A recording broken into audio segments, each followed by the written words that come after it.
What do you think? What are thoughts? Where do you live? Are we living in a dreamy world? Oh, everything you experience is true or not?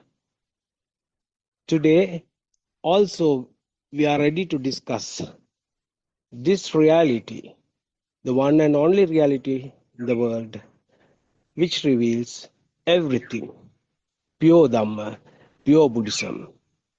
So, dear Dhamma friends, let's start our discussion. I would like to invite Dr. Kokila to start the discussion. Teruvan Sarnai, Dr. Kokila.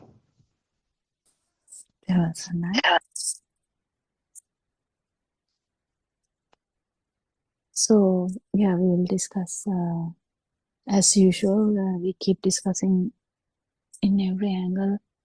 So, Shani was reading the book where we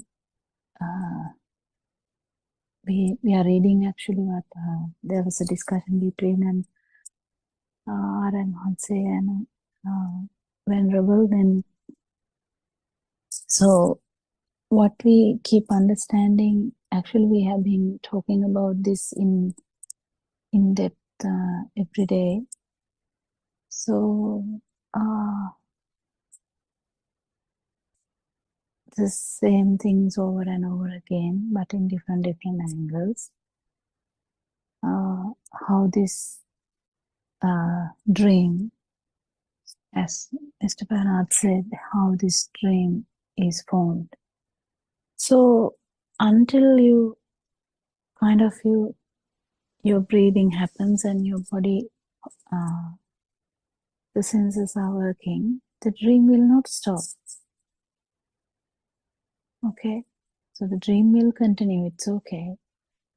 The only thing that will not happen is the burning, because you understand that it's a dream. It's very difficult to understand it's a dream, though. Kind of difficult, because we usually like to believe it as true. There's a very subtle thing that we actually want everything to be true. But actually what Lord Buddha and Aranwasi is trying to describe is how this dream is actually not, it's a constructed dream. Yes.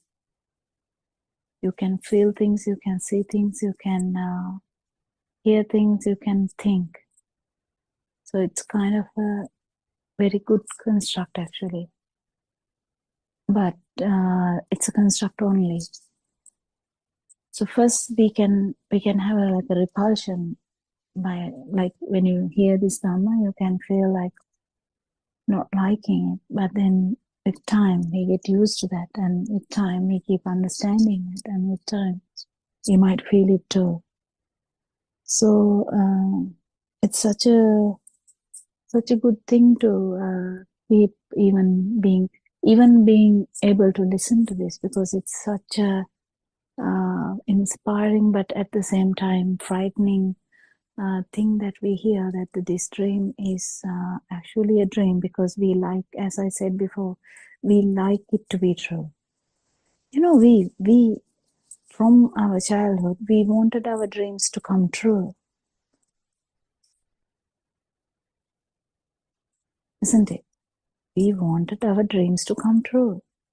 So we had so much dreams, you know, able to look after parents, you know, without letting them suffer, to look after the parents. So yeah, it's such a beautiful dream, we feel like, and to be able to help people, to be able to have a independent life,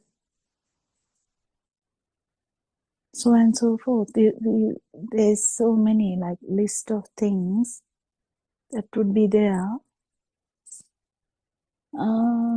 The dreams. So suddenly there's a discussion now with Dhamma, the truth, that it's a construct, and You might not like it because we usually like our dreams to come true. So which one am I going to choose now? Which dream? The nirvana dream, the money dream, or the job dream, or having kids dream, or having a married life dream? What dream would you like to have? Which dream is the best dream? Which dream am I going to give up? Is it part of the dream that we are going to give up? Or are we going to actually give up a dream? Or just understand that the dream was a construct? And when the dream was true, the me was another dream that happened. Because as soon as there's a dream, there's someone who is dreaming. The subject-object phenomena is always there. If there's a dream, there's a dreamer. If there's something to achieve, there's someone who is achieving it. If we want something, there's someone who is wanting that. If you're feeling something, there's someone who is feeling that. That's the vision we had. That's the vision we are trying to actually understand how that happened. It didn't happen because of anyone. Lord Buddha, not actually Lord Buddha. It was said by, I can't remember, it's Sila Thernia. It didn't happen due to anyone, or it didn't happen because of you. It just happened with the construct of the sensory organs. The dream arise. When the dream becomes true, only the problem comes. The me is also there now. The dream, there's no dream without me. But with Dhamma, we understand that the dream, even when you are awake, that dream, I'm not talking about the actual dream, sorry, I don't know. It's not about actual dreaming. When you're asleep, you can dream too. I'm not talking about that. I'm talking about actual this dream which we have while we are awake. That dream, inside that dream, we have so much dreams. We want this, we want that. And I was talking about that. So this current dream, where you wake up, you go to the bathroom, you do the stuff that you have to do, and then you go to the kitchen, make a tea, and then, start making food, going to work. If you have kids, you send kids to school. Try sort out things. What is the dream? Maybe have some time for myself. Wow, that's the dream. Is that the dream? What other dreams do you have? Yes, Dharma, what is the dream you have? Do you have a dream? Saranai, Dr. Kokila. I actually missed the first part of it. You are talking about life goals we have, or right now how things become real to us. No, it was just a simple question. Do you have a dream? Okay. Right. Okay. Yeah, we used to have dreams within No, dreams. now. Now, of course. Well, first and foremost, we have the dream of attaining Nibbana because we have materialized this concept also.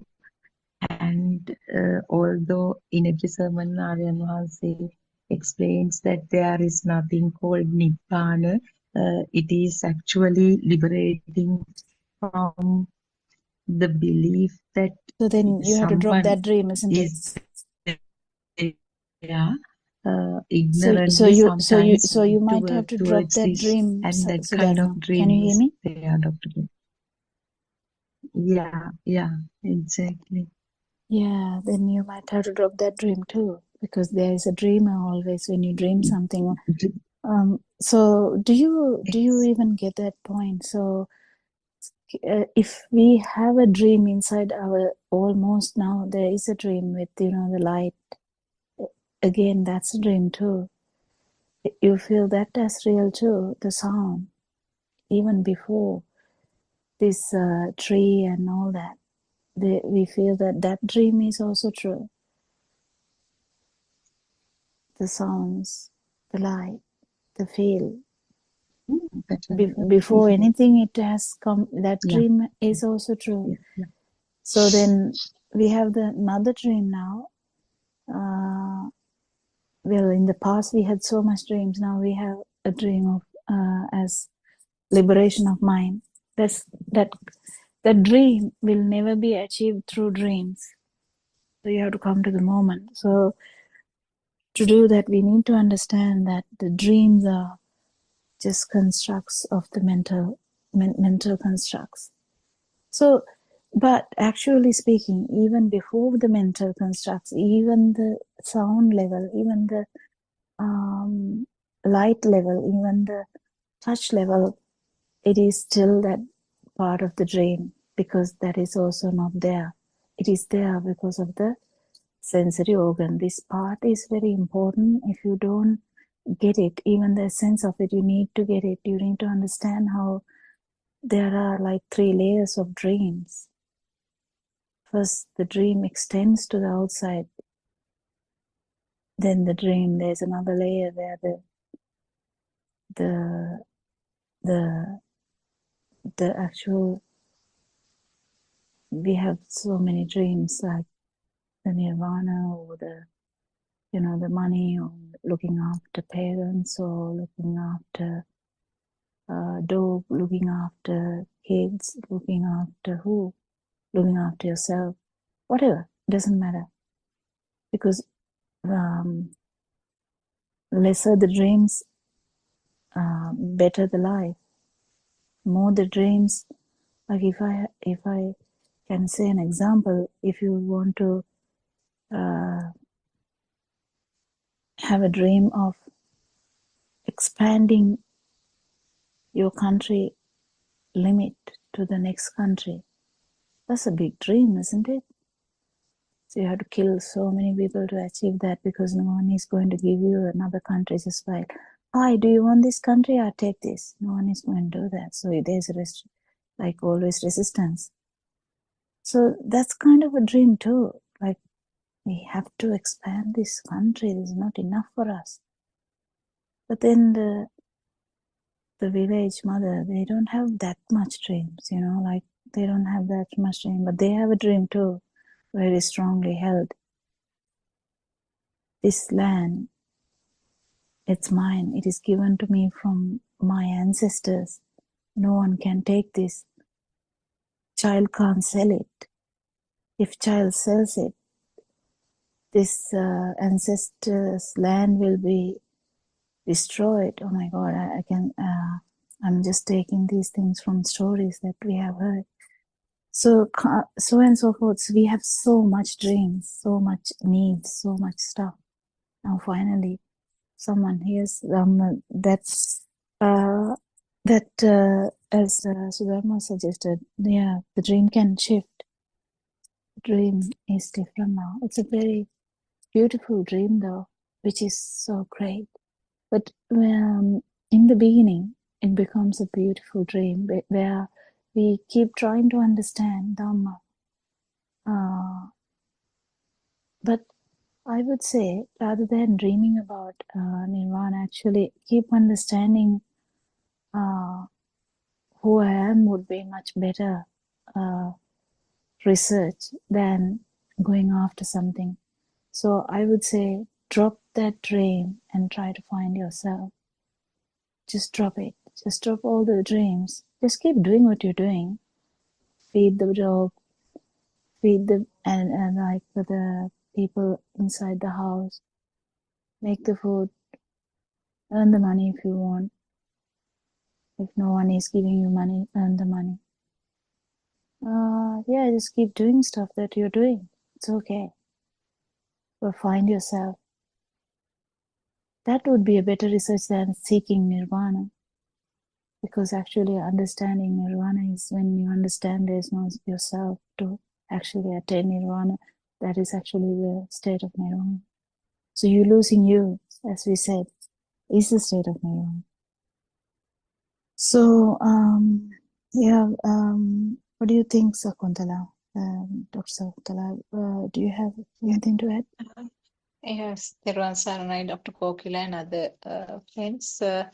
What you described, sort of the dream that you described, uh, I mean, looks like kind of buildings or something which has different layers. That is, I think, what you were trying to explain.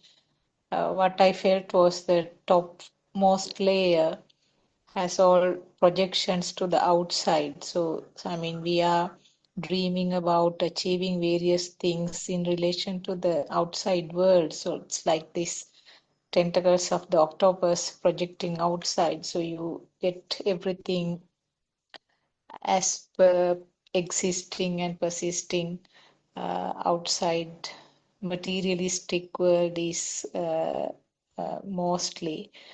And when you clear that level, or when you understand that it's a creation, then you go to the deeper levels where, as you very clearly said, the sensor level where the light and sound, those things, you come to that level, and then you realize that that's also a part of the dream.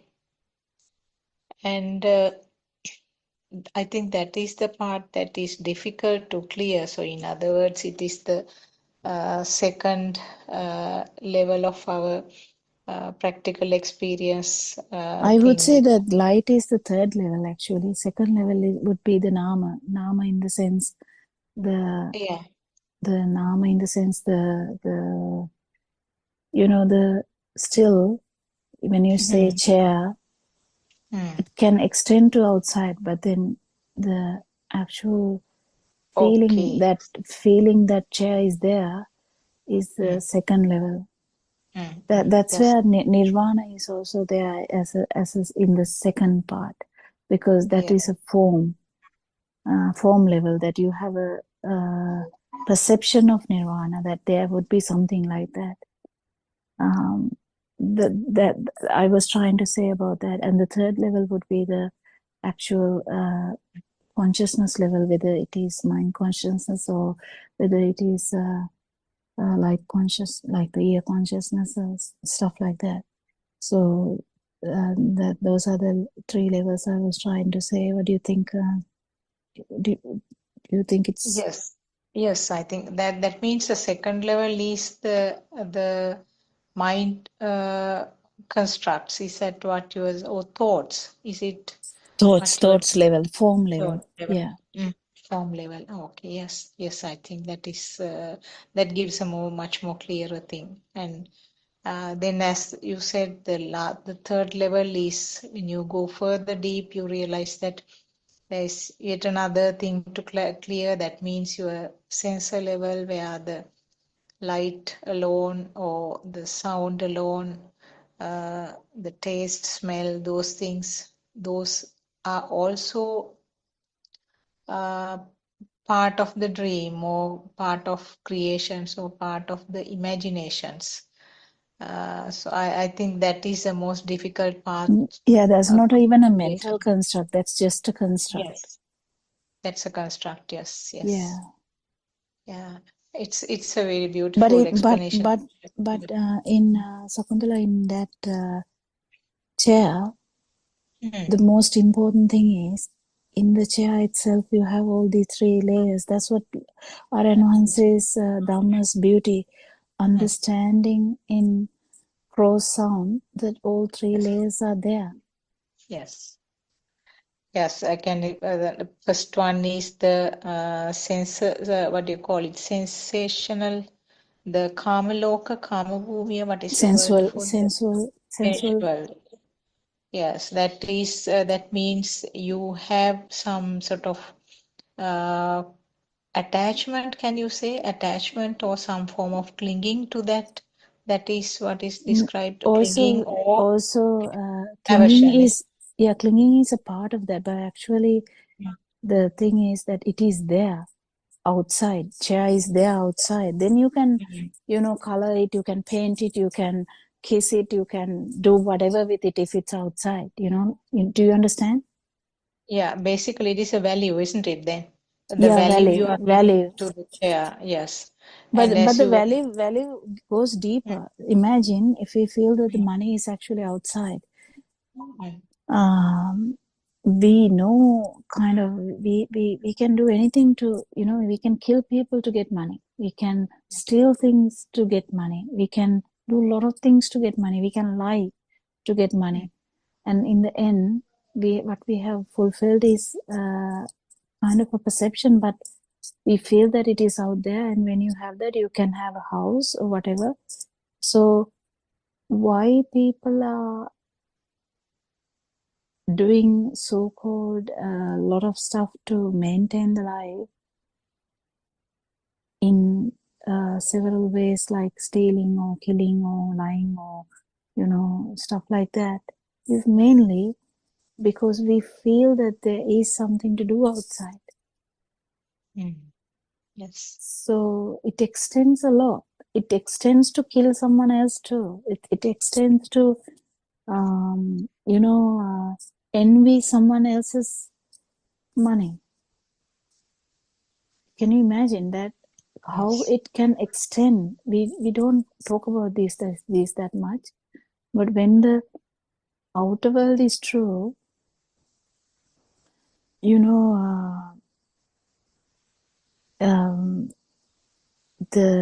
that's where I was talking about the achieving another land to this country, something like that, or achieving airspace, or achieving going to moon, whatever, Mars, whatever. So like that, there's so much achievements we can do when it is outside, because outside is infinite. Like there's no limitations. We want Yes, this, we giving want a that, value we is want. the very basic level, isn't it? I mean, Yeah, giving a value is a very basic foundation, I would say. And then, as you said, you can build up so many things to so many directions on that. yes, and that's why Lord Buddha said that once when someone understand Dharma and feel this, their defilements actually shrink to a level, very small level, because that infinite projection is limited now, because we know that it is all in the mind. That's the nama part of it, like the form world. That is the actual mind. When we keep understanding that it's the mind, that's actually because mind it is only in the mind of a human that we have these problems. But if you think about a mind of a Brahma, that Brahma has different ideas. They were different ideas. Whatever the animal, that's a different concept of the different concept. They have different worlds. So this is in the human kind of thing. We feel that these all the ideas in our mind are true. Now, because of that only the projection happened to the outside. But then actually now when we shrink, we start the shrinking from that level. We don't start from light. We have to understand the whole thing though to actually understand the full thing. We have to understand all three layers to actually even feel the non-self perception, at least for a moment. We have to go through all these layers. So it's very important to understand where the dreams are. Dreams are in the form world. Dreams are in the form world. You can't have a dream without a form, can you? You have to have a form. What is a form? At least nirvana. At least another. What can you give me some form? Yes. Live in a nursing home. Oh no, no one will dream about that. What what can we put? What kind of dreams can we put? Okay, living with my son forever until I die. I will live with my son. I'll put it that way. Because no one will dream about dying in a nursing home. So, what are the dreams? Yeah, to be healthy until I die. Like, oh, some people can say, I have to die quickly. I don't want to die suffering. That's such a beautiful dreams we have. But all the dreams have a form. Do you get it? It is kind of a different layer. And we have to understand that that layer is also not true. But even beneath that, even the light, because the light doesn't have a kind of a form, it's a feel. You feel the light, you feel the sound, you feel the touch, that's all. That's the level of the small, fetus or the small baby. But even that is not true. That's really funny. That is also not true. What do you mean by that? That is also a construct. So do you have a feet somewhere to say, this is mine? Leave me alone. This is my world. Can you say that? Give my space. Keep me, I want to be alone. I want to be have some space. What space are you talking about? That construct. That's okay. It's okay to have your space. That's fine. What I'm trying to say is when we keep understanding this, we know that there's nowhere for you to fall. Anidasana Vijnana is that. Because nowhere to fall. Nowhere to consolidate. Where can you consolidate?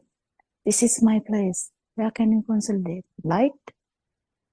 Yeah, if you want to, you can consolidate light. Or you can consolidate the sound.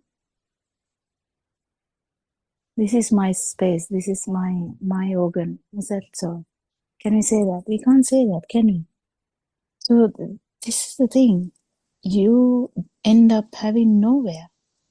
Yes, what happens? What actually happens is dwindling of self-vibration is the same thing, because the self-vibration is there when there is a value to the perception, whatever the perception it is, whether it's a light, whether it's a sound, whether it's a feel, whether it's a thoughts. Yeah, anyone to add anything? Sana? Therwan Saranai, Dr. Kokila, I thought actually I missed the first part of your explanation. It's another dimension, and it's very interesting the way that you brought up these three realms in the stimulus, same thing, with a very beautiful metaphor of the dream, and it is so rational. And they are, when you were explaining, what came to my mind was, Dr. Kokila, that either concrete or abstract, always we associate that with a certain form. The form is there. Jealousy, or as you said, any emotion, there is the form, or anger, whatever. And then when you said, okay, when somebody get the thought that I should expand the country, or I should own the other person's land or whatsoever, the person becomes so violent maybe. It happens due to the abhisankarana of that thought, isn't it? It comes repeatedly. So the automated power of that thought, it gets aggravated, and ultimately it might lead the person to kill others, and that kind of thing happens. Or is it Does it make sense? Is it due to that power that somebody might be that violent and try to own someone else's land? And it's again, the root is the power generated in that particular thought, isn't it? Yeah. Yeah, that's okay. So what Dhamma does is actually make you to like it keeps shrinking. It keeps shrinking your the self vibration. What actually happens is it's not actually the self vibration is sinking. It's actually coincides with the shrinking of your dreams too. But because an arahant will not have actually a dream, because dreaming in the sense hoping that something would happen, this is very, very, very difficult thing for us. We'll try to understand. Hoping that something will happen is part and parcel of our life. I have seen so many patients coming to me saying, I don't feel like having a hope. I'm lost. I want a hope. And we try to solve the problems. But do you know that when people feel like they don't have a hope, they get so flustered, so worried about that. So they are labeled as depressed. But what actually happens is, because the self vibration is there, and when there is no place to put the octopus stuff there, when there is no place to focus, that self vibration is so suffering, because the person will feel so upset about it, that there's no place, no dreaming. They want to have a dream, and they are trying to find the dream. They feel like lost because they can't kind of find a focus. That happens to a lot of mothers after emptiness syndrome, like when the kids are gone from the house. Suddenly the part of their life is almost shattered, because we know that the life is like just the flowing of stimulus. So the 50% or 70% of your stimulus would be the kids, feeding kids, thinking about kids, planning the kids, sending them to classes or whatever. Now suddenly they are getting independent. The mothers find like hopeless, now dreamless. They find it very disturbing. So they might actually start thinking about going to a better world in next birth. That's where people try to find some solace in, going to temple or going to meditation and stuff.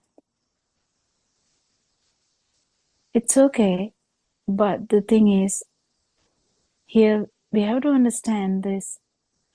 This Dhamma is so beautiful, so inspiring. We need to kind of understand how this self vibration works. Because I have even in Zoom discussions, some mothers would come and say, suddenly I felt lonely, I felt empty. And even saying I felt empty, that mother is actually asking whether it was some kind of a good experience in Dhamma. And unfortunately, that's not how it is, because you have felt empty. That's exactly the way that everyone feels. You feel empty. That's not the way. So you feeling empty is actually in the form world. It's a sanya. It's a it's a perception. So we have to keep understanding how this works. This mind works. Mind is a very tricky thing which works beautifully. You keep understanding how mind works. Mind is, after the baby in the cot, mind has formed, and we are kind of in that mind bubble. So everything is felt in that way. I feel empty. I feel sad. I feel lonely. I feel angry. I feel anxious. I feel like agitated. I feel whatever, happy. But then that's kind of a perception that we talk about. Well, when we understand Dharma, we understand, yes, there are kind of stuff that you can feel, but that's in the mind. These are mind outcomes. The emotions kind of things are like mind outcomes. When the mind doesn't know what to do, when the mind is kind of has no thing to think about or, dream about, it feels empty. And suddenly you are scared because you don't like that. You want something to, that's why people like phones. When the phone is with you, you can actually go to the phone and you can, scroll down, keep checking, keep checking the SMSs, keep checking the YouTube, keep checking, the new WhatsApp messages, whatever. So you keep checking them, you keep adding life.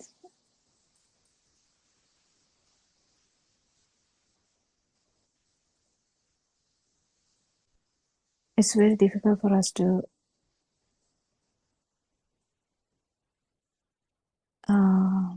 I try my best to get it, and it's clear actually. And Dr. Kokila, when it comes to this dream thought, uh, if we think of a child in a nursery, so when the teacher asks, what's your ambition? The Sri Lankan child, of course, may come out with like, I want to be a doctor, I want to be an engineer or an accountant or whatsoever.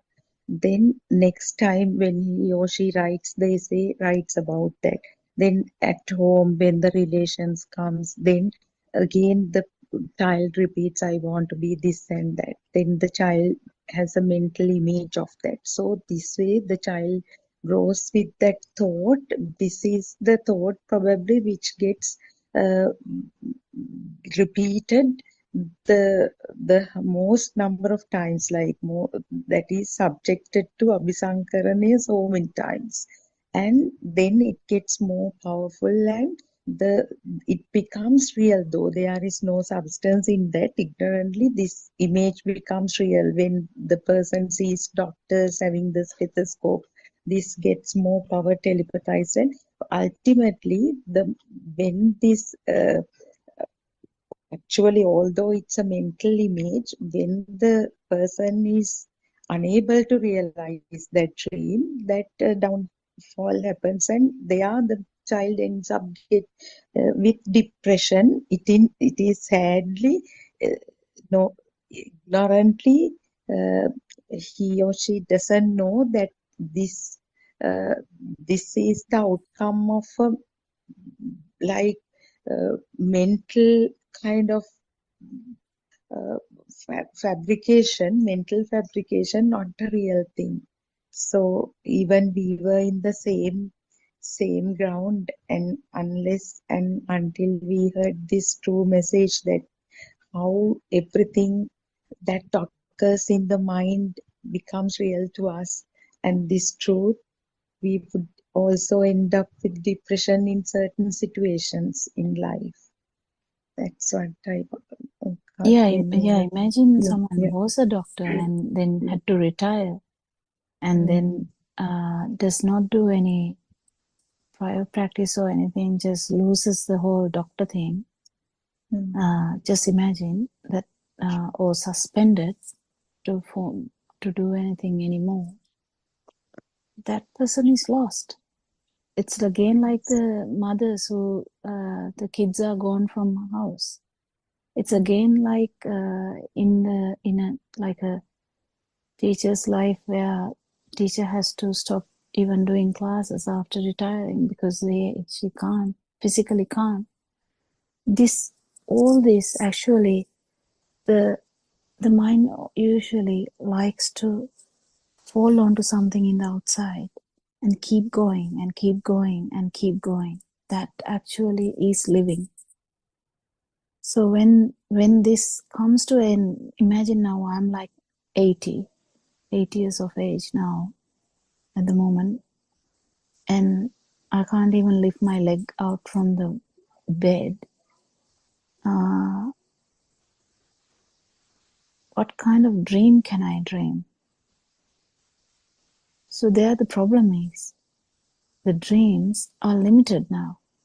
So obviously that if you try to go to that mind that who is bedridden, can you feel the nervous person who is trying to grapple the situation that his body is not anymore in control of the mind, because mind is really brand new. Mind has nothing about the body. Body doesn't work according to the mind. Mind works independently. So the body is now dying, kind of dying. And can you imagine the person, how the person would feel, how frustrated that self vibration would be, because now that person on the bed can't understand where to fall that attention. It can fall onto a beautiful robe, which, like in that story of a monk, or it can fall into your keys, or the most beautiful cabinet you had, and become a peretia in that, you know.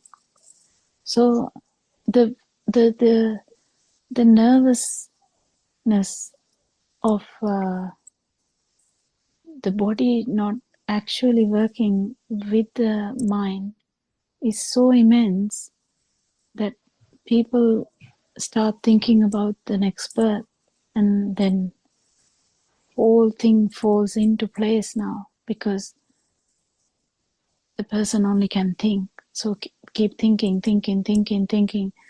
So now all the ideas come, because ideas are given, especially in Sri Lanka, ideas are given in such a way that what you do, you will get.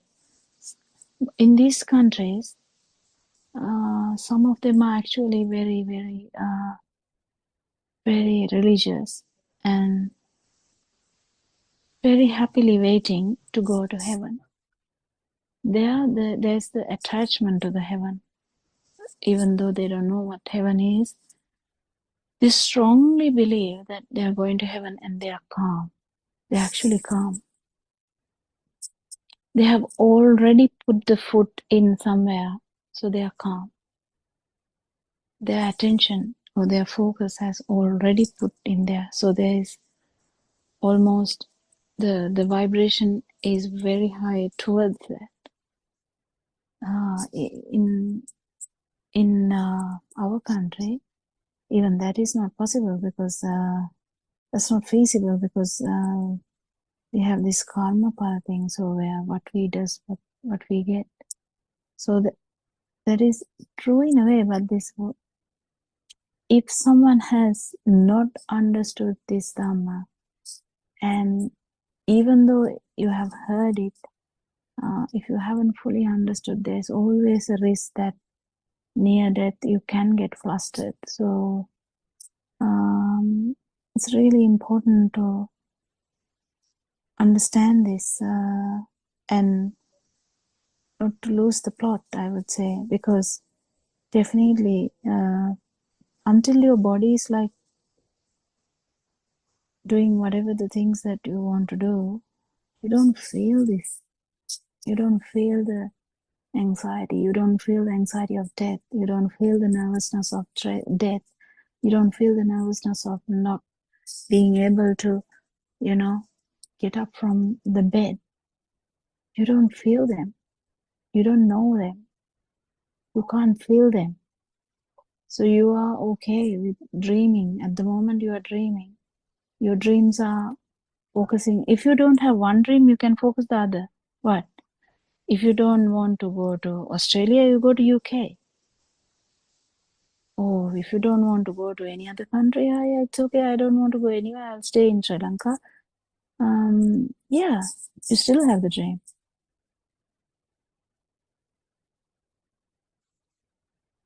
Isn't it? We still have the dream.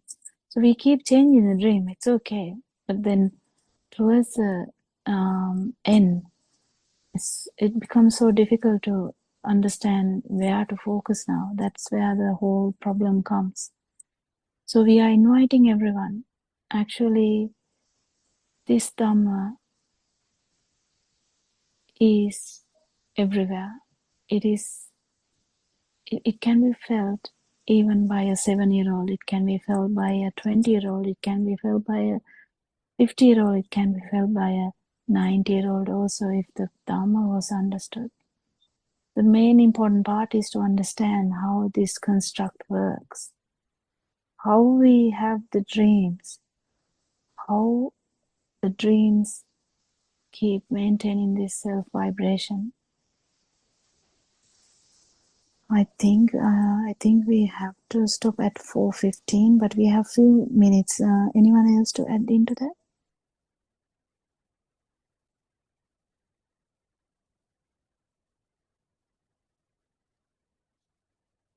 Yes.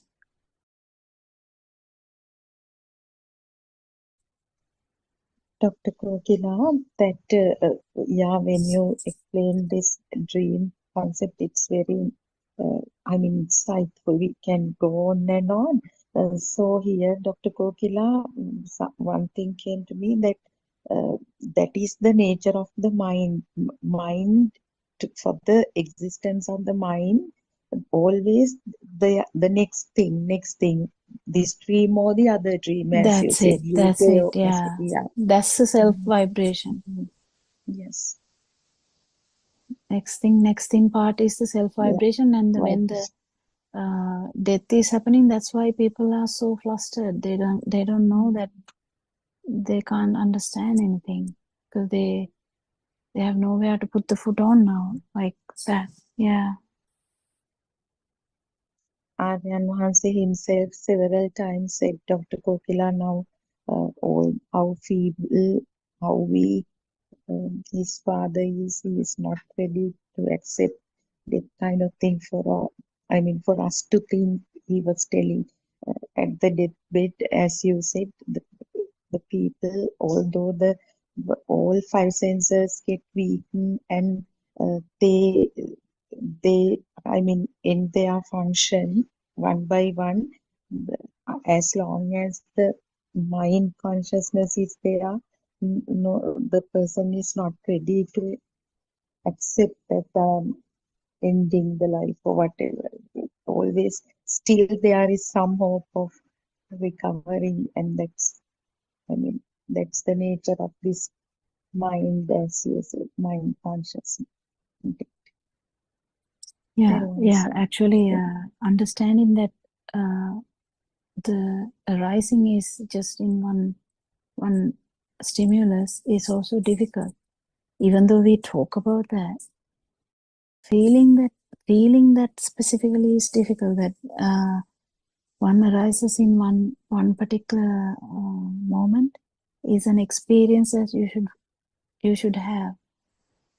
It has all these 3 levels too. It's an experience that everyone is trying to feel when you go to a this meditation places where Ramhanse has started to try and get people to feel this, that one particular stimulus where you feel that the rising and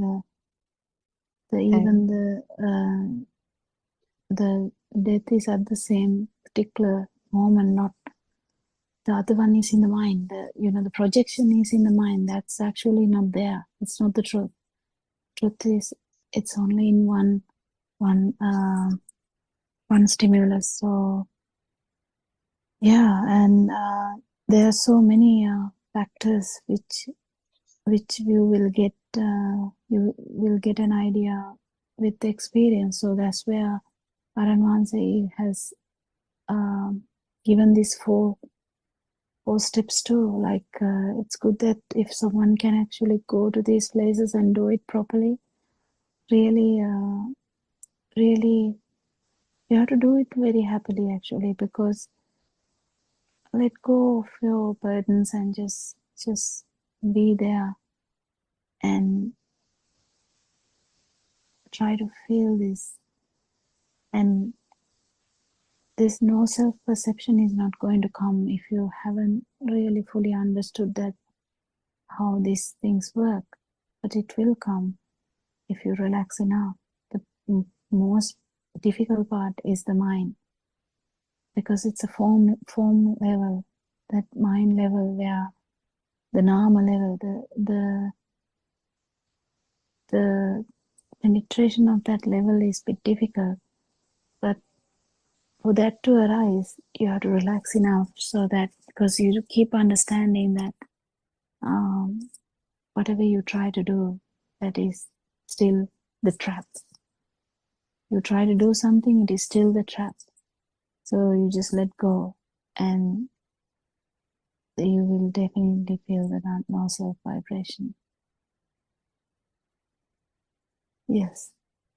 And Dr. Kokila, to express my gratitude to you, actually, not as a person, for all the work, all the effort you make, and especially the reminders, constant reminders you give related to this field. Otherwise, I personally might have gone on the journey forgetting this field aspect of it, which is the main thing actually, which is the way of liberation. So thank you so much for that. And from time to time in the day, that's the beauty of coming, joining these Zoom discussions and listening to people like you and talking to Aryan Mahanse and senior practitioners directly. When we do day-to-day activities, this reminders the whole time, I shouldn't say whole time, they come as monitors, a kind of, they really work, this advice.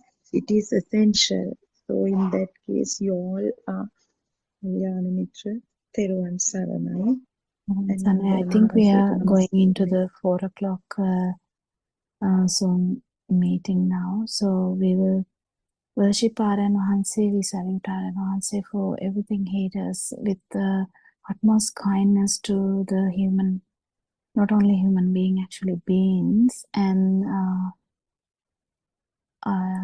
thank you, Shani, for starting the discussion, and Mr. Bernard for organizing this. And I thank everyone actually for there's people behind this scene where they don't talk, they just do the computer part or the internet part.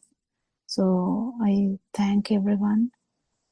If not for you, we can't actually do these things. So kind of it's so good. It's a collective effort to give this message to the world. තෙරුවන් සරණයි everyone. May Triple Gem bless you. තෙරුවන් සරණයි. Sarnai, all the friends, Sarnai. නමස්කාරයි.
Buddothpado,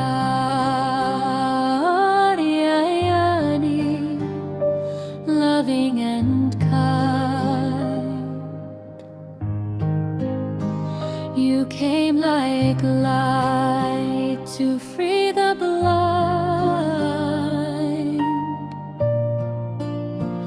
from realms of grace, from heavens above. You walked among us with boundless love. Buddothpado,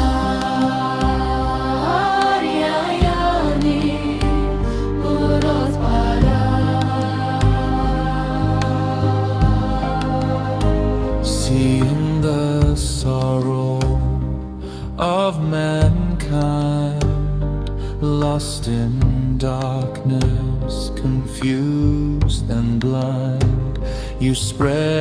the truth, so clear, so bright. The Dhamma's flame, the guiding light, you reawaken Buddha's way. The sasana shining day by day, through your compassion calm and deep, you soothe the wound that makes us weak. Buddothpado, you show the path through gentle words and sermons vast. Step by step you lead us on until the night the fear is gone. Buddothpado,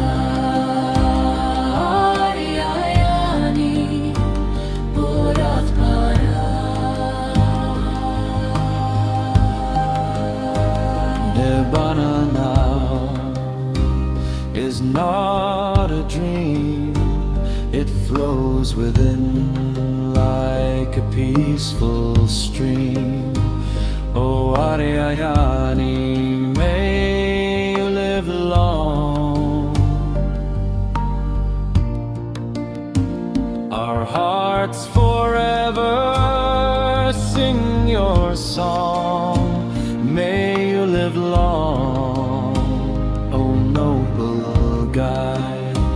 In gratitude we stand with pride. Buddothpado, bright as the sun. May your holy work never be done. Buddothpado, you show the path through gentle words and sermons vast. Buddothpado,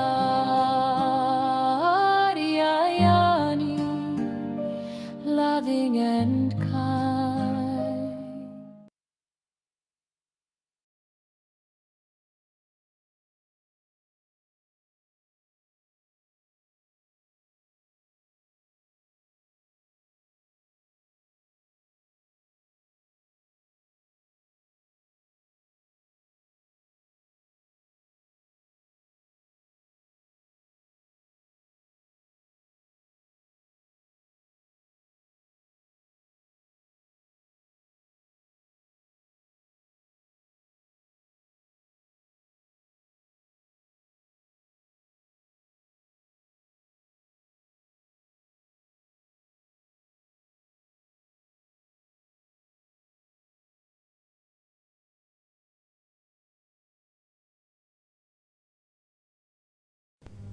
May the Noble Triple Gem bless you all.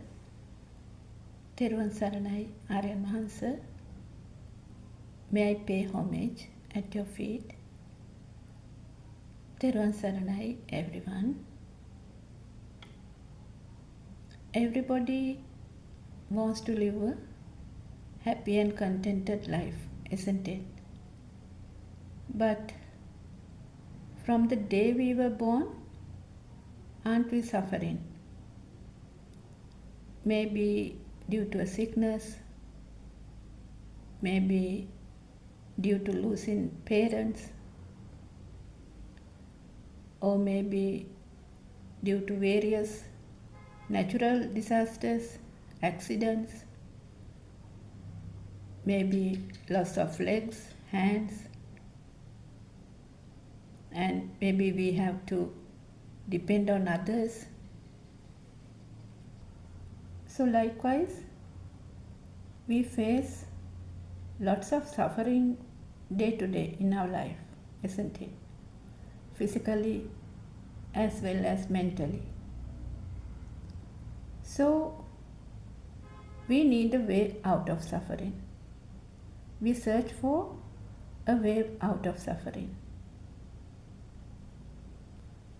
Even we are healthy and living a happy life at this moment, a disaster can happen at any time, leaving you physically and mentally unstable, isn't it? For that, we can't implement a time. But always we try to find out a way out of the stress by doing lots of rituals, offering pujas, flowers, worshipping, praying. Yes, but we get some sort of relief. But if someone has wisdom, he will want to find a permanent way out of suffering, isn't it? So we know that Prince Siddhartha has seen these 4 signs: an old man, a sick person, a dead body, and a monk. In other words, impermanence, suffering, death, and a path to liberation. So this has inspired Prince Siddhartha to find the way out of suffering. Don't we see this daily? So even we also see this daily, these signs. But have we even thought of ending the suffering permanently? Even though we see the same 4 signs in everyday life, we see people getting old, relations get sick, they die. Say, as for my own experience, my father was bedridden for 8 years. Though he was a very strong, independent person, ultimately he had to depend on everyone. And he suffered and died. And death, it's something we even don't like to talk about, isn't it? But it is inevitable. So we go to others' funerals. But did we ever thought that someday I will die too? No, we just say then that one is dead. And if we see and if we think almost all the important people we have known are dead. Say the actors, singers, politicians, musicians, presidents, businessmen, doctors, nurses, soldiers, children, friends, parents, pets, monks. They are no longer there, isn't it? Even if we take our own personal lives, people we cared and loved, they are also dead and gone, isn't it? But someone would say, yes, so that is life. Don't worry and don't think about it. But there are some people who are still suffering, even after 20, 30 years, thinking about their loved ones. Why did this happen to me? This won't happen if my father was there. Oh, I wish my child is here. So we suffer due to a thought. For example, we had lots of disasters in our country, isn't it? We had a war, a tsunami, bomb blasts, earth slips, landslides, floods, droughts. So some happen naturally, say the tsunami, landslides, floods, droughts. But there are man-made things as well, artificially created. So how can a person even think of killing another person or an animal? If we take the war is a creation of the mind, a thought in somebody's mind, isn't it? So what I wanted to highlight is that we suffer due to thoughts. So in the mundane world, everything is happening. Even in Lord Buddha's days, all things were happening. Say Patachara and Kisa Gotami. They suffered due to the loss of their children, husband. Even nowadays, same thing is happening. If we take our life, aren't we a Patachara, a Kisa Gotami, a Kujjuttara, or a Kukkutumitta? So, more or less, we have also undergone this suffering, isn't it? So, is there a permanent way out of this suffering? If we actually want to get rid of suffering,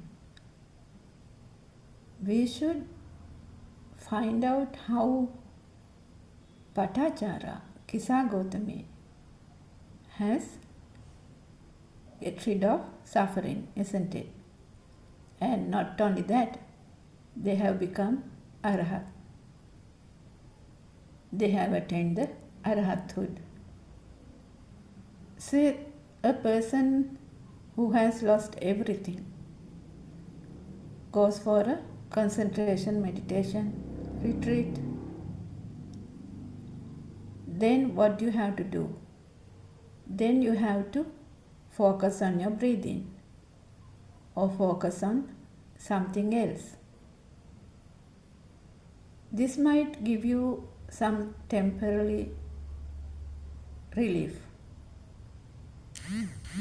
But say once you come home to the familiar surroundings, the memories will come back definitely. Just like you can't keep a rubber ball underwater. As soon as you release the hand, it will come up, isn't it? So likewise, in concentration meditation, what happens? You suppress the thoughts,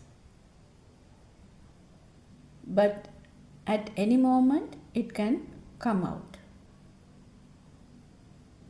It can come out with anything you see, hear, smell, taste, or feel. But in insight meditation, what happens? You understand how the thoughts are created. And you know how the thoughts are created with sounds and colors. And you know the telepathizing system, how it works. How these past perceptions becomes new perceptions. Say you have lost your husband and the thought of the husband comes repeatedly and you feel your husband in whatever you see, whatever you hear, smell. So you see him everywhere, you hear him everywhere, you hear his voice.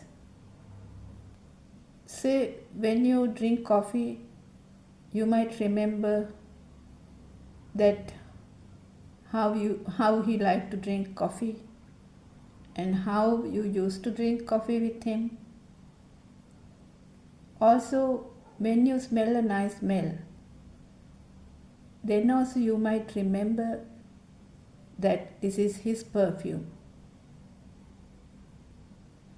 So likewise, the thoughts, they become so powerful, so real, and you get physically and mentally weak. Sometimes you don't feel like going out, not to meet friends, not to do anything. Just sit somewhere and suffer and think and suffer. And some go into depression. So this might go on for some time. So you might want to get rid of this suffering and think of going for a retreat. Do some concentration meditation. But what happens as soon as you sit down to do the meditation? The thoughts comes back. It happens naturally from the system. One can't control it or suppress it. So what happens once you return from the meditation? The thoughts might become more powerful. The me is powerful. But Lord Buddha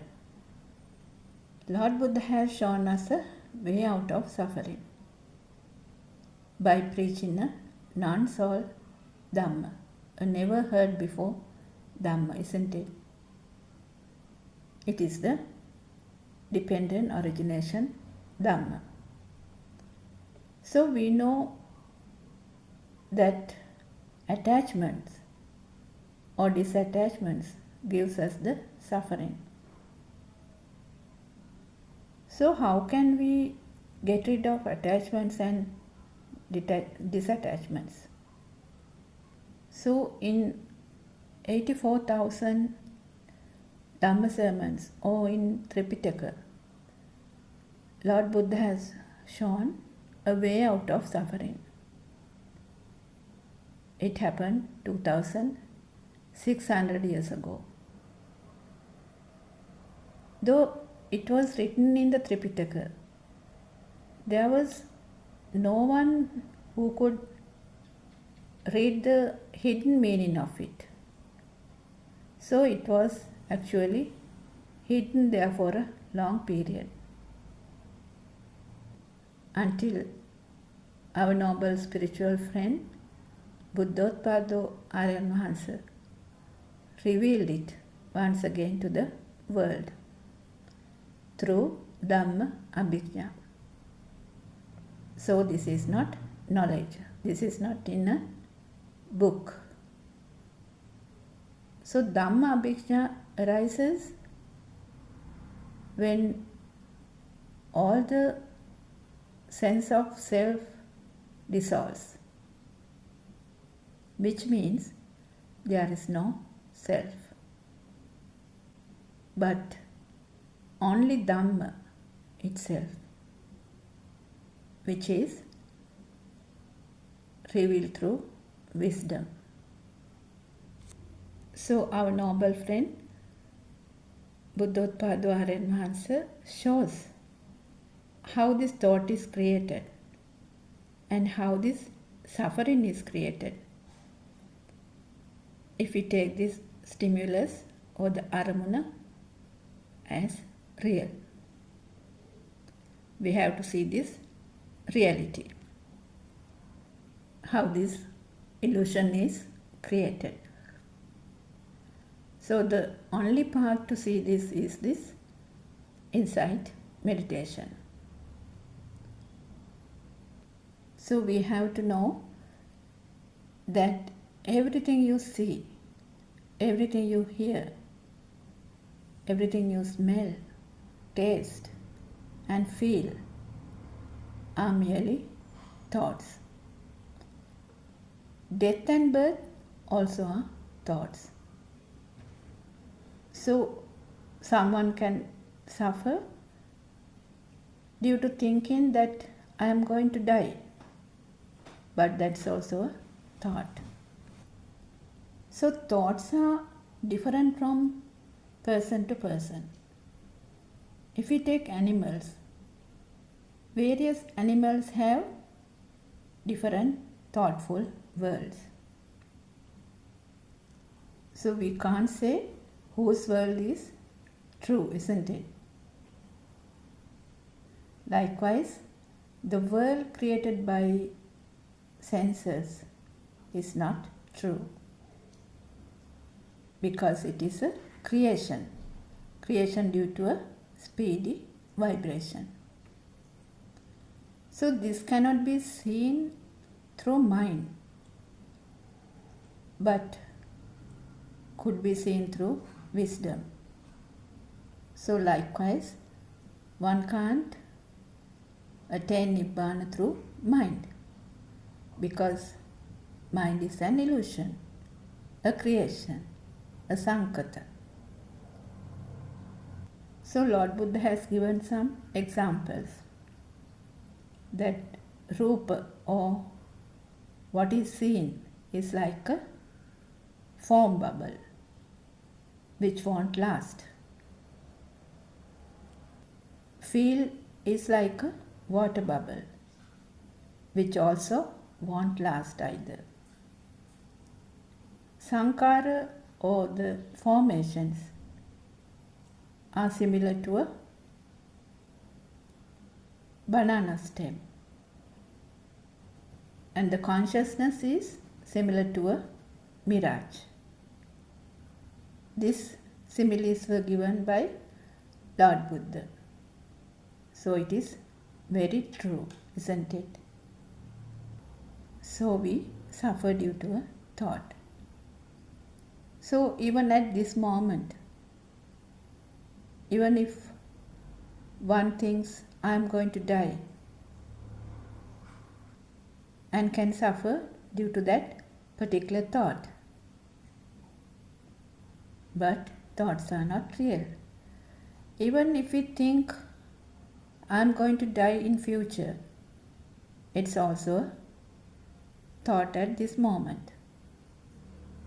So even if I think my father died in 2018, it is also a thought at this moment.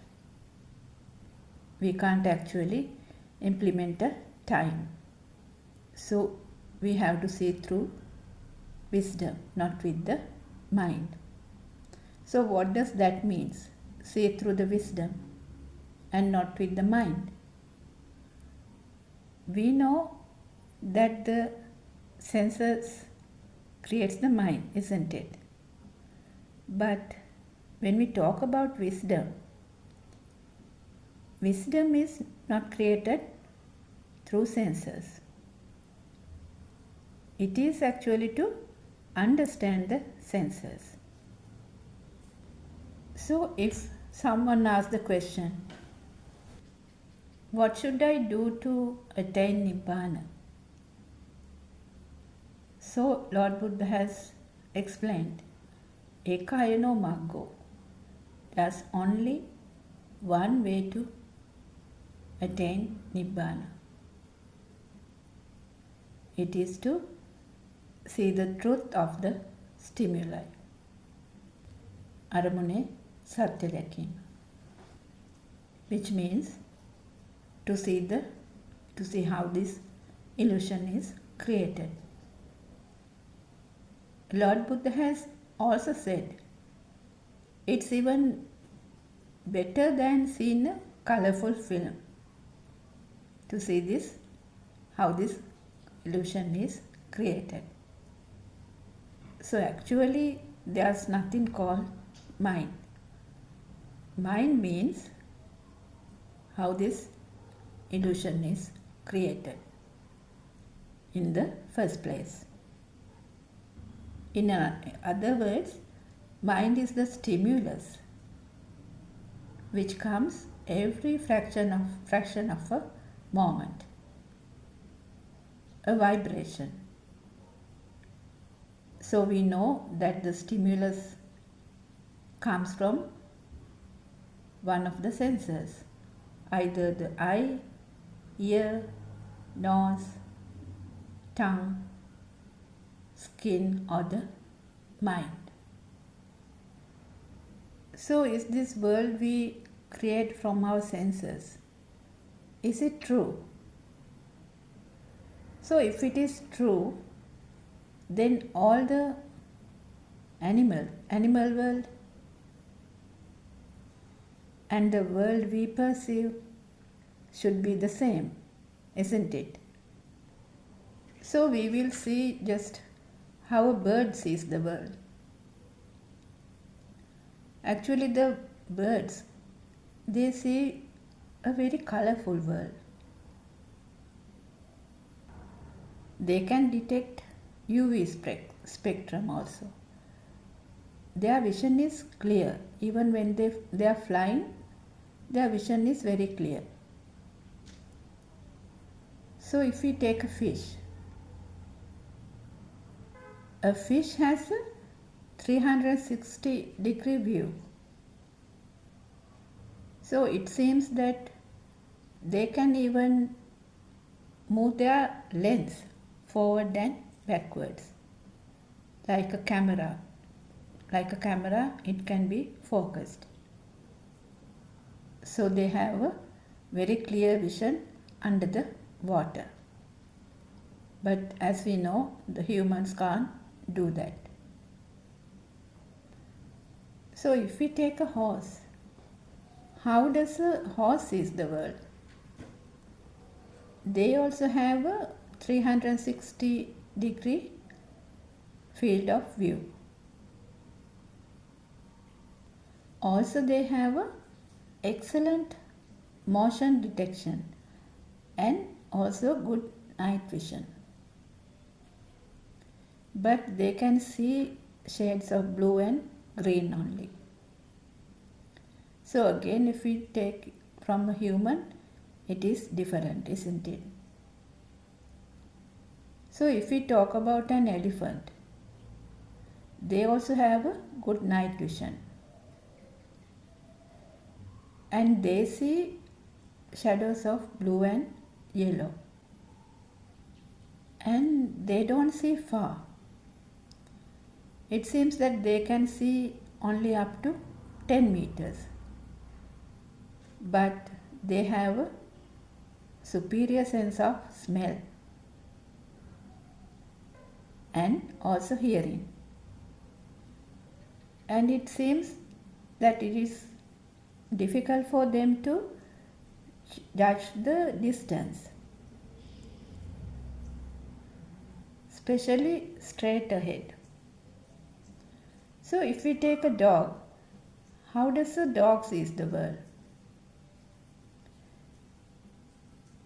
They see the world in shades of blue, yellow and grey rather than the red green spectrums of which humans can see. Actually they are colorblind to red and green, but they have a good night vision and a higher sensitivity to movements.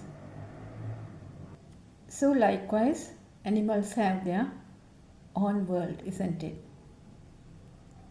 Even an ant, bee, a worm, a fly creates their own world. If we take a worm, worms do not have eyes and they cannot see. They cannot see images. Instead of that, they perceive the world through the skin vibrations. They are also sensitive to light. So they can identify day and night to keep them, so they can keep their skin moist. So if we take humans, so even in humans there are colorblind people, isn't it? So they can confuse red with green, orange with yellow, or purple with blue. But the most common type is red and green color blindness, which means these colors appears as shades of yellow and brown. And also there are some people, very rarely, there are people who are totally colorblind. They see only the shadows of black, white and green. So when we talk about seeing the world, whose world is true? We can't implement it, isn't it? Not only the scene. When we talk about sounds, it is also different. So if we take a cat, they hear far better than humans. They detect high frequency sounds up to 64,000 Hertz. Dogs hear frequencies up to 60,000 to 65,000 Hertz. Whereas the human, we can hear between 20 Hertz to 20,000 Hertz.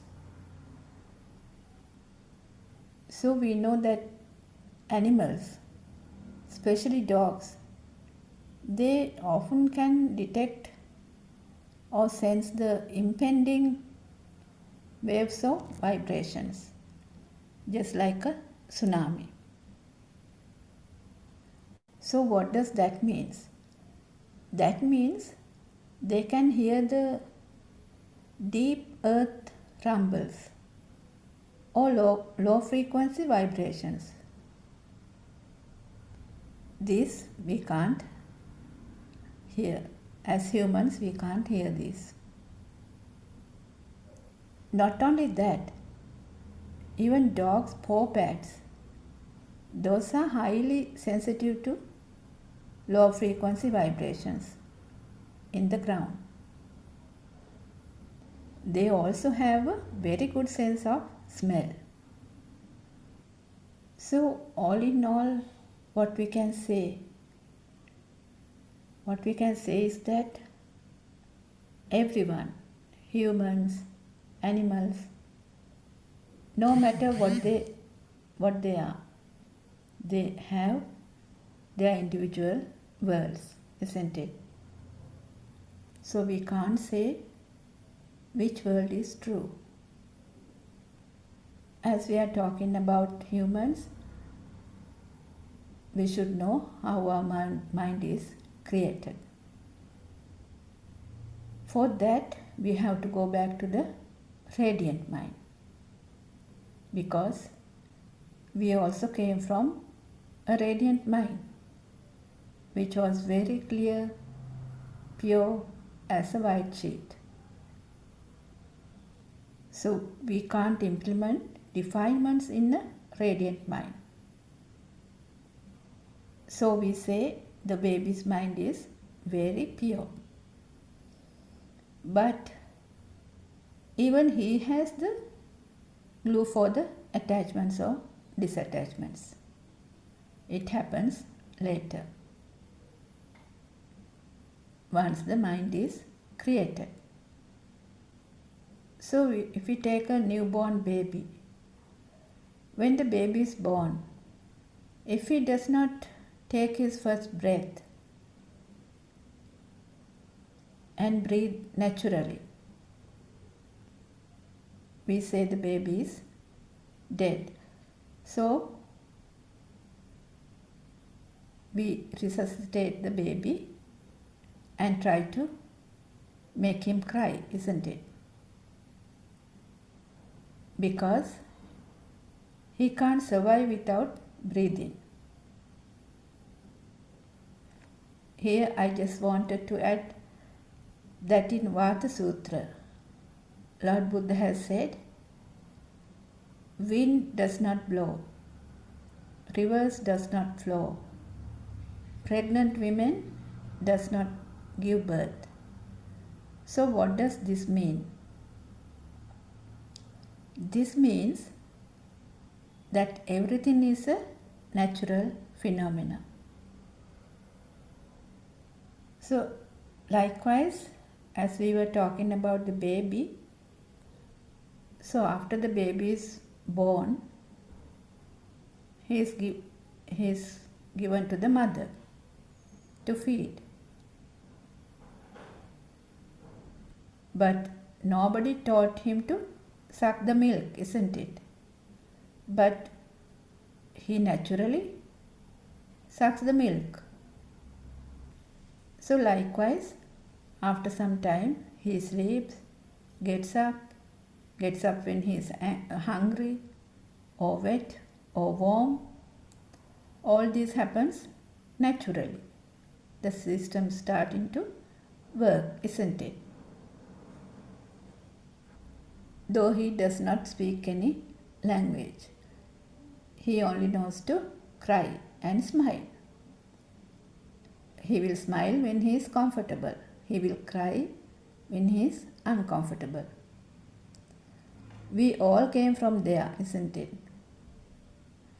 So what happens once the baby grows up? He starts to turn his head. He starts to turn his head towards sounds. Follows with eyes, actively moves hands and legs. These things happen naturally. So we can see that the system is working. So you must have noticed that the babies, even they are small, they cry when there's no one around them. Though they don't know how to tell it, they feel it. Even though still he does not recognize mother, father or siblings, he feels that somebody is there. He feels the mother's warmth, feel the sounds, feel the touch, feel the smell. Even though they can't express it, they feel it. The existent feel is there. Later, he recognizes the mother's voice. because it comes repeatedly. He recognizes mother's smell, mother's touch, and the shape as well. But still he can't place it, and no names are attached. And later he turns to sides, crawls, sits, stands, and walks without a name. He also looks at colorful objects, sounds, recognizes mother. So when mother leaves the house, the child starts to cry. We have those experiences, isn't it? Some children even have temper tantrums, like screaming, kicking, and shouting. As the language skills has not developed properly, they try to communicate in another way by shouting, kicking, or screaming. So what happens once the child goes to the Montessori? The sounds and colors are introduced. For example, the teacher might show a picture of an apple and say, "This is an apple." So with the sound, the shape and color of the apple merging with the smell, taste and feel, ditta sutta mutta, combines to create an apple in the mind sensor. Likewise, the sounds are given: table, chair, wall, tree, board, book, pencil, chalk, teacher, mother, father, school, a friend, car. Likewise, all are sounds. And now the world is creating. And not only that, the colors are also introduced: red, blue, yellow, green. So now the apple will become a red apple, car will become a blue car, tree will become a green tree. Now the existent field becomes the alive field. The me who sees the apple is created. Self-perception is created. Me who sees the father, me who sees the teacher, my mother, my sister, my school, all are created. All these are perceptions. So now the duality is created, and I am here who sees the teacher. So now the repeated perceptions, the sounds, gives rise to the wanting to keep them. This is my pencil and my mother. The value comes automatically. He wants to keep it. He gives a value to it. So in Mahanidana Sutra, Lord Buddha has explained it. It's just like a whirlpool which goes around collecting things which is around, like it's like absorbing things. So this is our story. How the bhava is created. How the samsaric journey is created. How this soul is created. Actually, if you contemplate properly, you will see there is no soul. There is no me. But we think there is a soul. So, more thoughts, more repeated thoughts, the soul is powerful. So, to know the Trividya or the threefold wisdom, the Pubbe Nivasanusati Jnana, Chuttupapata Jnana, and the Ashtaksha Jnana is very, very essential in this path. It is to see through wisdom how this illusion is created. So, Pubbe Nivasanusati Jnana is when one sees how the first thought was created in the child. So, without knowing this Trividya, there is no path. So, one should have this wisdom to see through this illusion. So, in other words, to catch the magician who creates this magic. For this, we have to listen to true Dhamma with the correct vision or Samma Ditti. And now you can see that we can't get this through knowledge or by doing concentration meditation, because it can be seen only through insight meditation and contemplation. It is not easy because whichever way you take, you will get caught to the illusion of the mind. So once you listen to Buddothpado sermons and the understanding deepens, one realizes the science behind how this mind is created with one vibration. And in that one vibration, one thought or one aramuna,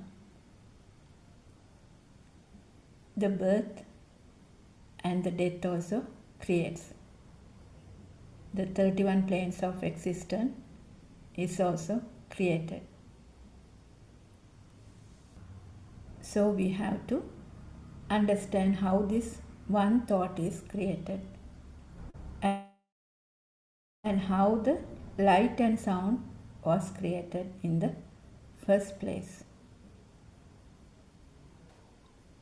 So once you contemplate deeply on this, you experience it through yourself, that actually there is nothing called light and sound either, that all are creations due to speedy vibrations. This is explained in Majjhya Sutra, which means if there are two different endings, there's a power generated. So likewise, as long as there is a duality, there will be a power. So imagine you are in the space where there is no duality. Then you can't place a me. There won't be a name or a form, isn't it? So now we know that thoughts are created with sounds and colors. And there is nothing in a color wave or a sound wave, isn't it? So when somebody sees through wisdom, it leads to cessation of suffering. Actually, is there a me who is suffering? No, there is no me who is suffering. So likewise, the ignorance starts to dissolve, because me or soul is also an illusion created by the speedy vibration. It's a current, the current underneath. So this current loses power, which means the power of the soul or the self vibration dissolves, isn't it? So it is very important to know that whatever you see, hear, smell, taste, feel or think is your world at that particular moment. So there is no specific entities called me and the world. Both are same. Chutupapada Jnana. When one sees that every single thought is created the same way. So our noble friend Buddothpado Aran gives this example. You don't have to cut each and every mangoes to see the inside, because we already know that it is white, isn't it? So the one who is in the path, he will feel that me or the fire within is diminishing little by little. It happens gradually. So likewise, every thought is a vibration. Mother, father, sister, car, house, taste, smell, sound. So whatever you name it, all are vibrations. And there is nothing in a vibration. It is just a creation.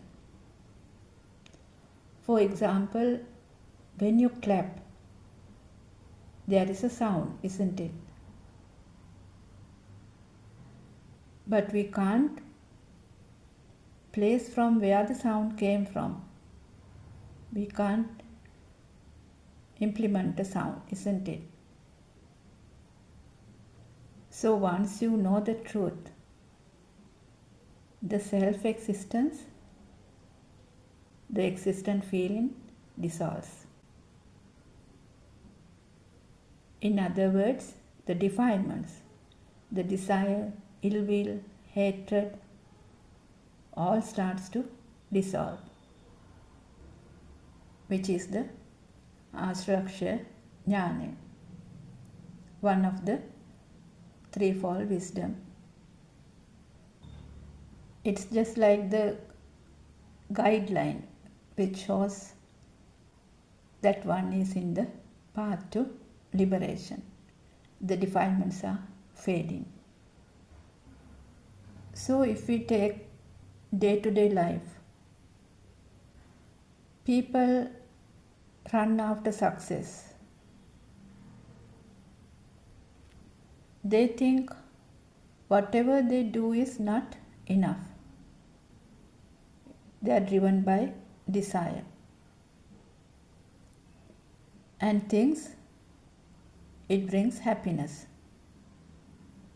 To collect things, collect knowledge, collect trophies, collect memories, collect money, and so on. So what happens? They run with desires, like the deer who runs after the mirage. They have goals, targets, plans, maybe to be better than another one, maybe to maintain a social status, maintain an ego.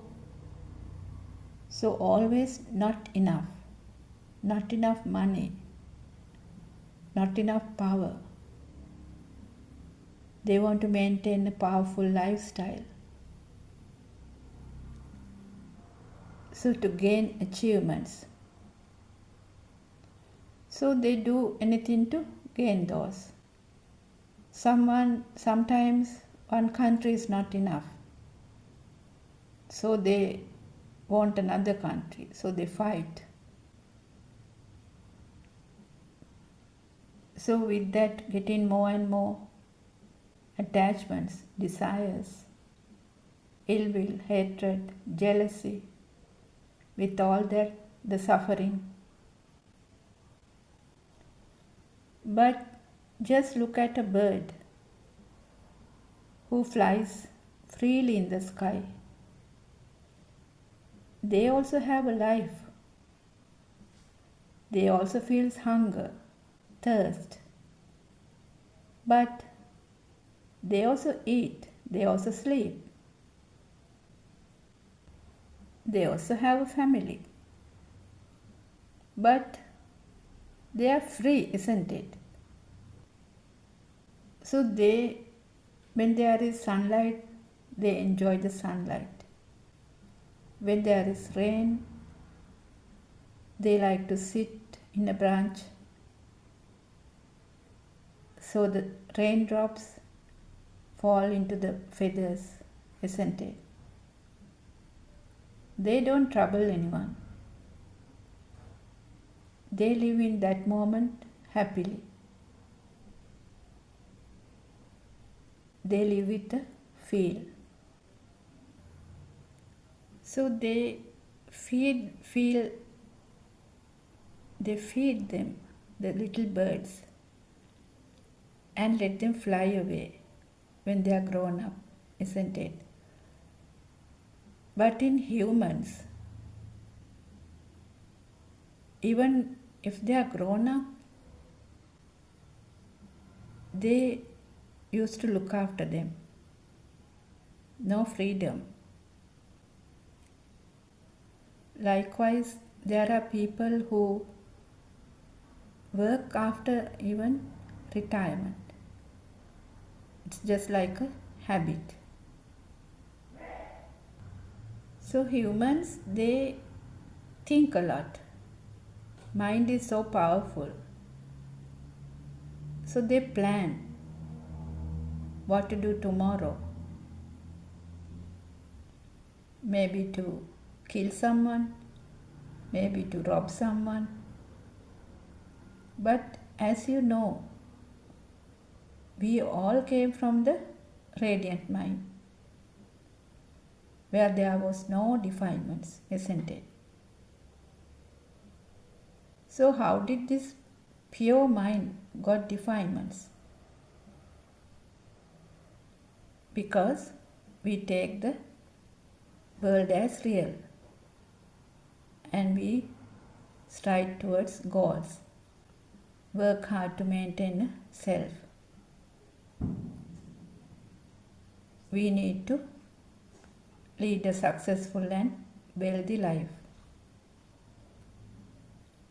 But in path to Nibbana, we do not gain something.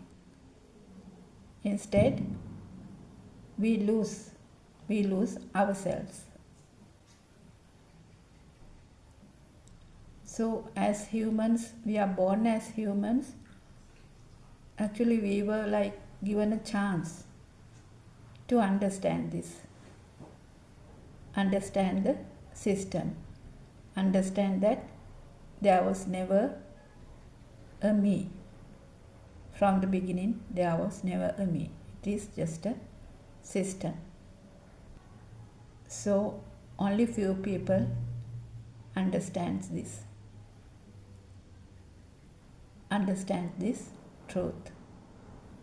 So what happens once you understand this? The illusion of self starts to dissolve. So if one sees that Nibbana is within us, it is the real success. It's the real success in life. It's a system. The senses were working since birth. There is no me anywhere. Senses are working. Eye, ear, nose, tongue, body, and mind. If your eyes are open, obviously you will see. So because you have ears, you will hear. As you have a nose, you will smell. Likewise, you have a tongue and a body, you will feel the taste and hot and cold. So you have a mind, its action is to think. All these are natural phenomena and happens due to speedy vibration. Nobody is doing that. But you feel as if you are living. It's also a perception, an illusion. So as long as this existent feeling is there, which came through the zygote vibration, the alive field will be created, just like the two sides of a coin. So as long as the alive feeling is there, there is a death. So it is very, very essential to understand this system, the senses, and see that there is actually no self. So this self, the illusionary self, is created once the mind sense was created and the duality was created. So there's only one way to Nibbana, that is to see the truth in this thought, Aramune Satya Dakima, and see that there is nothing in a thought. So someone is searching to end the suffering. This is the only way to see the truth. So as always, we are very grateful to you, our noble friend Buddothpado Mahansa, for giving us this wonderful Dhamma. Theruvan Saranai Aran Mahansa, may I pay homage at your feet. Theruvan Saranai, everyone.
So why we are understanding the truth? Because internal transformation is happening. It's nobody doing. No, it's a happen. It's automatically happen. You can experience it. You can't do that because who is doing? Somebody is there. There is no non-soul dom. Somebody is doing. He is there. No? How is talking about non-soul? That is why.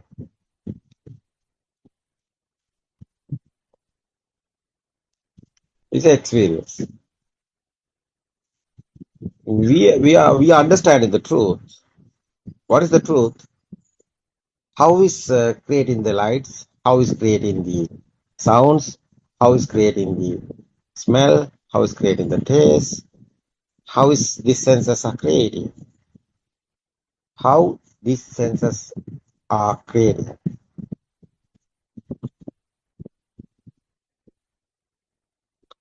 This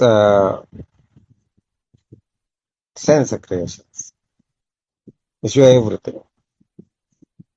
You haven't experienced without sensing. That's it's normally guys, they are in the world. What is this world? Their own senses systematically. So it's a creating. The effort is your senses. Your senses given this lights, this type of 7 color lights. Your eye creation, eye is a sensor, and your sound, your ear creation is a sound also. Otherwise, your taste, smell creation, your nose is like a factory. It's a product. Your nose is a sensor. Yeah, it's a product. There's a process is there. It's a creating.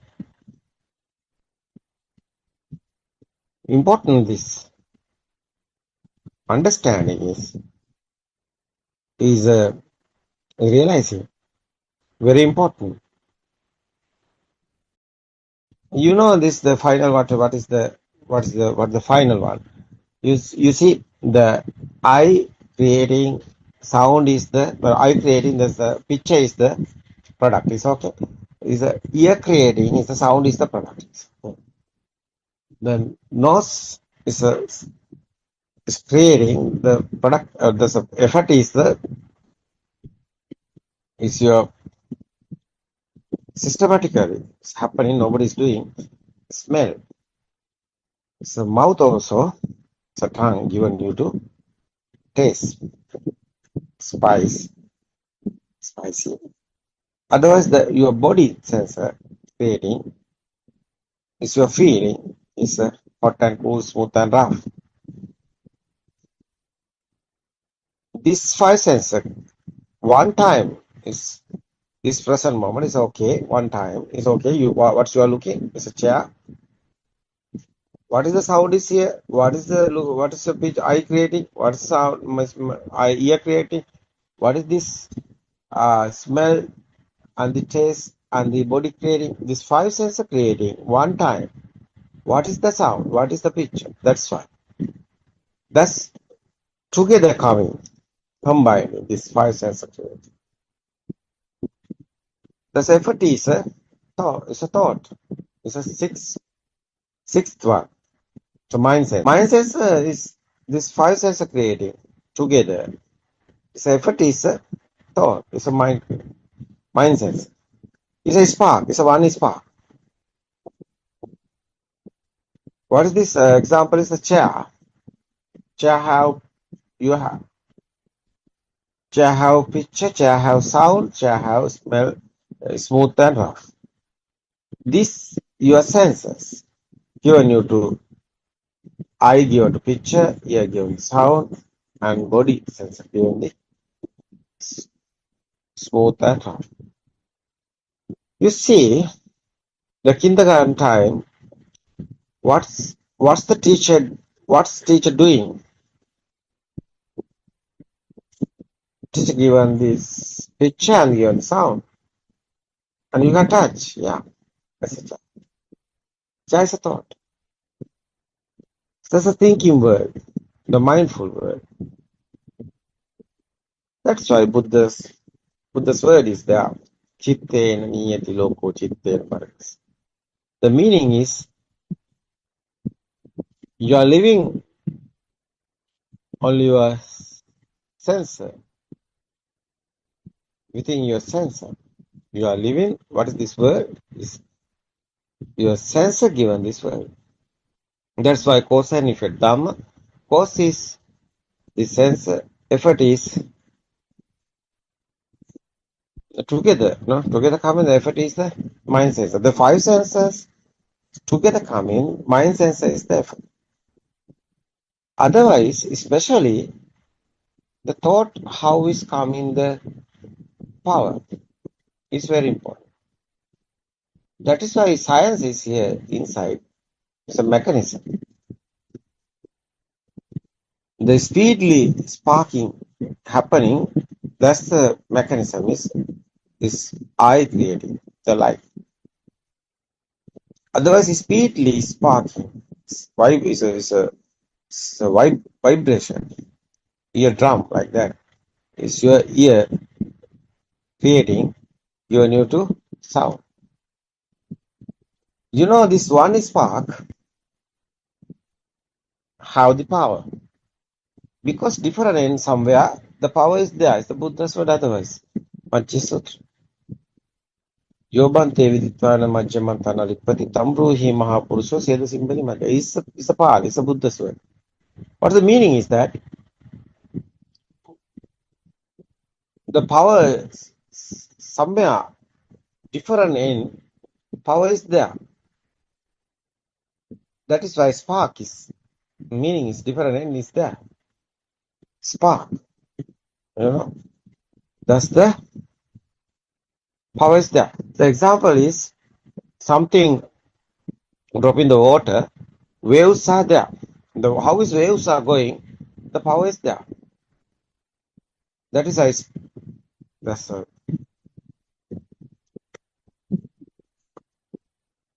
why is waves is happening. That's something drop in the water. That's a spark. No, that's why power is coming. That is why different in somewhere. There's a power is there. North and south like that. There's a earth also. Like that, magnetic, no? Magnetic power like that, different is there. Electric power also, you know, that's the, how is coming electric power? It's a rotating in the different ends, no? A huge magnet rotating, no? Why we are talking this power? You see this existent field. How is thought coming to power? No. You are looking the chair, you have field, chair is existent field, chair is there. How is that coming? That is why we are talking about power is there. Because something there, other side is someone is there. The existent field is there, alive field is other side. That is why. Very important this understand. What is this alive field? How is alive field is coming? Nobody is doing. No one is doing. That's a Tripitaka is there. That's a Sela Sutra. It's talk about this. You also not doing. Nobody is doing. Systematically is happening. What is? Power is there. Existent field is there. Otherwise, alive field also there. So how is alive field? How is coming? Existent field? So what is existent field? It's a chair. That is why. There's a power is there. You know, there's a power. After that, kindergarten time is happening this. It's the Buddha's word. Your eye is the world. Your nose is the world. Your ear is the world. Ear given you to sound world. No, I given this picture world. This sensor given you to this world. Your senses not working. You haven't a sound world because you are deaf. Your eye not working. You are blind. No, you can't see. So like that. This world is our senses. That is Buddha's word. Otherwise, Salata Loco Loco. This senses is your world. That's the meaning. This senses not working, you have a world. That's why. You also not there. Other side. This world is you. It's very important. So, someone understood this. What happened? What is we are talking about internal transformation? Power is disappearing because you know this is not real. It's a thinking world. It's not real. After power is fading. That's why defilements are fading. We are talking. That's the Buddha's word. That's the Buddha. But what Buddha want to do? End in the suffering, end in the sadness. It's happening. No. How is this happening? Because you know the truth. Easy, no? Yeah. Dhamma is very easy.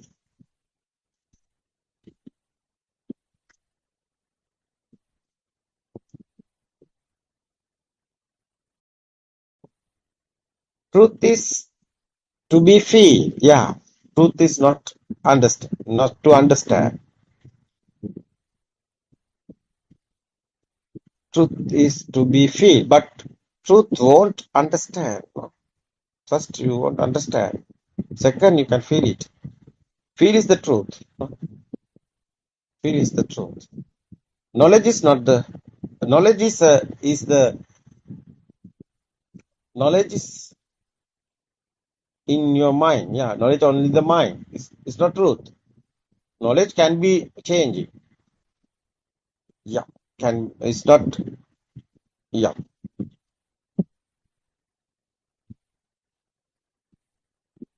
Lord Buddha, yeah, what should the Lord Buddha want to do? How is liberate the mind? No? That's why it's very important. Yeah. How to awaken? Yeah, how to awaken this dream? Yeah, yeah.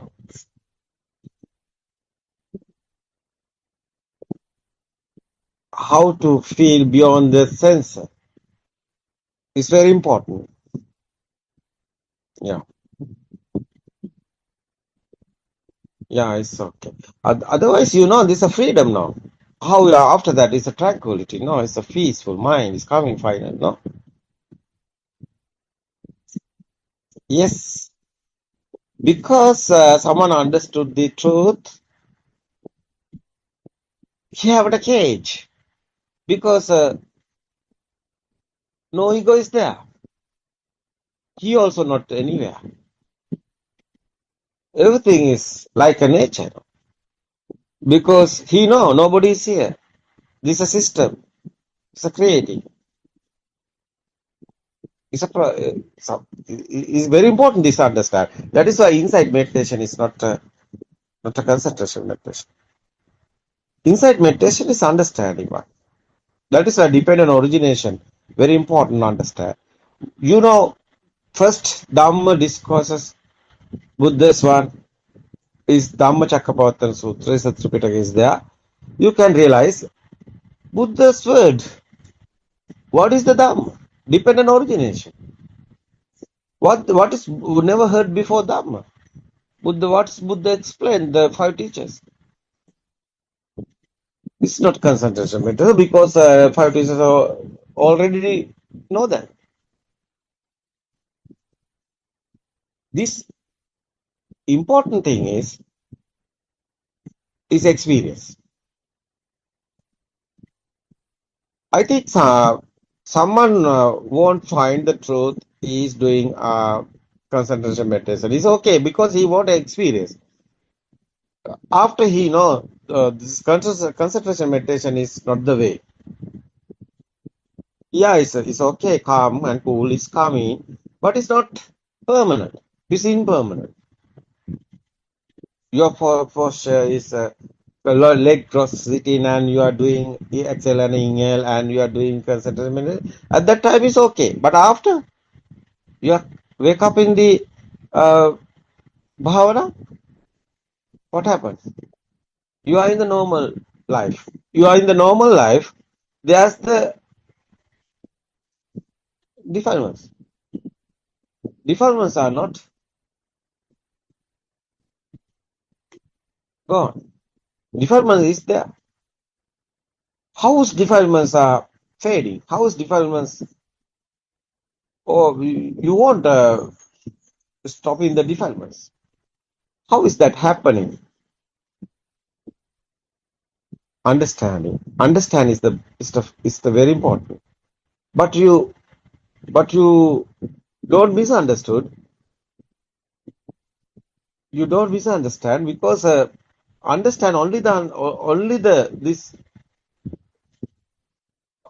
this process someone won't first you won't understand, but it's not the final.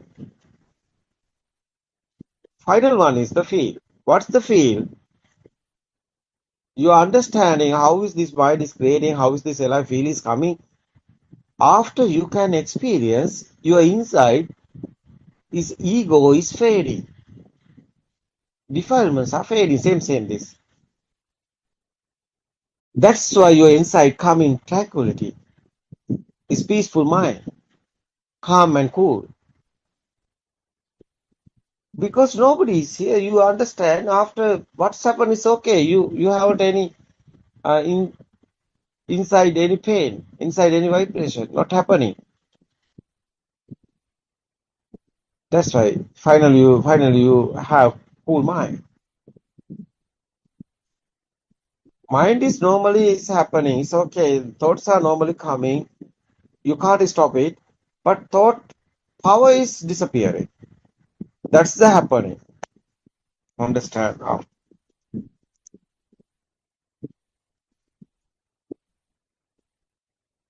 It's very important. That's why inside meditation is understanding. But not enough understanding. You won't experience. Satyajnana is the truth. You see, you will understand how is creating this, how is creating these senses, how is coming the life feel, how is thoughts are coming. Right vision is very important. After you can experience it. That's the truth. Buddha's word is Kruta. Second one. You can experience it. Nobody here. Everything is happening systematically. After third one is, that's the effort. Tranquility.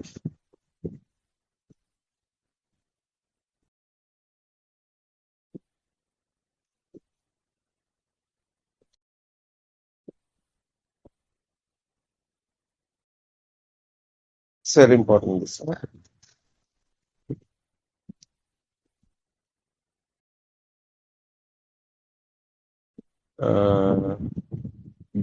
Joel, no? Joel. Yes, Joel, do you understand what I said? This experience is important. Yes, Aryan. Thank you. I want to feel it more. Joel, you are Christian, no? It's okay, it's no problem.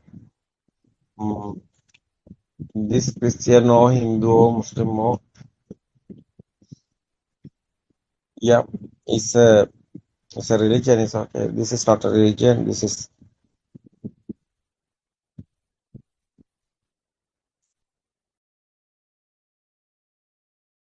Joel, Joel, now I think you understand.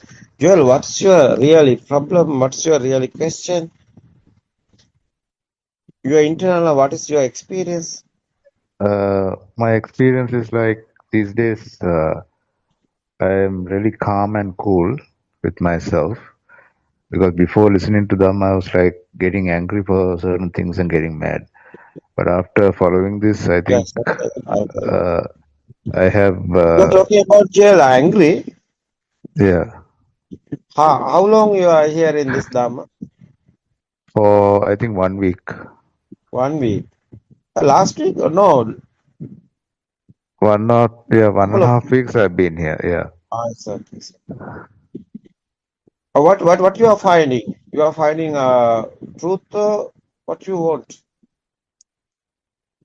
I Yeah. mean, like that, just to come out of the mind and live out of the mind without Come getting out, stuck in the mind. come out of the mind and what are you talking?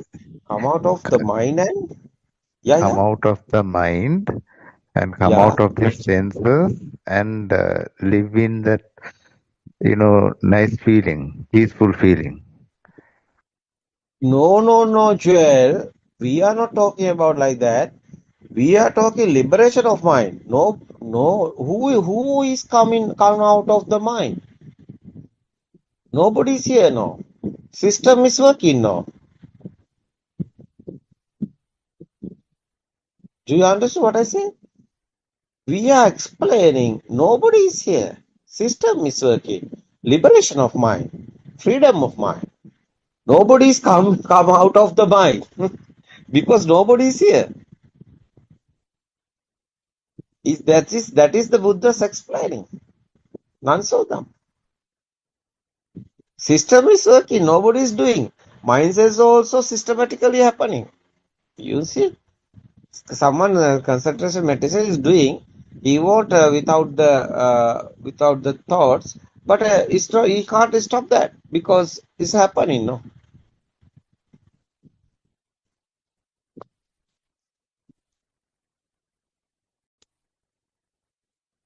do you understood what I say? Yes, Aryan. Yeah, that is why. Otherwise, what is this? What I think is what is Christians? I think it's a Jesus. Who's the Father? Who's the Son? Father is a nature, no? Son is we are the Son, no? That's a real Christian. No? Father is a nature. Who's the Son? Son is everybody is a Son, no? Because Father is a nature. System is a nature. System is a nature. System is a Father. Who's the Son? Son is everybody's Son. Yeah, who's after give after death? Someone happened death. After we are going, it's a nature now. That's why we are going to Father. So why we is a Christians is doing Papa Char is a word is singer word is Papa Char is opening the everything everybody because inside everything is opening the no secret any inside. That's why nobody is here. That's why it's opening the everything. It's okay. Ego is disappearing. After no powers the thoughts. After what happened, that's the nature clause. That's why coming to the Father. That's a real Christian.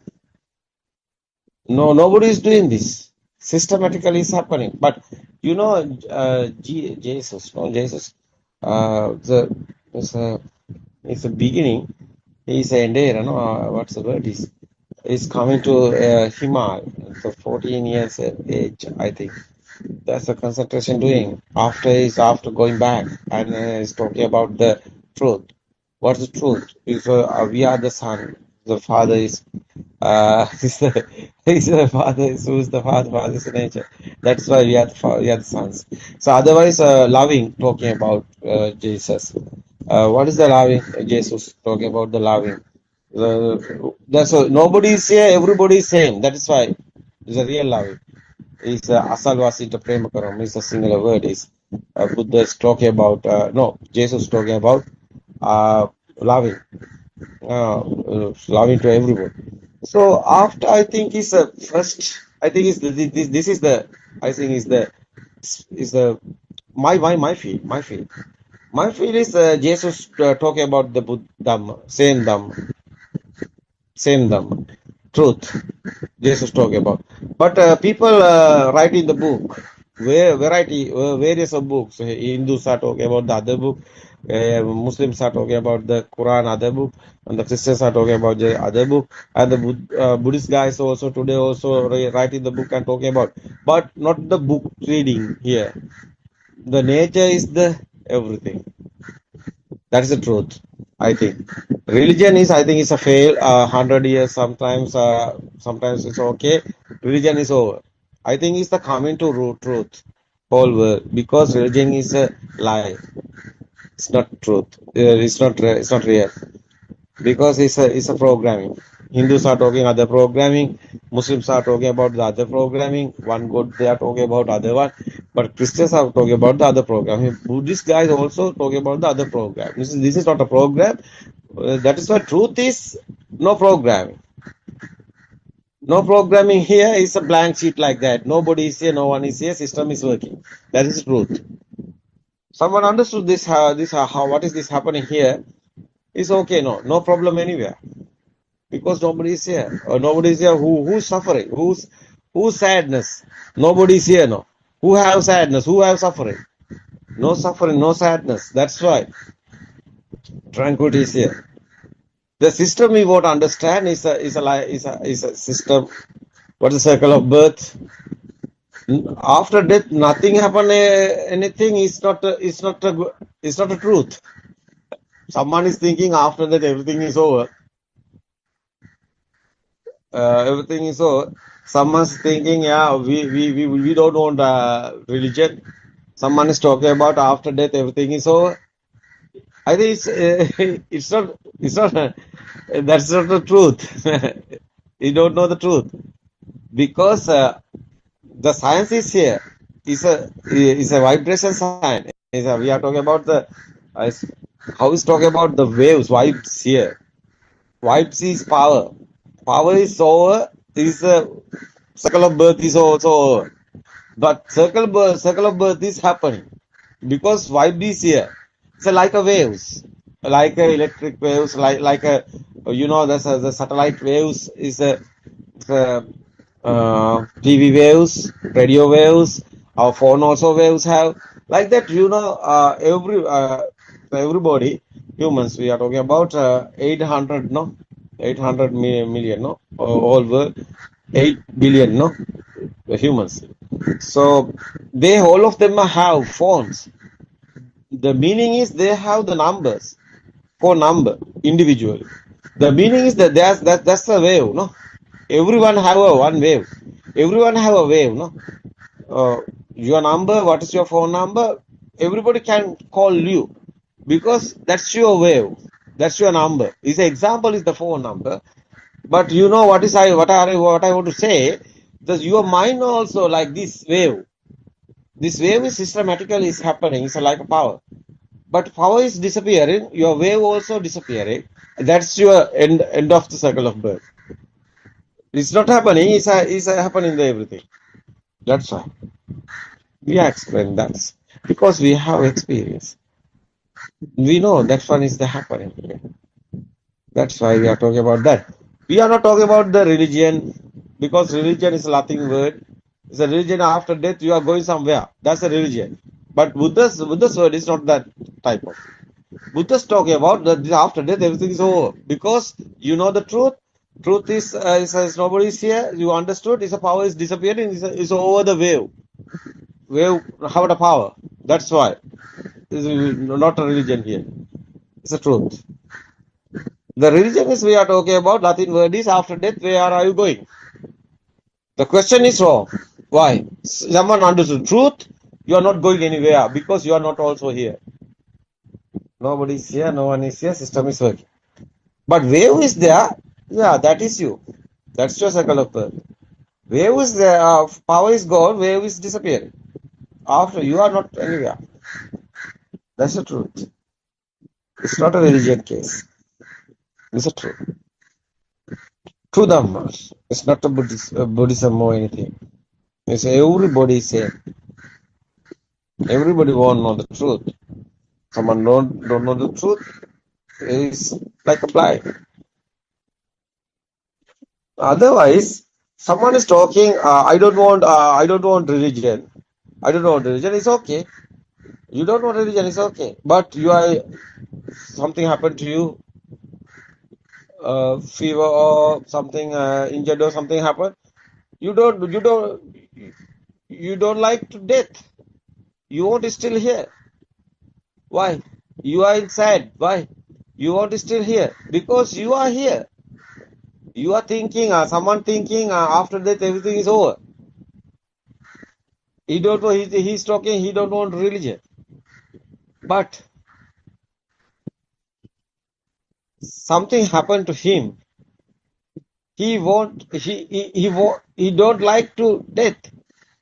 He won't still here. But it's not happening. He's in suffering. He's in sadness. Sadness is there. Suffering is there. He's not ending the suffering and sadness. He's worried. That is why. The silly mind is very important. This truth. Someone understood this. Everything is happening in this present moment. You are thinking something. Future is present moment only thought. You are remembering something is a history. That's this present moment only the thought. Otherwise, this present moment, one thought is here.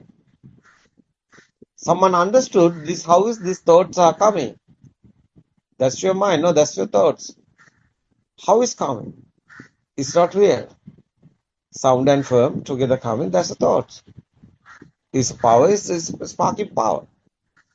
Is combined. Is coming this more power. Exists a field. That's the life field.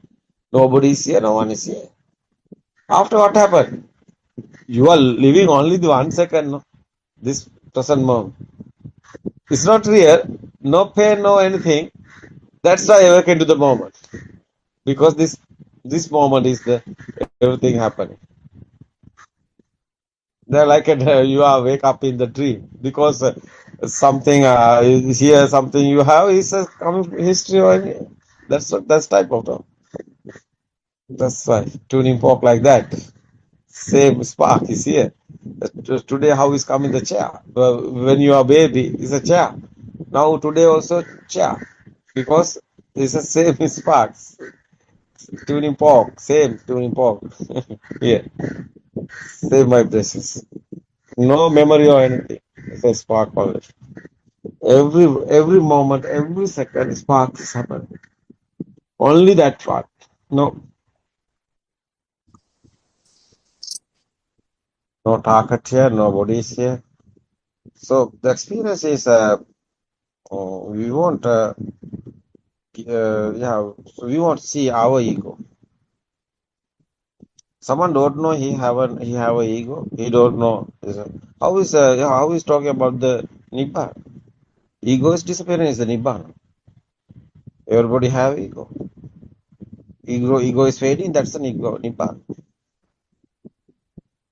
What's nibbana? Firing is fading. What's the firing? Is ego. Ego is fading. Is the nibbana. Nothing here any nibbana.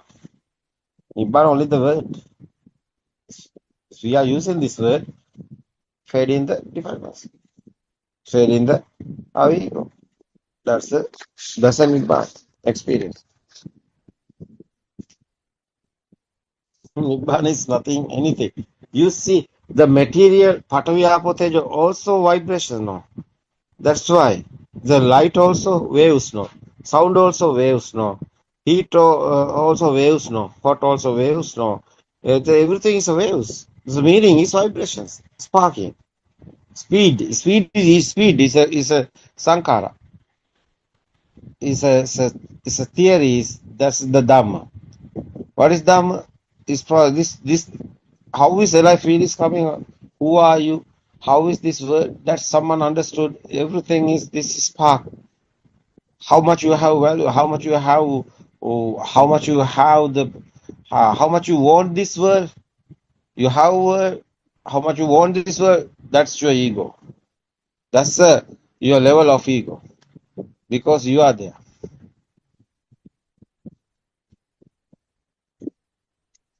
So your eye given you to a mountain or sun or moon, everything is your eye creating. And something happened to your eye, is you are blind. No? You think you are first time this world is coming. What's the date? That at that day also you are blind. Have you sun or moon? Have you earth? Have you galaxy? How silly. You know, insect have the world. Insect have on the Jupiter or anywhere. Okay, I Anything. found this on the web, but do you know how the world? Check it out. What's that? Circus system is coming. He's a AI, I think. Yes, okay. It's unbelievable, no? This thumb is unbelievable. I know this many guys for other religion have question because they are talking about they are in somewhere galaxy or universe or somewhere, but this Dham is not that one. That is why we are not talking about the religion. Religion is why they are talking about religion, because they are going after death somewhere. But this Dhamma is nobody is here. Who's going? This is not a religion. This is truth. And after feeling this truth also, you can go to the church, you can light the candles, and you will be with your family, you will be doing everything, and there you are. You're not you just do that, the function of the system. That's fine. Oh, otherwise, so we are thinking this this body is me. We are thinking. Death also thoughts. Birth also thought. So only the happening exhale and inhale is system. Nobody is here. What do you think about God? Yes, sir. Who have death? Who have birth? No death or birth is here. That is why liberation of the mind. Everything is, you have freedom. You are not in anywhere. That's a real freedom. Everybody is you otherwise. Because you are not in here. Everybody is you. That is why Asal was into Premakaram. He's a Christian. Jesus are talking. Jesus, I love in Jesus. Why? I know he's a Buddha guy. Why? He's not a religion. He know the truth. Why killing the Jesus? Because he is talking about the real one. But after writing the book, it's not a Jesus one. Real Jesus is truth. He knows nature is everything. Nobody is here. No one is here. That is why he's talking of loving kindness, is because nobody is here, everybody is him. That is the real. That's the Buddha's word, no? It's the same, no? It's a real.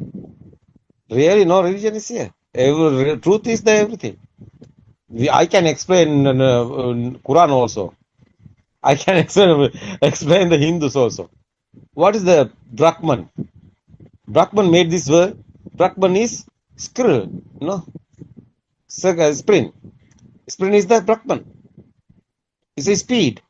Spring rotating speed is happening. That's the earth is coming. That's the material also coming. That's the waves, no? It's a Hindus are talking about Brahman. Yeah, it's a Brahman is the made this world. What is the Brahman? It's a nature, no? Who's the God? Who's the Father? It's a nature, no? What is religion? Every religion is fail. One is happening. Is everything is a system. You won't understand the system. What is the system? It's a nature. Is the everything. Nobody is here. No one is here. You won't understand how is coming thoughts. What's your thoughts? It's not real. It's not a Jesu, or it's not a Brahman, no, it's not anybody. It's a system. That's the word of real. That is why Buddha talking, nobody is here. I said Dhamma, if someone understood the Dhamma, he knows everything. Dhamma is the first. No? That's a Buddha's word, no, Kokila? Yes. No, Buddha is not a person. That is why. It's Yeah, after even that can be becoming misunderstood. Yeah. yeah, after becoming a Buddha, Upaka asking the question, who are you? Buddha talking about, I'm not a person. Nobody is here. That is why. I'm not a god. Hey, Upaka asking, are you a god? No, I'm not a god. Are you a person? No, I'm not a person. Are you human? No, I'm not a human. Are you a Brahman? No, I'm not a Brahman. Who are you? Nobody is here. That's the Buddha. Buddha is nobody's here. Meaning is, Buddha word is, meaning is nobody's here. Jail. That's the real Dham. It's not a religion. I don't know. People in misunderstanding, people in misconception. I don't caring about it. Because I want the truth. I don't want any religion or anything. I want truth. I want telling that this human want truth. We are not a blind. Why we are not? Why we are in the blind? We want to explain the truth. Whole world, every humans. No religion is here. It's a programming. We don't want our program in humans' mind. Why? Human mind, more huge mind is human now. They can't tolerate. That's why they are thinking after death they are going somewhere. Why animal have a religion? No more mind. Feel is only the feel. It's nice feeling, no. What you think about Suranga? Yes, Saran Mahansa, very beautiful. Yeah. And the more and more, I think I remembered Maat ekka mama gamanak yanawa because even in the Buddha's days. Yeah, you can speak that English. I'm going with me. So, I mean, even during the Buddha's days, the Prince Nanda also went in search of something. He thought he can gain something, and in the process, he listened to the pure truth and lost himself. Someone know the pure truth? What is your board? Christian no, Buddha or Hindu or Muslim no? That's only the board no. Yes. On the programming no. Wow, we are silly. No, we are not a silly. We can understand what is happening here. That's okay. Circle of birth is happening, misunderstood. Circle of birth is happening, misconception, guys. No. It's a mithya dushti. Yeah, it's a dushti is there. It's a power is there. What is this dushti? It's a misconception. Yeah. Misconception. It's a dushti, otherwise the power. It's a wave. That's a circle of birth. That's like a sirasa, like a dharana. It's a waves. It's a radio waves. It's a mindful waves. It's a chittaro waves. What is this? Waves. We can explain. Body is not you. Mind is not you. Who are you? It's a power. What is this power? It's a waves. Waves is not stopping. Yeah, it's a body is okay. Collapse is okay. One day it's a death is over. We are talking. Yeah, body is over. Exhale and inhale is the last briefing is here. It's okay. You don't know the truth. His power is there.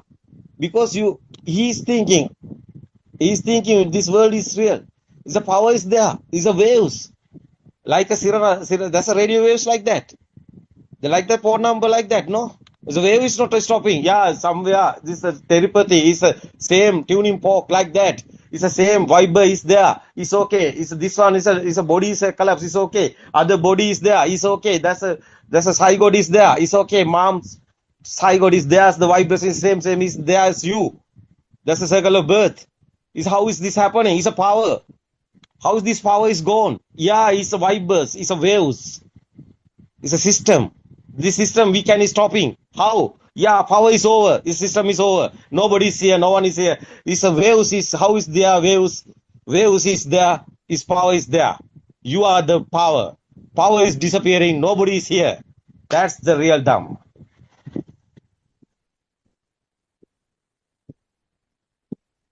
You can experience it. This is a tranquility. Yeah, it's a tranquility. Yeah, endless happiness is here. Why? Nobody is here. It's not a thinking, it's not a thought. You can experience it. It's a wisdom. That's why wisdom of Asia in Sri Lanka is Buddothpado. It awakened to the Buddha. The Buddha is not a person. It's non-vibration. Yeah, non-vibration is we are talking. Yeah, you can experience it. I'm only given the message only. You can experience it. You can find the truth. You can find the truth and you can experience. It's okay. You haven't done the experience. It's okay. You left this. You leave this. It's okay. No problem. Because why we don't want to cheat anybody. We don't want to tell any lie. This is our experience we are talking about. That's why tranquility is there. You know, chair have power. That's you. You are not in the chair, this body. You are not in the mind. You are in the chair. Outside. Yeah. It's a power. It's an attaching power. How's telling this? Yeah, it's a consciousness. Buddha's talking about apatitita vinyana. This apatitita vinyana is the nibbana. He's talking about the power. Perception have a power. Consciousness have a power. Perception, how is converting the consciousness? Is the speed. Speed is vibration speed. That's why skanda is Buddha's word. Everything is skanda. What is this skanda? Is like a quantum theory. Is waves speedily happening. That's why is mirror is that's why is your how is talking about mirage, no? Is yeah, illusion is there. Someone don't know this. Is illusion is there. Something is there, illusion is there. Someone understood is how is this happening? This like you know, this lighting ball circling the speedly. This circle is there, but not circle is there. But you can see the circle. How is circle you can see? The speed given you to this price circle. That's the consciousness. How is this combine this lighting ball rotating? Combined. How is this combining? It's a mind. That's why consciousness we are talking. Perception is this perception, how is becoming the consciousness. It's very important. It's a power. One is spark, have a power. It's very important, Madhya Sutra. No spark here, no power is here. So power is here, spark also here. Power is disappearing, spark also disappearing. Vibration also disappearing. That's why. So power is an existent power, otherwise the life power. Life field is an ego. Ego is disappearing, that's why defilement also disappearing. Same. His power is disappearing. It's the same. It's a zero, it's a power. It's you inside, you are in tranquility. Sometimes outside, rush is there. Many people is there, but you are in alone. What is this? Inside power is like that. Zero. That's the tranquility. That's the Buddha's words. Nibbana. Nobody's here, no one is here. System is happening. No being, no living being, nothing exists. Nisato, Nijio. That's Buddha's final word. It's okay, I think our time is now over, no? It was so beautiful, Aranans. Yeah. Because the truth is very beautiful. We can express everything. What is the God talking about? What's the humans are talking about? God, I think it's a Joel. I think I realize Joel can because a thousand is Dhamma discourses is their single language also. So you can search what I say. What is the 31 worlds? What is the three worlds? Kama Bhumi, Rupa Bhumi, Trilokanatha, Samma Sambuddha. What is how is the Buddha talking about the is the three world meaning? It's not anywhere. It's our mind. Is thought haven't power anywhere. That's why it's gold also is a our vibration is a not high powerful vibration is here. Is a world is smooth is here. Rough world is here because the vibration is huge. Yeah, power is there. Huge power is there. Ego is there. Mani Makato Atimani Kukuro is a Buddha's word is so power is more than coming after death you are becoming a monkey, but you more than ego is there, you are becoming not a monkey, a dog. That's why dogs moms I would have that's you vibration is same, that's why it's vibration every time is converting every time vibration is various of type of converting, that's why the spark this vibes not but same here happening every time this vibe is changing happening, that's why this 31 world we are talking about is very important,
Buddothpado,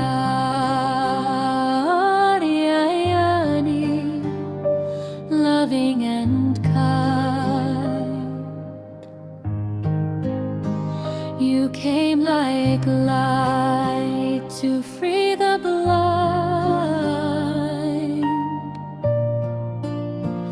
from realms of grace, from heavens above.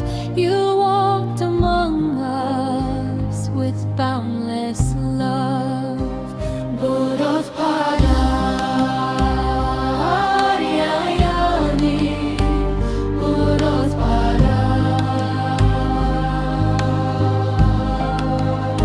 seeing the sorrow of mankind, lost in darkness, confused and blind. You spread the truth so clear, so bright. The Dharma's flame, the guiding light.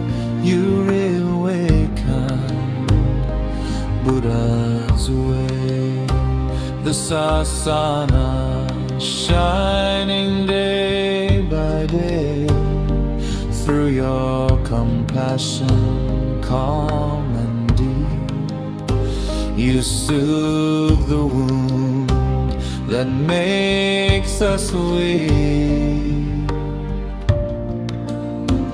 Buddothpado, you show the path through gentle words and sermons vast. Step by step you lead us on until the night the fear is gone. Buddothpado,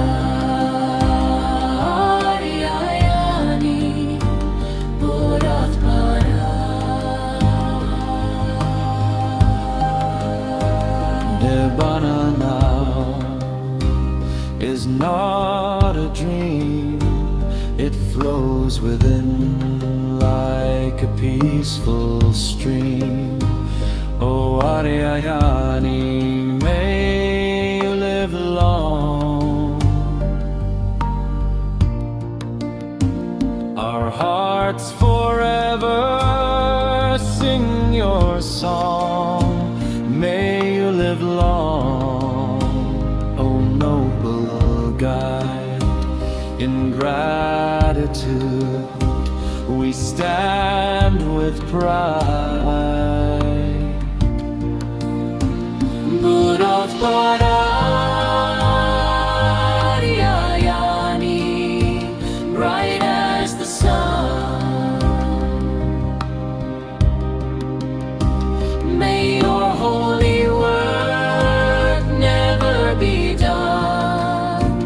Buddothpado, you show the path through gentle words and sermons vast. Buddothpado,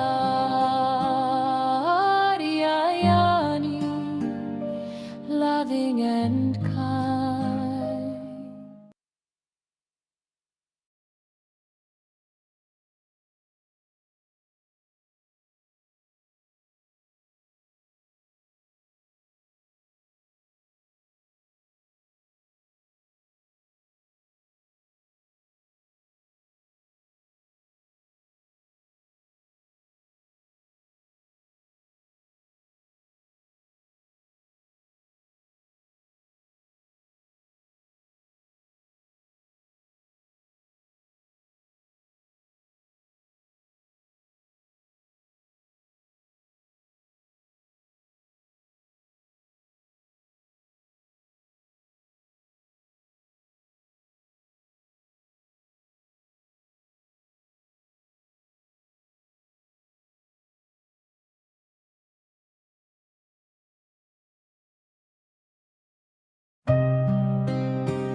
free the blind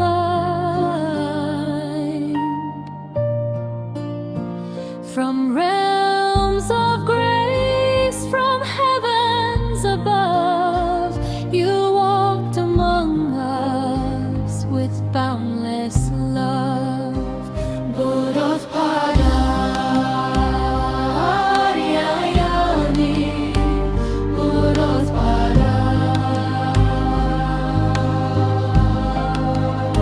seeing the sorrow of mankind, lost in darkness, confused and blind. You spread the truth so clear, so bright. The Dharma's flame, the guiding light. You reawaken Buddha's way.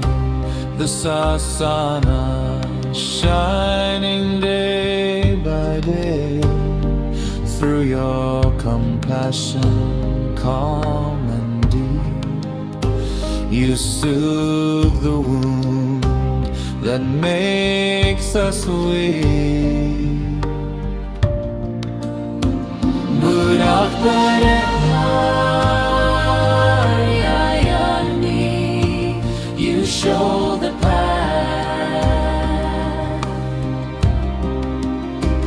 through gentle words and sermons vast.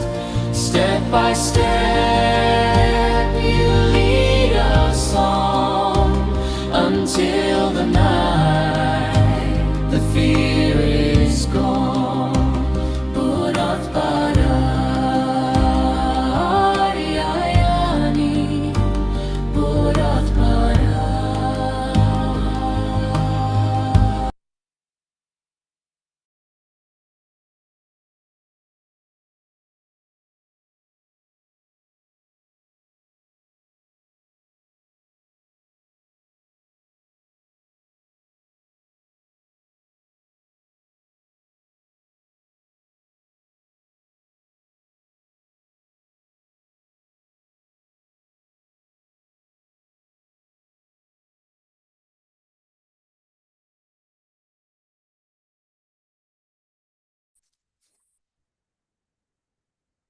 May Triple Gem bless you all.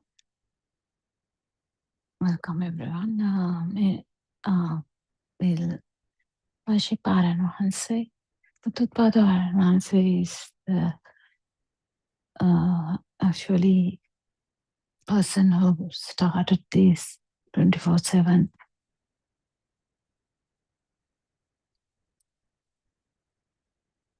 English Zoom discussions and Zoom sermons.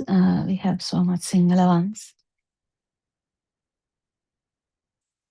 but the Buddothpado PeoTV is in English medium 24/7. We try to talk about this no self angle. Every no self talk is important because it's something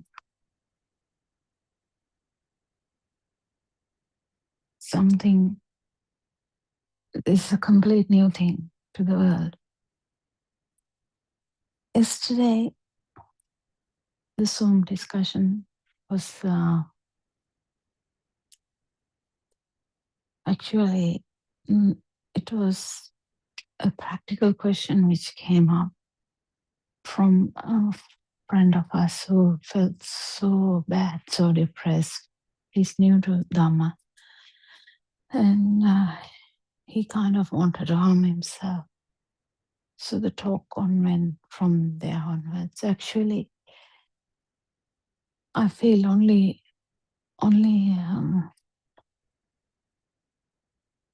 Dhamma can change this depression, anxiety, trauma.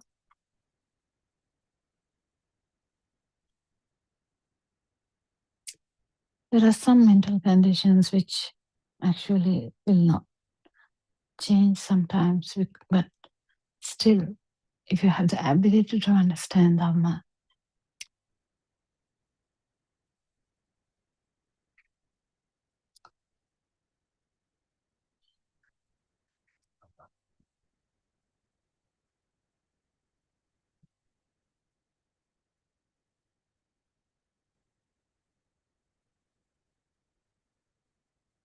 it may help you even in the last minute, last breath.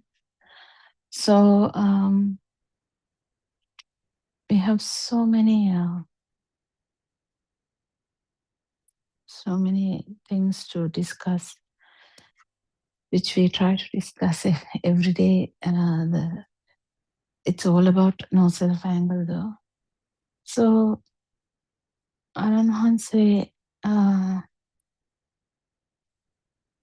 is trying very hard to let you know that what you thought out there was actually not true. If you really want to see what's out there, whether it's the moon, whether it's the stars, whether it's the tree, whether it is the rivers, whether it is the flow, whether it is the earth, whether it is the Venus, whatever you see, Aranhanse is trying hard to let you know that it is a perception in the mind. We have only experience of consciousness, experience of mind is the only thing we have.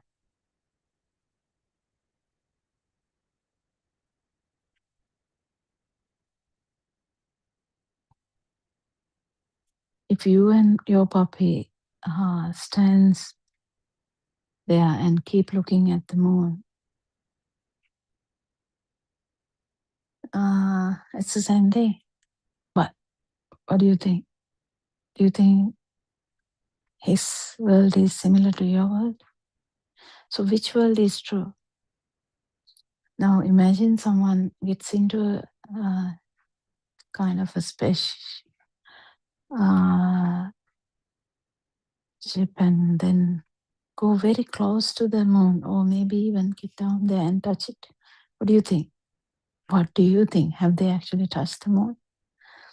Well, this is a bit tricky, isn't it? This is like where other people struggle to understand this. You still have a perception that you landed on the moon. What other perception do you have? You landed on, just imagine you went to, if you're living in Colombo, that's capital of Sri Lanka, you will go to Katunayake Airport, which is the main airport, and get into a plane. Is that a perception? Just a perception. Now, don't you feel as actually getting into the plane? What is the plane? You might say, I know it's a given name, but I got into something. Well, you might tell me it is, how do you know you got into something? Because you see a outline of a picture, isn't it? When you look around, the plane looks different to your home. That's the thing. Yes. Right? So you say, I'm inside the plane. Yeah, right. But do you have the ability, have anything other than this experience of consciousness and experience of perceptions? That's the main thing for you to understand. So imagine you're inside the plane. Before that, you thought, about 3 hours before that, you thought you are in the airport. You waited and waited and waited because there's a waiting time. You waited in the airport, and after all, you were taken to the plane. So now you think, I'm in the plane. Which one is true? Are you in the airport? So before being in the airport, you were at home, right? So, okay, I'm at the home. I'm still at home. I didn't go yet. I'm going soon. So you have the perception of being at home. What is home? Well, you may be sitting down in a chair at home and say, this is my home, right? It's a perception. And you get up from there, sit down in your car, and you say, I'm going to the airport. And you have a perception of going. But it's just the fast changing of this light. Can you get this? Actually, it's a bit difficult because this, this light is the fastest wave we have. So that vibration is the fastest speed of light is the fastest. So that gives you a life field. So that alive field, and then this projection, it's very difficult to understand. So you feel like you are in the car now.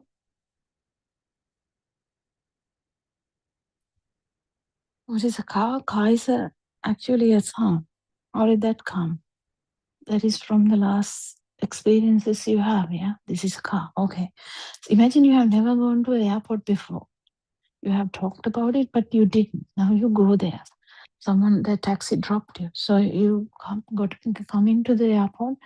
Then you say, I'm in the airport. You might give a call to your parents and say, I came safely. I'm in the airport now.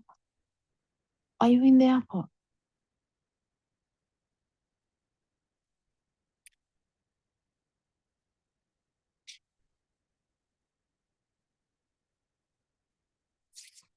Are you in the airport?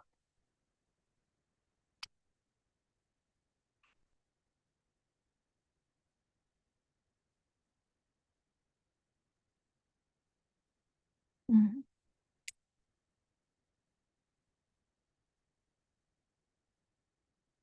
Are you in the airport? What do you think? Yes, I'm in the airport. Are you? What is the airport? Airport is this. What? Is it the airport? What's the airport word means? If you are a Chinese person, would you know that this is the airport? No. Then you might say, I know. This is where the planes are. You might say, what are the planes? Is a plane true? I know what you're talking about. I know it's a perception, but I feel something.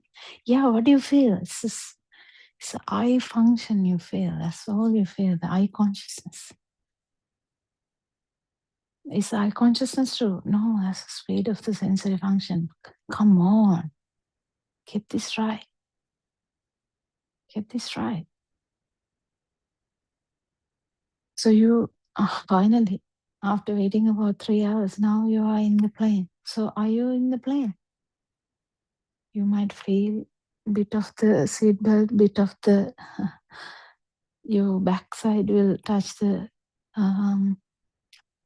seat. So you might say, yeah. Oh, you are sitting, yes? Yeah. Then you, after looking around, you are saying, I'm in the plane. Now, today you dream about this and see, right? I'm just giving you a dream. You were at home, then you get into the taxi, then you went to the airport. You were there for 3 hours, then you got into the plane. Now you think you're in the plane. Why? Because you see things differently. Your eye consciousness is changing so fast. It feels like a new world all the time. Right? Yeah. Now I'm in the plane.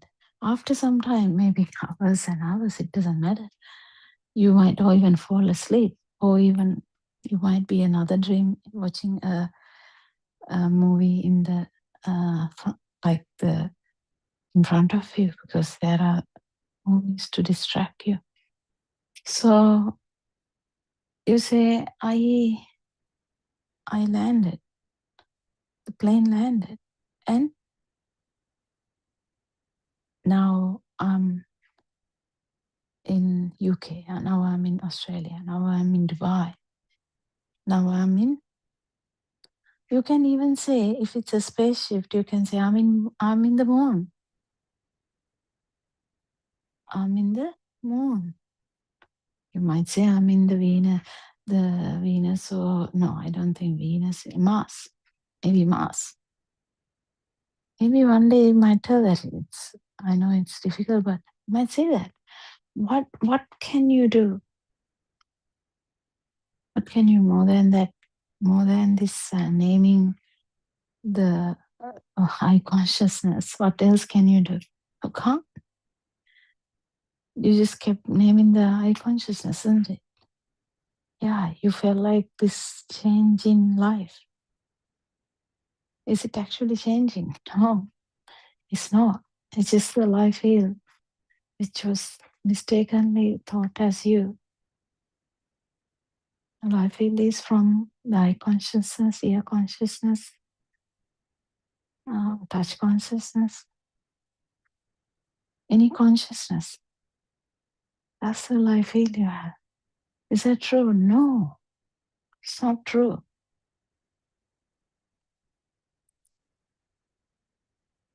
But because I consciousness is very, very speedy, that is the speediest thing in the human eye. That is that. Otherwise, it is not the speediest things. Remember, we know what we know. We have the limitation of our sensory organ. We don't have a radar detector in our body. We don't have a X-ray detector in our body. We don't have a kind of MRI detector in the body. Just imagine if your eye is like MRI, you might pierce every organism and say, oh wow, this is how the organism is. This is how his muscles are. This muscle is bit damaged. Okay. Yeah. No, you don't have that. You have a different output. Just think about this. Put another eye, another form of eye. This may be possible in future. Put another form of eye, and you might actually see through everything. I mean, you might get scared also, because some people actually see different things. Some people might have very specific seeings which other people normal, like 99% of the people won't see. So that person becomes abnormal. Yeah, it becomes a hallucination then, because it's not seen. There are weird things that can happen, but what is the most important problem here? Believing that I am here is the most important problem. Because if you have heard about bad things about something and you see that, you are so scared. Just imagine you are in the plane now, you haven't landed yet, and suddenly the plane jolts. What do you feel? In just a movement of your body, isn't it? But as soon as the jolt is felt, what crosses you? Oh my God, is the plane going to crash? How would you feel then? Are you ready for that? Are you ready for that?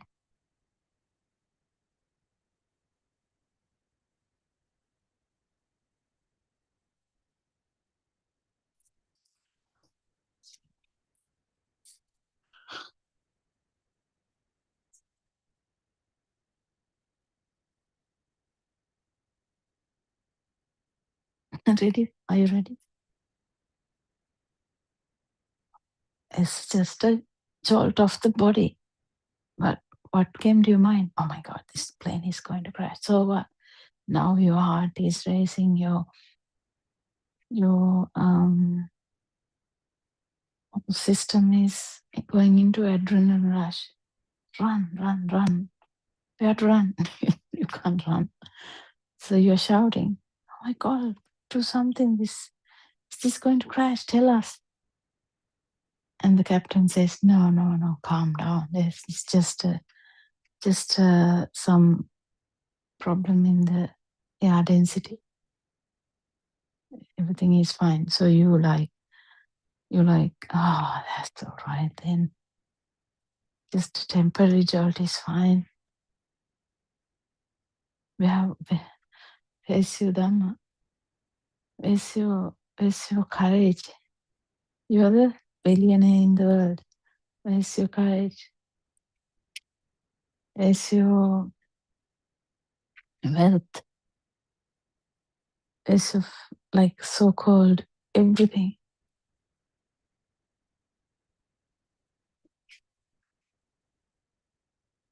Felt very helpless, isn't it? You felt helpless. Why? Because you are there. Why do you believe that you are there? You are the one who is going in a plane. You are the one who is going to land. You are the one who is having like a panic attack, thinking that this plane might crash.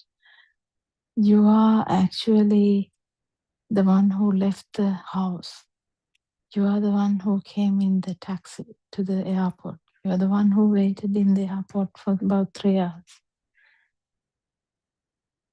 Are you in this dream? If you actually believe in all I said, you have the self-view. You actually believe in all these things. Are you?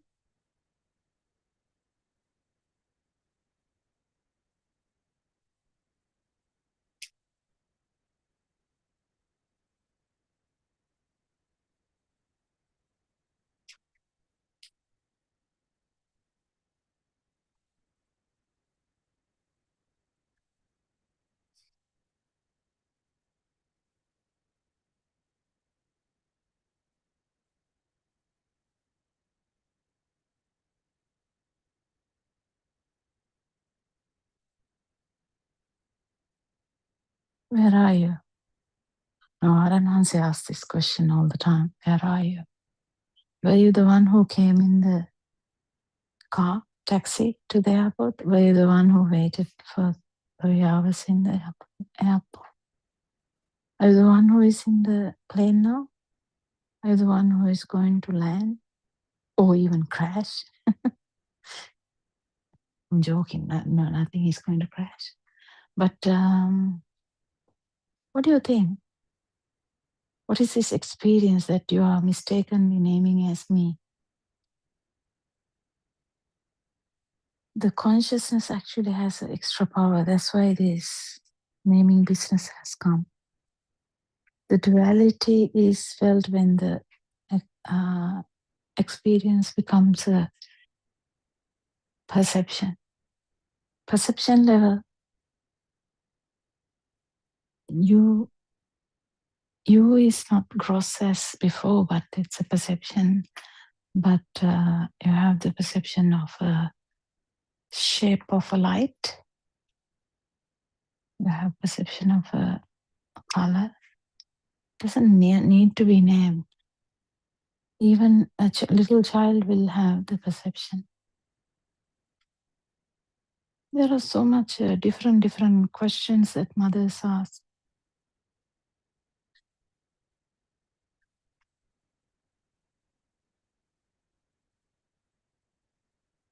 There are so much problems.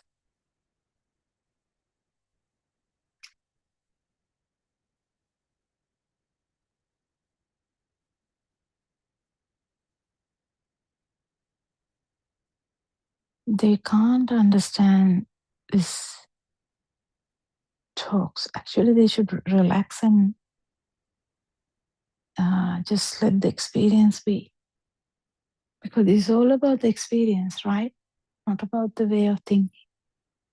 Whatever we think is not true. Whether you think, is this right or is this not right?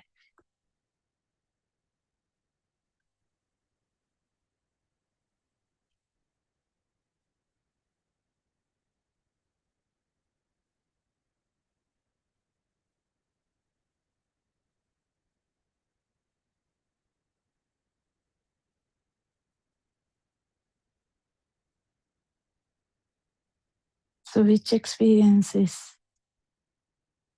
you? That additional power felt is actual misunderstanding here. If that is not felt, that existence feel, if it is a misunderstanding, actually the understanding that was there was that this power is me. Because we feel a difference in here. We feel something here. Then as soon as we feel something here, then the definition of that something felt here is me, I, me, mine. If the I is there, me, mine, my things, everything has started. It's my flight now. I'm going to my own country, or I'm going to a new country. Yes, your flight. So, who are you? So you can say, I'm John, or I'm Kirsty. Are you? Yes, it's a name given by my mother and father. Right. Is that true though? I mean, just imagine they gave the name Martin. Well, then I'm Martin. Now I'm John. Well, do you want to erase that name and put a new name? Yeah, maybe I can put like Liam.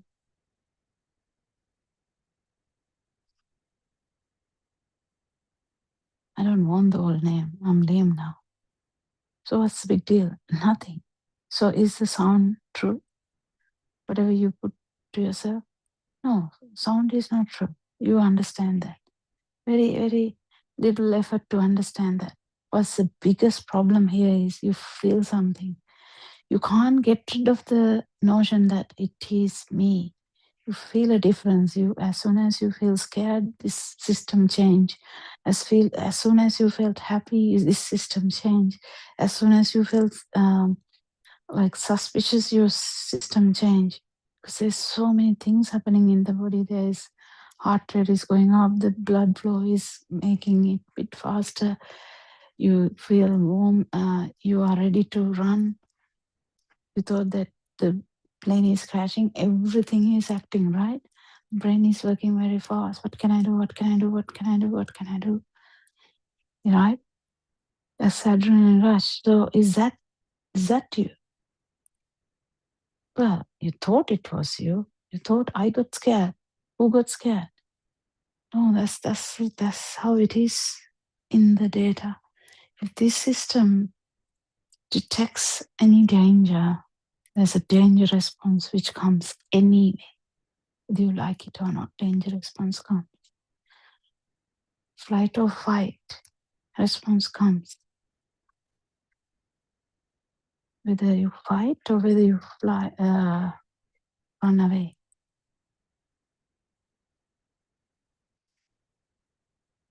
Is that adrenaline rush yours? Well, we thought it was. I thought I'm getting scared. I thought I'm getting fear of death. I thought I'm dying.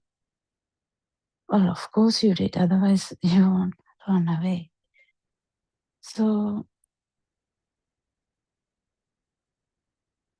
it can be even a misunderstanding that the something is happening to the plane. Just imagine, nothing actually happened. But still your heart is pounding like hell because you thought it was crashing. It's okay, the thought is okay, but what is the actual problem here? Why you are scared? Because this continuity of consciousness may be broken, that you get that idea. The consciousness has this power of next one, next one, next one, next one, next one, next one. There's a push to feel more. There's a push for another perception. Doesn't matter which one. That is why actually this, even if it's the last breath, just imagine actually it crashed. If it's the last breath, is that a big deal? No, it's not a big deal, but you feel it as a big deal. Why? Because you are there. We can't even say these things properly because people will misunderstand. They will take it too seriously and say, well, are you actually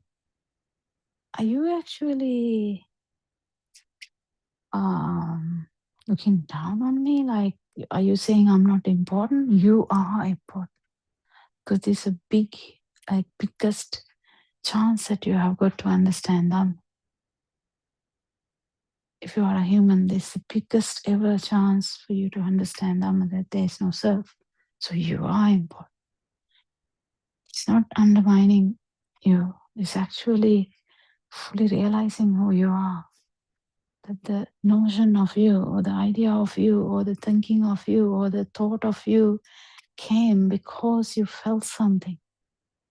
What you felt was, sometimes it's a body reactions that you felt, sometimes it's a touch perception you felt, sometimes it is the mind perception you felt, sometimes it is the eye perception you felt, sometimes it's a sound perception you felt. Nothing else. Nothing else. Can you feel anything else? Okay, we'll go and see. You can feel the taste, right? You can feel the smell. You can feel the eye. You can feel the sound. You can feel the touch temperature, deep touch or soft touch or temperature changes. What else? After the formation of the mind, you can feel the emotions as well, right? You have so many emotions. I got angry, I got scared, blah, blah, blah, blah, blah. Right? Yeah, what now? Yeah, I felt something. That's I am. Who told you that the feel is you? Now, yesterday talk in the discussion, it was he fully took him as his mind. So he wanted to exit the body. He thought he was the mind.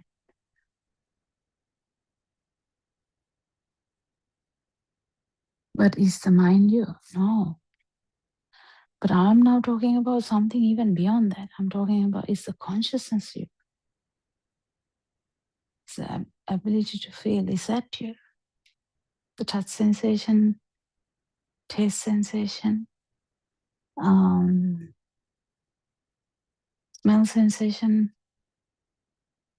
eye sensation, ear sensation, and of course, emotions. Are they you? Well, maybe I didn't think about it. Yes, you didn't. These consciousnesses are there because the actual organ is there. There's no self underneath that. There's no self underneath that. It's just a misunderstanding that you have, that all the sensations are you. It's a bit tricky area, right? Don't feel defeated when I say you thought you as so big person, but actually it's the consciousness which is being misunderstood. You might feel angry with me as well. Sorry, I withdraw. Yeah, take it easy. If it's not really suitable for you, just don't listen. But if someone feels this has some sense, listen and say, feelings, you have to feel this. You can't do much about people who are not understanding this even. In the beginning, you have to at least have an idea what I'm talking about. If you don't have that, just don't listen. If you get so much agitated that when you listen to say, well, you completely misunderstood the consciousness. Let alone the mind, let alone the body. You take the body as yours, you feel like, I'm in charge of my body. So then you can't be your body, right? Yeah, okay, no, and I accept that. I know it is mine, but I know it is not me as such. So my body is mine. Who is mine? Maybe the thinking ability. That must be me. Right, okay. Then try to have some control over that thinking. Have some good thoughts only at any time. Why the bad thoughts are coming?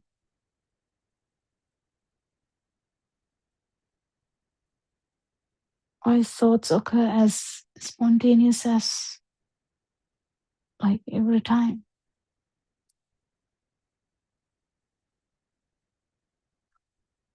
You will one day realize that the thoughts are not you. Then who are you?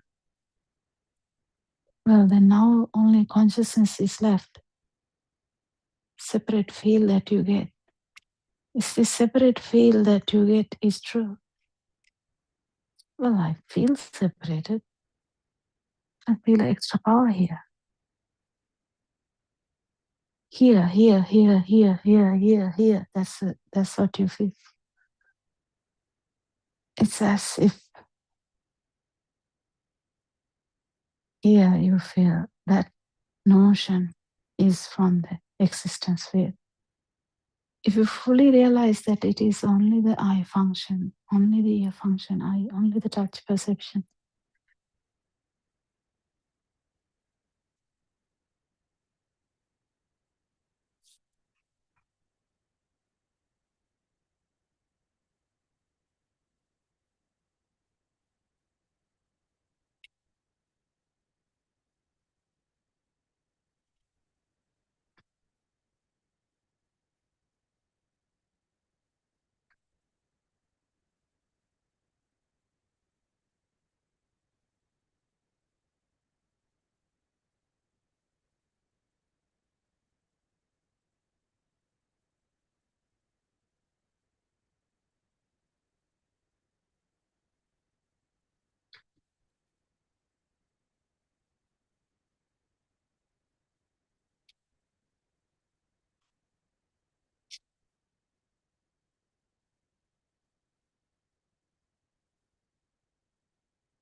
so which part of the experience is you? I mean, this may be a bit mind consuming, isn't it? Like, it's enough. I don't want to find myself. Well, then just have a tea and just relax. You don't want to find yourself. But again, this Dhamma should be there. One day you might actually feel the non-existence of non-alive here. The continuity you felt should be broken at least once for you to believe in this Dhamma. In the sense, actually, to not to have any doubts. You need to feel that. You need to become that or become the this become thing is an example. It's a metaphor. Don't stand on it.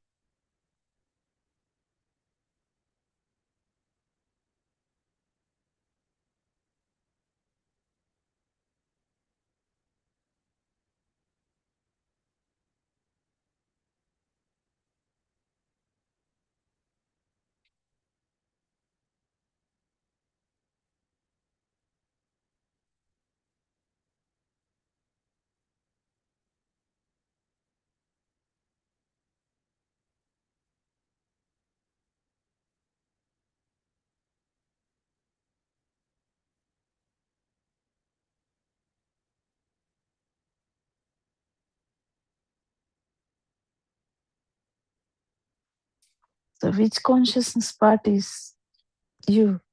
Now you say no. Now in the end you might say, no, it's my consciousness. Wow, where are you now? That's the idea you have. At the end, you will be like, what? Where am I now? Because you came to the level of the field also now.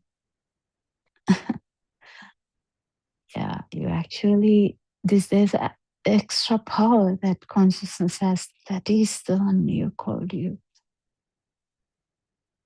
You need to catch this extra power. You need to feel a moment without that extra power. You need to. It's a must. You can't just believe in whatever we say. You can't believe in whatever anyone says. You need to feel the moment, one moment at least, without that continued feeling, without that alive feel, without that power.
Well, Lord Buddha said, all the experiences, fraction of seconds you have passed, they're useless until you have experienced a moment of no self.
How do you feel about all these things? Is consciousness you, or is the power of that consciousness you? Actually, that is it, not the actual consciousness. Actual consciousness has no problem. That power, extra power which has it, is the idea that give you the notion or the feel that there is someone. That extra power is actually the power, the chains that carry the whole system, whole data system.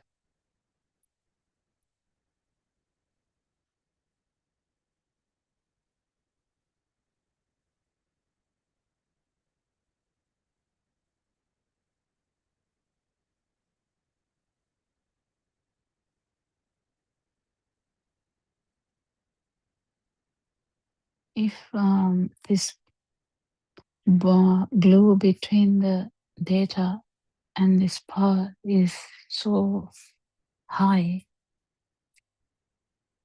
definitely the next level of vibration would be very high, in the sense it will be a lower realm. 100% it is going to be a lower realm if you don't know this Dhamma, because the vibration level is going to go higher, in the sense heavier, because it is going to increase the idea of even the feel that you have, this is coming to an end. It's also another mind, and that mind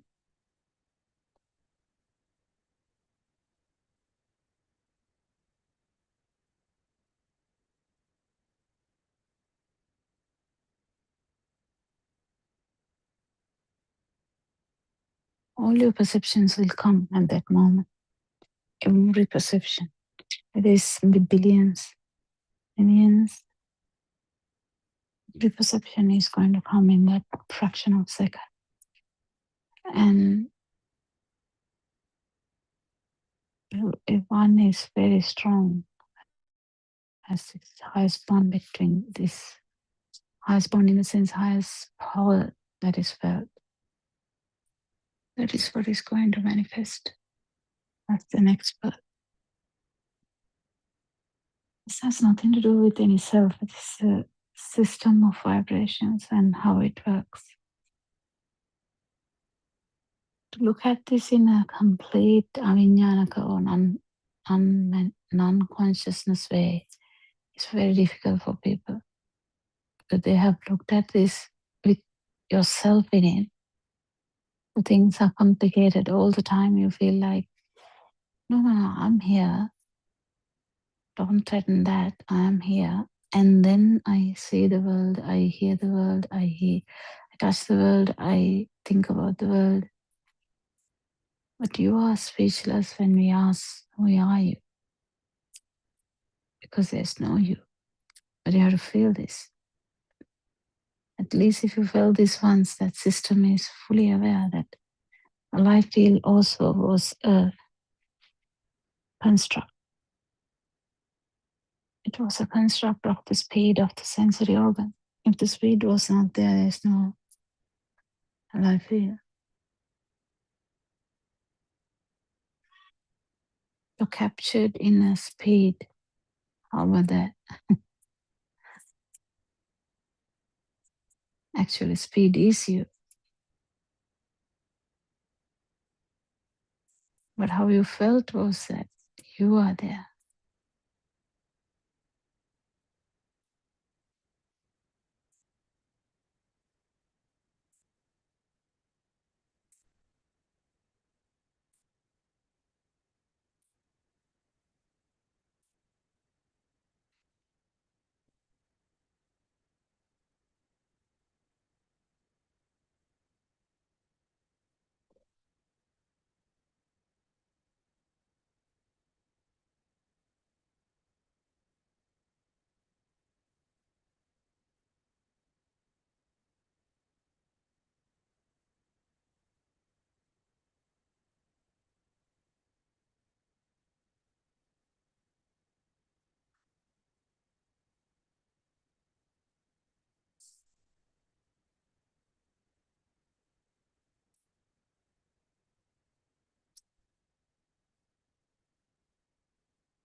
Did you do your own research? Have you felt a moment without you? Otherwise, doubts will be there.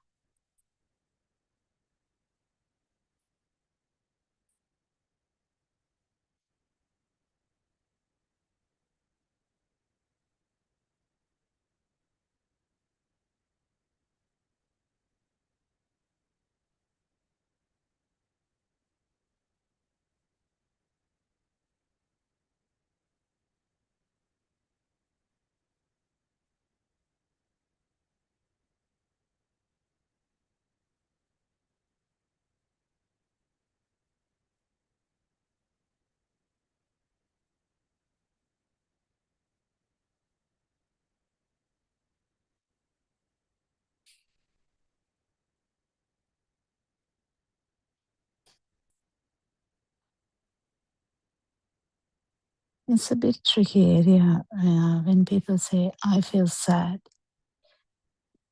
because that's the emotional side of it. That's the mind consciousness.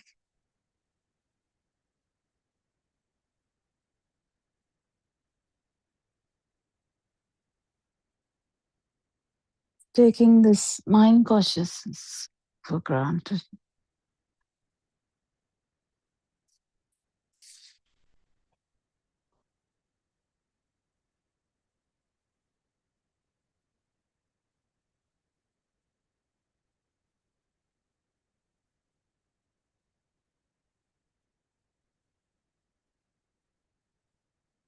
If your Dhamma doesn't go to the feel side, it's useless because Lord Buddha said,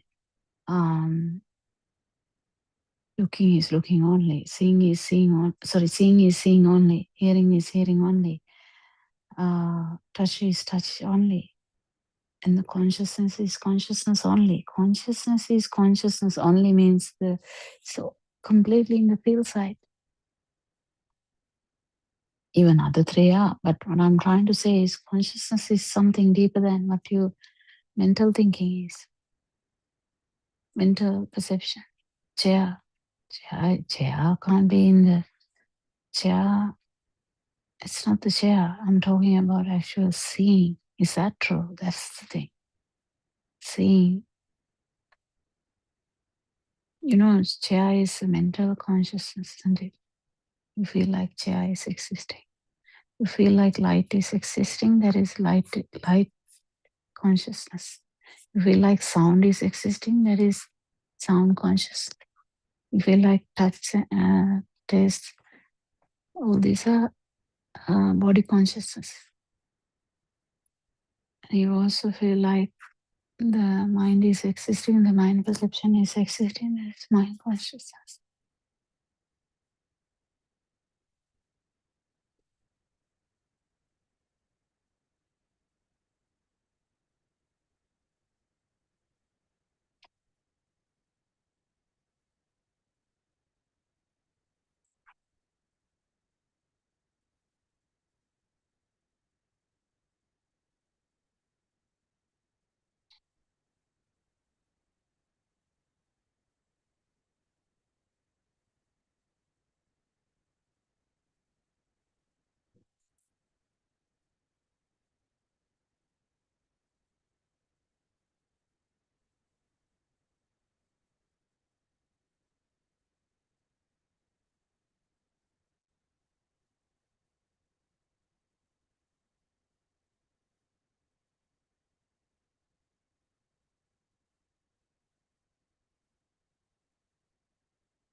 Actually, this, you know that there's a mission to see the moon at this moment, right? Yeah, there is a mission. So I think it is called Artemis too.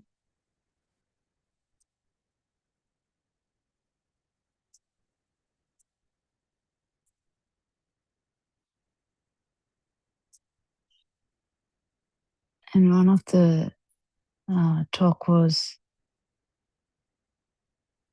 they were like surprised about what naked eye vision from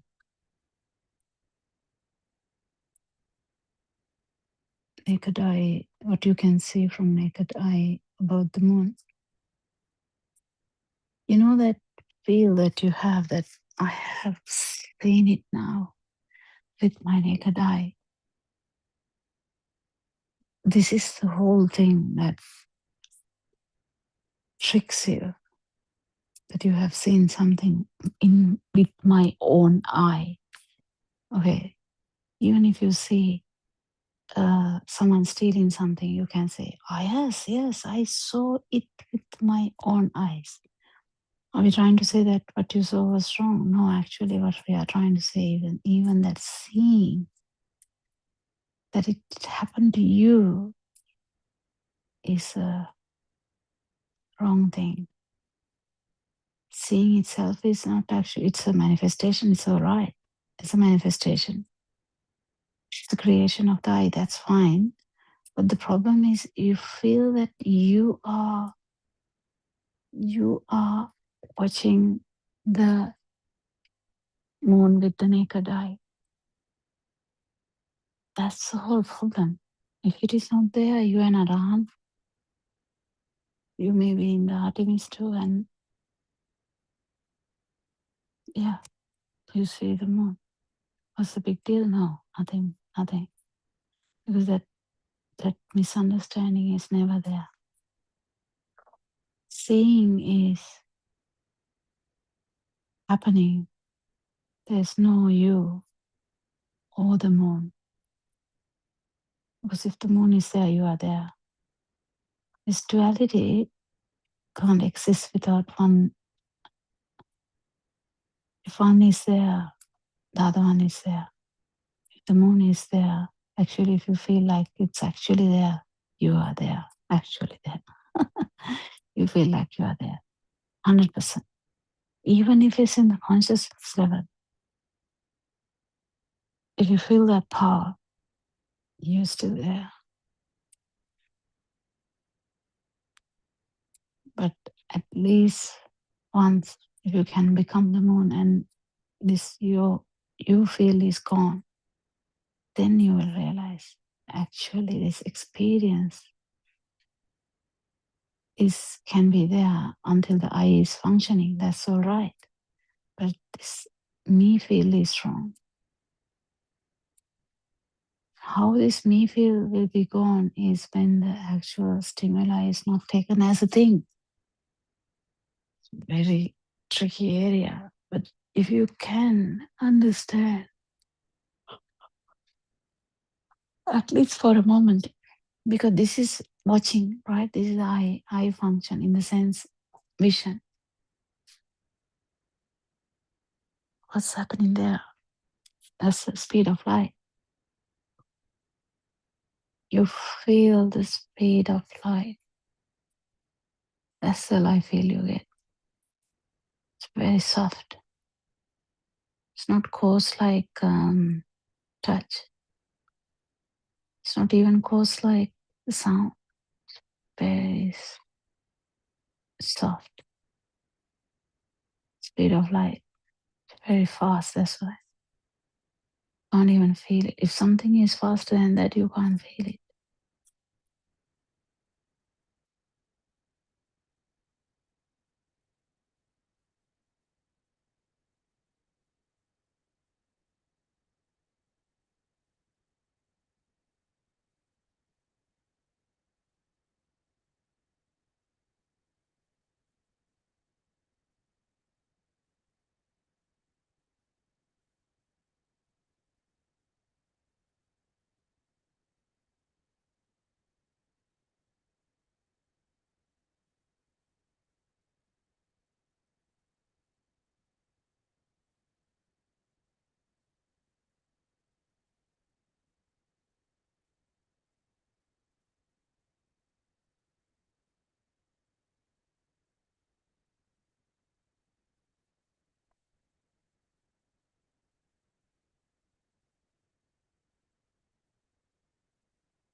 There are problems in actually, you can feel like, just imagine you went very close to the moon, or actually you landed on the moon. You, as I said before, you get the thought that I landed on the moon, right? And you feel something. The problem is not the experience actually. The problem is the notion that you have, it is happening to you. You can't stop it unless you know fully Dhamma, the full truth that Lord Buddha said. These things are creations of the sensory organs, nothing related to you. There's no you. Sensory organ creations are there forever until the sensory organs are shut down. Complete cessation of the sensory organs are called death. Called death. It's nothing like that. But you have so much ideas about this death also. It will hurt, it will do this and that. It's just you have taken a deep breath and you have exhaled. That's all. That's the breath. That's what happened.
Which consciousness is yours? I saw it. I saw moon by my naked eye. Well,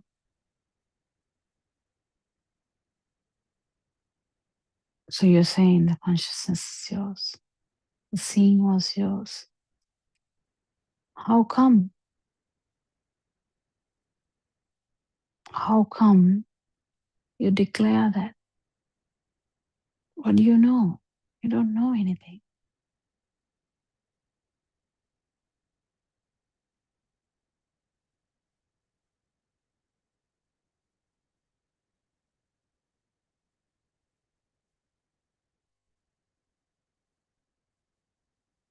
When it comes to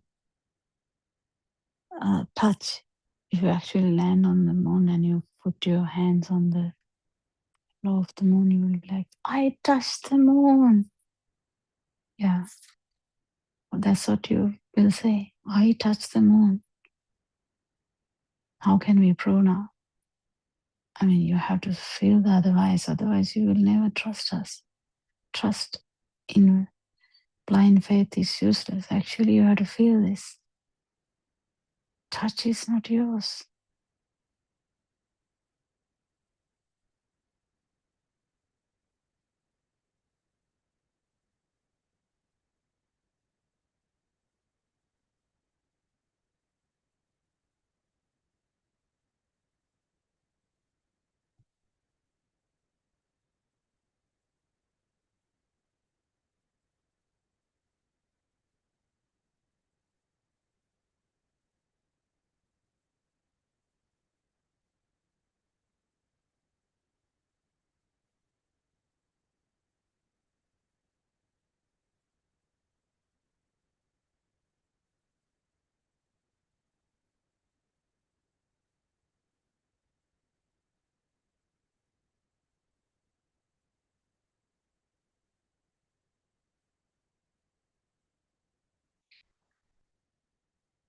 The idea we have that I touched the moon, or I saw the moon with my naked eye. Oh, these are very, innocent thoughts that humans have. It's okay, but you just have to at least understand that, yeah, we call like that, but actually seeing is not mine. Seeing happened, but seeing is not mine. How do I say seeing is mine? Well, you can ask, is it someone else's? No, there's no someone else either. But seeing happened because this system has happened now. If you want to get rid of this suffering of alive feel that we have, the burning, the restlessness, everything, if you want to get rid of these things, you have to understand this Dhamma, that there is no self here.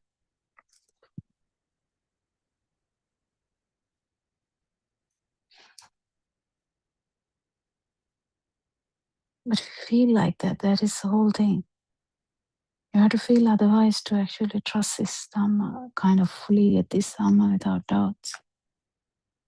The invitation is for you to actually try and feel the outside is actually not true. Outside is a creation of the mind. Can you get this properly?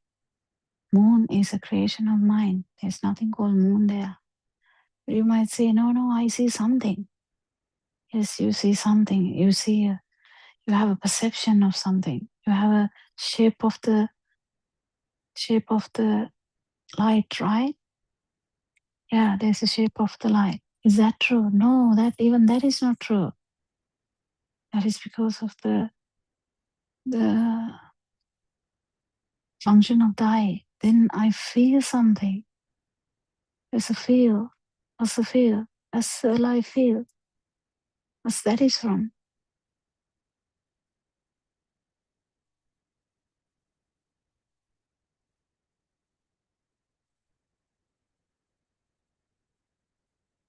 I feel is from speed of this sensory function.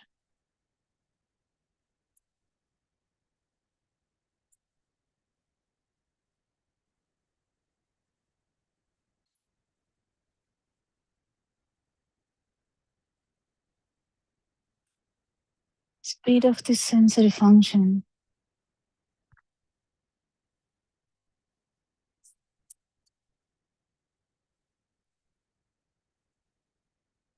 is what gave you the life, the existence field.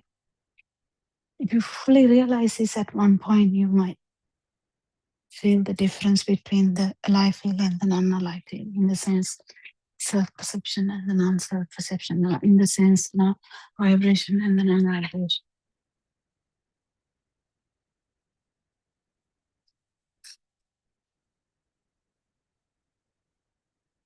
Today there is no mist at all.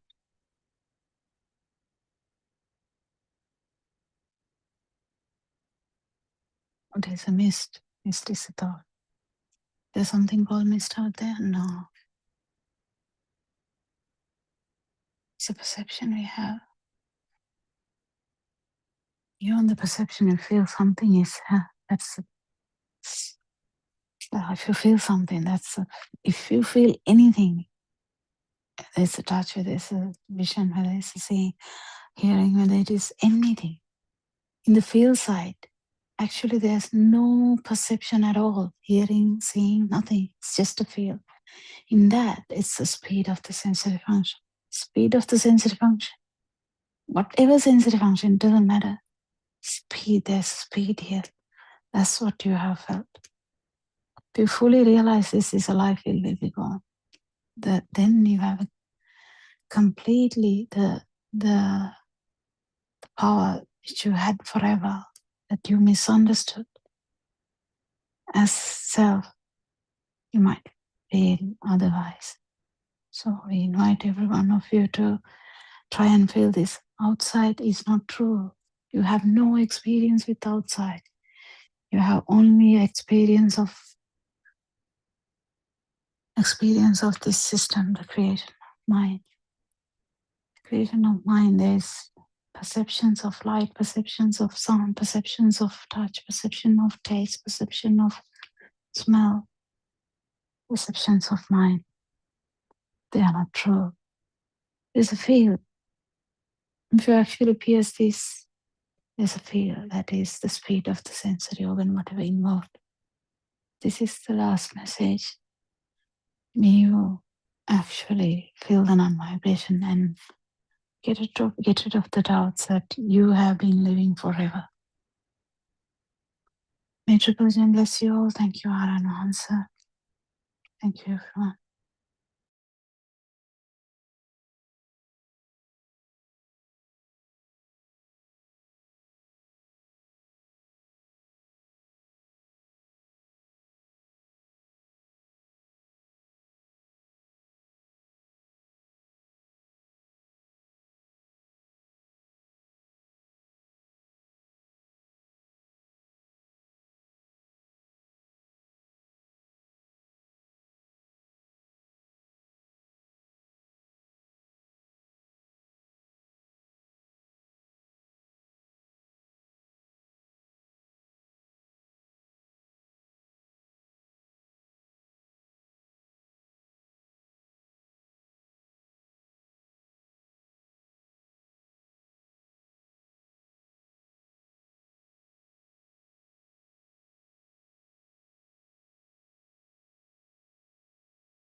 May the Noble Triple Gem bless you and welcome to the 24-hour Buddothpado English Dhamma talk.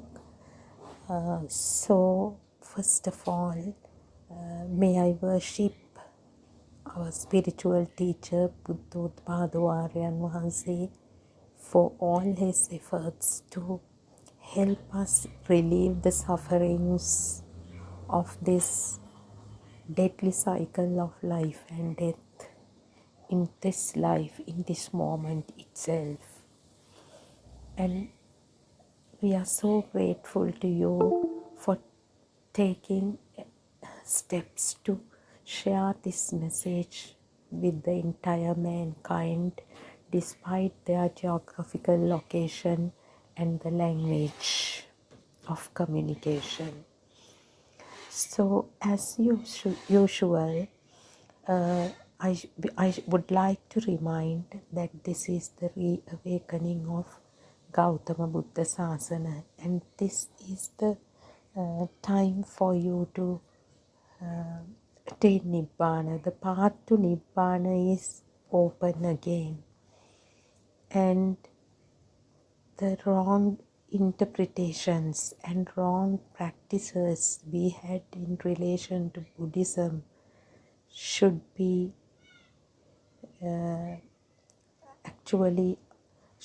understood, and we should gradually switch to the proper path.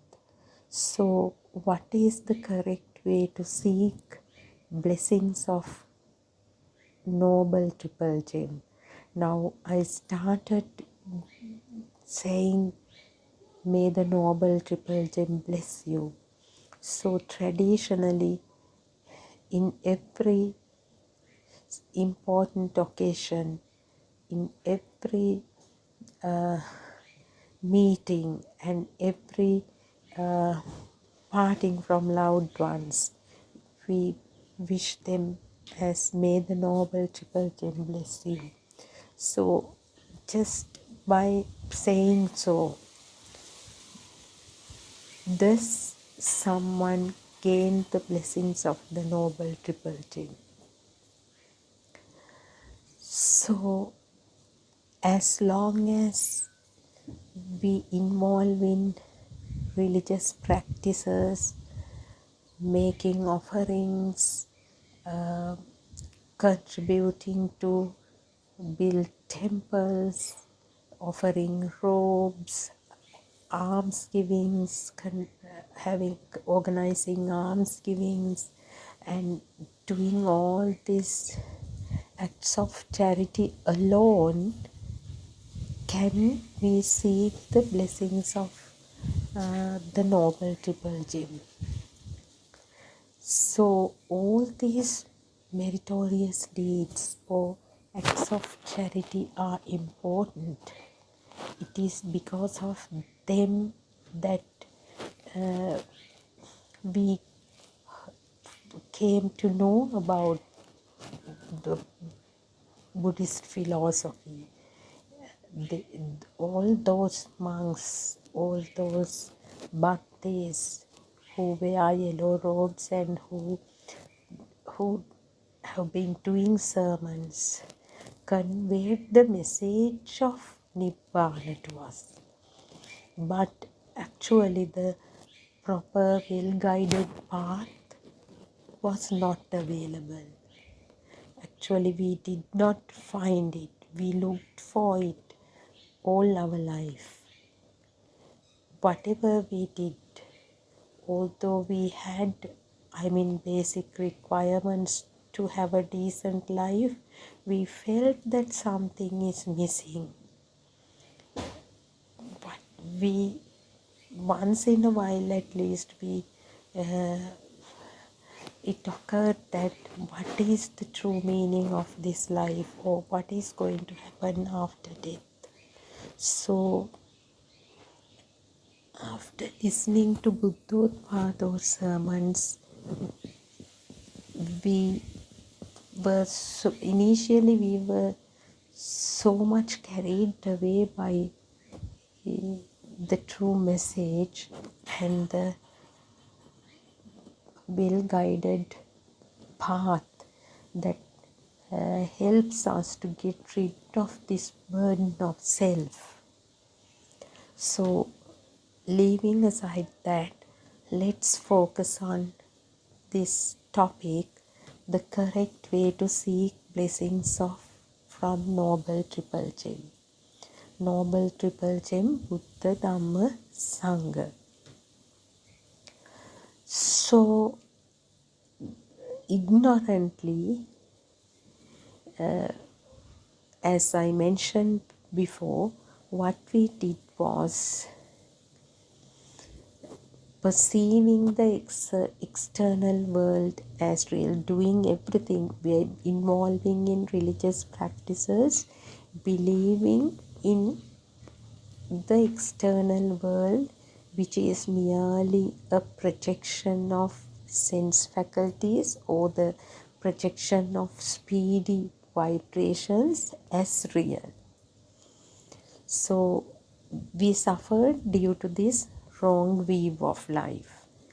The wrong view of life in the sense, in the center I existed. Around me, this existing world was there. So actually we were so ignorant and helpless because we didn't know that we were in the ground of ignorance or the wrong view. So to seek or to gain or to receive the true blessings of Dhamma, one should realize that there is no permanent world or a permanent self as such. So that is the way to seek blessings of Dhamma. There is no other refuge for me. Dhamma is my supreme refuge. In Pali, in Lord Buddha's words, Natti me saranang anyang, Dhammo me saranang varang. So, seeing the emptiness of external world is simply seeing the Dhamma itself. So, Lord Buddha has emphatically said, Yo Dhammam Passati Somam Passati. One who sees the Dhamma sees Buddha. So, although we say Buddha, Dhamma and Sangha, the triple gem, when we deeply understand this, all three becomes a certain state, same state. We refer to a certain state, kind of perfect liberation. They are not different entities that exist. So, seeing the emptiness in the world should be taken very carefully. What is this emptiness? Is it to say that there is nothing outside? Then what about these buildings? What about these trees, birds, animals, and the family, and the body called me? It is not the emptiness that is explained in Buddhist philosophy. It is discerned only through wisdom. For that, one should listen to this Dhamma of dependent origination. How these projections arise due to certain conditions and causes. If one realizes it, then one can experience this emptiness explained in Buddhist philosophy. In Lord Buddha's words, Nissato nisjivo shunyo, this emptiness, there is no being, no soul, only emptiness. So it is not that you go blind and you are not going to, or your eyes are not going to perceive any visual formations, ear is not going to perceive sounds, nose is not going to perceive smells, tongue is not going to perceive tastes, body is not going to feel any tactile sensation, thoughts are not going to, no, nothing like that. This emptiness is something that one discerns through wisdom, through jnana. So, this experience is this no self or this emptiness, nothingness. This beautiful experience is guaranteed by Lord Buddha himself. If one steps into the path of Dhamma, sooner or later one would experience this state. So when one realizes this shunyatavaya, emptiness, or liberation from the stimulus, no burning state, one discovers the tranquility, a sense of liberation from the external world. The projections of the sense faculties or the projections of the speedy vibrations may come and go instantaneously. These projections may arise and cease, but there won't be anyone to be shaken. There won't be a self. Only those projections will arise and cease. This state of zero defilement or zero clinging is referred to as the Buddha state. So Gautama Buddharajanan Vahanse is called the Samma Sambuddha because he was the first fully awakened and revealed this unique message to the world. He did it all by himself without the guidance of a spiritual teacher or master. So that is why he is unique and he is the greatest scientist ever born in the world. Others actually who follow his doctrine and actually come to realization are known as Shravaka Buddha. Shravaka here again the disciples, all his disciples, they are called sons of Buddha. This identified in the term Sangha. It is the four categories of people. The monks, nuns, lay women and laymen who are in the path are identified as these disciples. So actually every individual who realizes Dhamma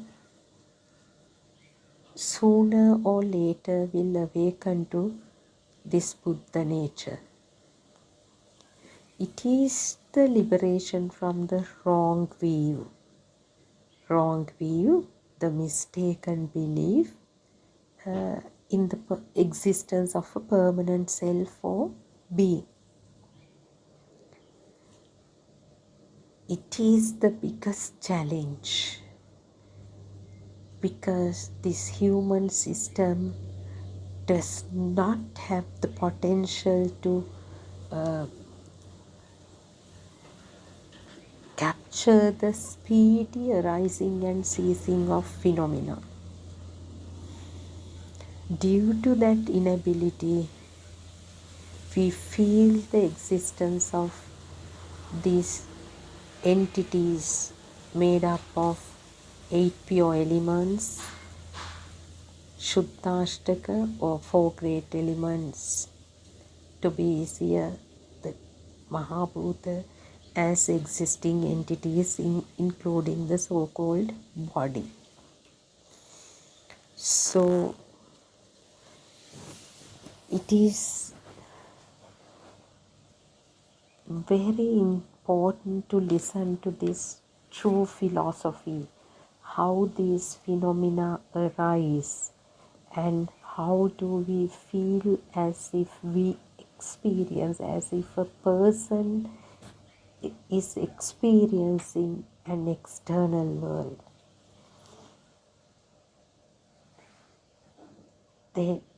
with this realization, there is a kind of milestone in the journey towards Nibbana, that is moving from wrong view to right view, challenging the perception, the self-perception, because we have felt it since the birth, the existence, sense of life, as if there is a self that who experiences external entities. So challenging this view itself is an important milestone in the path to liberation. So, as we typically say, Natti me saranang anyang, buddho me saranang varang. I have no other refugee. The Buddha is my supreme refugee. So, this state of Buddha, this zero defilement state, is the highest blessing in the human world.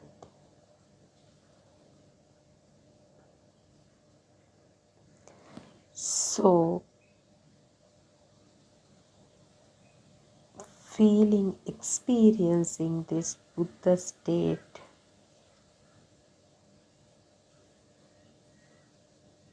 one should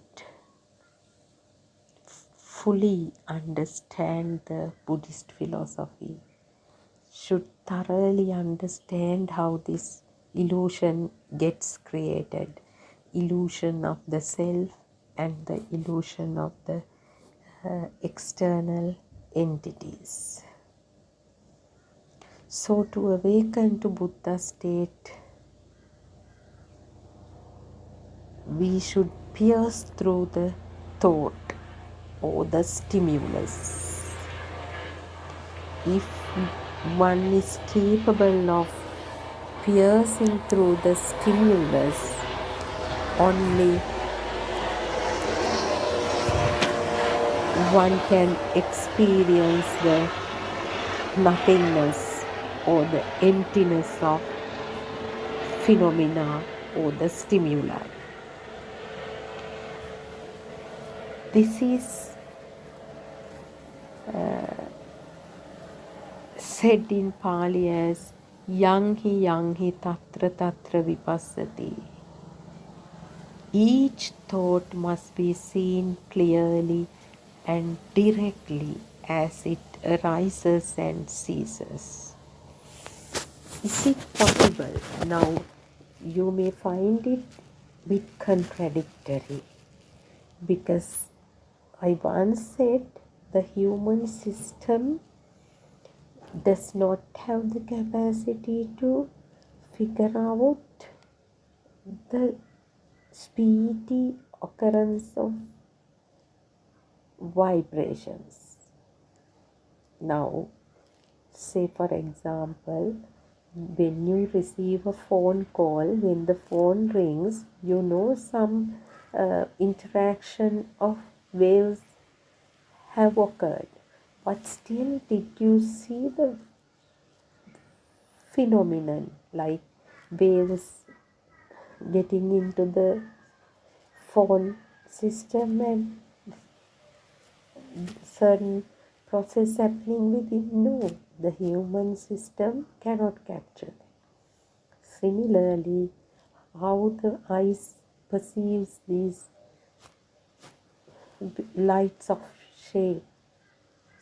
shapes of light, how the ear perceives sounds, how the nose perceives smells, how the tongue perceives tastes, how the body perceives tactile sensation. should be thoroughly investigated, thoroughly explored. That mechanism, that process of arising of stimuli is beautifully explained in this Buddhist philosophy. So it arises and ceases. So it says one must see the rising and ceasing of phenomena. It cannot be captured from the human system. So when you listen to Dhamma, when you listen to this process of occurrence of stimuli, certain wisdom naturally arises, certain jnana arises. We call it Udaya jnana, the wisdom to see the rising and ceasing of phenomena, or Chutupapata jnana, wisdom to see the emptiness of the arising phenomena then and there. Yang hi tatra tatra vipassati. Liberate from each and every thought or stimulus, seeing the truth of it. So actually one who understands the mechanism of thought formation liberate themselves from the thought. So that is why Lord Buddha recommended listening to sermons to be a must for any disciple to begin the journey. So by listening, this listening wisdom, Shrutamaya Jnana arises, and that would help someone to see the truth of the phenomena. So one who understands the mechanism of thought formation liberates themselves from the thought. It's like there is a beautiful metaphor of the magician. In a magic show, a magician may create illusion, lot of illusion, birds, animals, then people losing their body parts, but next instant everything comes in place. Pigeons turn to rabbits, rabbits turn to roses, and cut separated head is fixed once again. So they are all illusions. But we as kids jump up and down seeing them and clapping and cheering. But if the magician takes us to the stage and shows us how this illusion is created, next time, instead of seeing the separation of the head from the body, we would within see that mechanism, that concept, how it is done. So without being excited by seeing rabbits being converted to pigeons, we would within ourselves know that how it happens, that process. So it is the same scenario here. Liberation from the thought, liberation from the stimulus, whatever, liberation from the phenomena that arises is seeing that mechanism. I mean the how it is happening, story behind it. When we know that the deceiving making the things real will not happen. So that is the liberation, that is the eradication of the self perception too. Because when we know the stimuli are not true, they are not fixed entities, they are not permanent entities, the duality eradicates. Duality goes away because the person who experiences fixed entities will not be found. That is the self-perception. When there is an existing perception outside, on this side, the observer, the self-perception arises. That is a natural phenomena too. So seeing the truth of each thought, how this thought formation happens is very important, and with that they liberate from the thought. So if someone follows this path, observing and seeing the truth of each thought, that is not to be a policeman, to involve in a fruitless attempt to see coming of each thought and going. No, you can't see that way. It is only through wisdom. When you know the mechanism,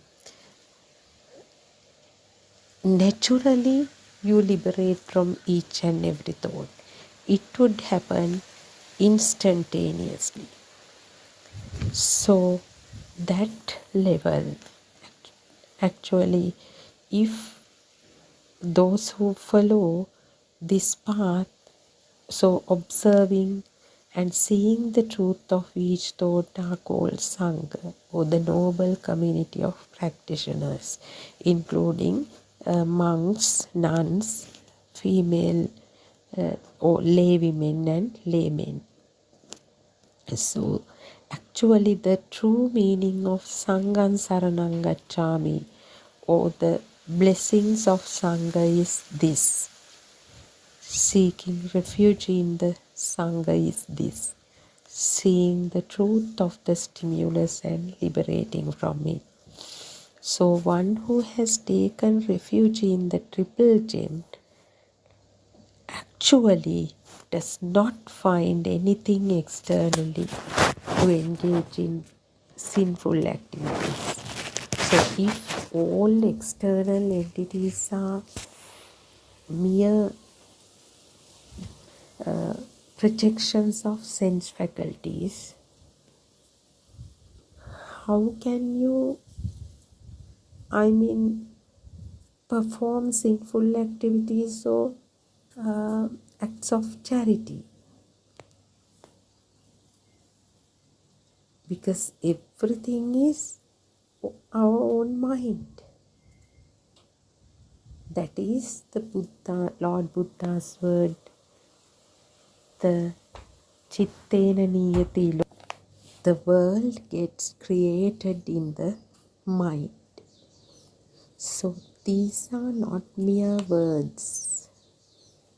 This should be discerned by you, discerned through wisdom.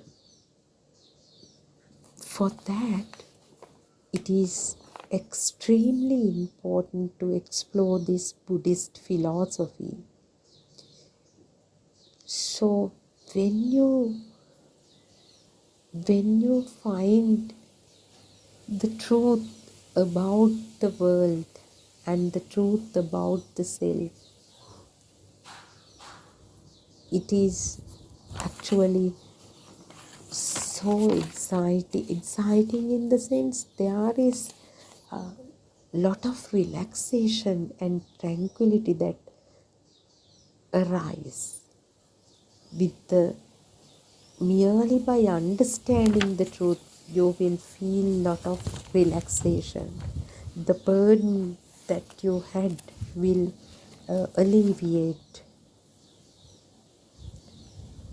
actually we suffer due to our misconceptions or misunderstandings. Due to ignorance, we have taken the external world as real. We have our immediate family, friends, colleagues, the society, country, and the world, planets, all so-called whatever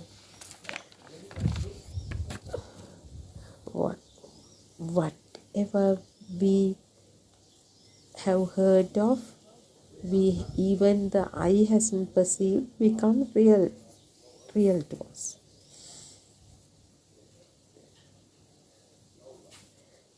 So we take everything as real. And we also believe suffering is caused by external entities and other people. Oh, that one did this to me, that one said so, and now he has passed this exam, so you are happy. He has failed the exam, so you are sad. So we believe that everything arises from external entities. That is the big mistake that caused suffering. But with Dhamma, we understand that nothing truly exists outside. But everything is mind and thoughts. Now,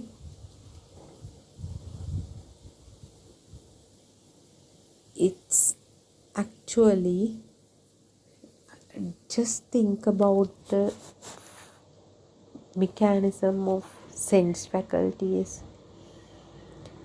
The moment you open your eye, certain shapes arise. Does the eye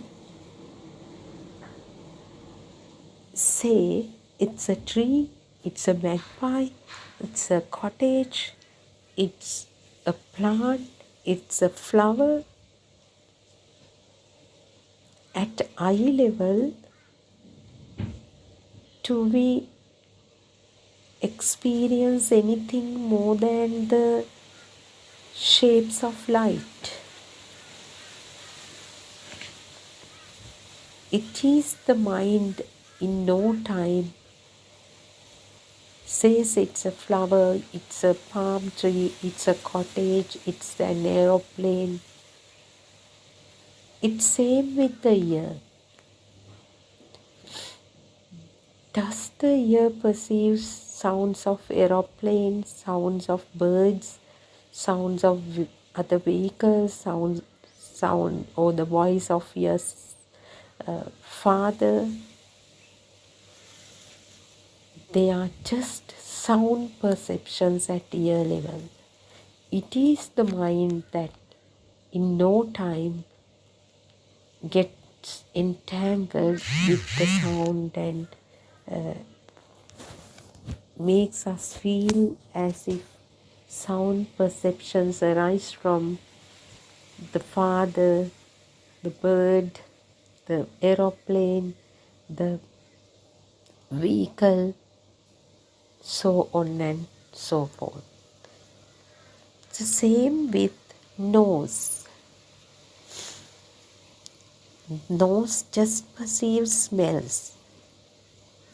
In no time, the mind gets entangled to say the smell of jasmine, smell of pizza, smell of bread, smell of fumes of vehicles.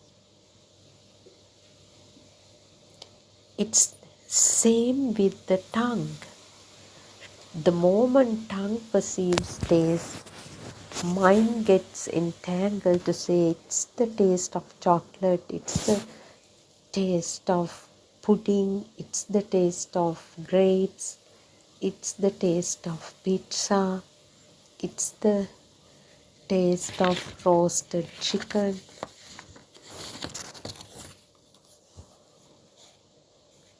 Same with body. The body feels certain sensation. It's the mind that perceives it as hotness, coldness, warmth, sharpness, the hardness, softness. So it's on top of that, thoughts arise in the mind. Thoughts of workplace, thoughts of family, thoughts of plans, future plans, so on and so forth. So, isn't everything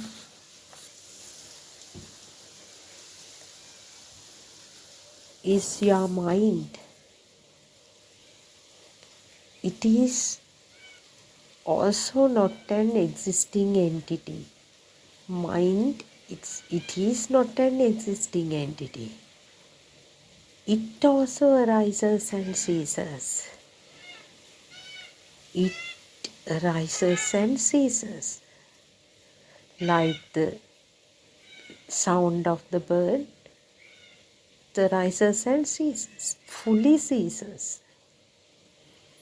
So that is the phenomenon that we cannot capture through the human system, but can realize through the help of our spiritual teacher.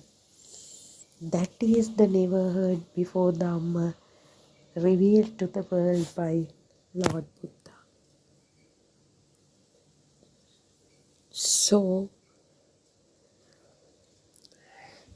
this truth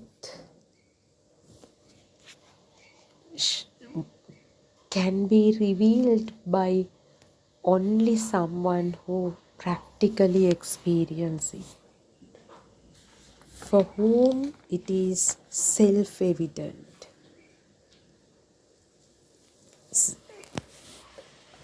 So anybody who experiences it through himself or herself can speak confidently about this Buddha state. This cannot be found through scriptures. It should be self-evident. It should be experienced through oneself. So that is where these Buddothpado sermons comes to save all of us. It is the self-evident Dhamma of Buddothpado Aryan Vahanse.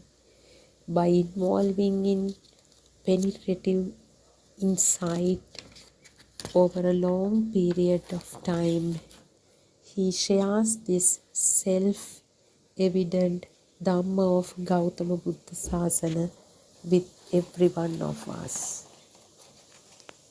So to seek the blessings of Noble Triple Gem, one should realize how this self and the external world have become real to us. How we have taken things ignorantly.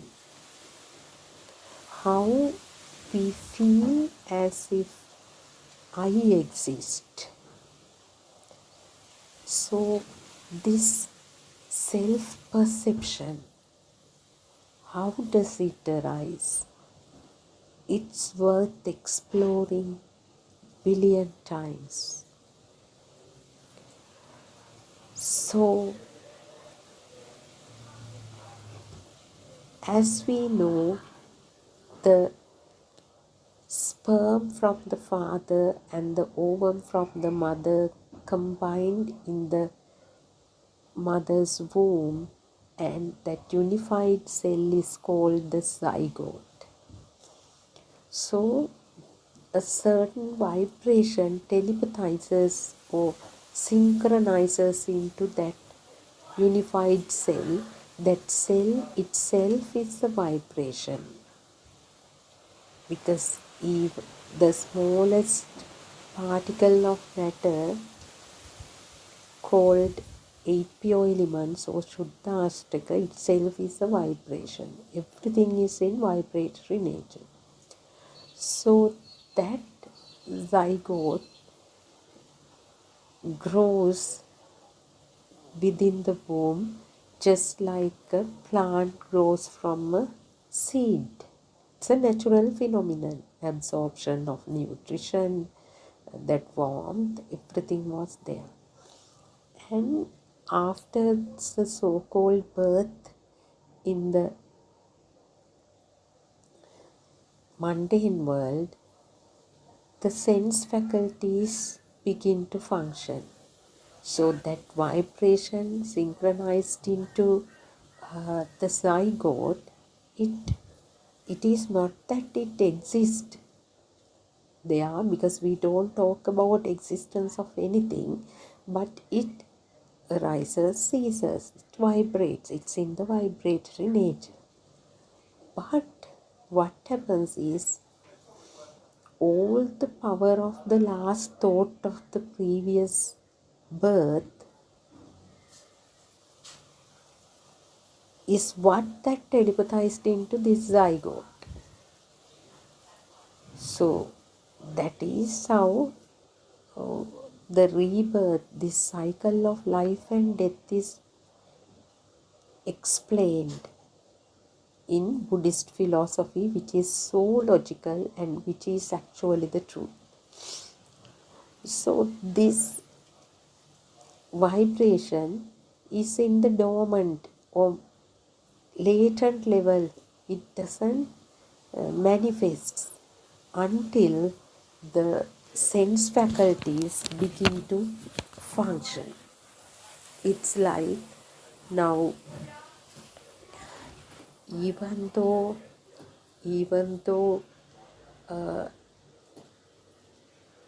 the current is there, electricity supply is there in the house, until the bulbs, fans, electric appliances are fixed, you cannot see them.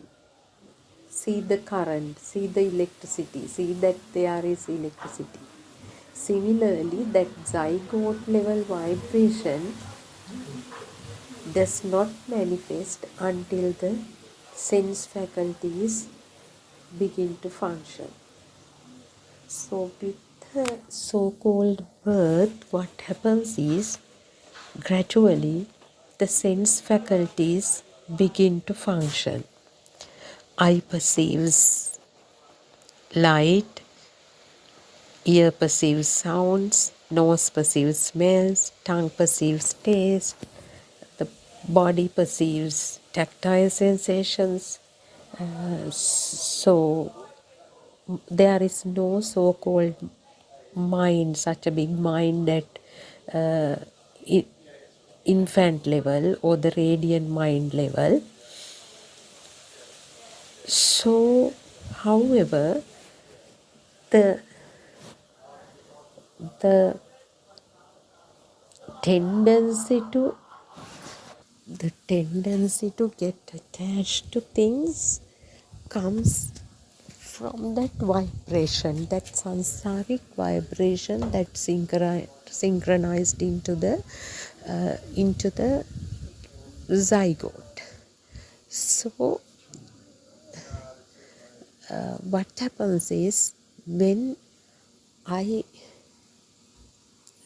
vibrates and when vibrations of similar frequencies interact with the eye, the sparking happens. That sparking is a natural phenomenon. So that sparking happens continuously, and the child feels, gradually child feels as if light existing, as if light is existing. The child may not know the name light, but as that some perception as if it existing. Then the sounds occurs in the ear, and gradually the child feels as if light is existing. So when that existence feel arises, I mean existence of entities like light, sound, those are the predominant sense faculty experiences of an infant. Even the taste, and even the body, the warmth, even the taste, due to the impact of that vibration telepathized into the zygote, the existence feel and the self-perception are like two sides of the same coin. So existence perception and the self-perception. If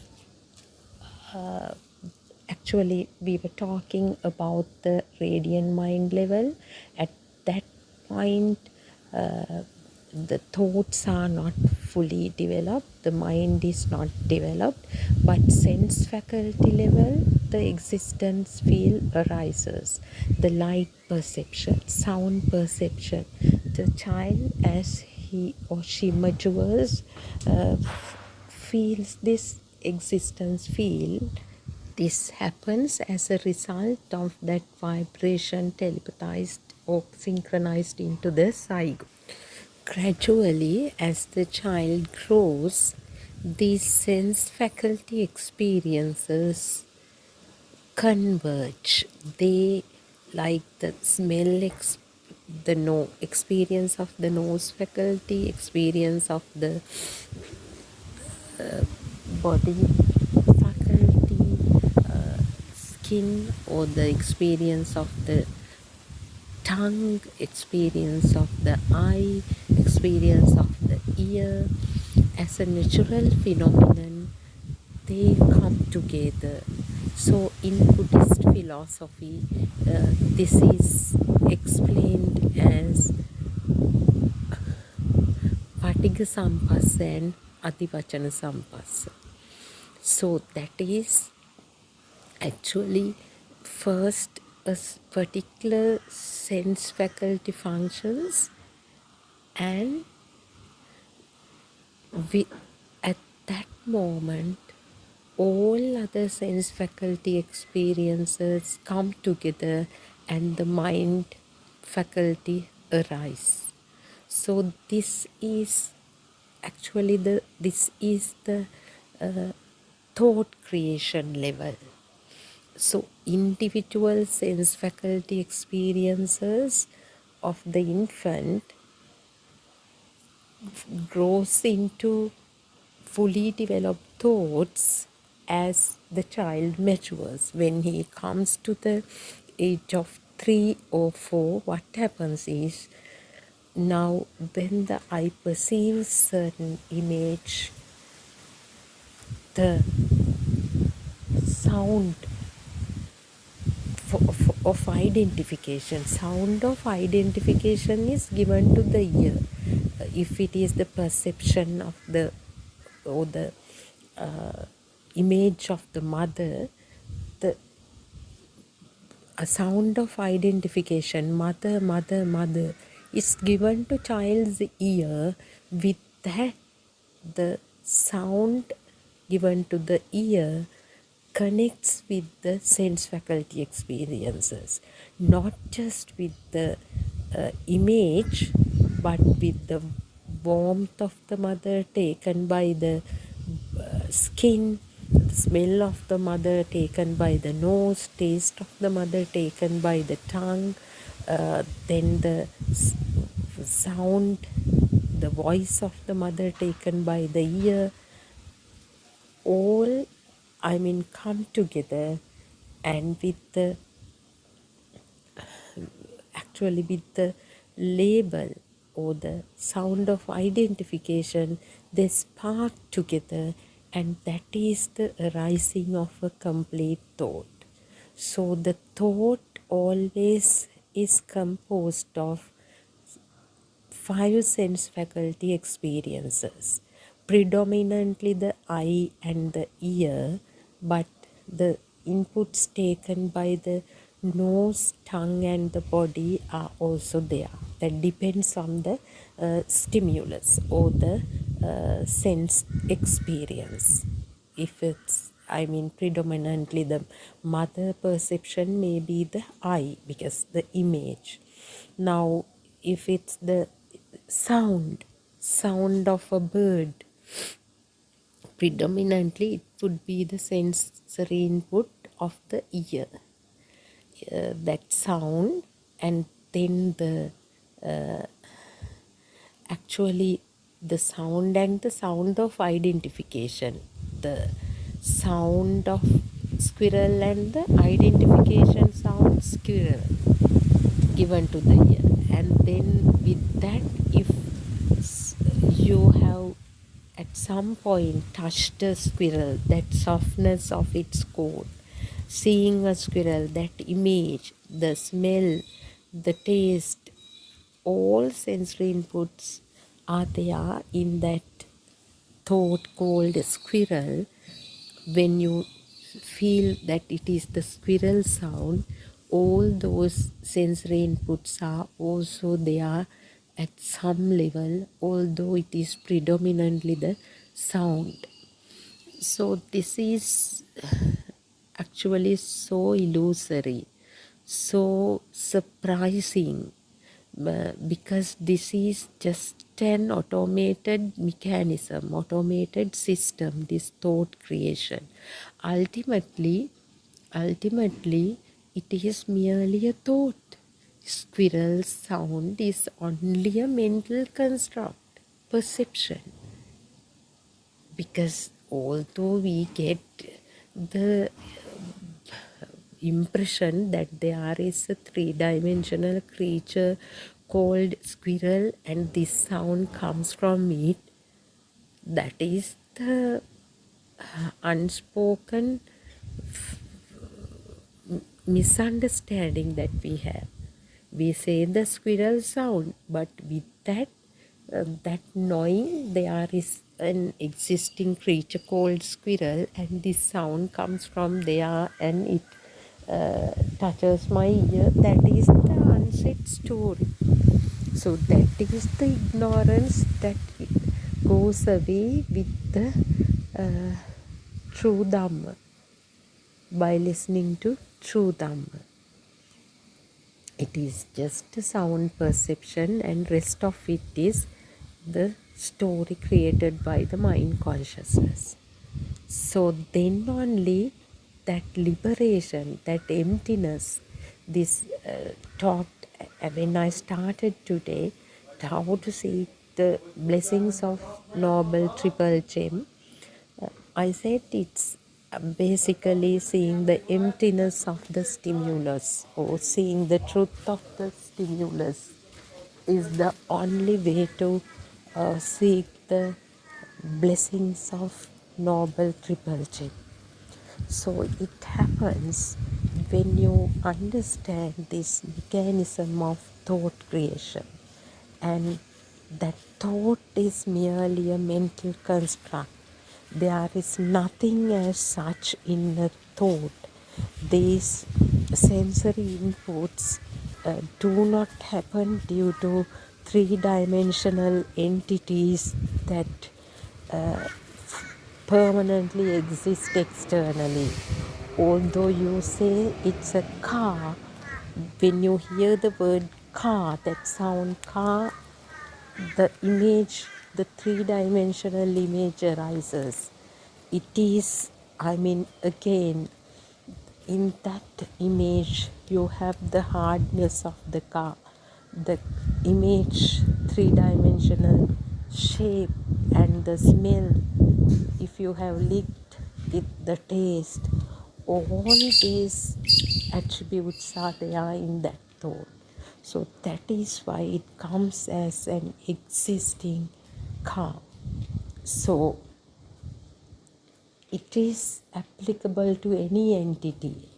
Now, if you think of a country, so you feel the existence of that country, the shape, something related to that arise. If I say USA, if I say Donald Trump, the image of the person arises. Similarly, any sense, if you feel a certain smell, you, without, even though your eye doesn't capture the shape, the smell would show you the dog's poop, the name arises, shape arises, everything. So that is a natural phenomenon. Thoughts arise and cease, stimuli arise and cease as long as these sense faculties function.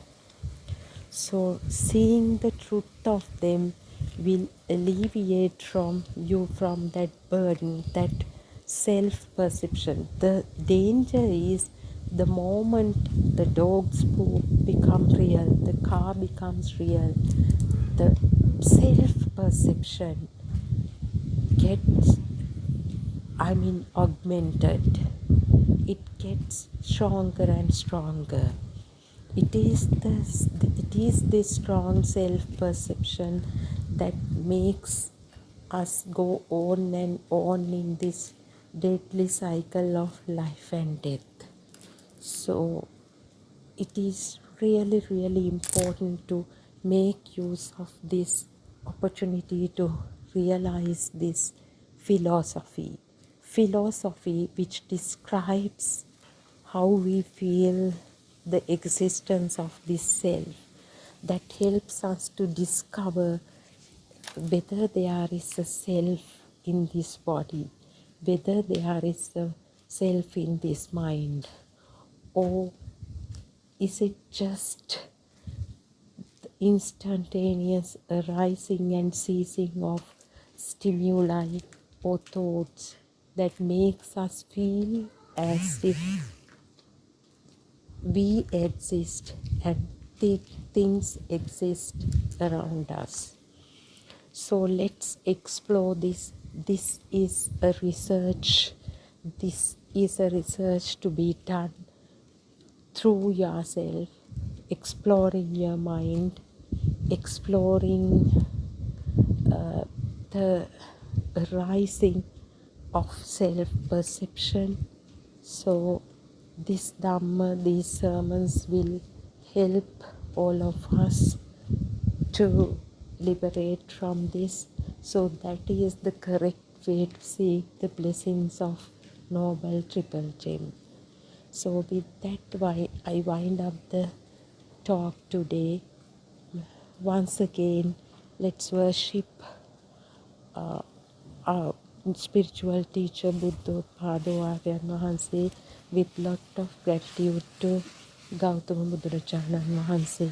May the Noble Triple Gem bless you all.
War's cruel grasp snatches childhood dreams.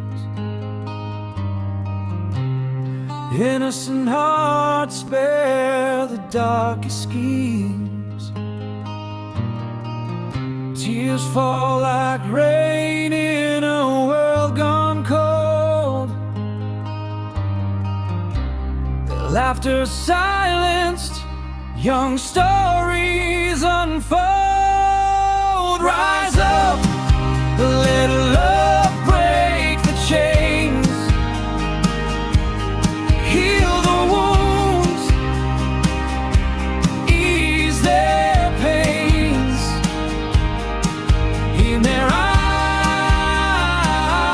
the future's cry. Buddothpado will heal the world.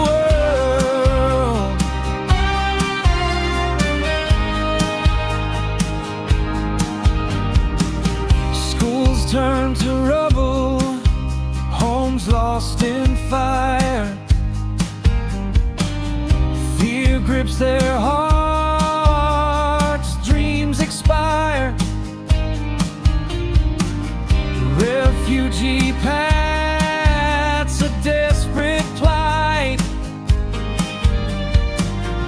Childhood stolen in the dark of the night. Rise up, let love break the chains.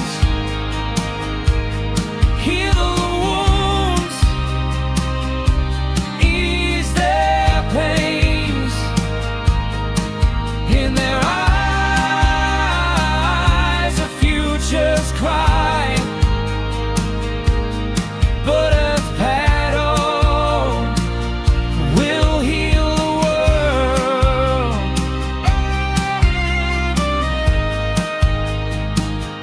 Will heal the world.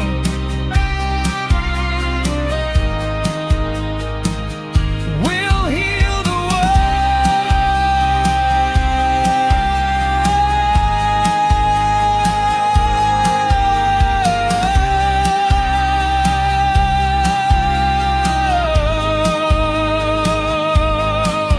Rise up, let love break the chains. Heal the wounds, ease their pains. In their eyes.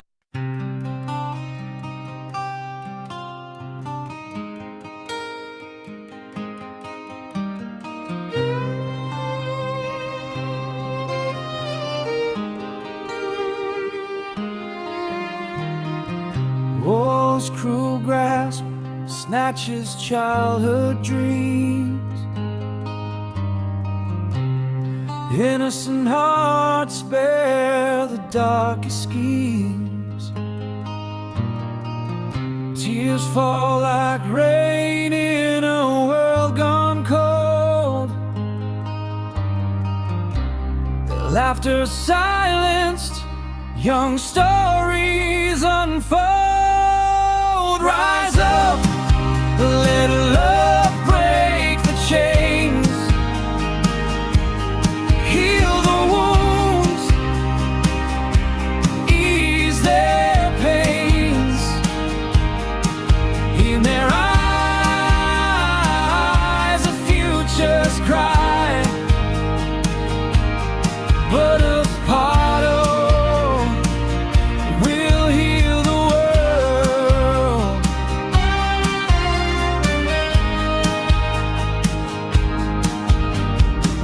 Schools turn to rubble, homes lost in fire.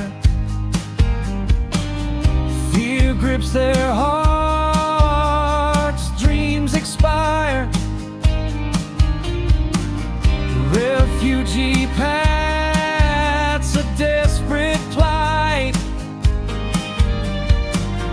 Childhood stolen in the dark of the night. Rise up, let love break the chains.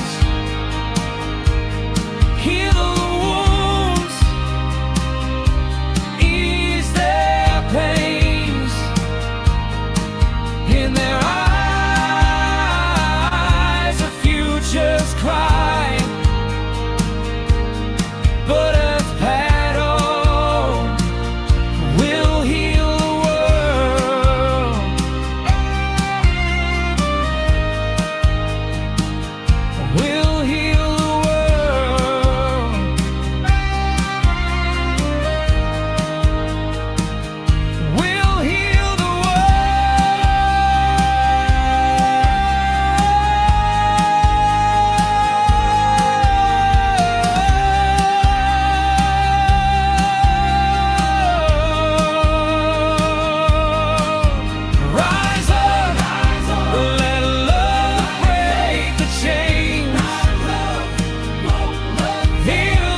Buddothpado.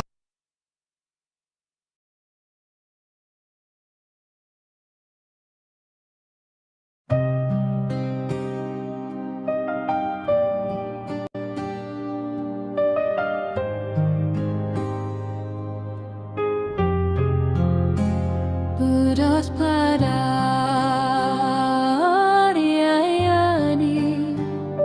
loving and kind.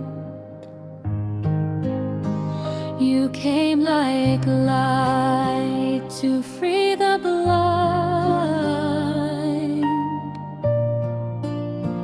from realms of grace, from heavens above. You walked among us with boundless love. Buddothpado,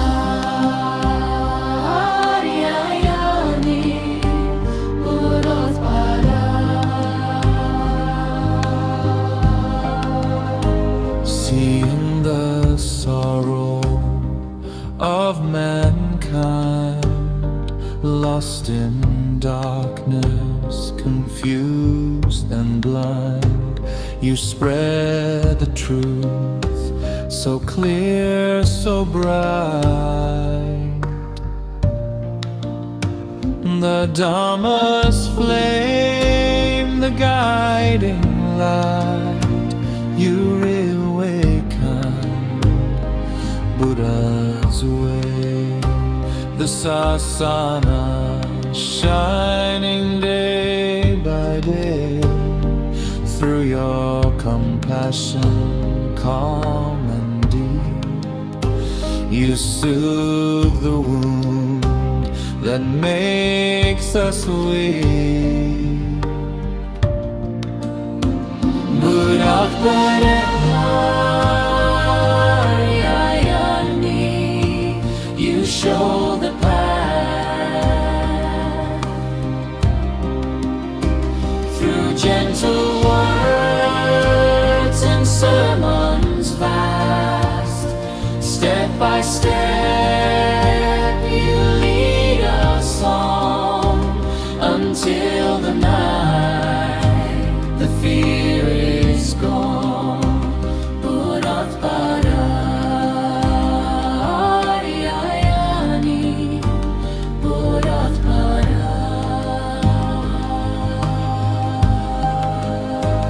Nibbana now is not a dream. It flows within like a peaceful stream. Oh Ariyayani, may you live long. Our hearts forever sing your song. May you live long, O noble guide. In gratitude we stand with pride. Buddothpado, bright as the sun. May your holy work never be done. Buddothpado, you show the path through gentle words and sermons vast. Buddothpado,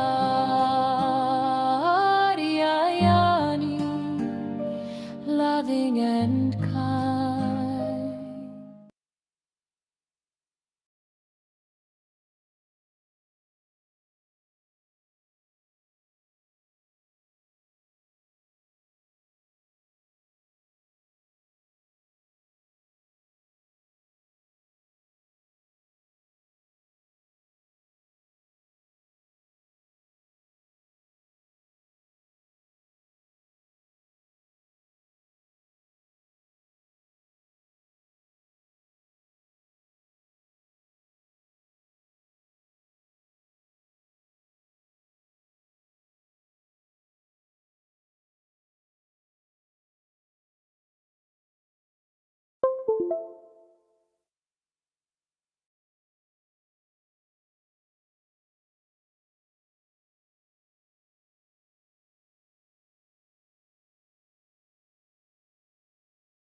When you realize the Dhamma, then you will understand how lucky you were and how rare it was.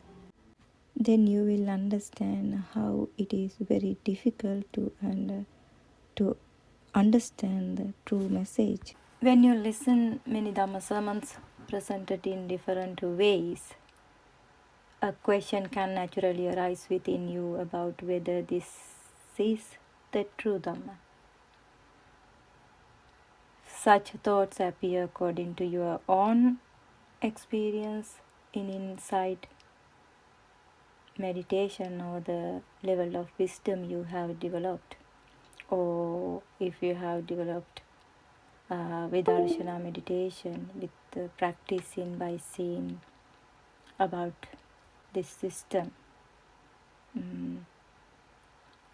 According to those level, you might understand, you might even feel that this Dhamma is spoken in the time of the Buddha does not seem similar to the sermons you usually hear.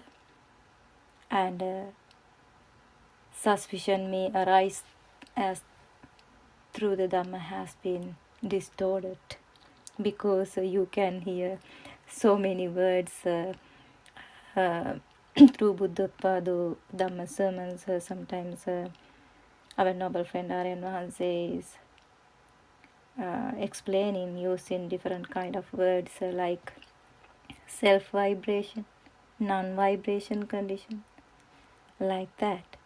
When you hear these words, you might feel confused and wonder what they are talking about. So, using those words, try to explain this true message, what Lord Buddha has preached to this world, without any Pali words.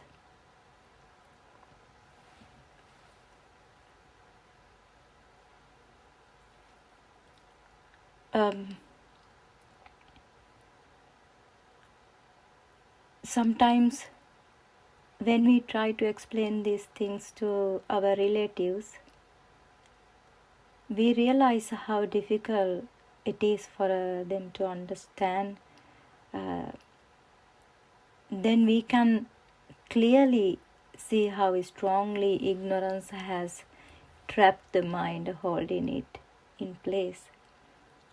It is very hard to wake them up from this dream. In the same way, you might naturally feel a doubt rising within you about this inner rising of wisdom, what we keep explaining as a state that is free from the mind, or the state of Buddha. Still, we sometimes hear Dhamma venerables say that the Buddha attain enlightenment by seeing his past life through meditation. They think like that way. That is why they are trying to see their past life through concentration, meditation, to realize Nibbana, to become to liberation. We can hear the Dhamma explained in many, many different ways. Actually, we has experience. We also were trapped in those points, and we were practiced those days. Those kind of teaching. Some Dhamma teachers or venerables advise you to stay in the present moment and watch the mind without going into the past or the future, and keep a stable state in your mind. Like that way, this guidance is helpful, but it often does not explain that there is no self-vibration in the present moment to accept as a real me.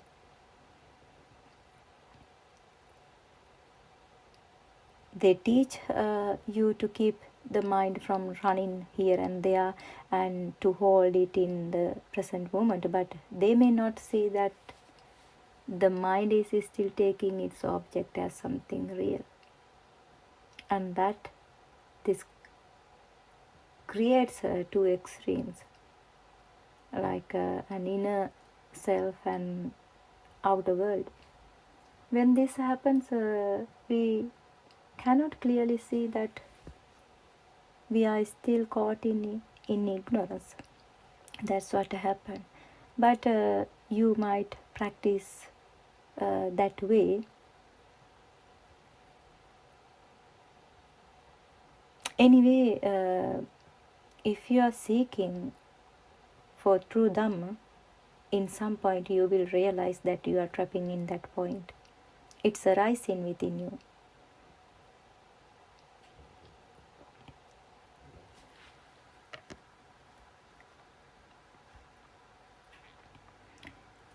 Also, some Dhamma venerables also encourage you to keep repeating words like anicca, dukkha, anatta, every moment when arise in mind object in your mind, to hold or to keep a stable state in your mind.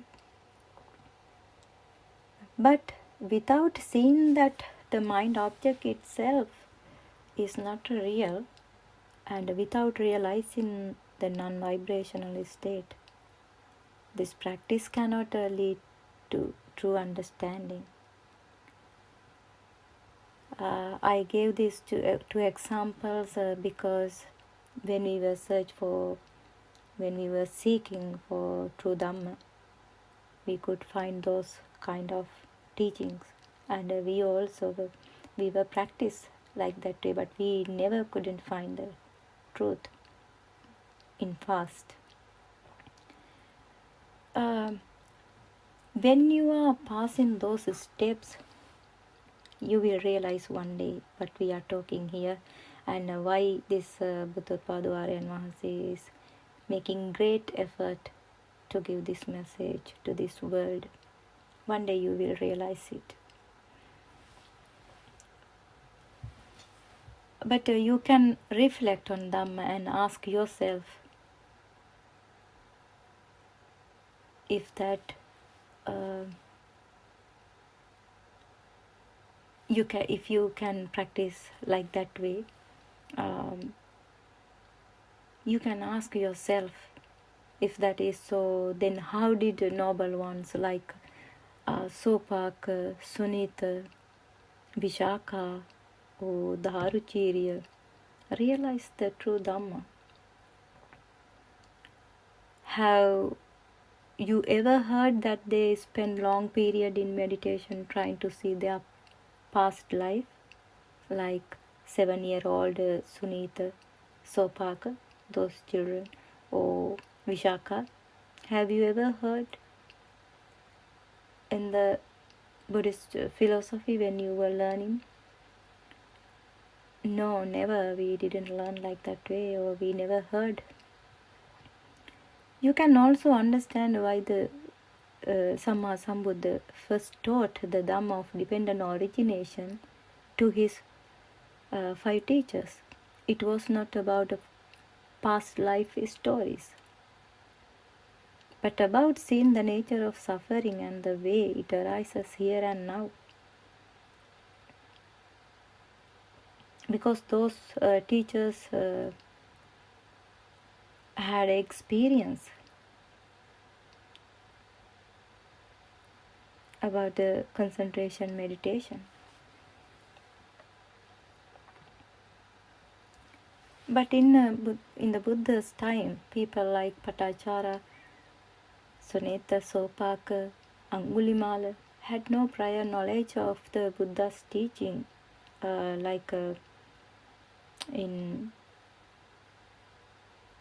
Abhidhamma or with Pali language. The Buddha patiently explained how this whole system of existence works and how these 6 senses arising and passing away in this very moment. About this ignorance. How does suffering arise because of this ignorance? If there is something real to hanging on with that, then the suffering arises in this very moment. Because if there is something real, then there is a person who creates greed, hatred, delusion.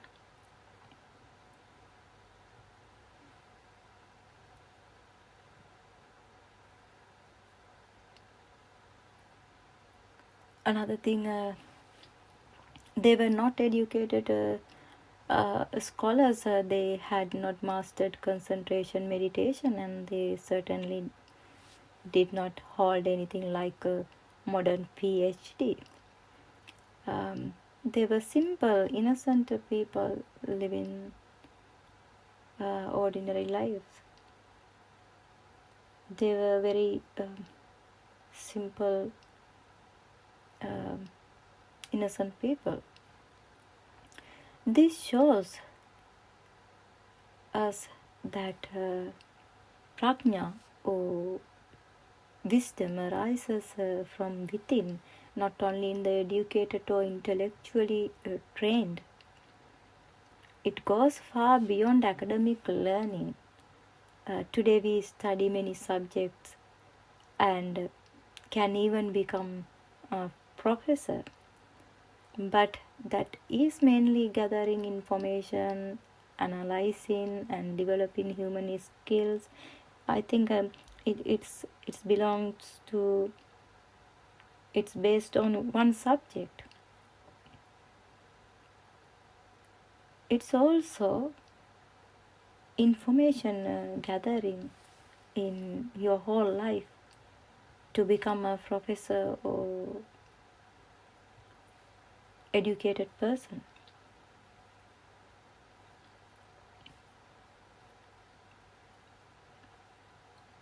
I'm not telling that you don't want any qualifications, or you don't want improve your educations, but you need to do those things, but with realizing the Dhamma, then you are not trapping in this ignorance.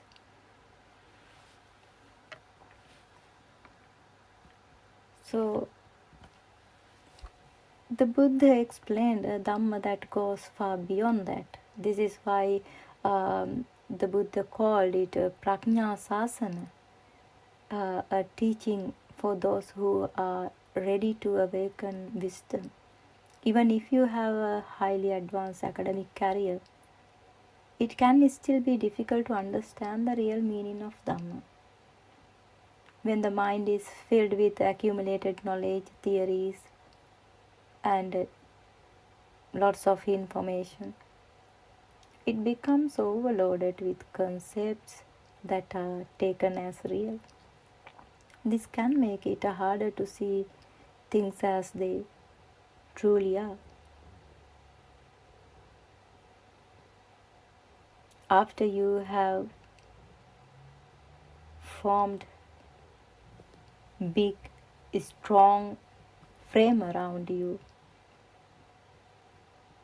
by gathering knowledge, it's very, very hard to break. Your mind never allowed to break it. It doesn't like to break it. Even if you have not passed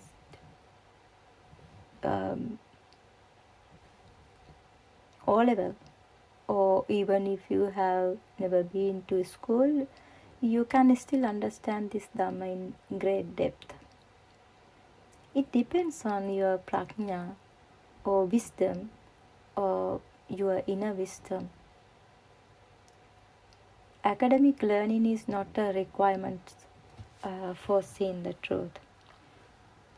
What matters is the clarity of the hearts, the openness of the mind, and the ability to look directly at experience without distortion. It is the ability to see your system and how these six senses are working. If you have an ability to see yourself, if you have an ability to find out about yourself, then you will realize, then you will start to understand about yourself. And if not, if you focus in outside, if you focus about the knowledge taken from outside, you never can realize, or you never can understand about yourself, about your system, how this system is working, or why you were born as a human. You never can understand how important and how rare this very rare life.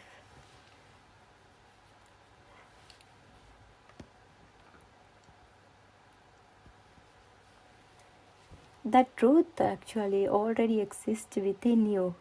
That is the wisdom, the very state the Buddha realized, but it is covered by ignorance. And that veil is what prevents us from seeing it clearly. They cannot understand the self they have created, the self-perception they hold as me. You may think I am a good person, I am a kind, well-educated person. So someone might think I have a good knowledge of Dhamma, I offer dana, I observe Sil, I do many wholesome things, I collect so many merits in this life, then I never go into the hell. I am a good person, then I am straight away going to the heaven after death. You might think like that way. You may not realize, you may not understand how very scary in this cycle of samsara. Even if you earn more merits, or even if you were a good person,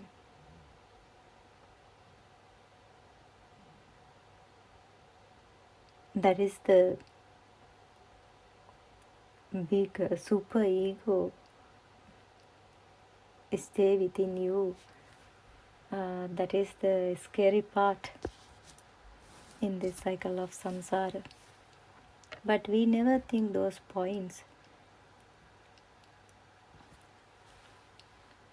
This is the subtle trap created by our idea of self.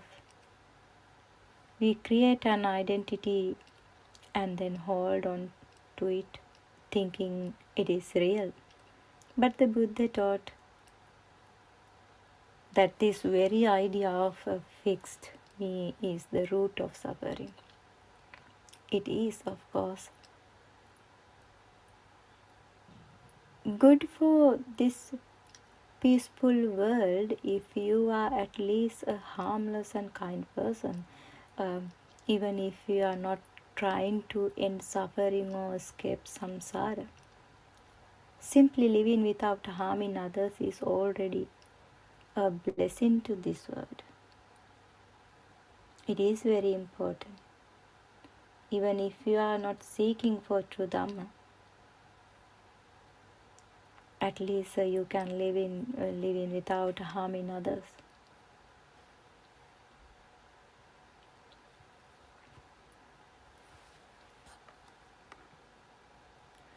But for those who are truly seeking liberation, those who wish to realize Nibbana,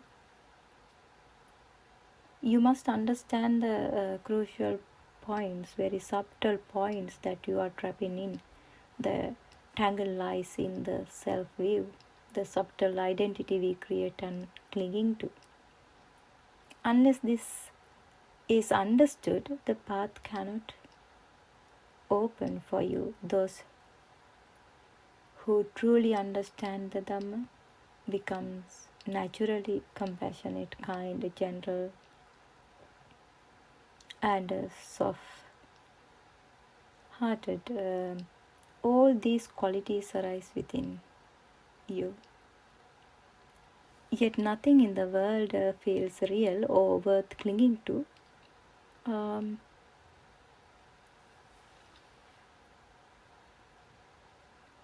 Their only priority is to share the Dhamma with others out of great metta.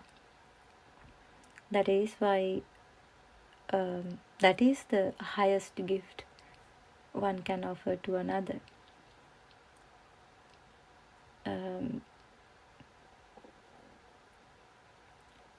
That is why this noble friend and the old Dhamma friends are making great effort to give this message to this world, because they can see how this cycle of samsara is very dangerous,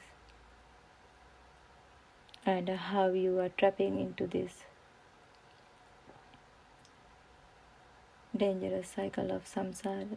That is why these old Dhamma friends are making great effort to spread this message. But when even a single moment of understanding arises in this Dhamma, you will realize what the greatest gift truly was. Nothing in this world can compare to the gift of Dhamma.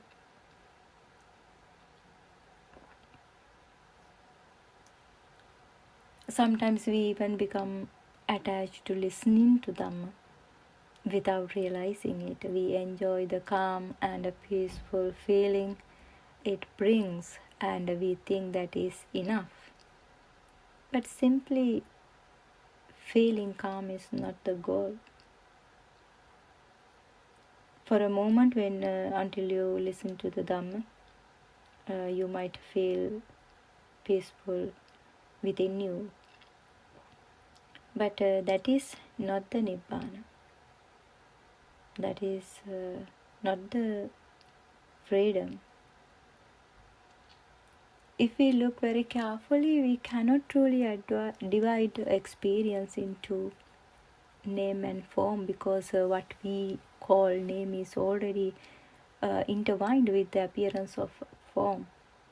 The moment form appears, the mind immediately overlays naming, recognition, and interpretation.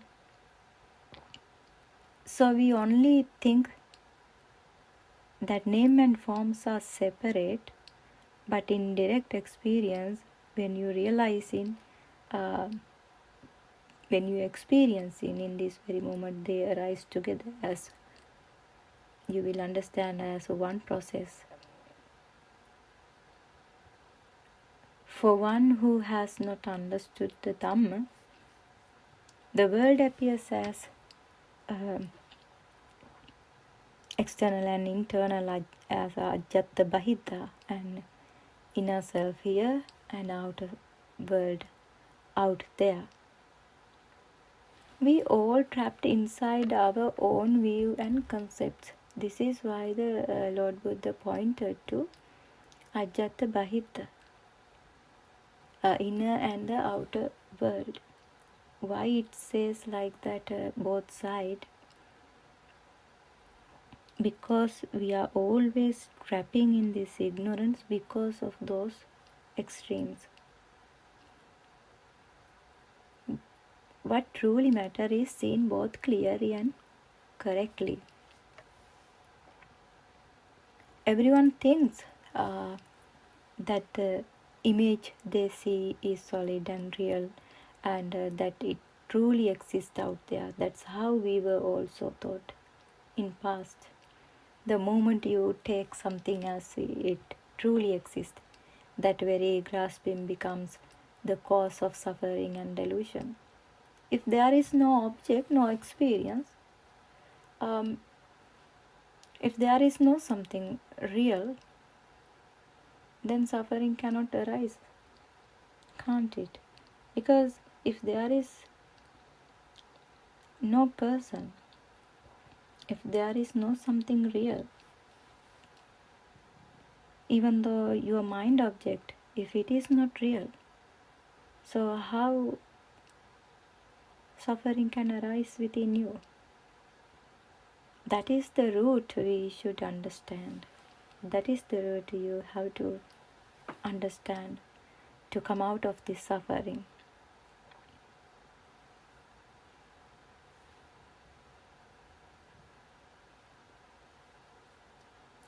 Suffering arises only when something appears in front of you and you collide with it. Even this body is something outside.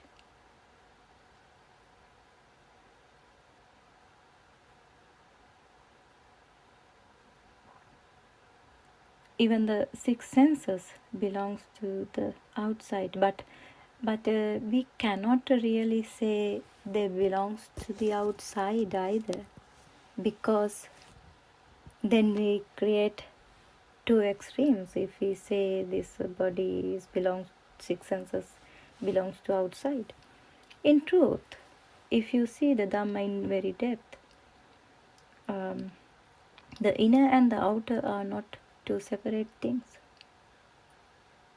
They arise together as one process. If you have a real six senses, that is the world. That means both extremes arising in this very moment. That is a one process. Yet even that process is not truly real. So what we are trying to explain is something that in the deepest sense does not actually exist as a solid reality. But it is very hard to see. Sometimes you have to practice, you have to understand about the Dhamma, and you have to listen Dhamma very carefully, and step by step you have to explore within you in depth very carefully. Then you will understand, even though these 6 senses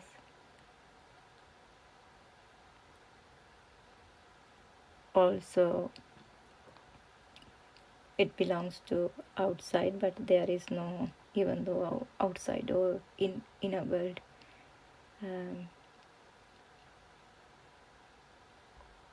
you can take as a real thing.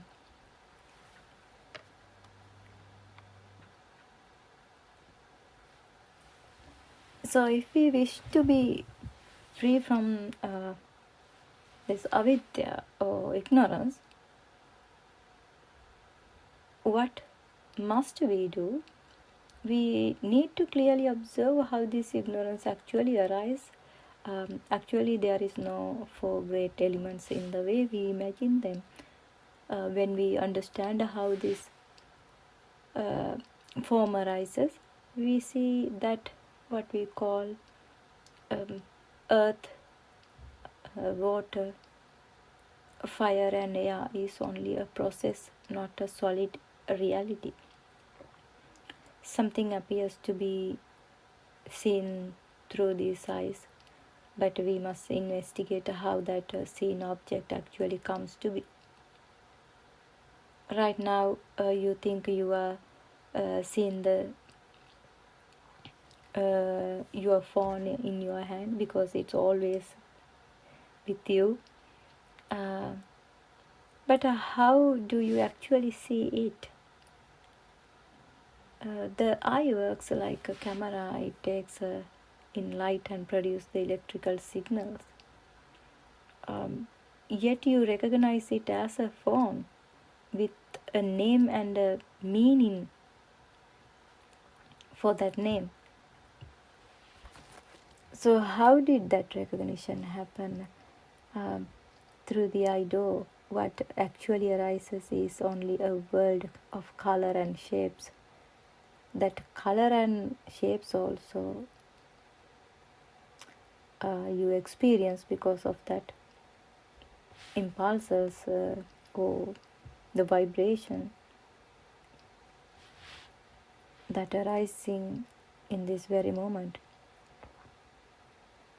So how does name appear on top of that?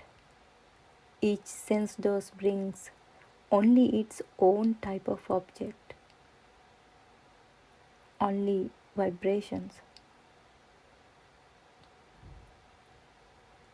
This nose doesn't know a name. It only receives a smell. Those smell also. These muscles nose or these cells. It doesn't know the smell. It's arising impulses in this very moment, every moment.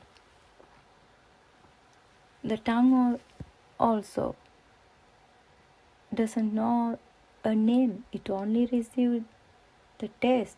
That taste also, the tongue never can recognize what kind of taste it is.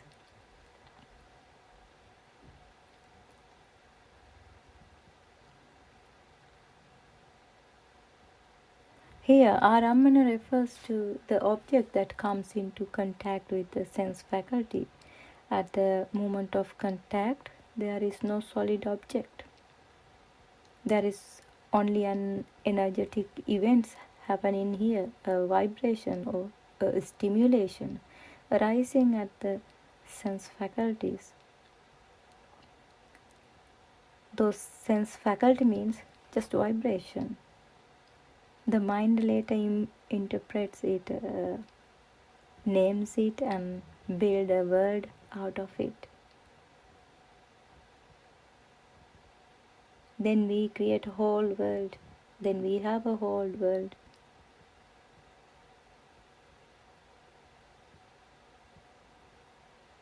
those little vibration or those little impulses creates a big world for you.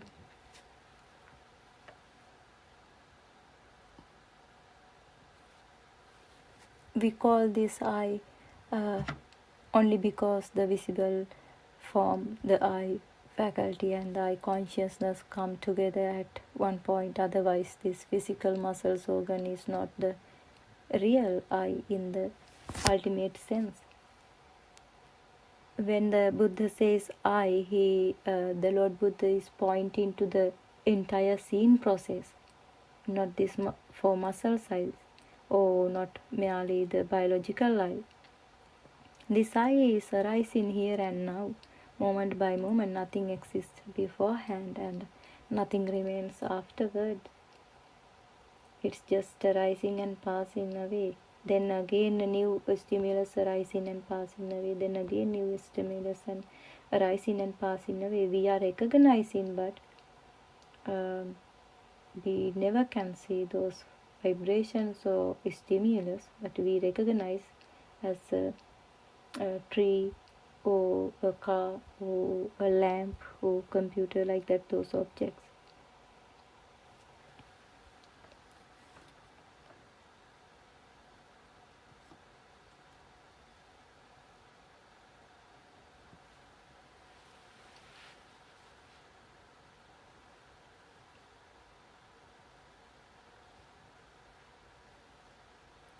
Also the image comes through the eye, the sound comes through the ear, the hardness comes through the touch. Each sense depends on its own conditions, but those all of them are the vibrations. Nothing appears as a single solid object. The mind puts all these separate signals together and create the idea of a phone or a computer, like that.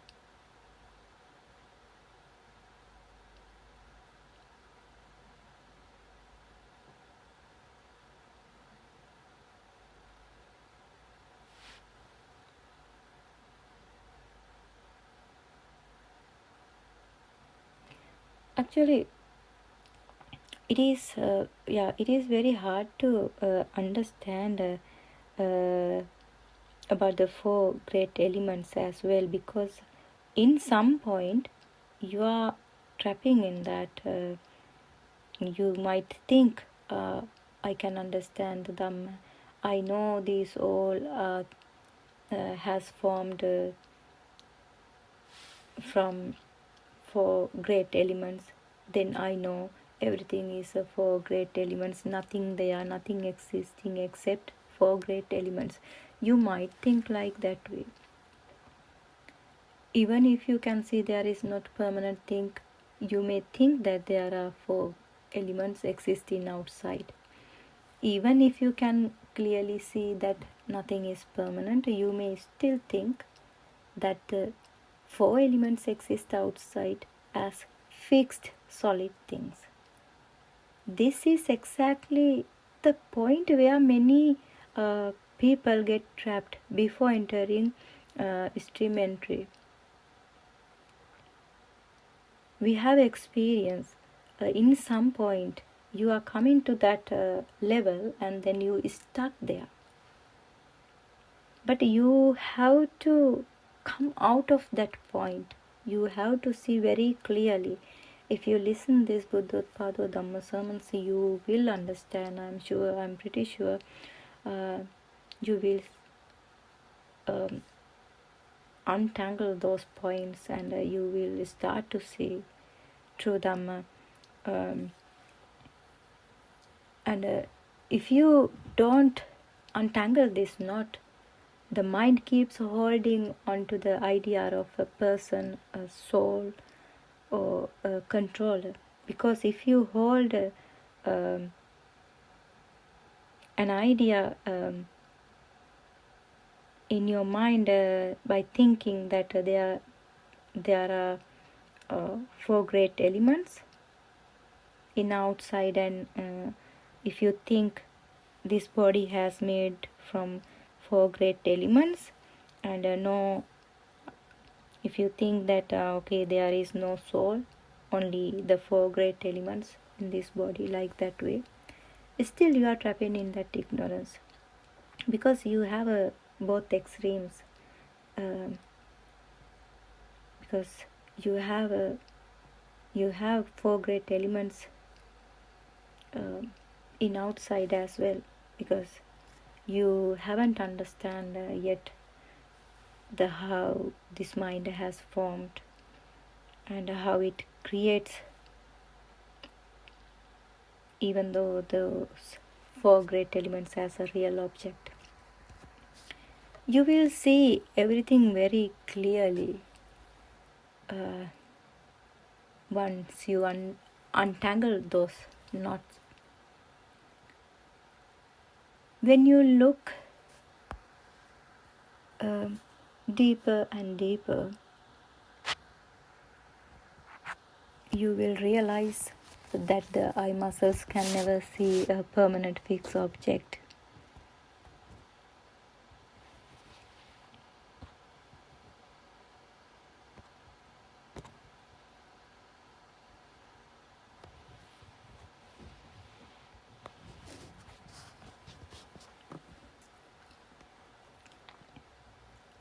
Without eye consciousness, nothing is seen at all.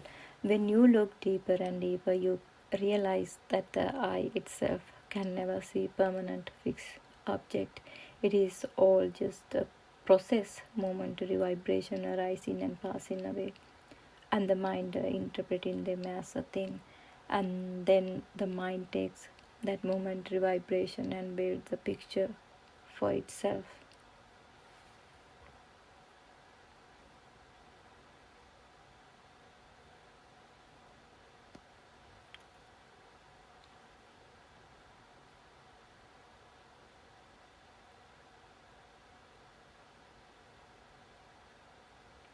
When you see in depth, in a greater depth, you begin to rise into Satya Jnana, the knowledge of truth. The knowledge of truth means you understand that there is no external or internal world, and there is no real mind objects. You will see clearly about your 6 senses. And when the mind reaches that state, you realize directly that you believed in does not actually exist. The view you carried for so long that there is an external world and internal world is all. You understand that both extremes do not truly exist in the way you once imagined. At that point, the wisdom, vision or darshana jnana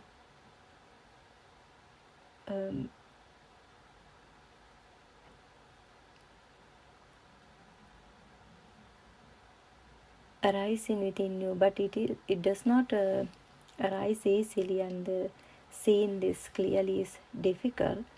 That is why our noble friend always say that without this direct vision, things can easily become confusing. That's why most of them also, when we are speaking with some Dhamma venerables also, they are stuck in this point. We can see it very clearly, but we can't say anything until they understand within themselves, until they untangle those knots within themselves. Can't help, we never can show that state of, we never can show about the Darshana Jnana. So, and seeing this clearly is very difficult. Then the things can easily become confusion without realizing the Dhamma. If we say that the inner awakening does not refer to a person or soul, or ordinary people who have not yet gained this Darshana Jnana, it can easily be misunderstood. And that is why this Dhamma is said to be samdetika. That means something that must be seen directly or experienced directly within oneself. Only then does nothing of the Vichikicha remain, or nothing, any doubt remain within you. The sense of self will completely disappear. So at that point, whatever appears in front of you is seen just as it is, and there is no inner vibration reacting to it. This is the point nowadays we are talking, because this is the point everyone can't understand, or everyone try to understand, but by thinking you never can understand that point.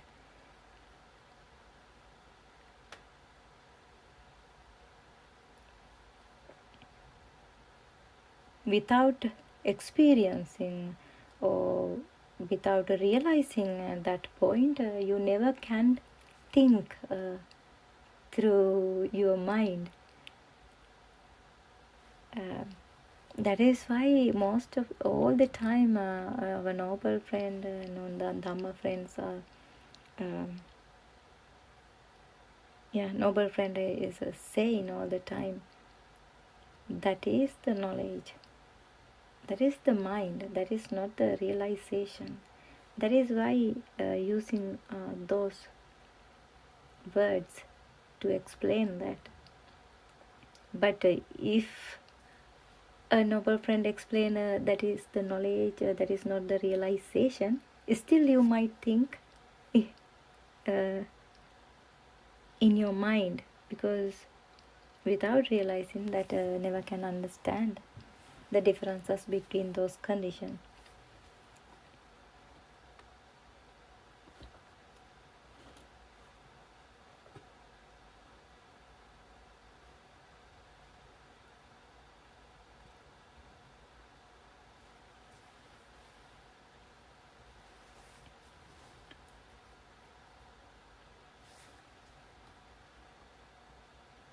Once someone enters the stream leading to Nibbana, there is no longer any actually heaven or hell for that person. Why? Because there is no someone going anywhere and no place to go. Even this mind is understood clearly. The idea of a self that dies and goes somewhere simply disappears. One who sees this truth is freed from all 31 realms. Such a person sees the Buddha's teaching on non-self directly. But you need to be very careful when someone say that there is no external or internal world, nothing existing, and there is no any heaven or hell to go, there is no person to go to hell or heaven after death in this life. But you might get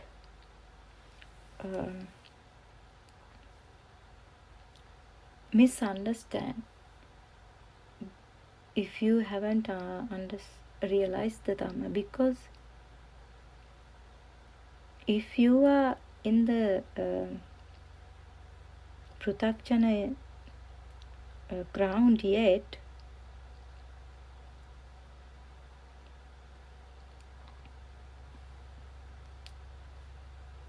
you can go on this cycle of samsara again and again. That is very dangerous if you think, okay, after this life there is no heaven, no hell, this is the life only we have, we can enjoy in this very moment. If you thought like that way, you are trapping in this ignorance again and again. You go through this cycle of samsara. You never can stop. That is also mithya dushti. That is also the wrong view. That is not the right view. But after you realize in this Dhamma very clearly, once you understand about this mind object, how it has formed and how it's arising and passing away in this very moment, by realizing, then there is no any 31 realms to go anywhere, or no person to go, or giving her any rebirth. You will understand everything very clearly.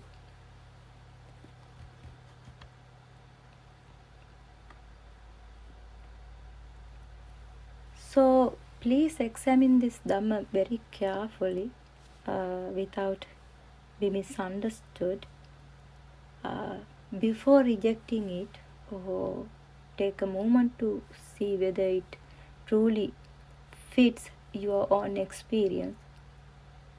What is mind and what is wisdom or jnana? Explore within you without accomplishing Dhamma. Nibbana is not possible. Some people think this without an understanding of the Dhamma. Mere knowledge will never take you towards liberation. When you realize through Satya Jnana that you realize in this not truly exists the creation of self, Sakya,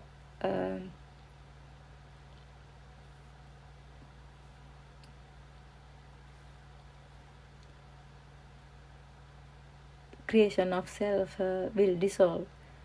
At that moment, the view of permanent person or controller or an inner being falls apart. From there, it naturally moves towards Krutajnana, the knowledge that the work is done, the knot is untied, or the delusion is broken. This is the beginning of true liberation. This is not the end of this path actually. Sometimes you might trap in that point as well. Once you realize, once you understand about this mind or name and forms, for that very moment, if you realize that, then you might think, okay, now I understood the Dhamma, now I realized for a moment, now no need to advice from any noble friend, or I don't want to listen for any guidance. You might think like that way. That point also, after entering into this path, you might trapped, because if you think that you know everything, now it's completed like that way. That is not the end. That is not the liberation, fully awakening to this moment. That is the beginning of this path. Once you completely realize that there is no inner person, no self, you automatically move into Krutajnana, and knowledge that the fundamental task is done. When the illusion of I disappears through Satya Jnana, the correction of self ends.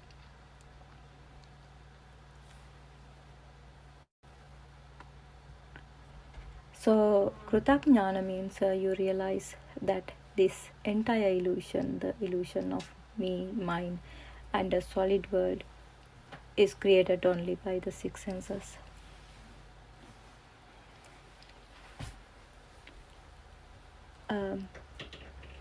When you have the jnana or wisdom of Krutya jnana, you no longer try to do anything.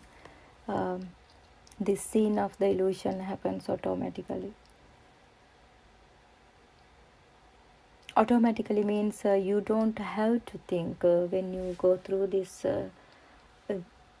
path. In some point you will realize it's automatically arising within yourself without thinking. From the very beginning you have to think, and you have to make great effort to keep awareness. I spoke about the awareness, how it is important yesterday as well. But there is no outer world. You directly feel that there is no outside or nothing to hang on it, taking as a real object, or the sense of external world simply disappear on its own from the beginning. And when we speak like this, don't misunderstand. Nothing in your life disappear around you. Your home is still be there, your children are still there. Everything in the world continues exactly as it is, as normal. From your internal, nothing become real, and it's automatically appear within you. You will realize when appear every thoughts in your mind. For that very moment you will realize useless, it is very useless to hang in on those thoughts. Then there is no power you produce. You don't want to generate any energy for those thoughts to create more and more within this system. Then it's automatically and gradually will stop by creating thoughts, and it's gradually decrease your suffering.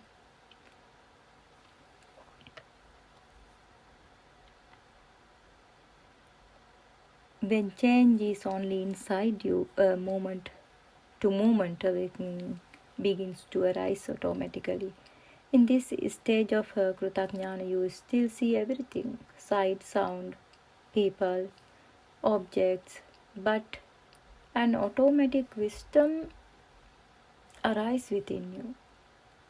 The wisdom knows instantly that whatever appears is coming through Vijnana, Vijnana Maya, the illusion created by consciousness. Awareness is within you in every single moment without making an effort.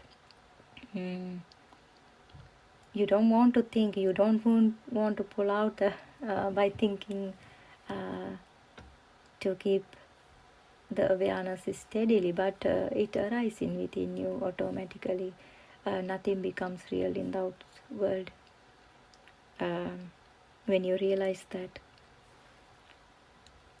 And then someone might misunderstand about whether the mind consciousness recognize the mind consciousness.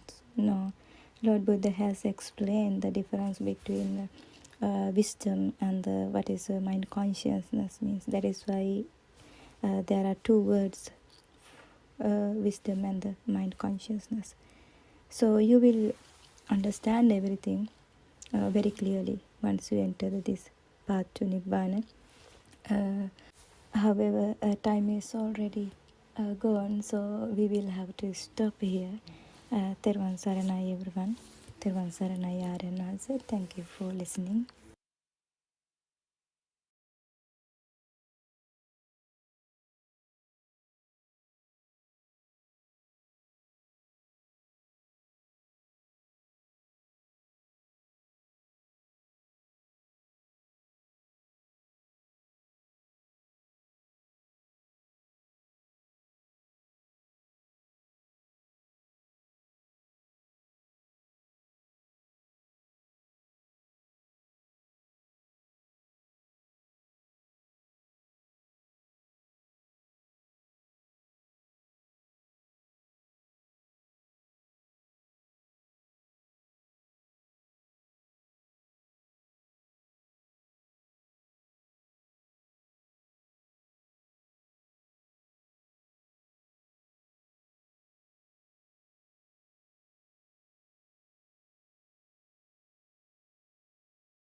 Theruvan Saranai everyone. First of all, I pay homage to the Lord Buddha, the Dhamma and Sangha, and I worship our Kalyanamita Aryan Wahanse, Buddothpado Aryan Wahanse, for his guidance and his tireless efforts to bring this Dhamma to the entire world. In his efforts in this 24-hour English, the Buddothpado PeoTV YouTube channel, I'm going to continue reading about the Nibbana path. Are you on the Nibbana path? This is based on a book published by the Buddothpado publications called Are You on the Nibbana Path, which defines and summarizes the Nibbana path.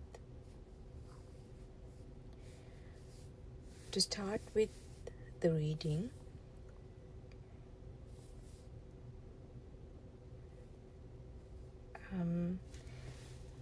who is the realized being, an Arahant? The realized being has an unshakable understanding or knowing of the truth without any doubt.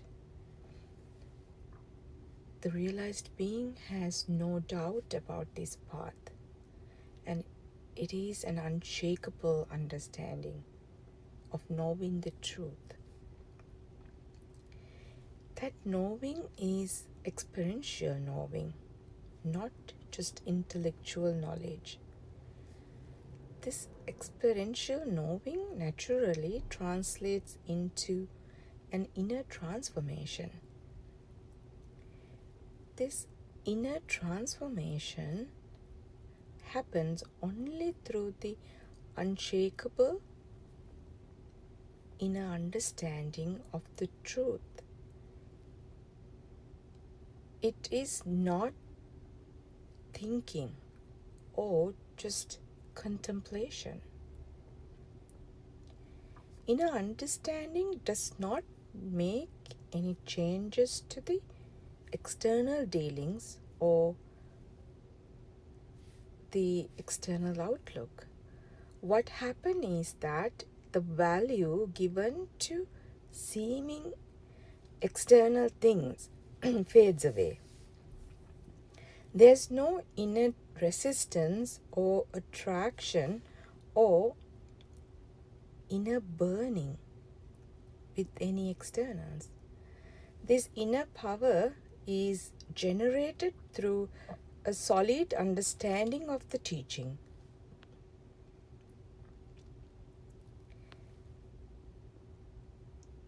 The soul, the inner current generated due to external stimuli, does not disappear, but the tempting power or enticing power to go after objects disappears. No value is given to those illusions. All stimuli through the senses have the power of attraction or resistance towards those external things. In other words, this power is the raga and dvesha. The raga means that you have the liking, and the dvesha means do you dislike something. This power is due to moha. We call it ignorance, that makes one believe that there are existing things outside and are real. The power disappears with this unshakable understanding of the truth. Illusions have no power to delude you anymore. An arahant do not have a sense of existing things. They have seen the truth of the illusory things. For arahant, all duties and day-to-day dealings will happen as usual. He knows this is a wall, this is a book, this is a chair. But doesn't mean everything just disappears. Nothing disappeared from his side, but he does not give any value to the chair or the book. And this is an automatic process. When we say there are no existing things, it does not mean things will disappear from one side. And it is not the emptiness that we think there's nothing outside.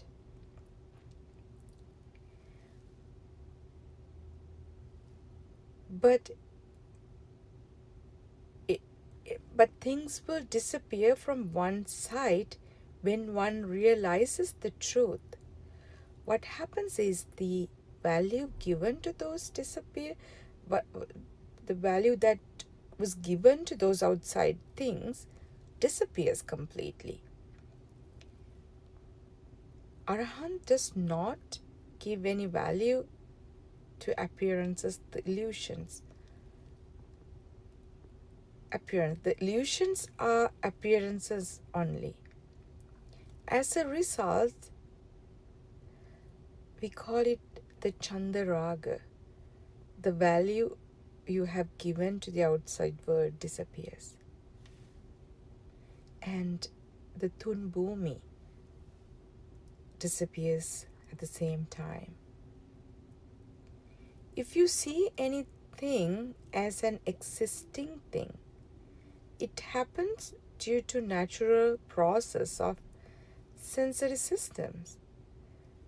Within that natural process or system in operation, it creates seeming things to appear or illusions to appear.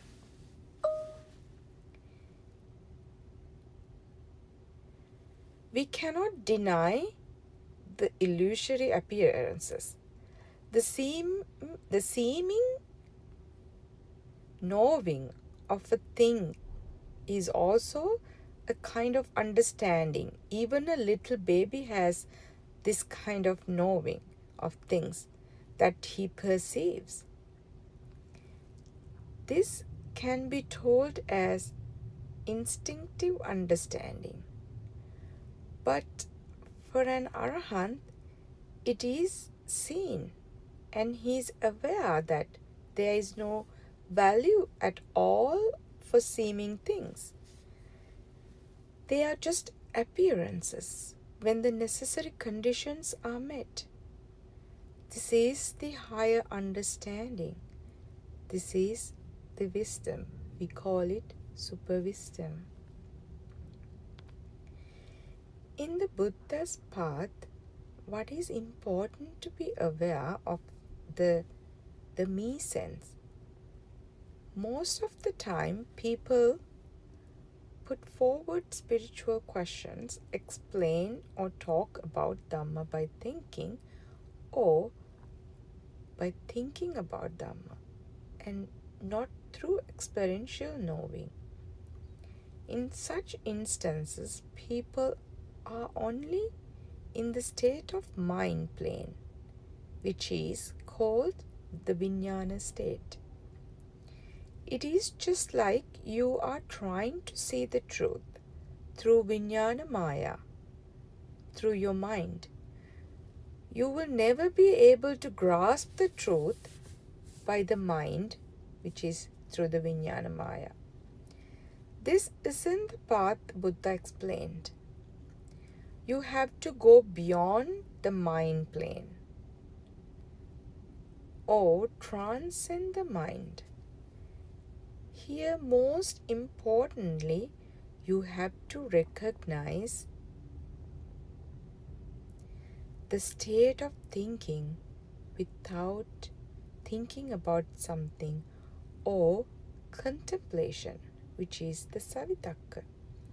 Otherwise, you will be confused and misled. Dhamma is known to sihiya. We call it awareness, a kind of inner knowingness through which knowing happens. This is a knowing without a knower. If one moves along with sihiya, which is awareness, not through thinking, then one will find the Nibbana path. The state of thinking does not take you to Nibbana. Thinking is a state of savitakka,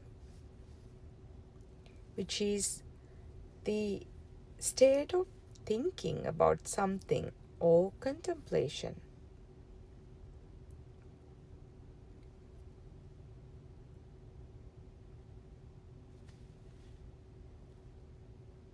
It helps one to logically argue and understand what the teacher is trying to explain. What is important is the sihiya, which knows your thinking or not thinking, or thinking about something. That is where the Nibbana path opens up for you. If you go about thinking, that thinking should be known to sihiya, or being aware. This is a very subtle plant. This is a very subtle point. Sihiya, being aware, etc., refers to kind of inner knowing, a subjective knowing without a subject.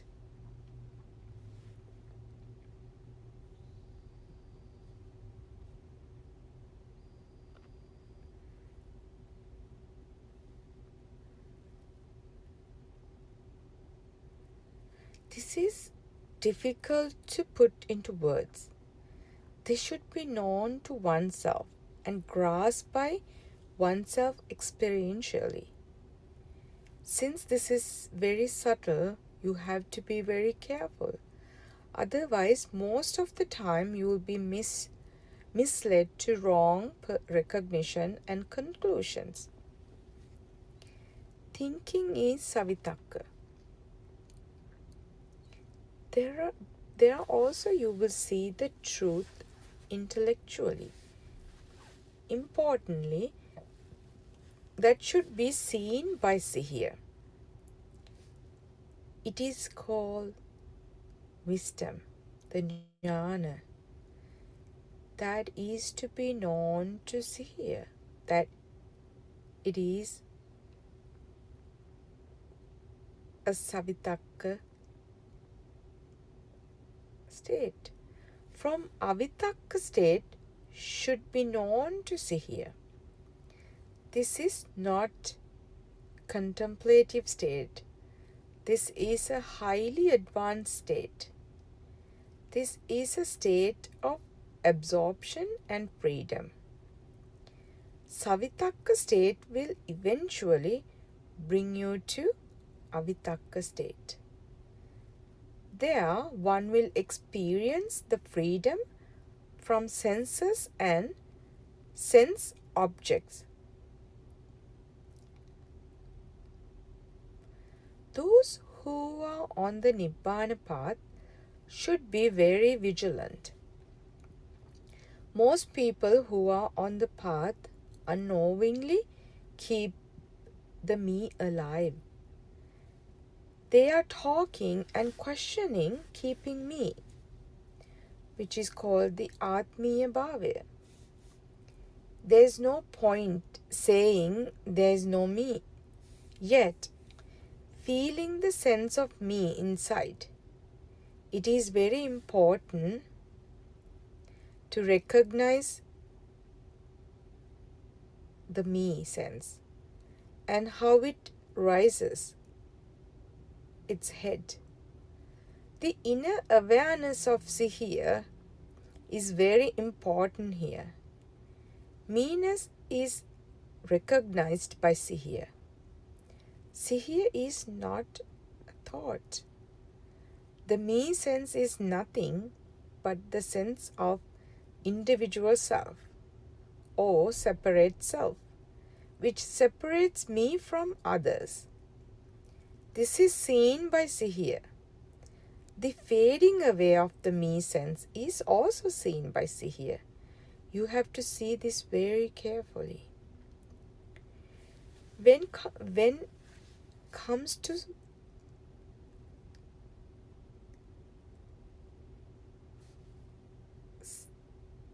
the savias, when it comes to the untainted mind, which is called the Prabhasvara Chitta and Arahant state, the Sasavya Svabhava is the form which is the Rupa created due to energy vibrations. Energy vibrations comes through all the senses and create different forms. Thoughts are also formed by vibration.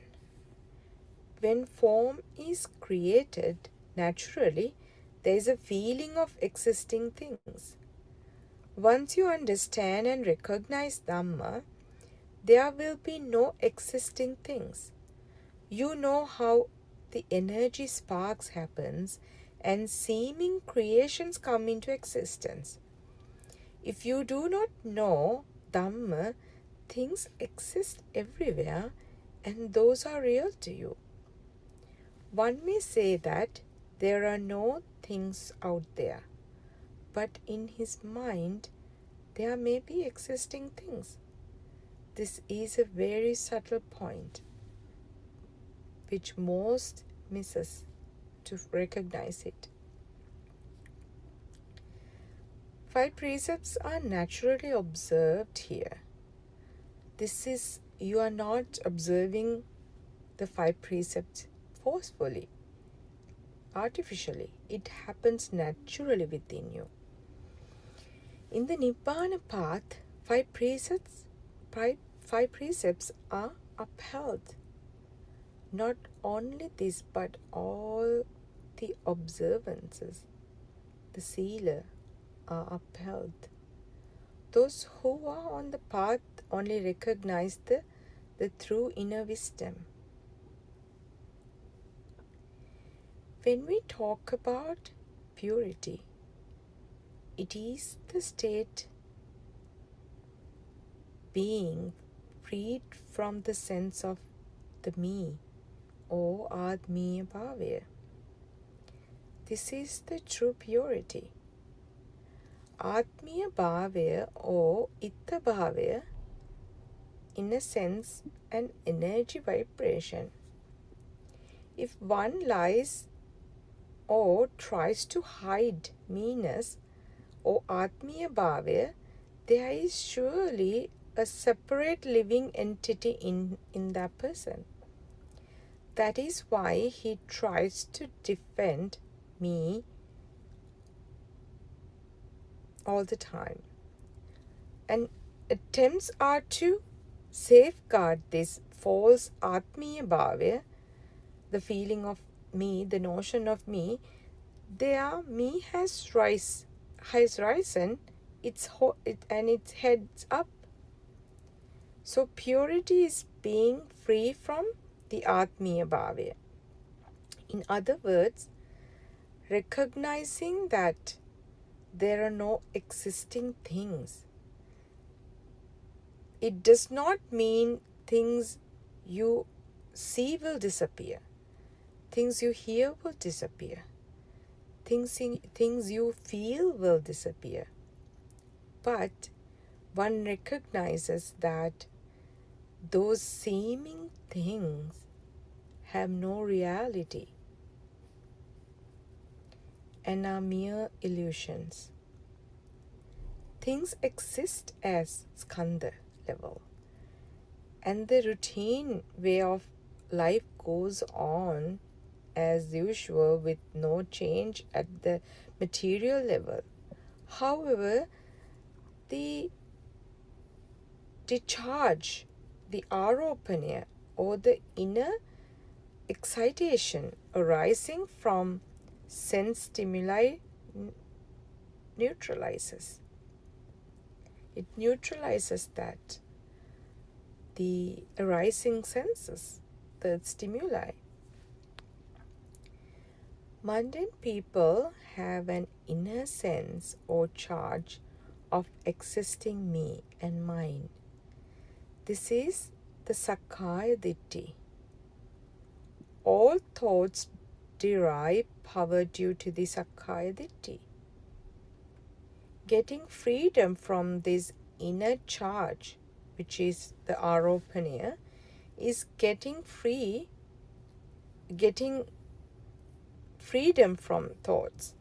This is the seeing of Chittane Niyati Loko, or seeing the truth. This is where the Attagame occurs. The Chittane Niyati Loko means the seeing that truth. There's no intentional giving up, yet it naturally happens with the recognition of the truth. This is what happens when stabilized with the recognition of the truth. This is the address of one's final destination. Once the truth is recognized, one should be in absorption to become this recognition a living truth. And this happened beyond doubt. A glimpse will not suffice. Strong conditioning can pull you back to old habits. What will happen is your sense of me, which is Atmiya Bhavya, slowly starts to fade away. And there is no other Dhamma than this.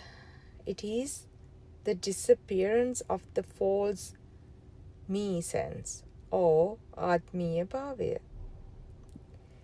The fading away of Atmiya Sanya, in other words, fading away of the illusory me, the notion of me created by the power of inner charge, the aropene balaya.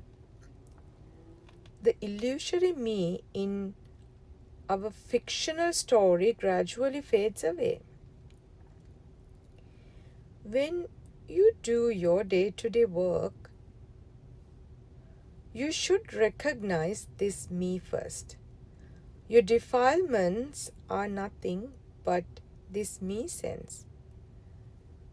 Likes and dislikes are the product of me sense. You should carefully observe how me rises and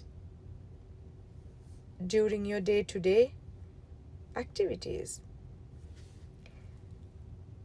3 worlds are created in one thought, in one we call it in aramuna.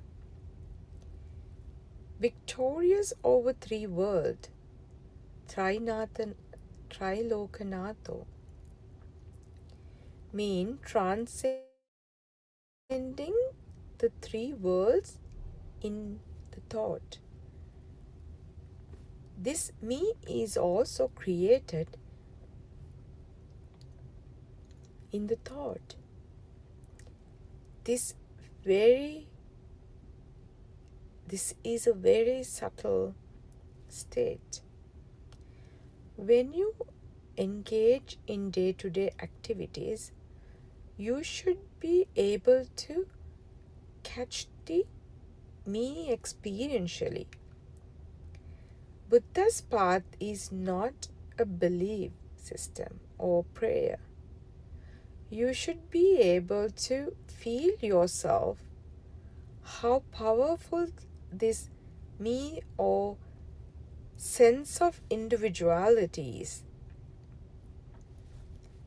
The dissolution of the me sense also belongs to oneself. No one else can do it for you. On the other hand, you cannot do it. The me sense does not exist. It is an imaginary and derives power as per your will or thinking pattern. Even if you want, you cannot create thoughts. This is a system at work. In reality, there is no one called me. If me exists, he should be able to destroy the vitakka vichara as per his will.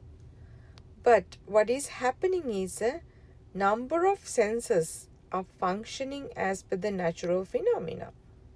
We call it chitta niyamaya. Nobody is activating the phenomena. Nothing can be done by yourself.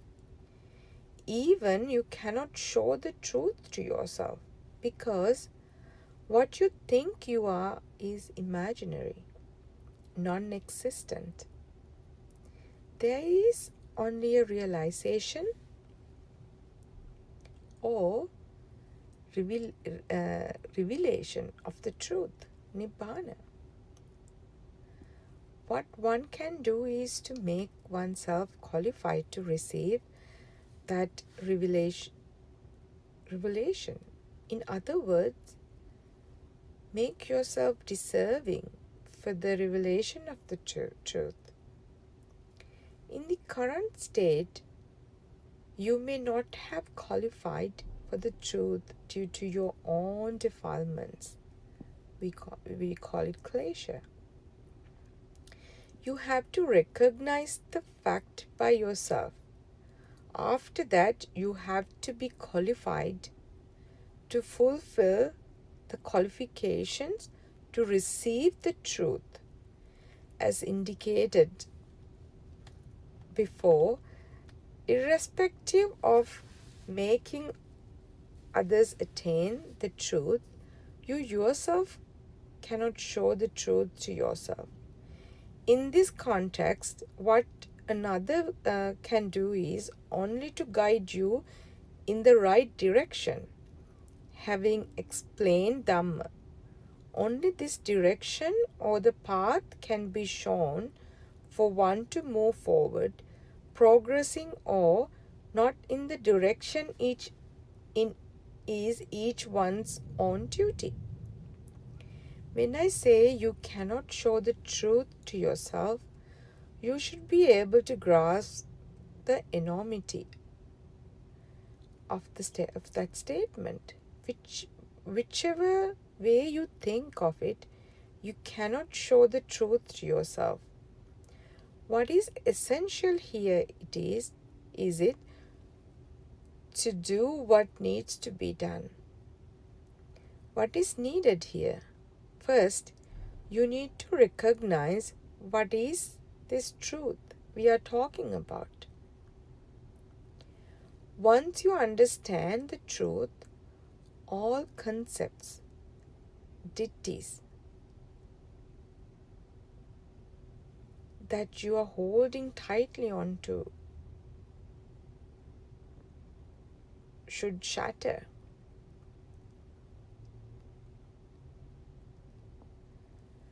The conventional ritualist offerings like flower offering, lighting lamps, lighting incense sticks, religious processions will not take you to Nibbana.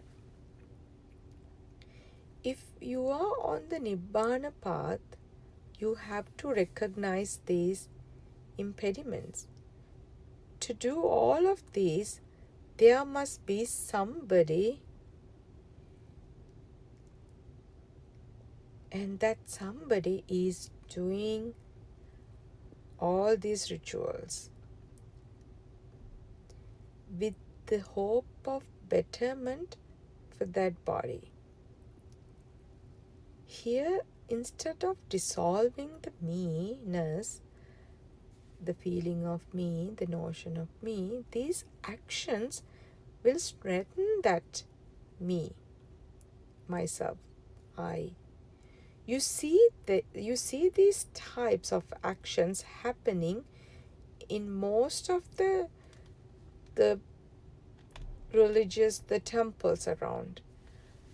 Promoting these actions, they misguide the people rather than showing the truth. These, in fact, make the me feeling, the self feeling strong and grow even bigger. It is very clear that there's no Nibbana in those activities at all.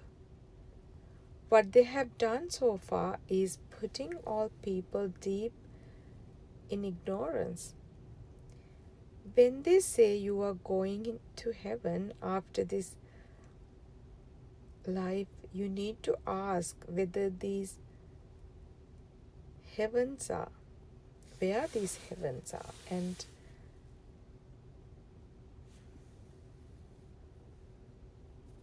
how does it happen? What's the process? What they have,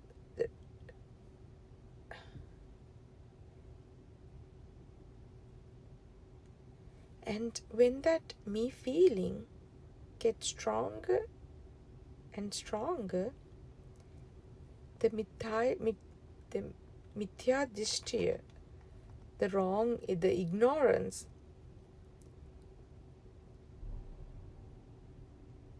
it's harder to dissolve. It's harder for someone to dissolve in that me feeling.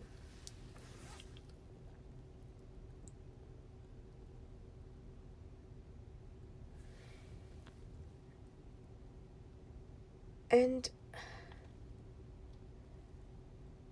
in Abhidhamma Pitaka, it has been taught by making the world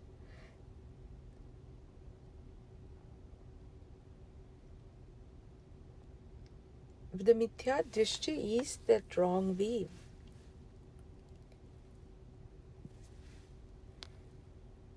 And we have to, that's where you need that right true knowledge. And most of the time, the meditation centers, the meditation classes, the meditation retreat, the programs, what we see,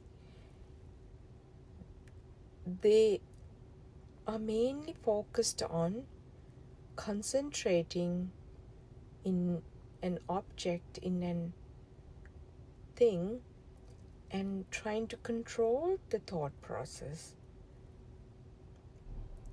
But it is not what Lord Buddha has taught in his Dhamma. When you have that right true knowledge, you start investigating, analyzing those concepts within you.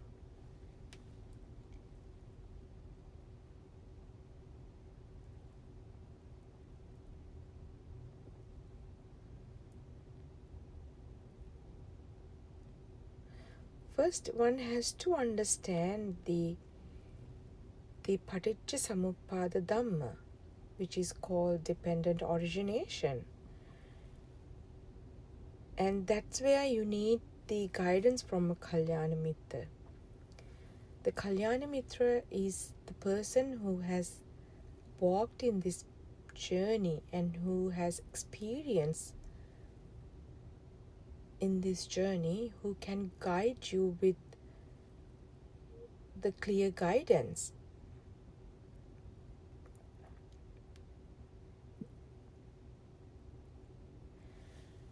Paticca Samuppada Dhamma, the dependent origination, shows you that sounds and forms are caused and they affect.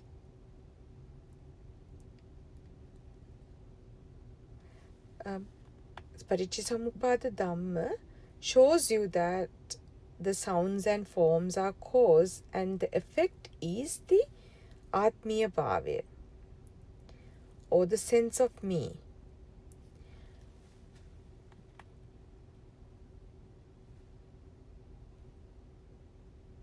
The cause, for the effect of the me sense, the notion of me happens, the cause is the forms, the sounds and the forms. They are the cause that creates that forms the feeling of the notion of me.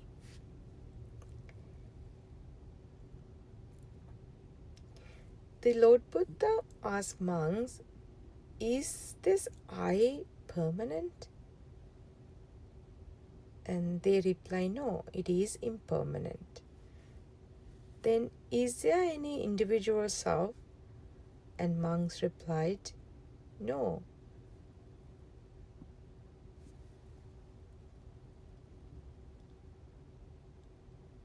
Many do not know the Buddhist teaching is Atmiya Dhamma.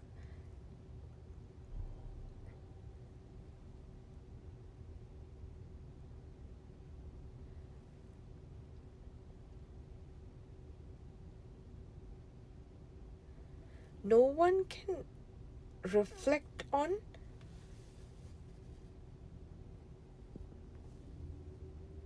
the belief in that that there's the world existing outside.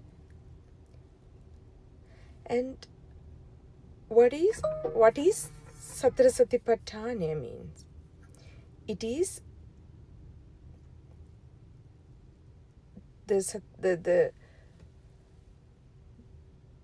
that you see this outside existing world is not real through your senses. How the senses creates that spark which forms that an outside object is real.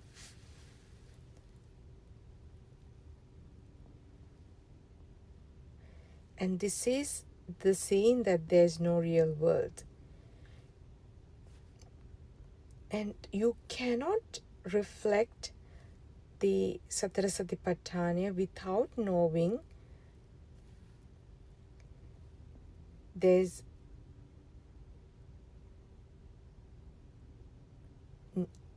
that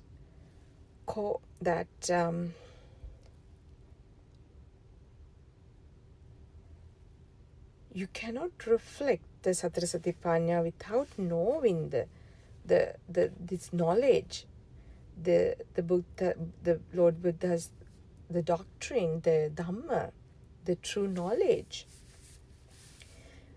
When you learn, when you absorb this Dhamma within you, you will know there's no existing real world. You will see it. You will see how this existing world formed. In order to practice the theoretical knowledge received through listening to the teaching, you need to learn how to observe that through Satara Satipatthana. Without knowing the Buddhist doctrine, no one reached the understanding completely. When you will not learn, you will not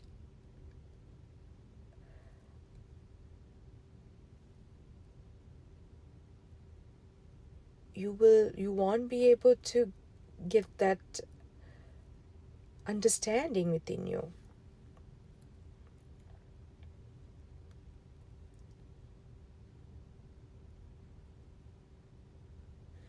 The core message is that the eradication of the false sense of me.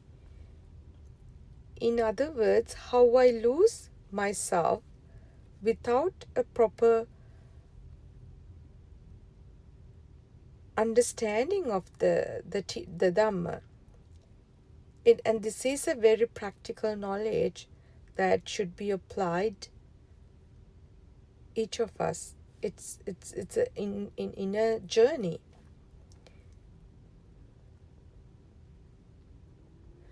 The internal transformation happens with the dissolution of me. This is the Nissarana, the path to the Nibbana. The me sense or Atmiya is the mind itself. The existing of me is a wrong view, a wrong concept, and wrong perception. Due to long conditioning, this me has derived power through abhisankarana, and now very difficult to be freed from it. As long as there is Atma Ditti, that you are in Mithya Ditti. And what is the Atma Ditti? In simple word, if there is an existing world, there is also me who sees it. When you inquire what is this world is, you will understand that it is created by the six senses. In that moment, you will never find any existing world and then know me, the notion of me as well. This needs to be it's a feel. You have to feel it within you.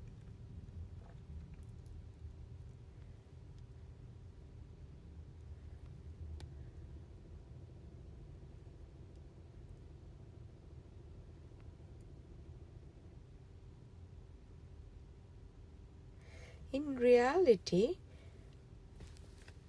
nothing matters to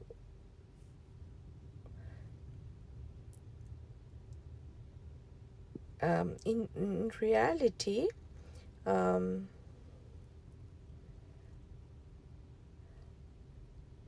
the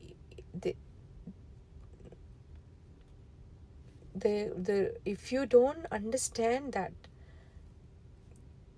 the true Dhamma, you will not be able to catch this, how those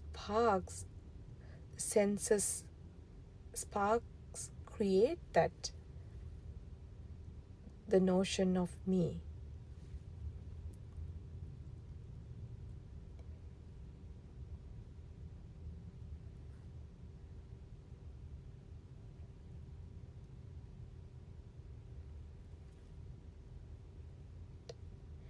And at the same time, unless that someone who has experienced that path, who has practically experienced that within them, they won't be able to guide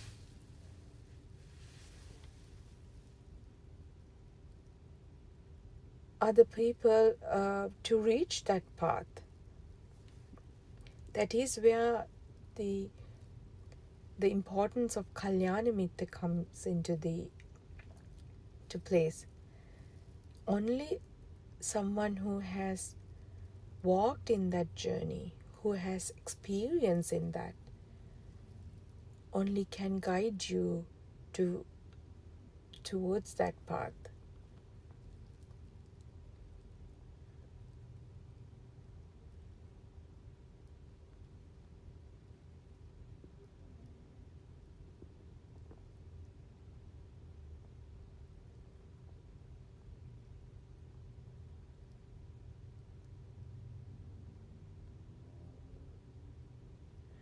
And at the same time, in this path,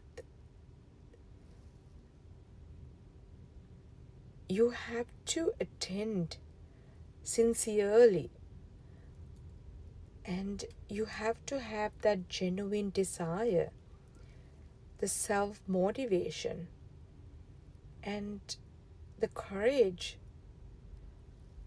to walk in this path. And the constant efforts and perseverances are much needed. You have to recognize how this imaginary me is born and how it leads you to misery. Then you will have a real wanting to see your own wrong concepts and get freed from the clutches of these. Otherwise, you do not see any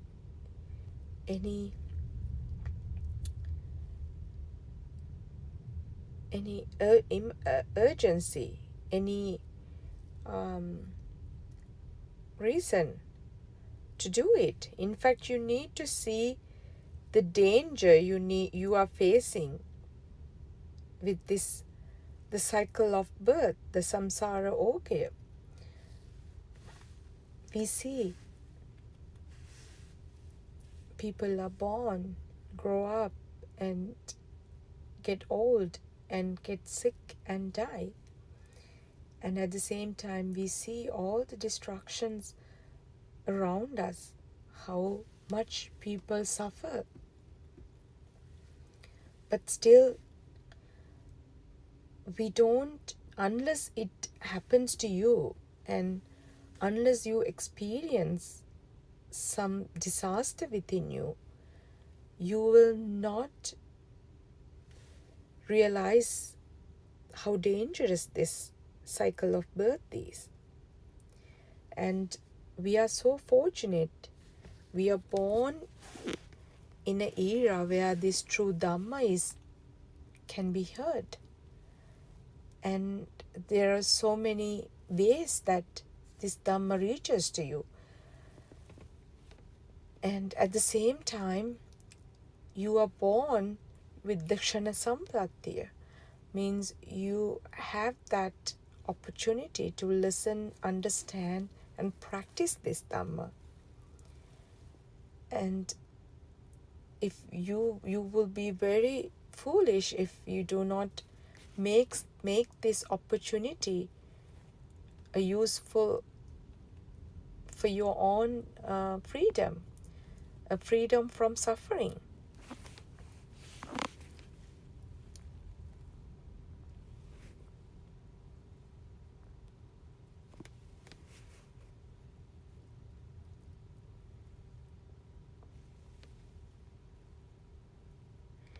And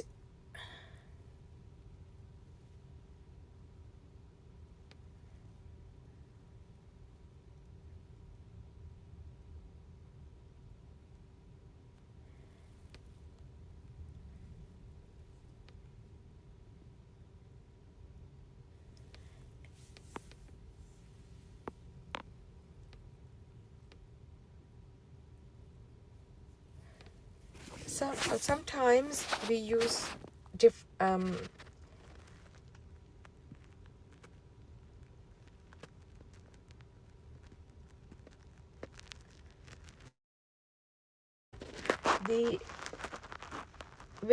when we hear how everything is vibrates at a higher speed, and how these sparks happens, and the sound and colors come together and create a notion of something real object outside, and our mind perceive them. This is an intermediary steps in the understanding of the path. These are not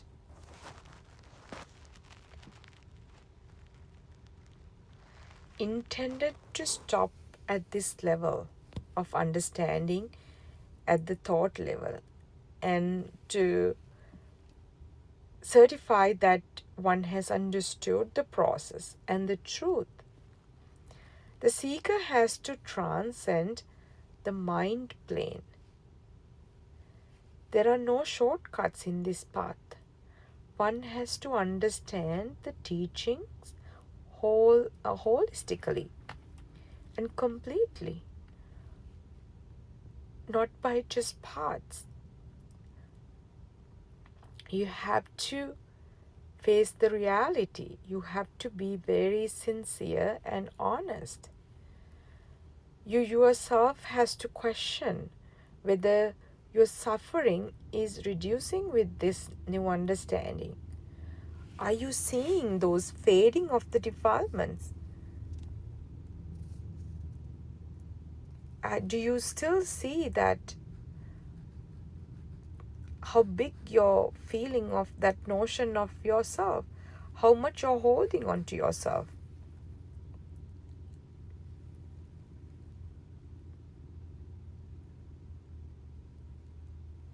And your mind will translate these in so many different ways. But unless you have learned this Dhamma and start applying those Dhamma to you and try to understand this Dhamma within you, you will not be able to achieve to be in this path. You will not be able to proceed in this path. You will get stopped by your mind.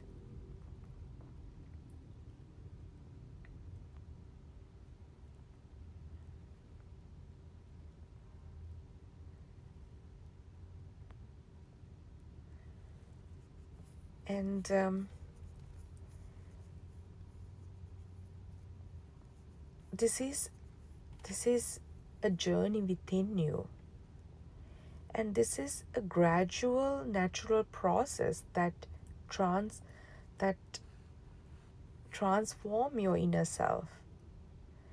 And I invite everyone to listen to Buddothpado discourses where Aryan Mahanse explained the process, the path to Nibbana very beautifully, and he simplified this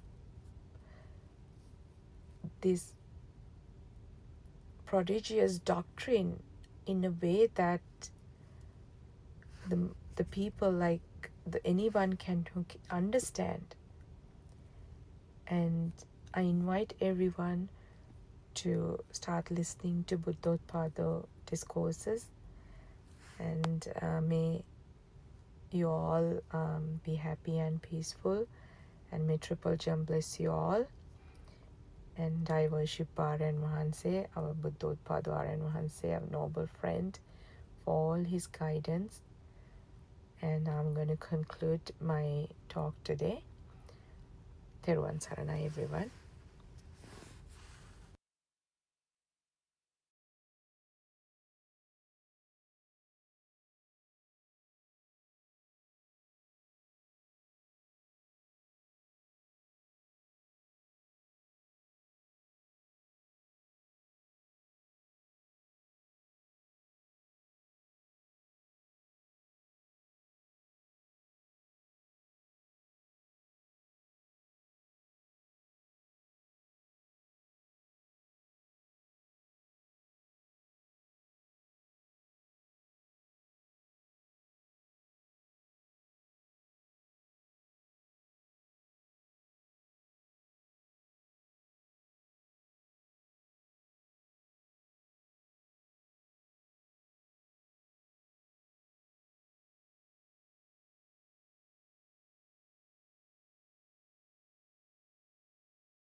Not coming from outside, but it is only a thought, and that even the thought does not exist. It is a lie that would lead you on the path to realization of the pure truth. Mehinnin Mahanse, I understood, Honorable Sir. Aryan Mahanse, if you are unable to apply the Vidarshana meditation to your thoughts, then I would say that you should learn to practice how to apply the wisdom of Yathabhuta Jnana. When you are free, leisurely contemplate on the Dharma. Dharma is the truth that everything is only a thought that arises and passes away. We have created a world only in our mind. There is nothing outside. We create an outside and an inside, a duality which is all a lie. And the thought is also a lie. Mehinnin Mahanse, yes, Honorable Sir. Aryan Mahanse, Mehinnin Mahanse, being aware of your thought that you receive at this moment, Vipassana, and contemplating about the thought you received with Yathabhuta Jnana, Vidarshana, are two different things. When you look at the thought that you receive and do a deeper investigation using Vidarshana, it leads to awakening or enlightenment. This investigation of the Dhamma is called Dhamma Vihaya, which is one of the factors that needs to be developed within the 7 factors of enlightenment. Dhamma Vinaya is one of the 7 factors of enlightenment, also known as Satta Bojjhanga. Mehenin Mahanse, Honorable Sir, I am still not able to understand what to do about other thoughts I receive that has nothing to do with sweeping of the garden. Aryan Mahanse, let me simplify what to do about the thoughts that are not of any concern with your action of sweeping the garden. For instance, look at a newborn baby. Once he is born to this world, he only does some small actions physically. Whatever he sees, he does not know if it is a brick wall, a table, or if it is a chair. He does not care, and it does not matter to him. But even if the baby cannot recognize things, doesn't the small baby eat? Does he not drink milk? Does he not move about? Aren't they actions? Now, let us consider the actions we do. What are our actions covered with or associated with? Our actions are associated with thoughts. Whenever we do something, we always think that this is what I am doing. We tie the me to the action. After that, every other thing we do, we say, I am sweeping. I am thinking. Now I am going to sweep. Now what do you say?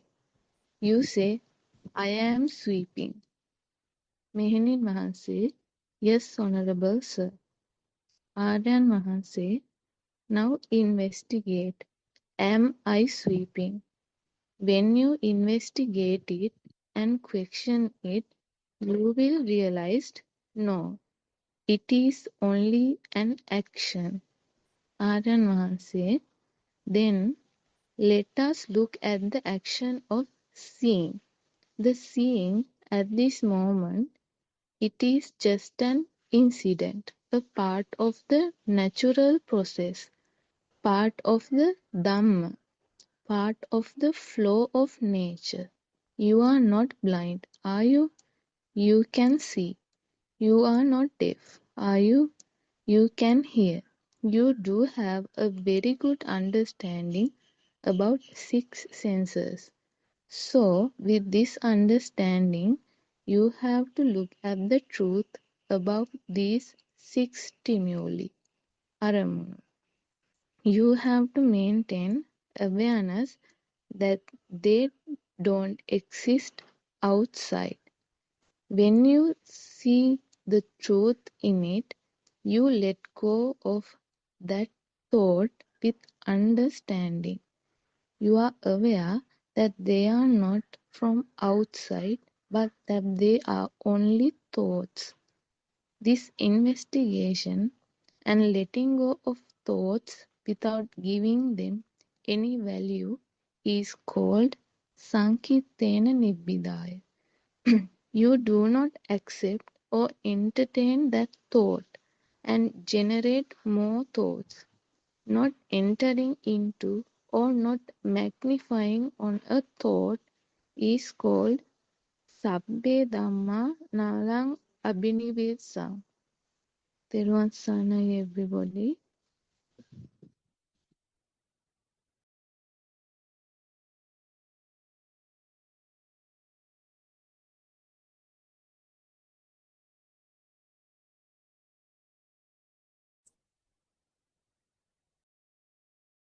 Teruvan Saranai, everybody. I think Mr. Bernard is not here today, so we will start the discussion.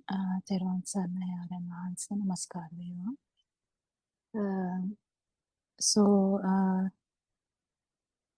if someone can start the discussion about what Shani was actually we have been discussing this all throughout for last few days, and it is kind of like one part of it, which is we can't really separate them from each other. All the aspects of Dhamma is very important. So how we get this idea of I, me, mine is the main discussion we have. How did this happen? How did this problem arise? Or we actually don't have an idea that it's a problem before listening to Dhamma. We actually thought that's the reality. This is, I'm sweeping, I'm doing something, I'm seeing, I'm listening, I'm talking, I'm doing something. Yes. And I was born, I'm dying. Things like that. So that's what we actually keep discussing, how this happened. That's the main important thing. How this concept has arisen in this you know, it's something which is felt, and because there was a feeling only, that it got the idea that there is someone here. So you felt that there's some difference in this side. So then the interpretation was that I'm here. So with Dhamma we understand, with truth, we keep understanding how this power or the difference in this side arise. Actually, it is when in whatever the level can be different, but in whatever the level, if the stimulus is if you feel that it is real, whether it's a light, whether it's a sound, whether it's a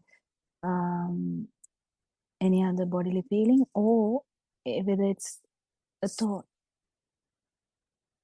in whatever level, if you feel them as real, or if you feel them as actually happening, then you will feel the power. Then you mistakenly or not knowingly, you will interpret as, yes, I'm here. So the subjective objective phenomena has arisen. It didn't arise because of someone or because of a self. Actually, it happened automatically, and that's why we keep understanding that if there is an I, there would be I consciousness, yes, but I consciousness happened because of the very speedy vibration of the I, nothing else. And we keep first we keep thinking about this, then this will come to us in kind of we will suddenly realize it, but then at one point it will you will actually feel how this is happening, and then you will feel the non-vibration. That's very important that you understand this, how this is happening, the ways that can happen. First we understand, we think about it, then it will come to you, like you will realize it automatically without even thinking that there is no self, there's no thing, and vice versa. You will understand how it happened, and then at one point you will feel it, and also you will actually become the non-vibration. So it's if anyone can join, that would be great, so we can continue as a discussion. තෙරුවන් සරණයි Dr. Kokila. First of all, I pay my homage at Aryan Hanse's feet. So if I focus on the section read by Shani, this is actually the continuation of the conversation between Aryan Wahanse and that Mehenin Wahanse. So the question that Mehenin Wahanse raises is, when I purposefully do some activity like sweeping, I get a lot of other thoughts. So how can I get rid of them? So Aryan Wahanse is giving several instructions.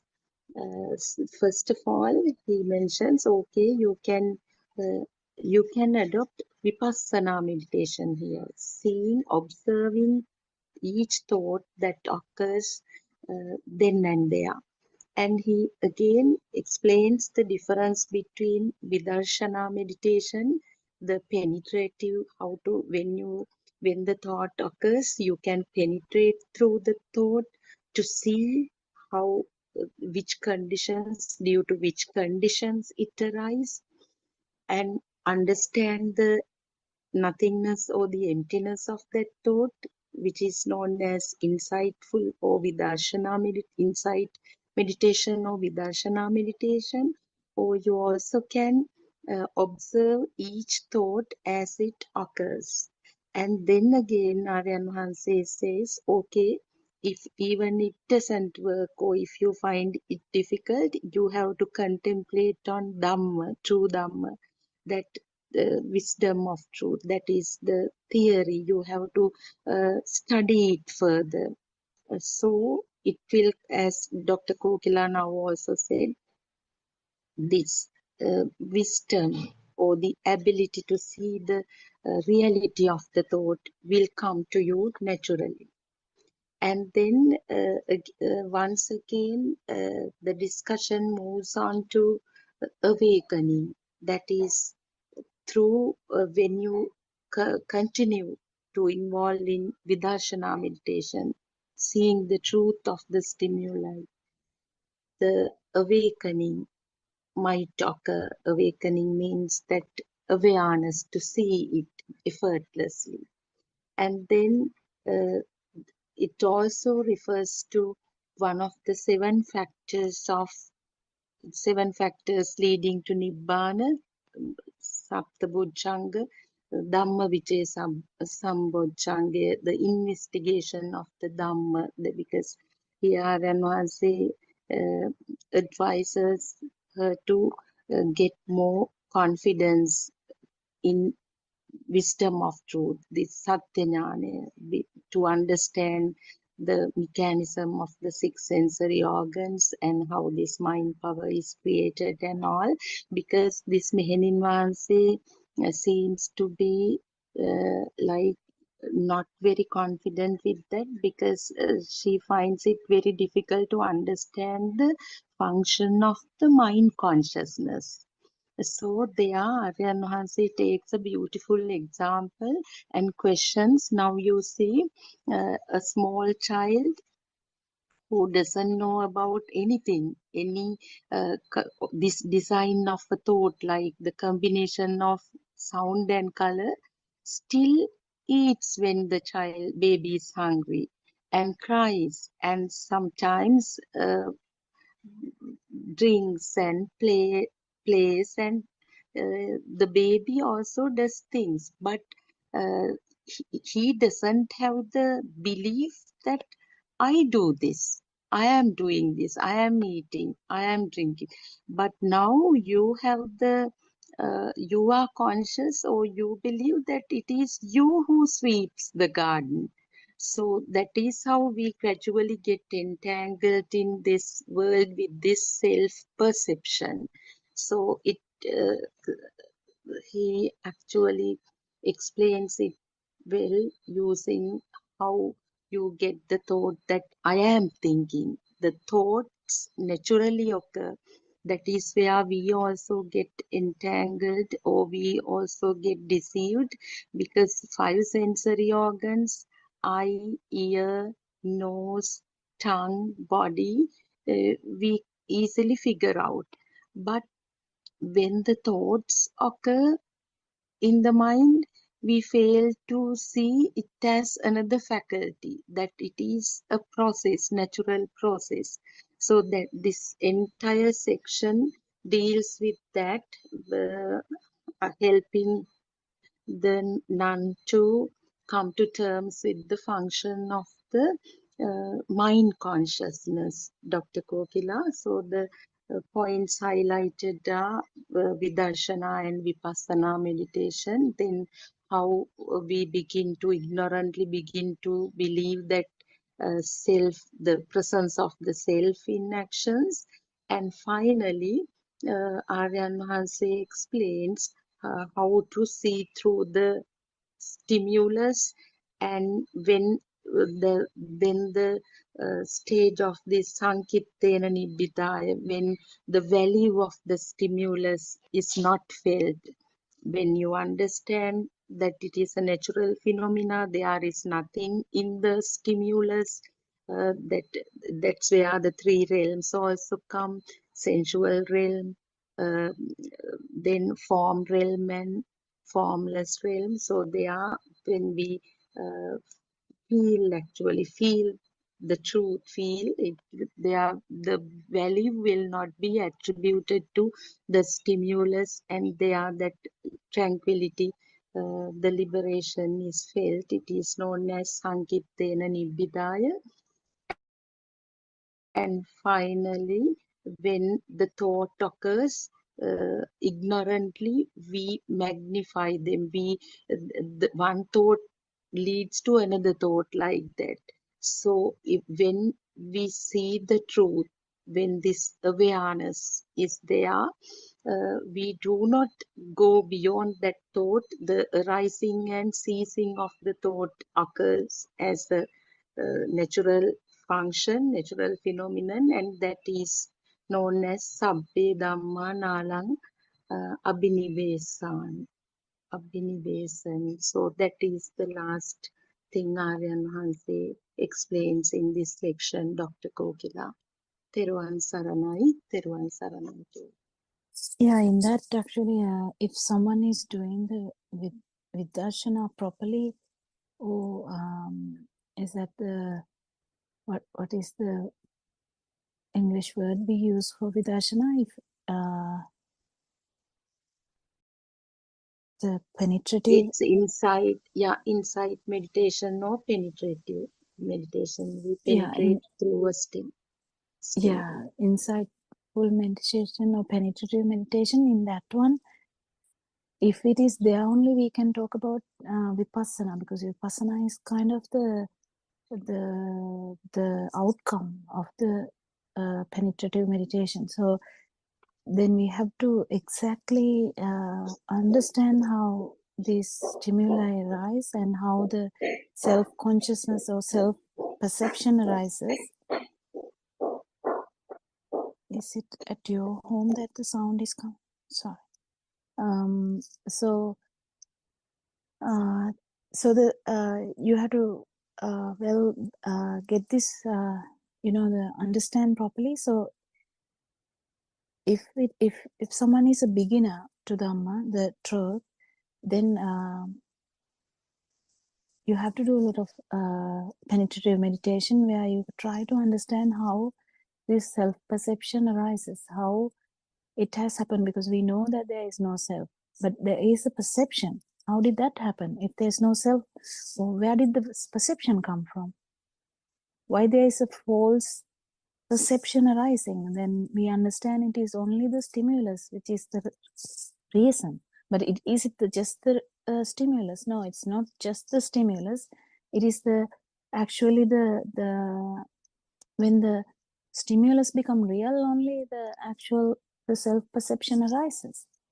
If it's not giving you any burden or burning, there's no self-perception. Then that is so if someone has done proper penetrative meditation, then Vipassana arises, like the actual the stimuli will not be a thing. That is actually the product of a penetrative meditation. So as a beginner, we can keep understanding as we discussed the first time. We will just keep thinking about this. So if you feel that power, if you feel that something as evidence, usually as a beginner, we feel like we're getting angry, we're getting, like sad, or really burning, like a very bad burning kind of states. We feel that because subtle things are always is covered by thoughts, so we don't even feel that, but we feel the massive tsunami wave. We feel the anger and the craving, like the big cravings. And so then what happens is we can if we keep doing that, and then when we understand Dhamma, when we try to keep understanding Dhamma, we will be first image like thinking it's okay. But then once we have the confidence of this, we have to keep gaining confidence in every aspect. So first we think that's okay, but then we realize that it's like brushing your teeth. We don't have to keep thinking, oh, I have to brush my teeth. You don't keep thinking about it. It just automatically happens. And sometimes it will come to your mind, oh, I haven't brushed my teeth, I have to brush my teeth, like that. So here also, if you get the burning, first you thought about it because the burning happened already. And in the second stages, the burning happens, and the insightful meditation or the penetrative part will automatically, it will arise. You're not doing it, but it will arise. But then when you mature in that, because you have to keep maturing in these stages, because it doesn't happen automatically. You don't just get things. That's where you need the virya, or the effort. We need, and we need effort. We need some sustainability in this trying to understand. There will be like obstacles, because you might feel lazy to think about it. You might forget to think about it. You will be sleepy when you think about it. You will be like, very engrossed in your defilements. You will be not even able to do penetrative meditation.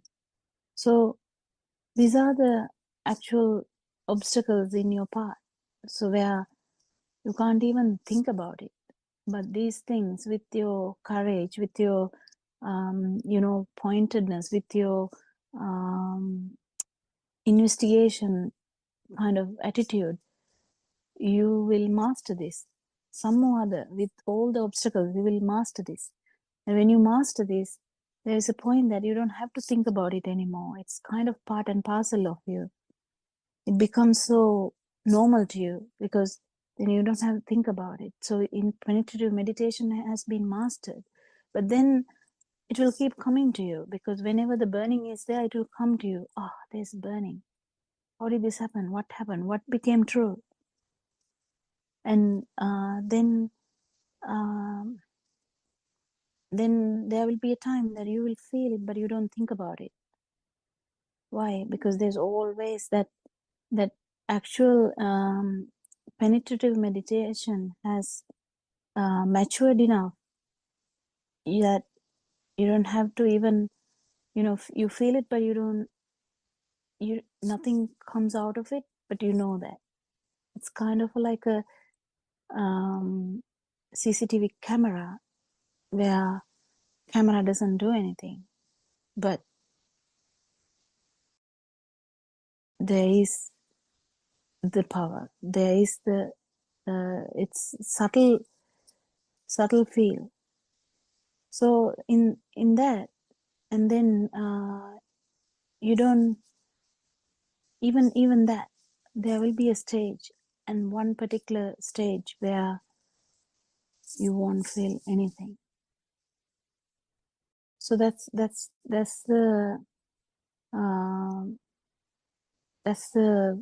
kind of the path where we mature, keep maturing into, a child will mature to an adult.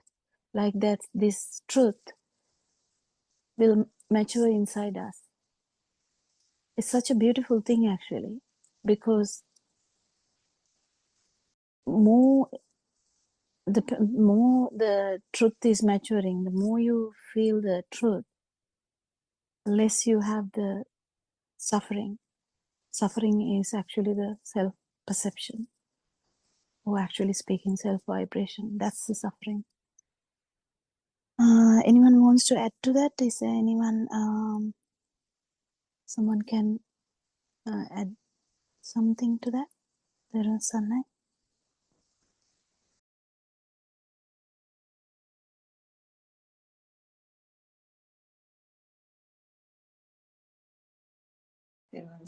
Dr. Kokila, and my Dharma friends. May I pay homage to Buddothpado and at his feet. I think there are quite a few terms and terminology that was used today, particularly on that Vipassana aspect. I think the book also mentioned it clearly, that is something that one can get a bit confused about the difference between Vipassana, Vidarshana, and then Vipassana Kanika Samadhiya. The last one, Vipassana Kanika Samadhiya, is actually the outcome, the result of it. So initially, what happens is, as a layperson, there is absolutely a lack of awareness in terms of, because the external world is so true, so real. There is not even an awareness of the fact that it is the identification with the thoughts and running behind the thoughts is what has been done by all of us. If we were in the lay person's world, that was what was happening. Everybody runs around, an object comes to mind, and they don't know it's just thoughts. They think, they identify with the thought and they run helter-skelter. That's how this whole rat race started. And there is completely a lack of awareness that that is what has been happening. So that Vipassana, the exercise of the Vipassana itself, is a gradual, almost like an entry-level point where Aran Mahanse explains that one is not even aware of what is happening, that that these are just, the mind is just thoughts coming one after the other. So that is a bit of a calming self-awareness kind of exercise that one is asked to do at the inception, is to observe the thoughts without questioning, without judgment, without analysis, but just merely observe one thought coming, going away, another thought coming, going away, and so on. That, simply put, is Vipassana. The Vidarshana aspect, as Sudharma explained in quite a amount of detail, is then one progresses into the Vidarshana, or you can do it interchangeably as well, depending on the time one devotes to it. So the Vidarshana is the penetrative thinking, the penetrative insight that one does, looking into the thought, looking into the components of the thought, how the mind arises, what is the mind constituted of, how does the thought arise, what are the key components of the thought, is there anything of substance in the thought, and so delving deeper and deeper through penetrative insight is the whole Vidarshana thing. That itself is the thing that allows us to actually shine the light on that whole ignorance aspect and how the self-perception is formed, how the perceptions are formed through the speedy vibration and the manifestation of perceptions via the senses. So that whole process is analyzed and dissected through the Vidarshana Bhavana, Vidarshana meditation aspect.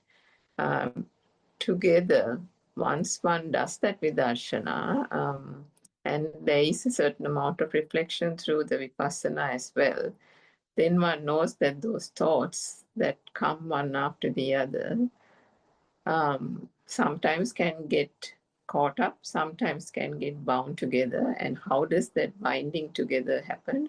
How does that expansion of one thought happen?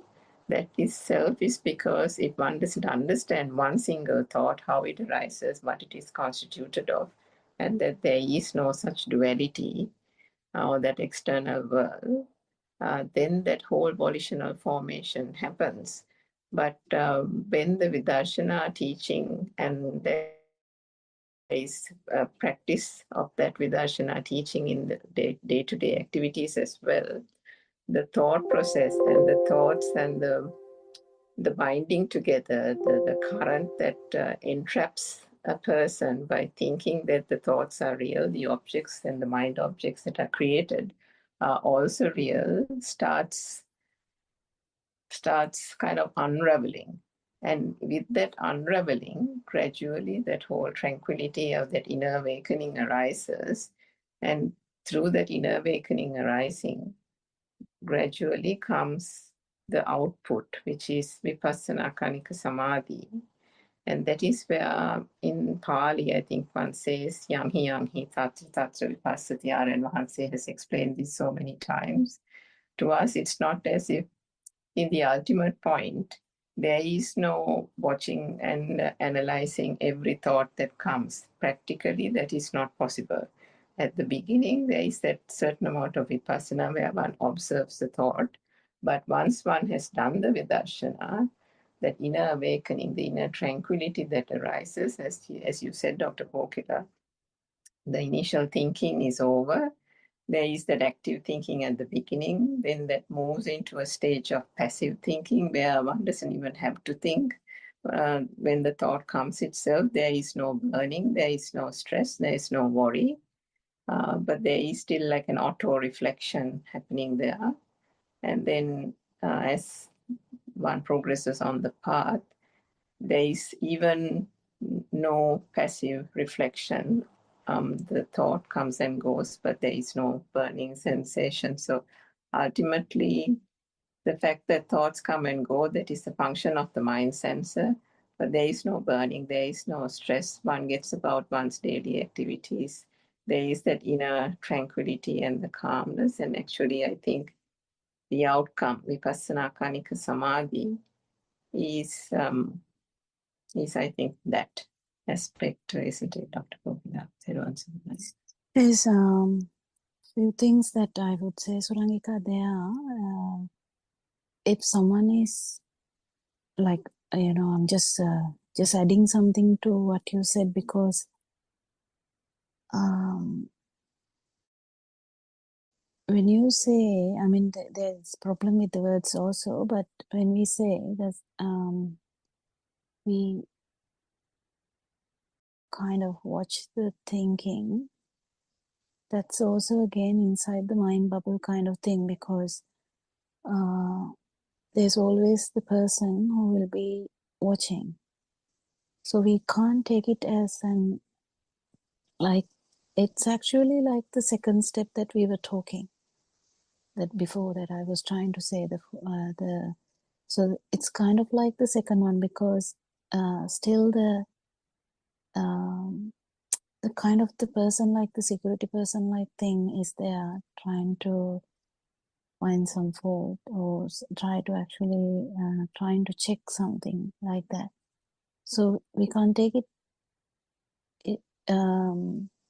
as the actual vipassana happens when actual vipassana happens when some thoughts are like, imagine there's a mother who throughout the day nothing actually became a thing to her, but suddenly sun comes and just bring up bringing up a scenario so that we can think about this. So the mother was there from the morning. She was going around. She has listened to Dhamma for some time and she understands Dhamma. She has done the vidarshana or the penetrative meditation, and that mother was there, no problem, and she actually didn't need to do even a penetrative meditation because from the morning she didn't have a burning. But suddenly the sun comes. Maybe we'll make it so dramatic. We can make the scenario dramatic. We can say the sun has injured or something.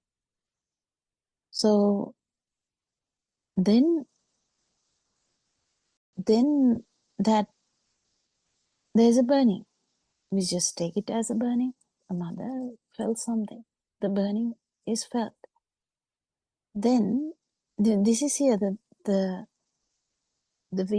we have to understand this scenario. Otherwise, the whole morning there was no problem, and actually there was no. This is all about someone who has listened to Dhamma. We can't put this to anyone who hasn't even heard about Sammaditthi. So this has to be someone who has gone in the path for some time.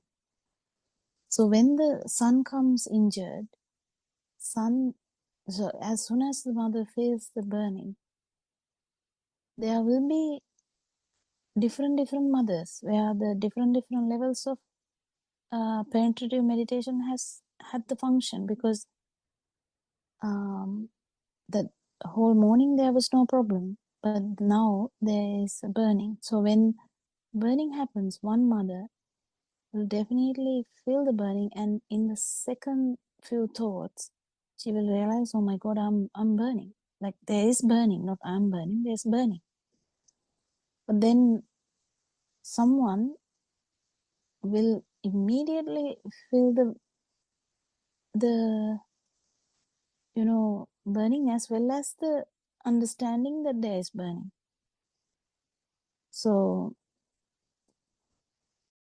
and a third person might actually feel something. They're like very subtle thing, but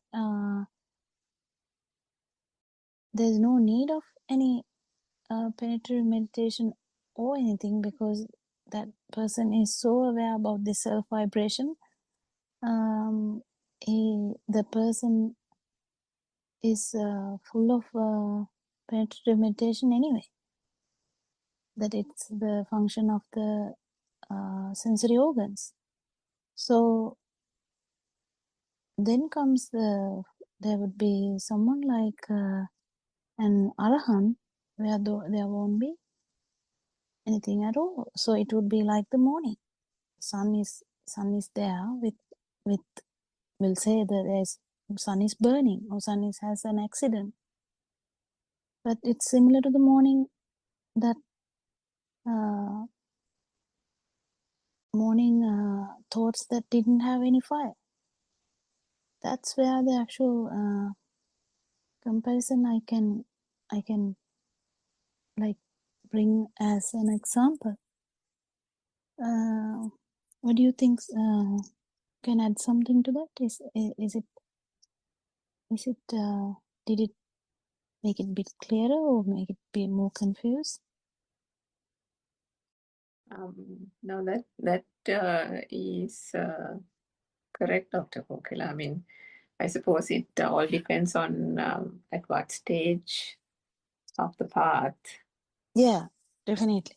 One is, and then, as you said, obviously, we are talking about those who have got the core Dhamma teachings as well. Otherwise, it will be a different case.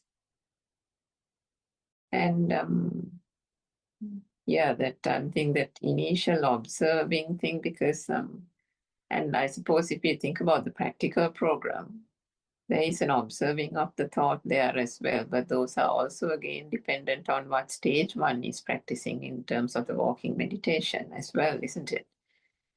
So it's all quite relative in Yeah, that sense. yeah. Even the walking meditation, we pass all these steps. Actually, when we talk about a fraction of a second or like a very small, like we just feel the nibbana or the non-vibration is also that fourth stage that we were talking. So it's just that it happened in one stimulus, that the whole penetration has happened without any intervention of self. Actually, there's no self there, so that wording is not true. So actually what happens is there's no self perception there, there's no self vibration there, because that stimuli wasn't a thing. So that is where actually the no self perception arises, because all this time there's only self perception. So the no self perception arises in one that particular moment where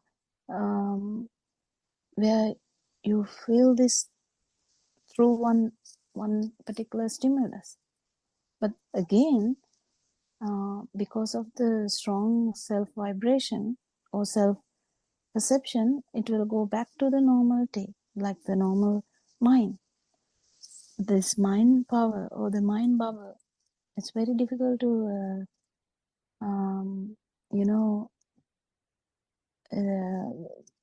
feel that the mind's consciousness is not a thing. And also when we feel that, only we can actually feel this non-vibration. So it's very important to get this properly, so that we don't panic in each stage. Like every stage is okay. That's the main message. Every stage is okay. So the first stage, we will be actively thinking about this truth while doing home stuff, while walking, while listening to noises or whatever. We will be actively thinking about this Dhamma. That's okay. But then it's not okay for a long time. Then the noble friend will be like telling you, shouting at you, telling that's enough. That's enough. Now these thoughts are not real. So you can't go on this path like that. So then we keep understanding, okay, then I think I know Dhamma enough. So then I keep thinking too much about it, because that becomes a habit. And then we stop thinking too much about it. But this habit comes. What? The thought comes, oh, it's not a thing. Or it happens only when this becomes a thing. You have to remember. Because not the whole day, we usually don't have problems like that. Like the mother I took for the example, Yeah. whole morning she will be fine. She will have no burning. But then comes the karmasthana, where the sun comes with the burning body. And how this becomes real is understood by that. How this whole thing makes it so real. But that doesn't necessarily mean that you don't put water into the child's body, because that's the reaction that is going to happen. Don't worry about that. Put water. Now, I'm not talking about any of these actions. If someone is burning, put water. Yes. Switch off the electricity. Call for help. Yes. Do all that. So this is about burning, which happens. It has nothing to do with the actions, or nothing to do with the way you shout to get help. You shout with your utmost ability to get help, because everyone should come to get the patient to the hospital. So the actions doesn't necessarily matter. What matters is how much burning you had at that particular moment. So that how much penetrative meditation has worked is tested there. Actually, that is the best part of this Dhamma. It is being tested because you never know otherwise, you know.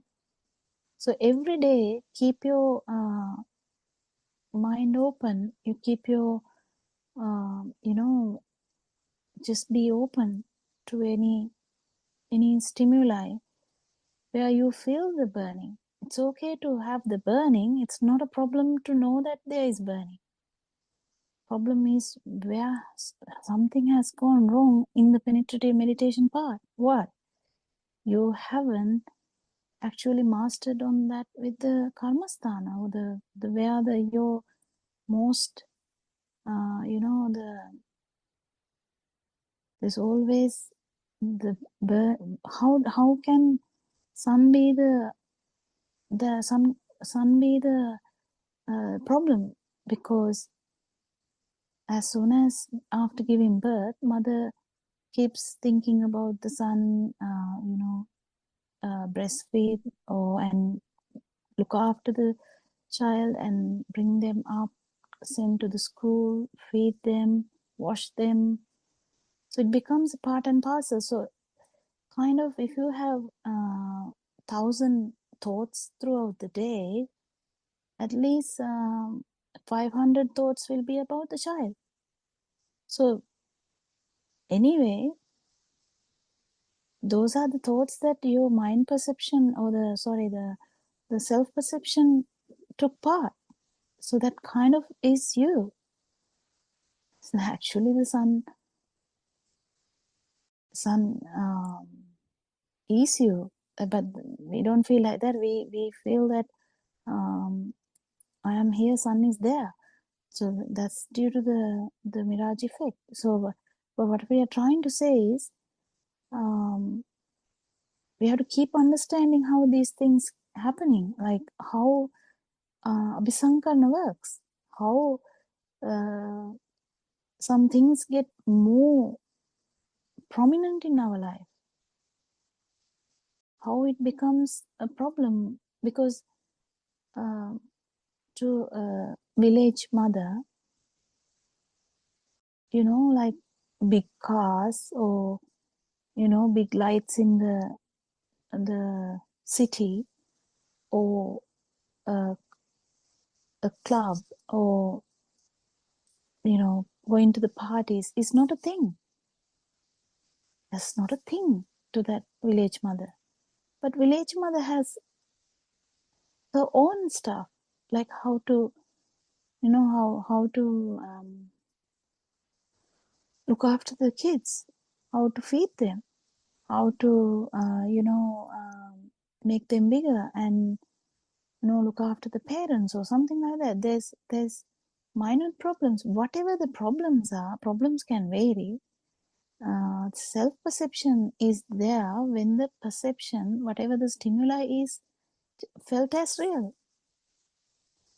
So so we need to understand that the karmasthana, or I don't know what to say in that English. How do you say that in English? Like where the self-perception happens most, isn't it? Do you have like a particular word for that? Oh, Sudharma, is there anything that you used? Karmasthana, yeah, Dr. Kokila, in the translations, the point of contemplation. Kamatahanano, point of contemplation, second point of contemplation. That's how I researched them. That's the only sensible thing I could find for that, doctor. Yeah. Point of Yeah. contemplation. Point of contemplation. Actually, that is where the mostly you have got the self-perception as maximum, because as for a 20-year-old girl, mother, father, and siblings would be the You know, they are Doctor, the sorry, there is another. Again, I found meditative object. Meditative object is another. I don't know whether we can use it interchangeably. Point of contemplation or meditative object yeah. for Kamataha. Yeah. Yeah, it's very problematic with the words in English because, Translations. yeah. So, but anyway, we will try to understand. We can say with examples, it will be very easy for anyone, even who has never heard Sinhala or any Pali. It would be very easy if you say, because Lord Buddha actually once asked someone about that. If something happened to the the village family, will you feel it? If something happened to your neighbor's family, will you feel it? If something happens to your friend's family, will you feel it? And if it happens to your family, will you feel it? Like that, the where the problem is with where the self vibration has persisted, has happened too much in the previous thoughts. So whatever the stimuli which has come too often, and which has been, because the chair, you see the chair every day, but you know the chair is there every day, but you don't like really want it there or try to keep it there or anything like that. But we can't go by that, can't really go by that. That's the thing we have to understand, because that's where we have to understand what the important thing about this point of contemplation. Because if you haven't understood your point of contemplation, it's useless, because most of the time you will feel as you are like, in a very good place, because the nothing would be a thing to you. So we can't really say anything. And also the non-vibration is there when the vibration is there. So you can't feel it when there is no vibration either. So to experience this, there's always a chance to get this properly. Anything else, Surangika? I think that sorry, the examples are quite important, isn't it, Dr. Kokila? I mean, because lots of people get stuck on either the children is a pain point, or it's the husband who's the pain point, and then the issue is like, I think even our advances says sometimes when these mothers come and say, the husband said something and I got this burning sensation and things like that, and everything is something the husband said or something the husband didn't do and so on. And then I have heard our advances saying, how long have you been married? And then they say like 30-40 years, and it's even 30-40 years later, still what the husband says is still giving problems to the person. So for one thing, from a layman's perspective, I suppose one can say it's the perspective of it. But on the other side, there's from the true Dhamma teaching perspective, it's the thing that one has got so stuck on, isn't it? Because despite as a child or a teenager, that mother didn't even know that a so-called husband type individual existed. For the last 30-40 years, there have been so much of volitional formations created, binding the thought of that husband, the so-called thought that there is a husband and that it is her husband and the husband is doing that, husband is doing this kind of thing. All this has become magnified, and that is why it has created so much of suffering, because of the lack of And even if you Dhamma. don't have those kind of things, then people would say, like for an example, in these countries, sometimes the dog, it's a dog. Oh, This is yes. just a pet dog. It's really, I had a I had an experience, someone saying, I don't mind dying. I'm scared to live without the actual cigarette in my hand. And I'm like, it's such weird stuff, but still they have these stuff, they are, if you it can be anything. It can be an object, it can be a person, it can be a toy, it can be an animal. We never know. Because that if you go to like Lord Buddha's time, there was a thing, actually a story where a monk who was having a craving about the robe,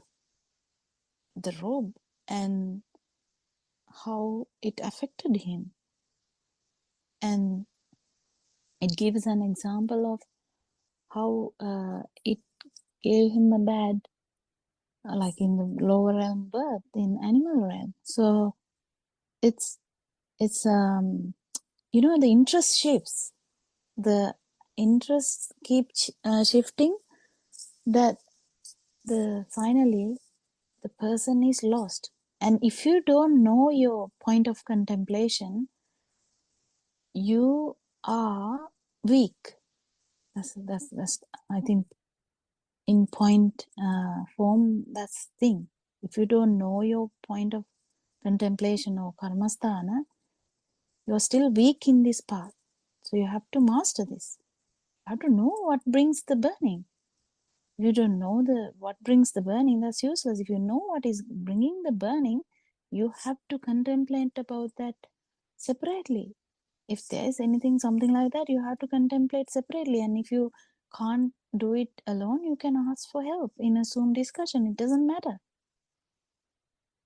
Sometimes we can't, because it's that powerful, that point of contemplation is so powerful, the person can't even think about it rationally, even in Dhamma way, like in this truthful way, or non-self angle. Because that person can't move to non-self angle, because you feel like the sun is actually there in front of you, and you feel the pet dog is there wagging the tail, and you're like, oh my god, like like that's the feel they get. So how can you like contemplate that? It's very difficult to think that the dog is actually a thought. Even that might shock them. Even just that penetrative meditation might shock them, because they feel like, oh my god, this is my pet dog. And if someone says, oh, that's a perception in your mind, they might be looking at us like, what are you talking about? Are you going crazy or something like that? So we don't tell this to everyone, So Yeah, I think one has to be very careful, especially in these countries, because they can easily misunderstand. Yeah, and they might be Big things, thinking yeah. that we are criticizing them. Mm. So it's because the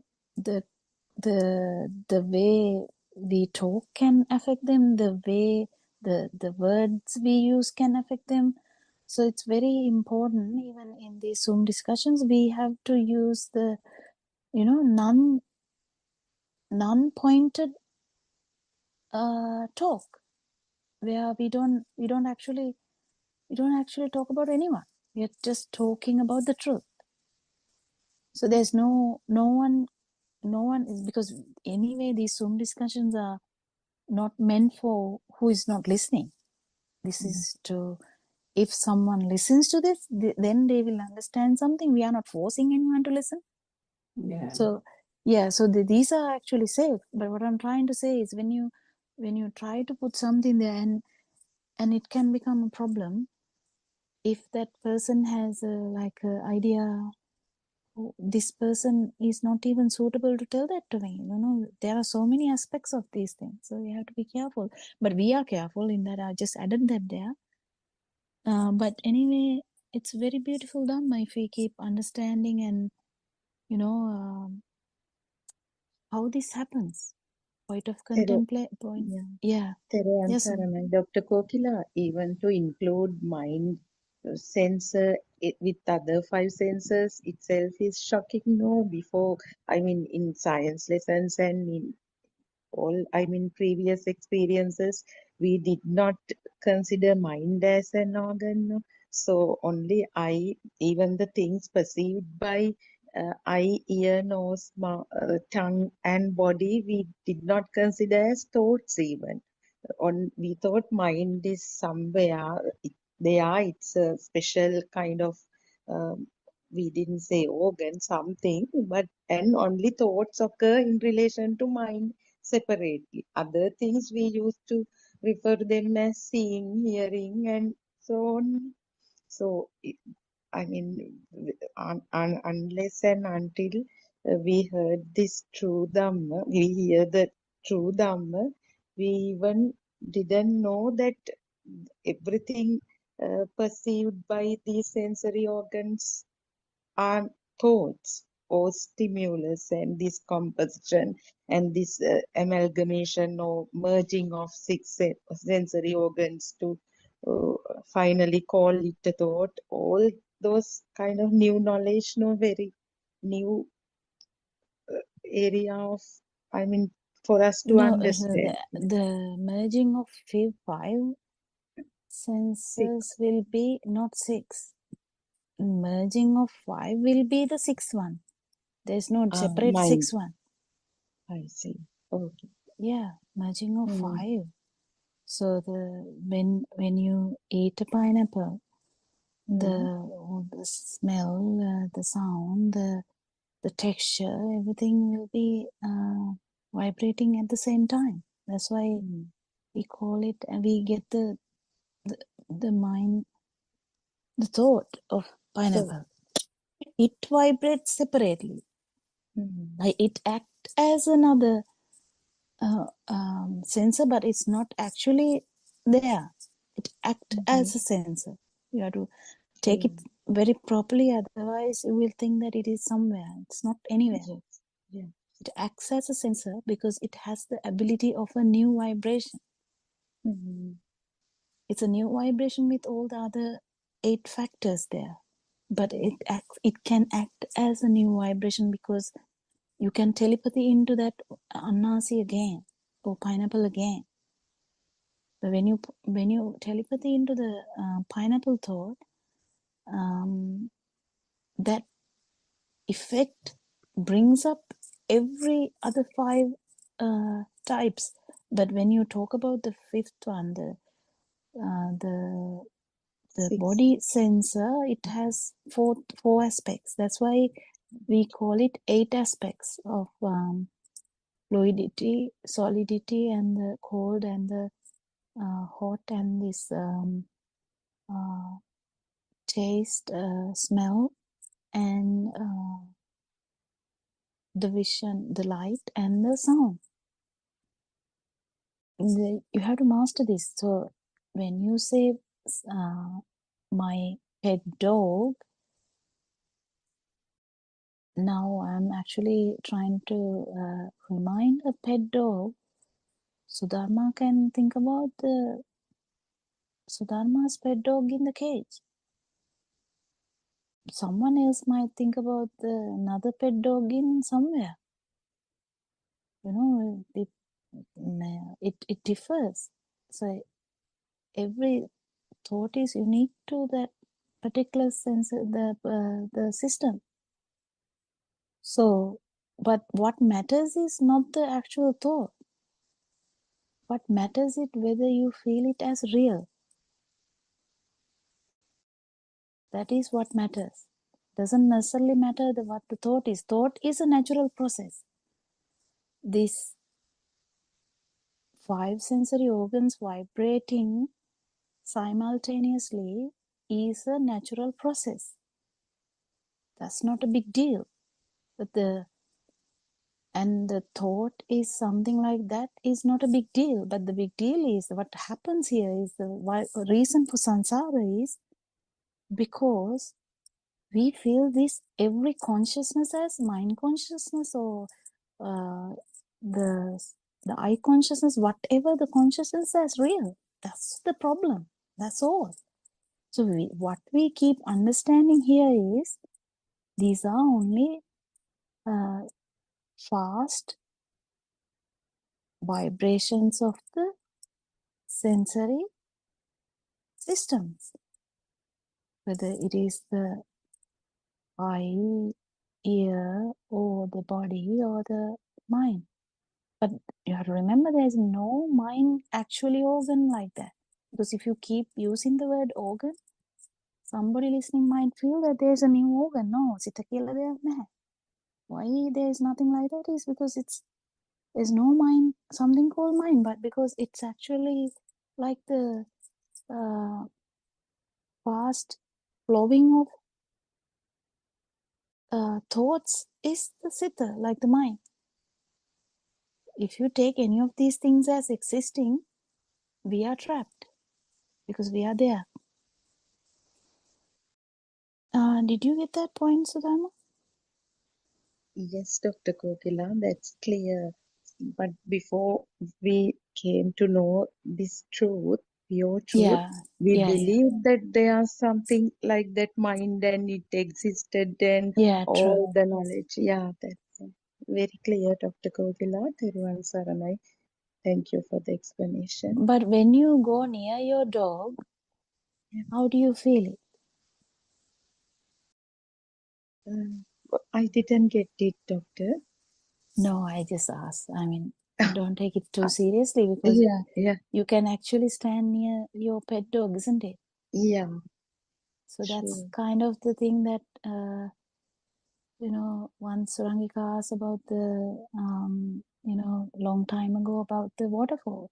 Like when you stand near the waterfall, you feel like it is existent. And when you stand near your dog, you feel like the dog is It's existent. there. Yeah. Yeah, that is the problem. So we have to keep understanding how this works.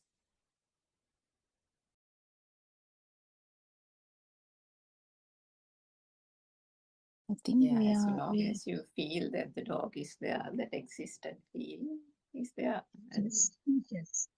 from that Same. itself, But once you, so the other way around, we have to understand this too. Other way around, when someone knows this non-vibration really has felt the non-vibration, that particular person, if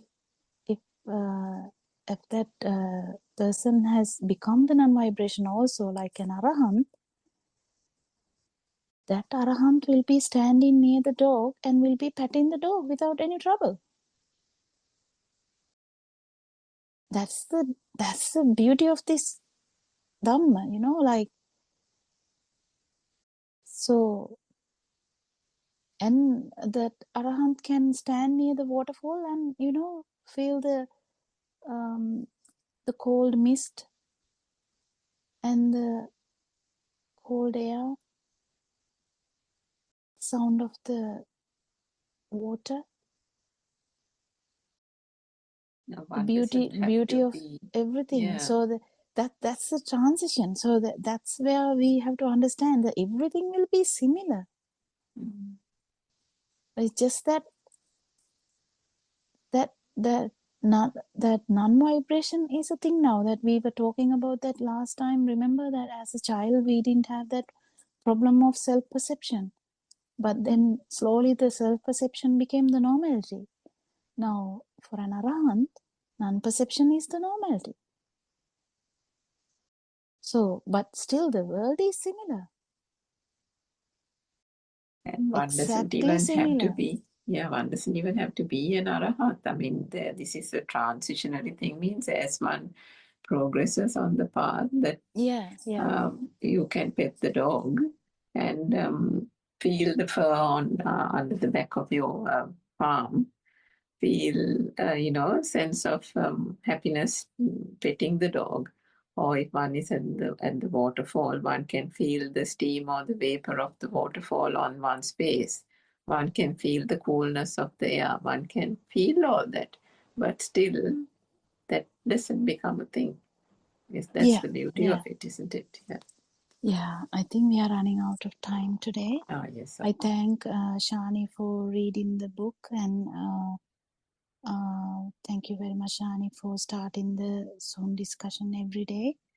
And thank you, Dhamma friends, for coming for the discussion. And we worship Aran Wahanse, and we salute you, Aran Wahanse, for teaching all of us this beautiful Dhamma and trying to instill it in everyone so that the cessation of suffering is actually happening, and it will become the new normality in next few era, like actual era, coming era. So all the humans, if they have a chance, they can actually telepathy to the non-vibration.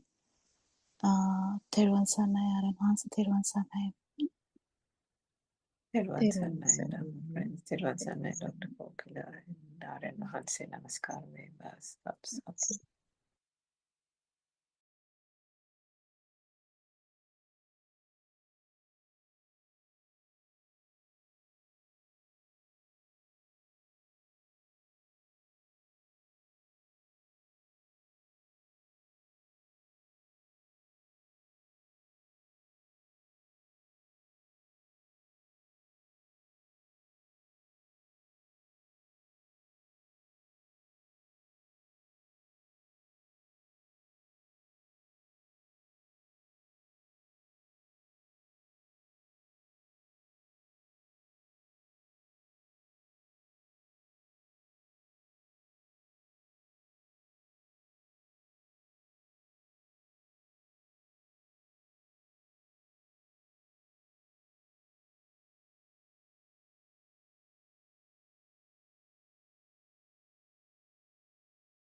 Volume 1, page number 59. This awareness, or Samma Sati, goes on to develop into Samma Samadhi. At this point of Samma Samadhi, seeing things through the wisdom of Yathabhuta Jnana becomes a normal thing. You let go of all the stimuli that comes from outside and inside. None of them are accepted. Letting go of the outside world and letting go of thoughts that come from inside is what develops into Samma Ditti. Samma Ditti is the realization of no self, the destruction of one's self-identity. Mehenin Wahanse, I understood, Honorable Sir. Aryan Wahanse, the moment you realize the pure truth, you also realize that there is no self. The realization of no self is called Sammaditthi. Then all the other good qualities develop automatically with the help of the mindfulness of the Yatha Bhuta Jnana. These good qualities automatically develop once you realize the pure truth, and that is when you are truly on the spiritual path to attain enlightenment. A person who has realized the pure truth automatically falls onto the noble eightfold path, the path leading to the cessation of suffering. All actions and thoughts and speech of a person who has realized the pure truth will be followed by the word Samma, which means selfless or without a self-identity. Samma Vacha, his speech, Samma Sankappa, his thoughts or intentions, and Samma Ajiva, his livelihood. All will be very well executed and conducted according to the Yathabhuta Jnana, without attachments and defilements. Samma Vayama, Samma Samadhi are also good qualities that one automatically develops when one is on the noble eightfold path. Samma Vayama is the effort made of realize the pure truth. Samma Samadhi is the continuous awareness of the illusion, so that one can be on the spiritual path to attain enlightenment. Mehanin Wahanse, you could use the rule of Pratyakshava in everything you do in your life. Mehanin Wahanse, yes, Honorable Sir, everything is clear to me. Aryan Wahanse, Mehanin Wahanse, according to the level you are at now, I feel that you are knowledgeable enough to start practicing wisdom of Yathabhuta Jnana in your daily life. Mehanin Wahanse, Sadhu, Sadhu, Sadhu. Yes, Honorable Sir. Also, if you can explain to me what it means by Kriya Sit, please. Aryan Wahanse, Mehanin Wahanse, these are not very strange things to understand. Once you realize the pure truth, your thoughts will be very pure, without defilements, greed, ill will, and delusion. Then you will not be tricked by the illusion and believe in the stimuli coming from the outside or from the inside. You will not be disturbed by anything. It is when you do things without getting affected by the thoughts. You do not react to thoughts as you already know that they are all an illusion. After you have realized the pure truth, you will do things without giving any value to thoughts. This is a Kriyasita. This state of wisdom or awareness is of the supramundane plane. Mehanin Mahanse, Honorable Sir, when I sweep the garden, I also receive other thoughts apart from the thoughts of sweeping the garden. How should I look at those extra thoughts that I receive apart from the thoughts I need for the action of sweeping the garden? Aryan Mahanse, when you receive thoughts while sweeping, you can adopt the method of vipassana, which means observe your thoughts without judging or expanding on those thoughts any further. Be aware of the thoughts, that they come and go. That is all. You should just be aware that thoughts come and go. Therun Sanai, everybody. Thirvan Sarnai Aryan answer. Thirvan Sarnai all Dhamma friends. Today also we continue discussing the pure Dhamma, the pure Buddhist philosophy, Yathabhuta Jnana. Today especially we touch the topics Noble eightfold path and Kriyasit, and what this method of insight meditation, uh, method of vipassana.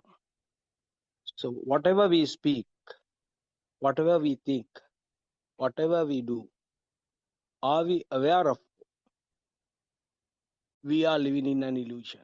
So first thing is to understand the illusion. What is this illusion? Whatever you think, whatever you speak, whatever action you do,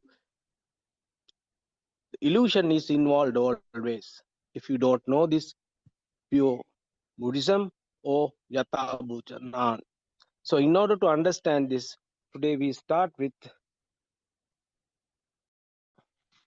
Noble Eightfold Path.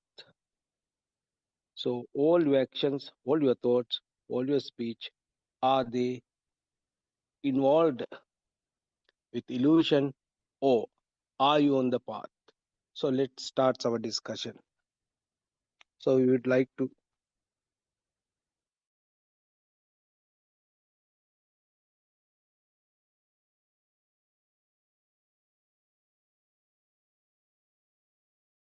Tirasana, everyone.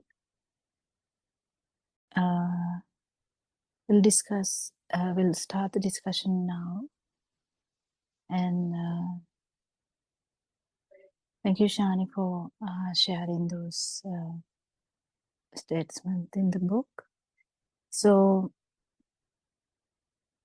it's very important to understand the right vision. Without right vision, there's none of these things do not matter. So the right vision is where actually we have problems too. So when we actually listen to Dhamma, we have been talking about this right vision for a long time now. But for the English listeners, we will recapitulate. So the right vision is what actually happens here, because of the delusion, because of the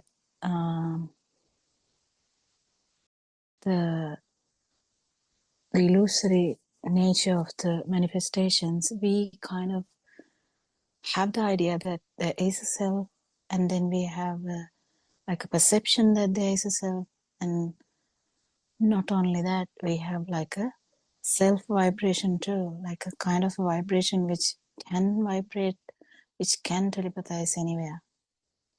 So we do have an issue here, but to change this or to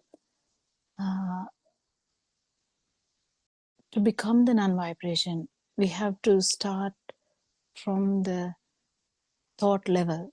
We have to understand how this wrong thought has come, wrong idea or wrong vision. So this is the right vision, is a samadhi. So how did the wrong vision happen? Wrong vision happened because of not knowing or ignorance. So sorry. So then we understand there is a telepathization of self vibration to a human zygote, yes. So now there is 6 kind of 5 organs first, and then the mind becomes the normality in the child level. So now we have 6 senses as humans. So these 6 senses keep working. Actually, what happens here is we understand that how 6 senses work, and we keep understanding that it has nothing to do with the self at all. That the 6 senses keep working and working, and that's where the kind of the problem also is, trying to understand this illusion without getting entangled in that. We can have problems in realizing this, but it's okay. But after listening to Dhamma for a long time, understanding that these 5 senses, when they vibrate together, we get like a collective vibration which can act as another organ. It's not situated anywhere. So even though we call it organ, so be careful, it's not an organ. It's not a kind of it's not anywhere. It's just that 5 senses are vibrate. When they vibrate together, the vibrations coalesce into one kind of another vibration, but it has all the features of those 5 types of vibrations. Actually, it is 8 because the body vibrations are like 4 types, like the fluidity, the solidity, and the cold and the hot temperature. So that's how it becomes 8, because we have smell and the taste and the light and the sound. So this thought vibration, or the mind, it's not situated anywhere, but it keeps vibrating in a different way, in the sense it can vibrate on its own. That's where we tell, I suddenly remembered something. That's how it happens, nothing else. So we understand this automatic process. It fuels itself. But what fed the idea of self is when we take this as happening to someone, or when we take actually this as real. Because these are manifestations, yes, but they are just manifestations where it's just constructed. It can be, so all the things that we have, kind of like the tree, the mother, father, whatever you call it, you name it, they are all mental constructions, mental constructs. So the mental construct part is sometimes it's easy to understand, but we have to understand a few more things too. Even the light is a construct. It's not a mental construct, but it's a construct. It's a construct because of the very fast vibration of the eye. That's why we feel as light is existing. So we keep understanding this. At one particular moment, you will, not you will actually, the words are misleading, the non-vibration will arise. Non-vibration will arise. Then you know how the stimuli arise and subside. So that's where you get all this understanding about how actually things happen, because you never see the subsiding of the stimuli. You never understood that. But to see that one particular moment, you have to feel the non-vibration, because non-vibration is where that the actual stimuli wasn't a thing. Deyak novima in Sinhala.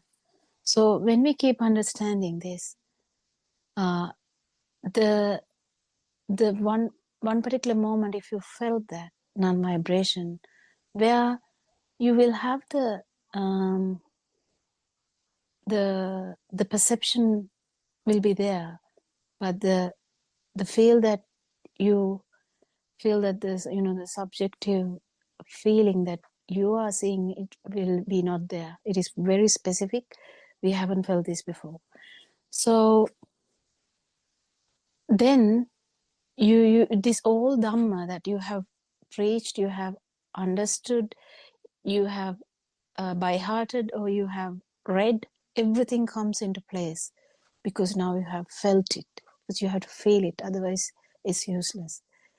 So when you feel it, everything comes into place. You understand that the self-perception is there when there is a thing, but even when there is no thing, or the even the light perception, if it is not a thing, in the sense you don't take it as something happening to you, it is just a high vibration, then you know that you don't get the feel of existence. This feel of existence, you can't explain it unless you have felt the non-existence. So this is very important. The experiences are very important. So then starts the right vision. What is the right vision? There is no self, but we get the self-existent feel because when the stimuli is taken for granted or taken as real, it telepathizes into the self vibration very easily, very swiftly. It just happens. But if it is not a thing, there's no place for the self vibration. There's no place when there is no ignorance. There's no place for tanha or the craving. That same thing. It is the self vibration is the craving. So it's you have to try and understand these similar wordings. So it's very important to understand then how this is going to develop after right vision. Now this is coming to place. It's like a small light now. You have seen the light. You know that there is no self. But now again you're feeling the self. That's fine. But you know that there is no self. How? By experience. So then the eightfold path starts now, because you do things, you think, there's no self in that. You talk, there's no self in that. It takes some time for you to feel all these things. You work, you don't work with the self there. It was like that before, but due to the ignorance, we didn't know that. Now with the dwindling of the ignorance, you can feel the truth with the Sama, Ditti Sama, Sankappa Sama, Vacha Sama, Kamanta Sama, Ajiva Sama, Vacha Sama, Sati. What is Sama Sati? So the Sama Sati is the one we were trying to talk yesterday, where there is awareness, but that awareness has no self-identity. This is very, very important, because long time in the world, before this Dharma come out, people had wrong vision with the awareness. So you have the wrong vision that there is someone here, kind of you don't understand any of those things, and you have a full awareness of things. You will be like a security guard, but still it is with the self perception that you are doing that. Self vibration will be persistent. Even if you go to asanya, or where there is no perception, still there is a chance of self-perception coming back, self-vibration coming back, because you didn't do anything about that. You have the ignorance. So where there is ignorance, there is always self-vibration. So it's very important. There's two types of everything, kind of, because you can think with the self perception, then it becomes wrong sankappa. What is this? Wrong. So the right vision, right. Now I'm lost. What is the sankappa? What is the word for that? Can't remember. What was it, Shani? Are you listening? What's the English word they used in the book for the?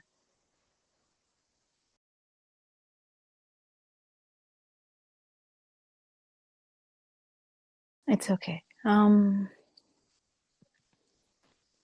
So any of these things, you can have it with wrong vision too. Just wanted to tell you. So the wrong vision can have any of these things. You will be working, you will be thinking, you will be talking, you will be doing everything you will be doing. But here with the samadhi or right vision, everything changes. Everything changes from the beginning. That starts to happen. It can be in different stages, but it starts to happen. But one has to feel the non-vibration at least once to understand this non-self perception. Yes, Sudharma? Thiruvan Saranai, Dr. Kokila, the words right thought is the word used there, Doctor. Right thought, post All right, sankappa. thought. Okay. The doctor, I won't be able to steal. So, Miss Rangika is also there. There is some That's urgent okay. issue here. That's okay. Dr. That's okay. Kokila, Theruvan Saranai, I will listen to this. The 8 here in the book, Doctor, it is given as right view, right thought, right speech, right action, right livelihood, right effort, and ultimately right mindfulness and right concentration, right insight concentration. Yeah, okay. Thank you so much. Theruvan Saranai, Dr. Theruvan Kokila. Saranai. Theruvan Saranai. So we I think we have the understanding correctly that how this happens. So I just wanted to reiterate that wrong vision can have the wrong vision. With wrong vision also there's a concentration.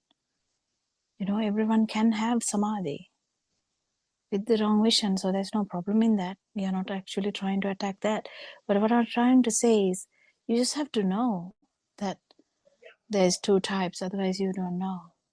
So everyone who is listening to this Dhamma starts to understand this, and the right vision will be a part and parcel of your life.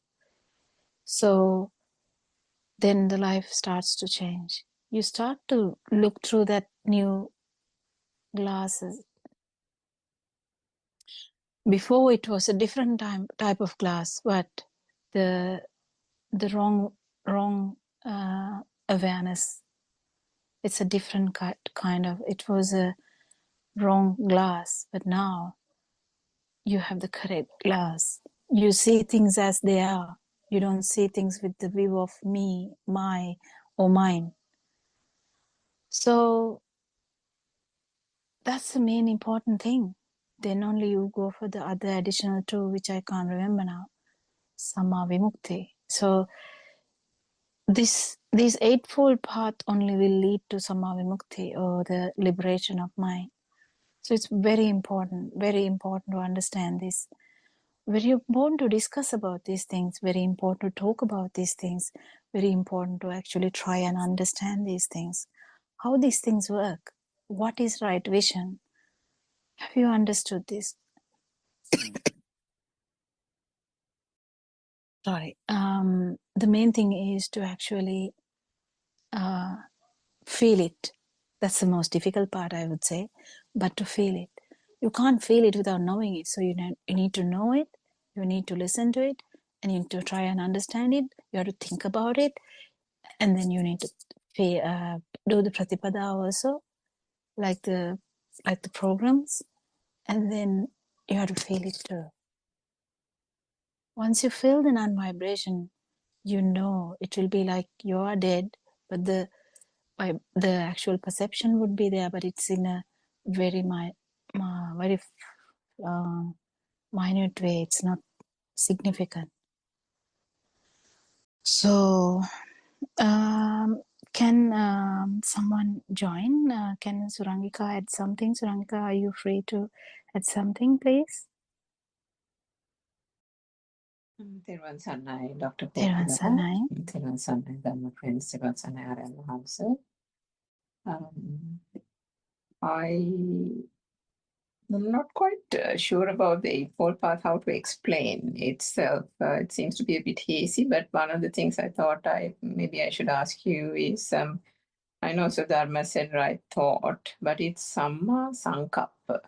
Sankappa in Sinhalese is like Sankalpanava, and if we look at it from the Arya Satya angle, it's right, maybe reflection might be the appropriate word. And then the reflection is about the Satyajnana, true Dhamma philosophy, isn't it? The right view, as you quite rightly explained at the beginning, Dr. Kokila. What that right view, and that, I mean, and all this is again not sequential, because everything is being practiced concurrently. Would that be right? So if we are practicing concurrently, the ones that Satyajnana is being ascertained or being absorbed or understood, shall we say, with that itself comes the right reflection, because we are not reflecting on wrong things, as you said, not what do you call that, mundane sammaditthi or something like that, because one can reflect on the wrong things also in the name of so-called Buddhism. There have been teachings in the past, and that is why this is so valuable, because now we have come, as Aran Vase has promulgated the core teachings and the correct teachings of the Buddha. So before that, also people have been reflecting, thinking that they are reflecting on the correct teachings, but and the reason why there has not been any progress towards liberation of mind is because they have not actually understood the whole core concept of there not being an external world, and how this whole self-perception came about. So with this true Dhamma, the right view, comes the right reflection, one can say. And then with that, the right livelihood, the right effort, all the other aspects. Isn't that so, Dr. Kokila? Well, this can be misunderstood also, because the right word is misunderstood already, because right and wrong is there. We are not talking about the right and wrong, because it is already used now in English language. It is already used. There are things that are right, there are things that are wrong. But here in Lord Buddha's Dhamma, it's actually about the self-perception and non-self-perception. So it is very important to understand that what is right view, because it's not, it is right too. Yeah, it is correct one too. But the wrong view, the right view, when we say that, it's actually about the truth. What happens here? What happens actually here? There is only a vibration of the six sensory organs. That's all. Five sensory organs with the mind vibration. So the kind of the words can be misleading when you say right concepts or right thought or right thinking or whatever. When you say that, it's actually can be told like, I think we can say, as you said too, thinking in the right direction, where true Dhamma is, thinking about right direction is also, you can say, because that's in Marga. So yes, it is okay. I think it is okay. So the thinking in the right. Sorry, just on that point. So that right thought, the way I was trying to approach it was, so when you say right thought, again, I mean, these words can be misleading, because if sabbe sankhara anicca, I mean, every thought is a construct, isn't it? Every thought, there is no substance. Every thought is not real, meaning in the sense that it's a construct, as you said, from the speedy vibration of the senses. And in that sense, when you say right thought, it's as if okay, there are right thoughts and then there are wrong thoughts, whereas that's not the case. That's the thing. So it is When we say misleading, the reflection, words. it's much better because then this whole fact that there is no self-perception, which is the cornerstone of these true Dhamma teachings, then can come to the surface, isn't it? Because the right reflection means the view is also that there is no self-perception. That underlying thing is all constantly is there right through the Eightfold Path. The reflection is also that there is no self-perception. And how do you get to that? Through the teachings and so on. And the correct reflection will lead you to understand that there has not been a self here. So then the right action, the right livelihood, and so on. Again, but when you say right thought, then a listener who doesn't have the correct view might think, okay, there are right thoughts that we should be thinking about as opposed to not so right thoughts, isn't it? Yeah, and you have to remember that this starts when a mundane world person understands Dhamma or enters Dhamma. So there's Sotapanna Marga also, like in this, when you hear Dhamma, there is like a path. So you're in the path. So when you are in the path, there are like kind of this evolves slowly. These things evolve. So, but if someone actually feels no self perception, at least even for for one stimuli, even if it's a very very small time, it doesn't matter. But then that particular system, it is already kind of, there is a thing that person, the self thought, or any thought in that sense, chair, mother, father, whatever, that that the outside doesn't really matter then. The outside, in the sense, it's the kind of the thought level directed towards the outside or projected towards outside.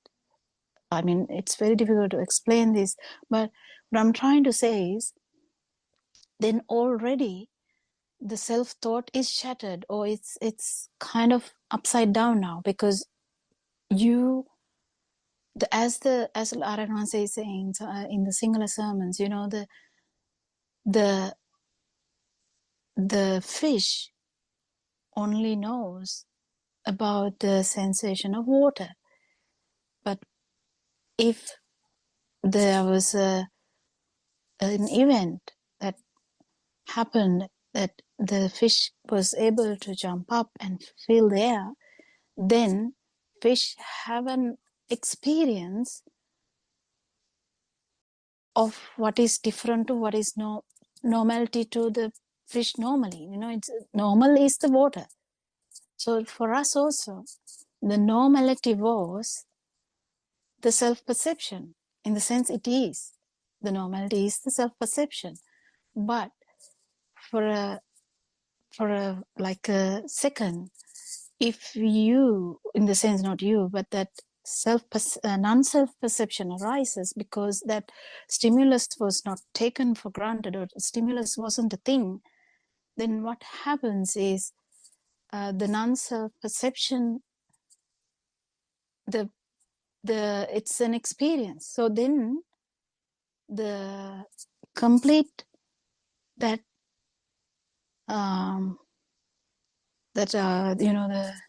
michaditti, or that thinking that there is a self always, is shattered. It can't function normally like before, because that was like concrete, like, I am here, yes, I am here, you are there, what are you telling? Like we kind of confront, yes, I'm standing near a tree, what are you telling? I can see the tree. But then with this no self-perception arises, and then now there is a new normal, because person can't actually say that very confidently anymore, because that person has felt it. So So that's a very, very, very important part of this path, where everything, so this evolves, as I was trying to say, this eightfold path evolves into, that's how it evolves, like that, and ends up in Sama Vimukti, because it evolves, keep evolving, it getting improving, it keeps improving. So as you said, we can't actually like separate them from one another, but the way you look at the life changes, the way you look at even the thoughts changes, the way you look at the livelihood changes, the way everything changes because of that non-self perception. And it doesn't stop there, because non-self perception, with listening to Dhamma, with the help of the noble friend, it keeps improving. And Lord Buddha assures you, gives an insurance. Yes, if one feels it, that person definitely will end up with the non-vibration, will become the non-vibration, isn't it? So this path is kind of like another program that Lord Buddha put down to explain how this evolves, and that this program itself is not true.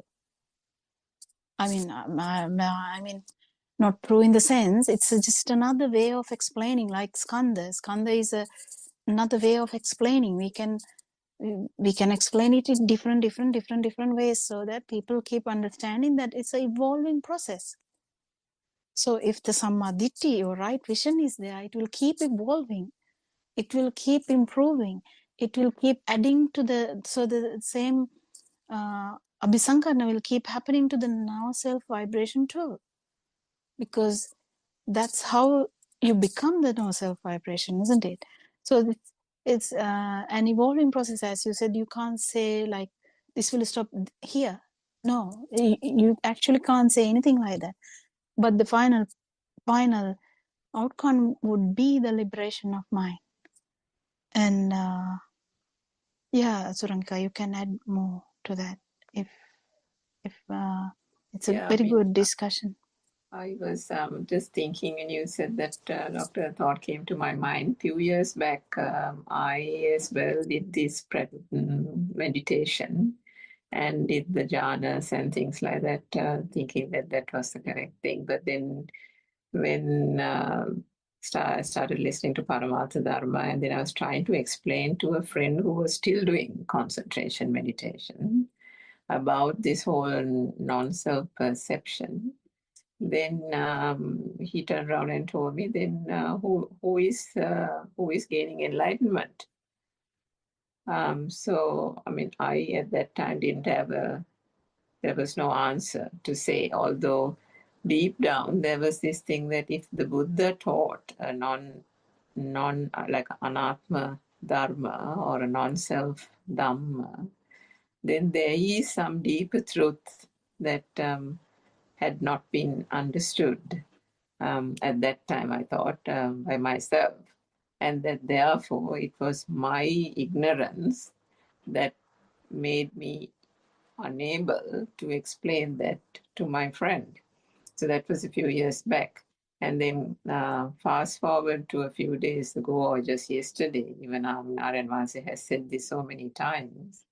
And to your point, it's an evolution because until such time one understands that there is no self here and has never been a self, one embarks on this journey with a me here and an I here.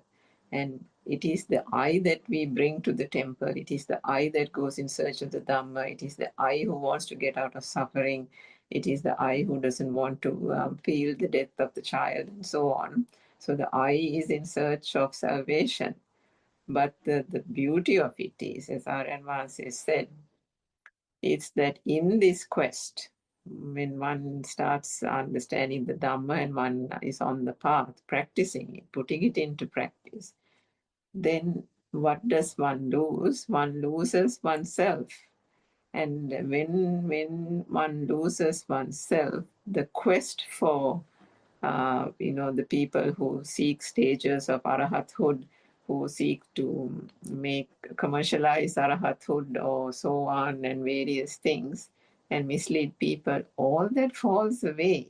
That is the beauty of this Dhamma, because the more one practices it, the more one understands and progresses on the path, that even those shadows of doubt, even those little cobwebs of ignorance that has been plaguing a person, through continuous listening of the true Dhamma, those things get wiped away, those things get dissolved. And what gets dissolved with it? Even the semblance, the wisp of self-perception gradually dissipates, isn't it? I mean, if we think about Kema Kathero, and despite the other monks saying that, surely you have ceased all defilements, surely you have, come to a stage, you must be Arahat. And if Kema Kathero very confidently states that no, there is still the semblance of self-perception, then, to that extent one can understand the understanding of the Dhamma and the understanding of the point at which that understanding lay, which is, there was an understanding that there were still semblances of ignorance which had to be cleansed, isn't it, through the true Dhamma. So it's such a beautiful thing. And as you said, one embarks on this and it is an evolution. There can be thoughts at the beginning, but one of the things Arya always says, approach it as you're not approaching like an individual approaching, because you don't discover that this is a non-self Dhamma halfway through. Right from the beginning, that is the core Dhamma teaching itself states right from the beginning that this is a non-soul Dhamma. So make no mistake, there shouldn't be any confusion as to what that is. The self-misconception or the sakkaya drushti will only gradually go away, as you said, through that one light moment where one sees the other side of it and the non-self perception. But until such time, one can be holding on to this purely through ignorance. But still, that because of the association of the noble spiritual teacher, there can be no mistake that the teacher is always going to say to you and nothing else that this is a non-soul Dhamma. Isn't it, Dr. Kokila? Yeah, we keep repeating this. So we keep repeating this Dhamma, we keep understanding, like listening to Dhamma, like discussions, whatever. Then after doing all that, we go on to the programs and try to do the Pratipada. So all that is actually helping you to, polish your path. It's actually going to make it so easy with so the noble friend, the importance of noble friend is the remarkable thing here, because there's always caveats everywhere. Like you can fall into small stuff, like you won't understand the next bit, that usually that's what happens. You don't understand the next bit. So it is always very important to come to Zoom discussions and have a discussion. Open yourself and see what happens, and get an idea about yourself and your perceptions or your vibration, because the vibration can't be hidden. The vibration is can be very subtle, like it can get smaller and smaller, in the sense the frequency can get very light, but still, whatever the frequency, if it is there, it is there. So until you become the non-vibration, it's very important to be in the discussions, with noble friends who can guide you, like Haran Wanse, so that everything is not lost. You know, like in between, you can get lost. You can feel like frustrated and you can give up. Things like that. It's very easy to get misled. Easy to give up also, because we are very, very fond of giving up, because we don't give up actual, we don't give up the self-perception. We give up things. So we give up like thinking, oh, this is too difficult for me or something like that. So because self-perception is the greatest friend of this beings, any being in that sense, whether it is anyone, any being in the 31 realms, the self-perception is the friend, self-vibration is the core. So it can't be easy, but it is easy if you take it in that humble way. So humble, being truthful, being open, very open, helps actually a lot. And that will make you relax too, because you know, like a small child who will run around in the garden with the butterflies, that child definitely will not understand Sammaditthi, but that child has no much self thoughts. There is self vibration though, but there's no much self thought. The self perception can be mild. So we at least have to come to that level to feel this, because if not, feeling this is very difficult with very thick mind bubble. As I was talking yesterday, the thick mind bubble is a problem, because the more you grapple things with interest, taking things as true or real, makes that bubble of self bubble or kind of self thought or the mind bubble, it makes it thicker. So if you are open person, kind of open, humble, and open to discussions, open to criticism, like a constructive criticism, it should be constructive criticism. It can't be like you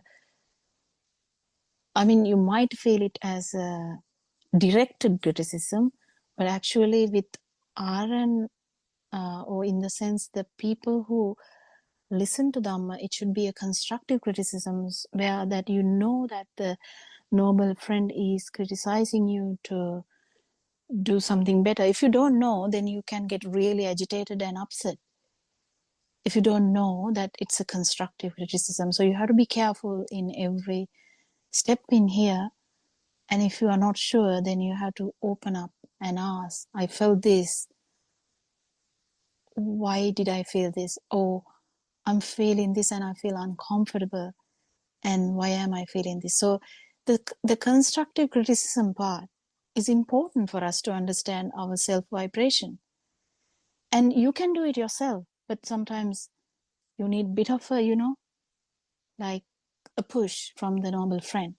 That push, if you are not in this path properly, like the footing is not concrete enough, or the footing is not, if it is very slippery, you can actually slip away from the path fully and think about the criticism as a very bad criticism directed towards someone. But it's actually not directed towards someone. It is directed towards the self vibration. Actually, it is difficult. It is difficult to take constructive criticism. If you take it, it's directed to you. But if you feel that it is directed to that self vibration, which is a problem to all of us, then you can take it very gracefully. Take it gracefully. Try to take it gracefully. These discussions actually mold you into a beautiful human being, where you can feel everything, and the correct view or the right view is the beginning of this path. Until such time, until you kind of feel this non-self vibration, we have slippery path. It's a slippery path. You can slip away. You can lose your track. You can run in a different path. You can get lost. You can get blinded by, stuff. So be aware. Be mindful about this slippery stuff. Like it's very easy to lose the track. So it's difficult though, but it becomes easier and easier because now actually if someone is actually in the path, it's a fight between the non-vibration and the vibration. It's just a fight between non-vibration and vibration. So then the constructive criticism actually is taken so gracefully that you feel so happy about that because that attacks that vibration, isn't it?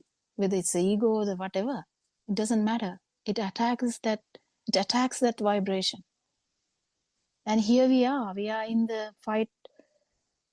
Actually, there's no we here, but there is always a problem of or war between no self-perception and the self-perception. So all the Aranhanses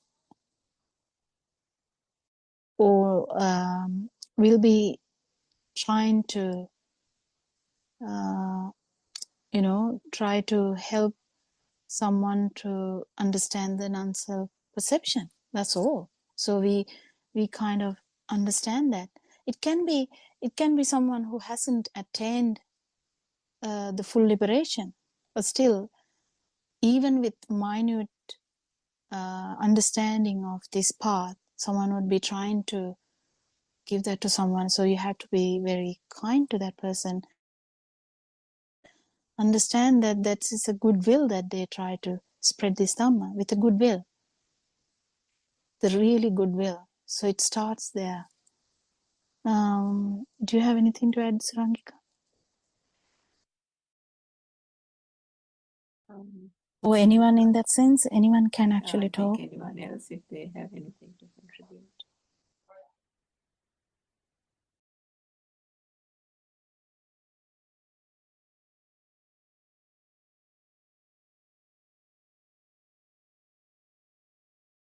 I think the next part of what Shani was reading, Dr. Pokila, was, I think, the action mind. So if you can explain a little bit more on that.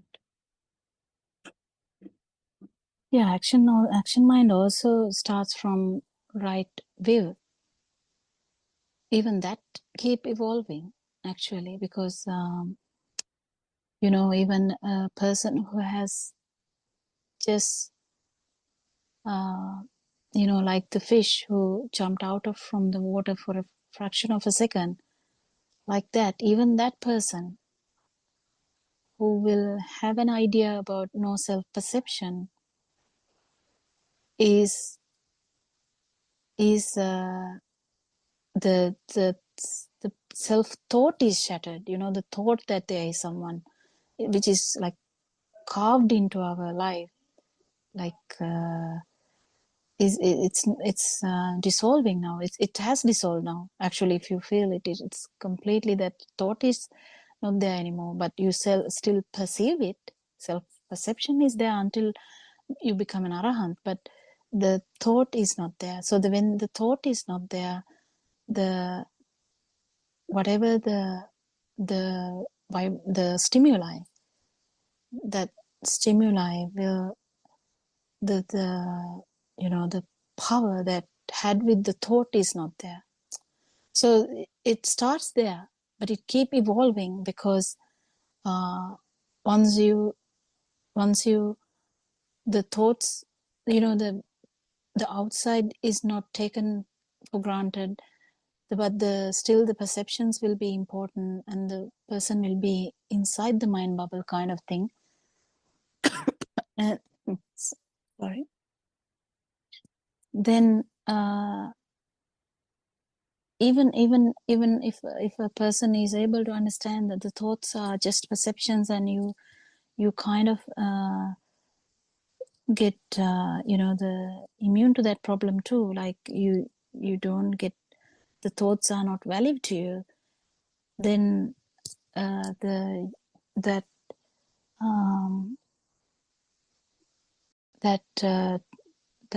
it keeps improving, because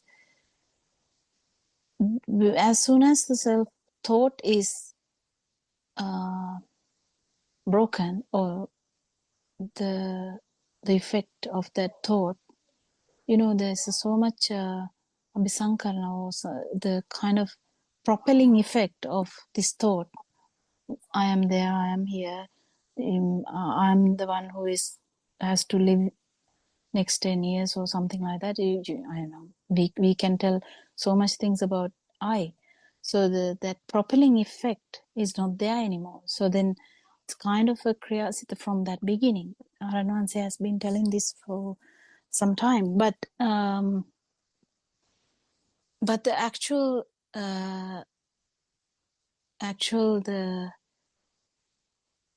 the most effective no self perception moment will be the kriyasita of an arahant.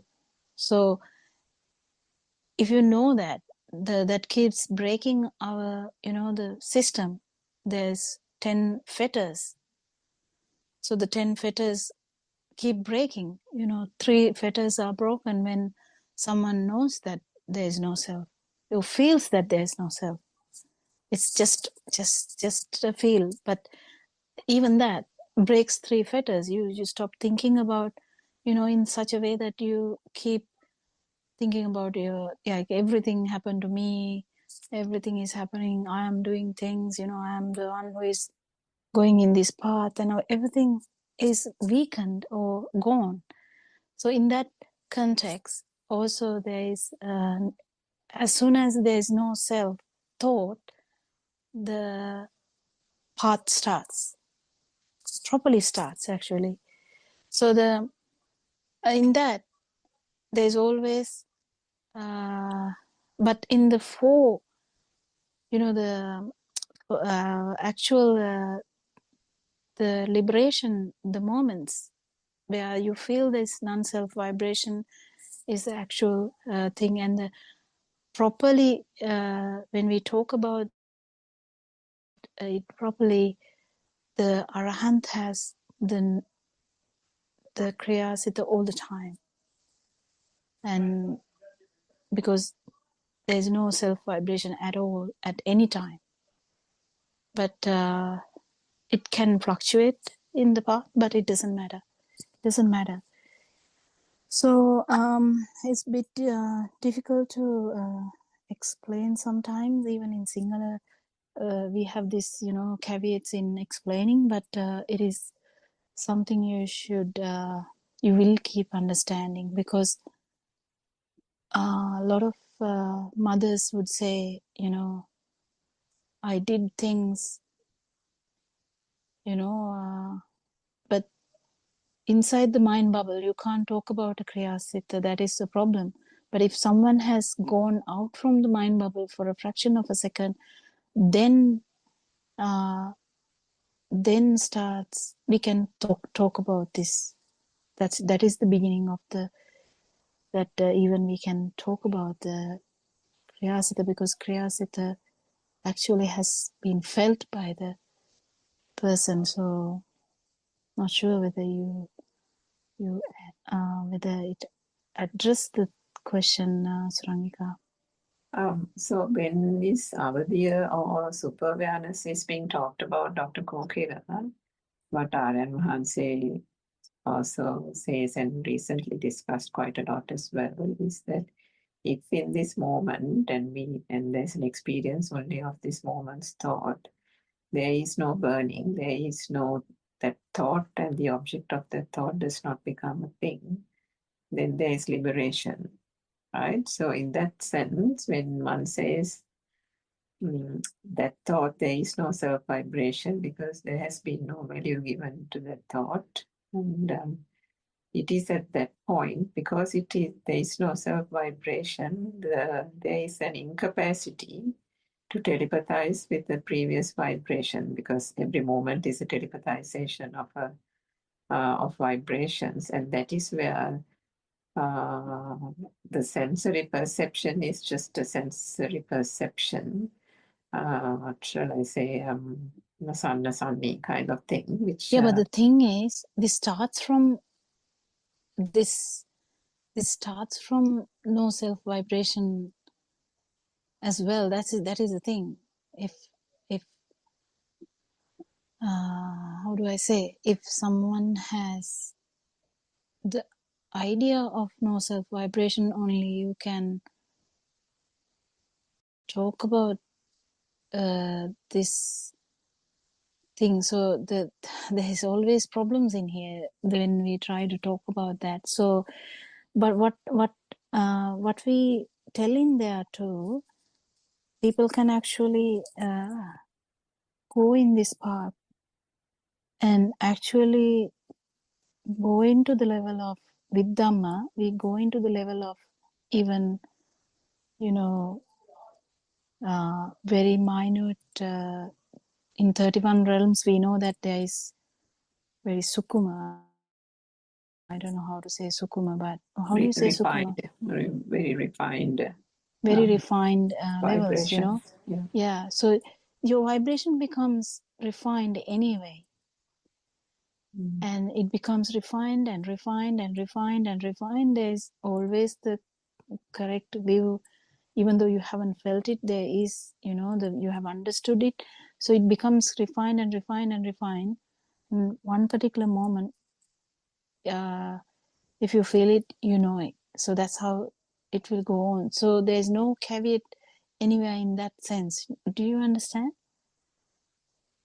So that's why we don't like interfere with a person that who is going to feel that refined status anyway, because that's going to happen, because we keep understanding that the thoughts are not true. Then you actually become, your vibration is going to get refined, so refined, you feel lighter.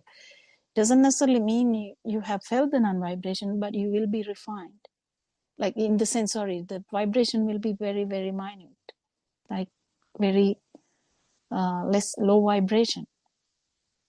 So which means that the telepathization is also happening with low vibrations, very refined vibrations, isn't it? Because that is why that the sense of burning and those coarse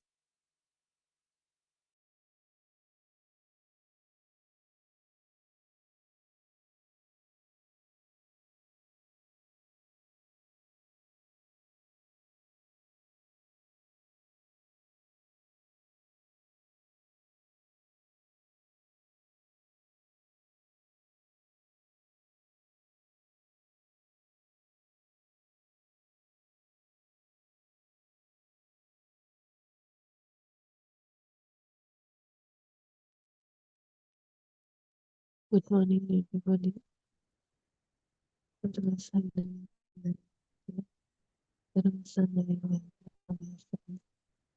So let's start our morning discourse.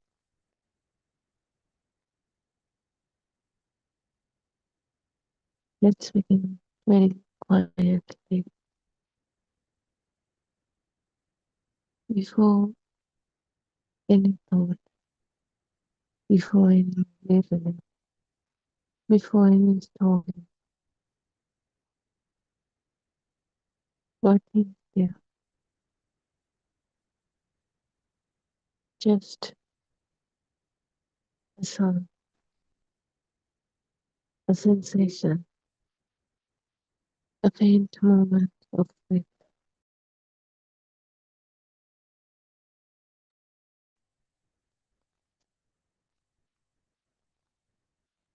So there's no meaning yet. There's no story. Nothing is defined. Nothing is explained to come. Just a simple, raw presence that also appear and disappearing, not continuing, just open and ceased.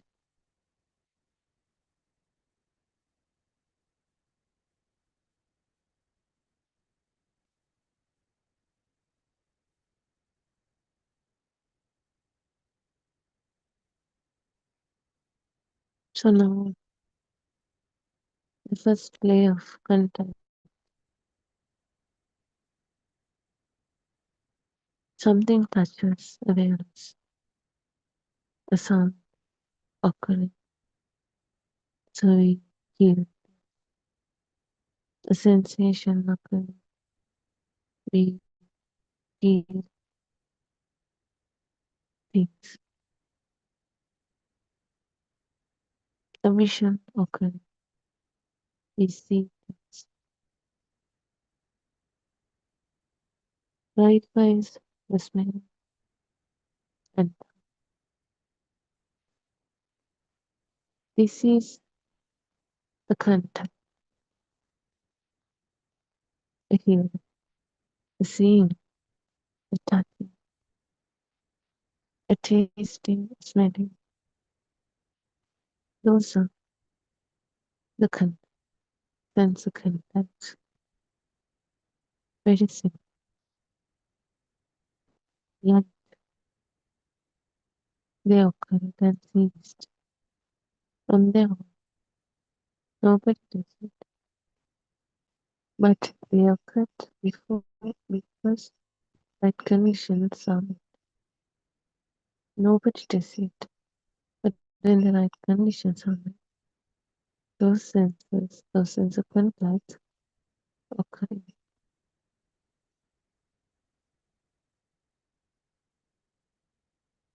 So these contacts itself, they are very simple, very light. No story there, no interpretation there. Just to see it. There's no owning it. There's no place. Nobody does it. It just randomly appeared and disappeared. That's it.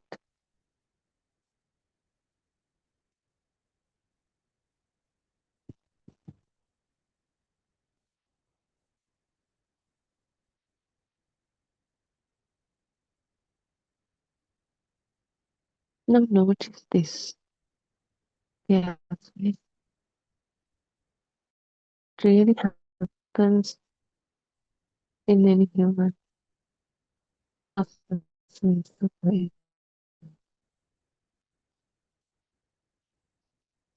Because they never stay like that.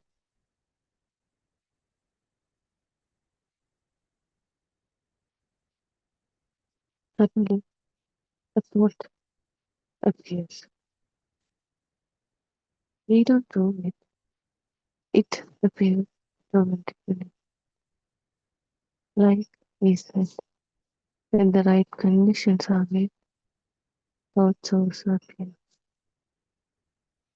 So before this thought moves, there's just only this very simple sense of contact.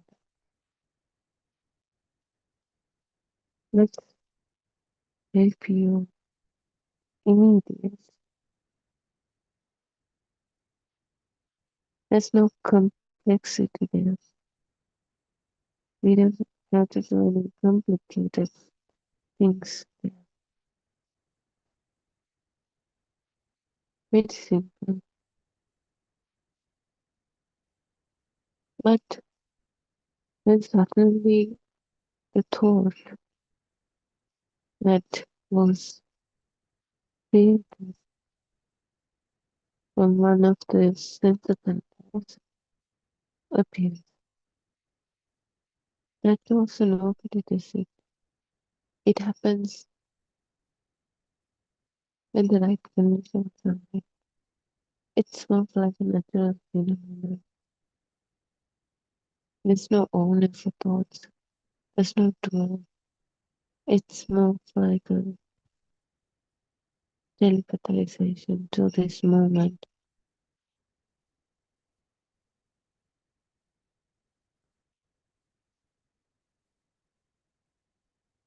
You know, something subtle happens. The mind recognizes that sound, that feeling, or that vision, or that feeling, that touch feeling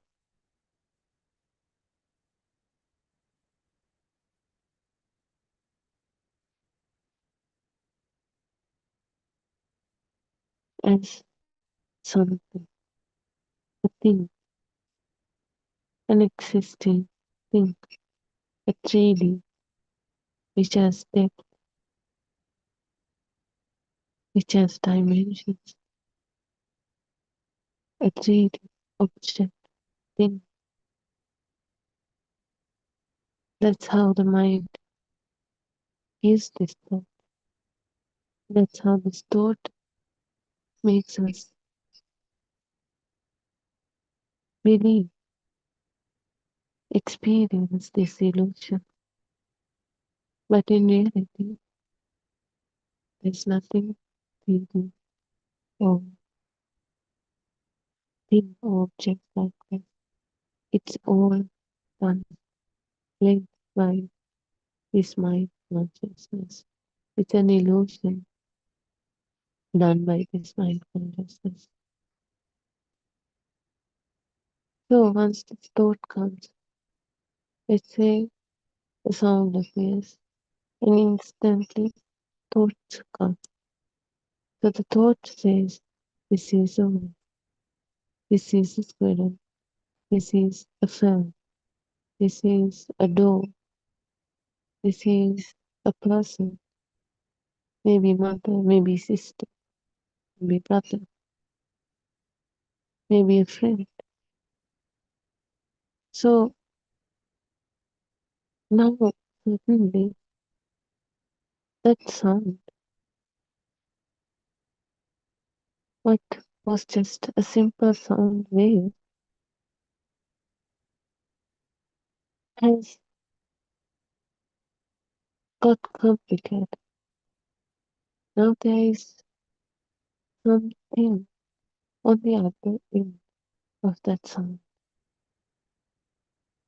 So did anyone say that? Did anyone told there is this sound and it came from that? No. It's our mind interprets, creates this illusion in that way.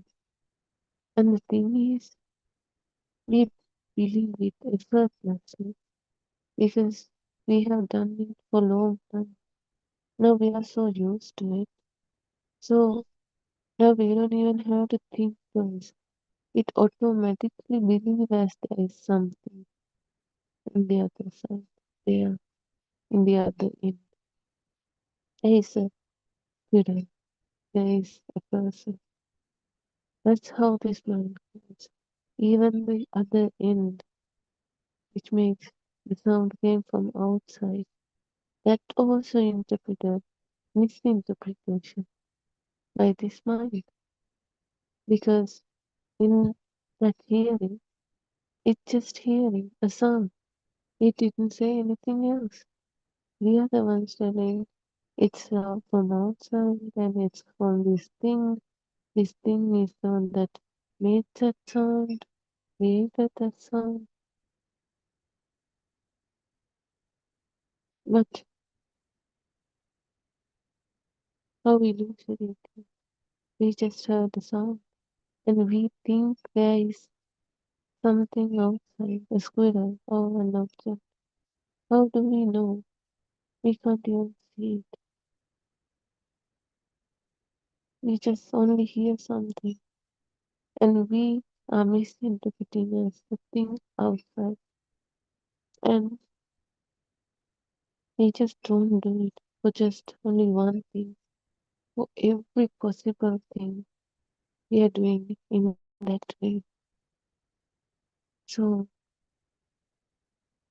we are is interpreting every sense of contact as a thing and not a feeling.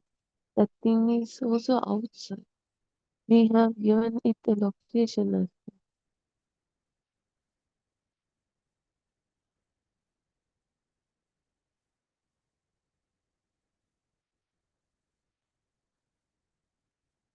and there is a self and desire to observe this.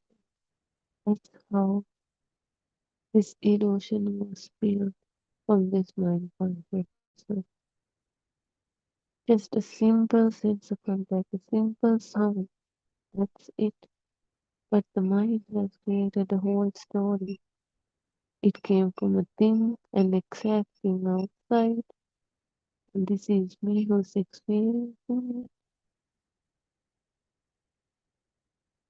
And the thing is, it's hard to even figure out for a person that they are trapped in their mind created illusion. Because they take them as the truth, as the reality.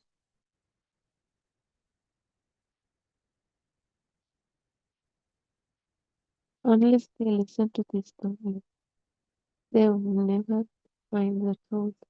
They will still driven by that illusory nature of the mind. Mind always constructs something, an illusion. So now let's get back to the thought. So when we get a sense of contact, we immediately label it. Not just simple labeling, it's a strong, powerful one that believes there is something, a thing there.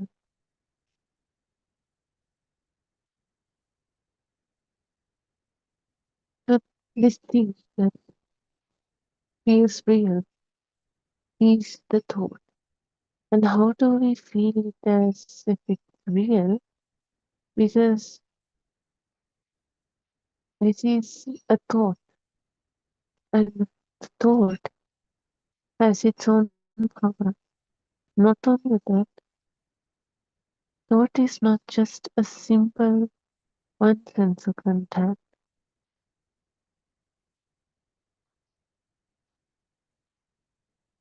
Thought is construction. Thought is a construction, a combination of every sense of contact. Oh, for a thought, there is a sound, a vision, a smell, a taste, a touch, everything, which shaped it as this thing really existing 3D object. The sense of contact shape it as it, and it has now this alive feeling, existing 3D objectified.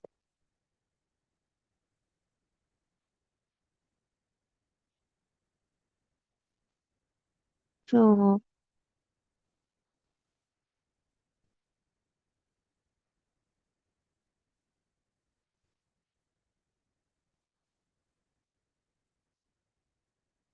it it's basically not the thought that is the problem.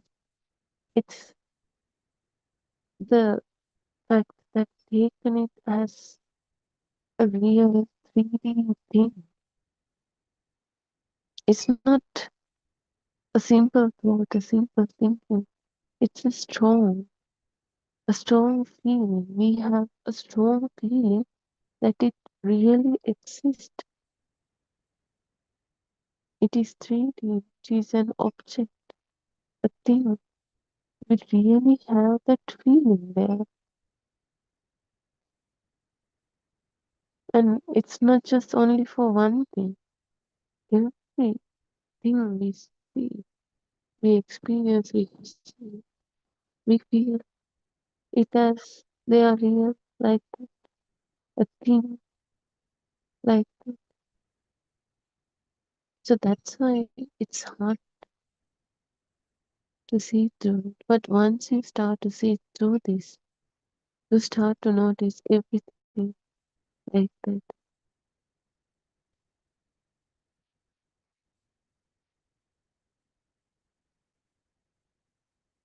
So, and the other thing is, when it comes to thoughts,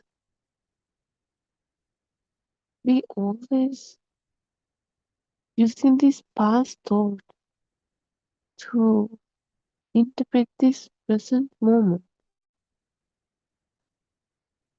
So if we use a thought, which means we are using past to interpret, to live in this moment.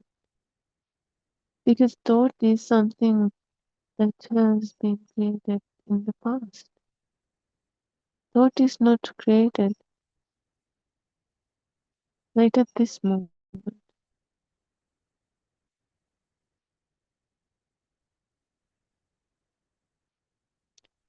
Because at some point of life, we learned about apple, a thought about apple. It's not that we created that apple thought right at this moment. We know it is as if we know because we created that thought before. And that thought includes every sense contact in it. So when one of the sense contact that's similar to that past thought was triggered at this moment, that past thought telepathizes to this moment. And it doesn't come as a single sense of contact. It comes as this whole combination of that whole sense of contact. So that's why it is said that we are using past to interpret this moment. This moment is a fresh moment. What came from past is the thought. It's similar to this one, but it's not this one. But we are believing this is that apple, that thought, that 3D, that fragrance, that taste. We believe that what was in that previous thought is in this present moment as well.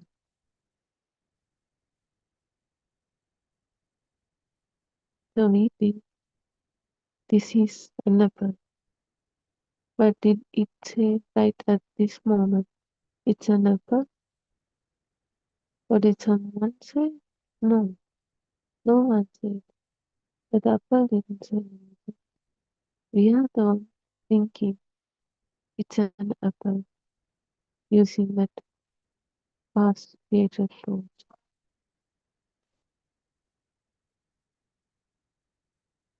So it's always us using past to interpret this present moment. We never live in this moment. We always live in the past or the future.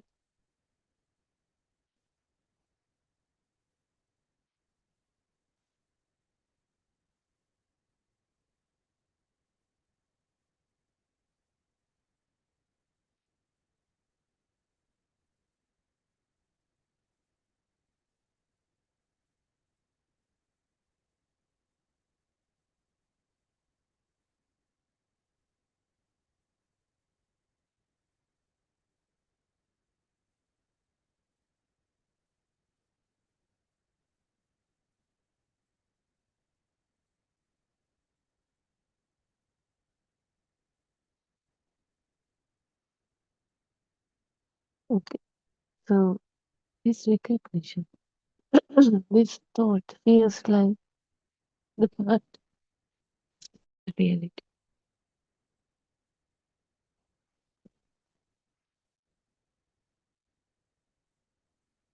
Because it has so many sensible parts of it. It is vivid, It is complicated. It has a lot of components. So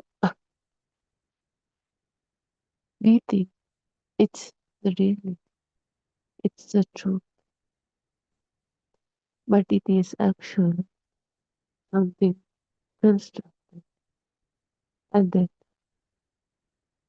interpreted. It different. It differs from person to person as well.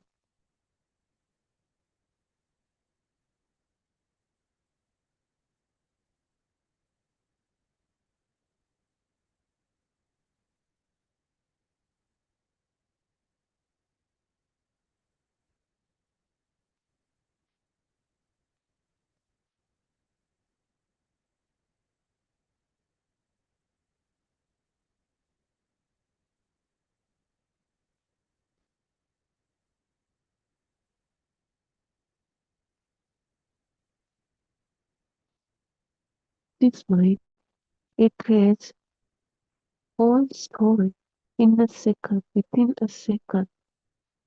Only thing it has to get is a simple trigger, a sense of control. Let's say we hear a sound, and now the mind goes further. It doesn't just recognize it, names it. This is a person, and this is happening. This means something. Now it's not just a sound, it is someone calling you. Everything feels real, but even though it's an illusion created in our mind, it feels real. It feels as if really someone is calling. Really something is there, something is happening. This means something, but in reality, all those things are created, thought, done by our mind consciousness. Those didn't come with the sound. Sound is just a sound. This whole complex interpretations, they are done by the mind. And the hardest part is it feels real, obvious. It feels as the truth, the reality. So it is someone really out there, really calling me. It's not a simple thought like someone is calling me. It's not light. It's very powerful, strong, and heavy thought, feeling. It's not a feeling anymore. It's not a thought anymore. It's a strong feeling that there is really someone out there, even though it's created by our mind.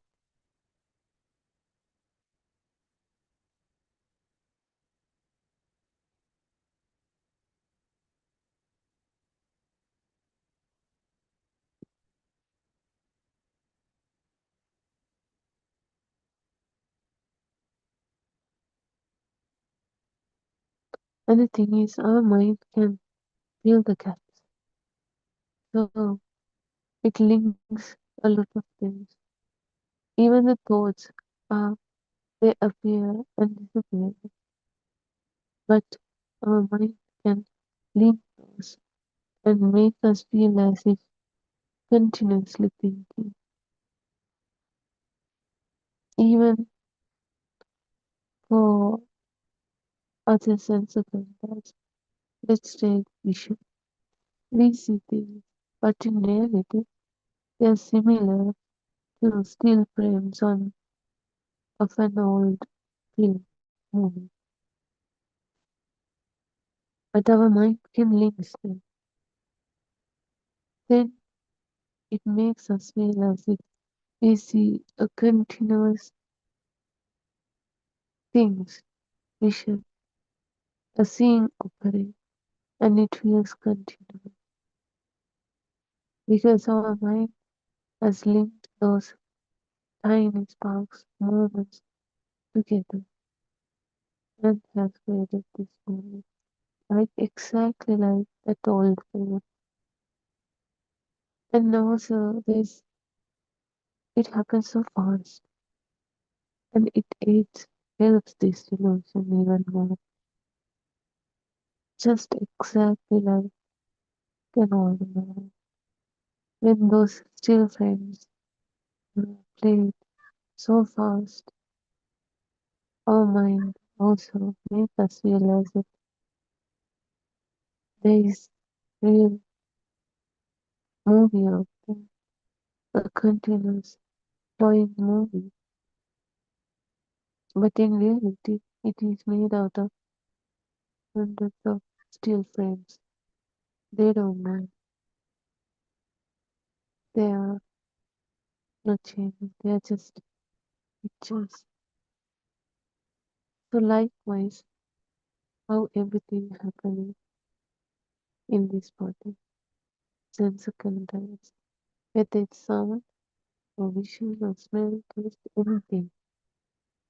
There are rapid sparks happen.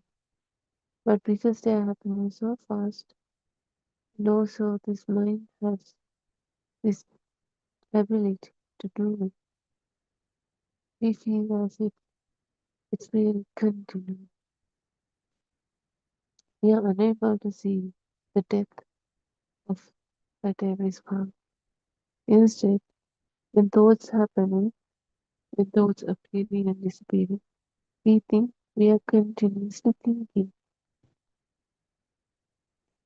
Likewise, we are seeing things continuously, we are hearing things continuously. If we can slow that the time, we can see that it's not continuous, it's arising and ceasing. It's never continuous.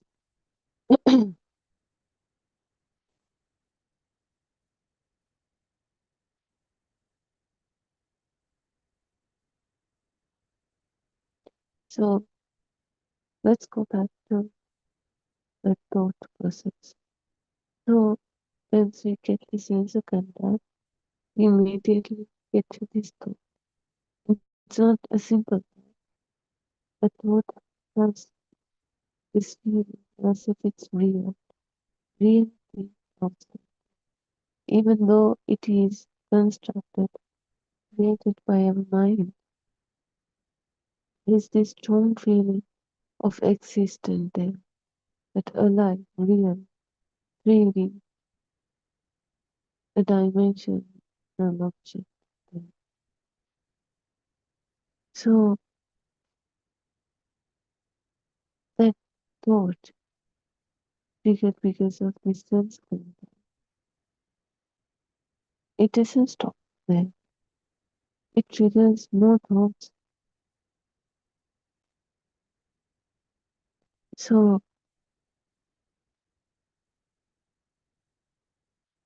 they start to say things. Let's say, mm,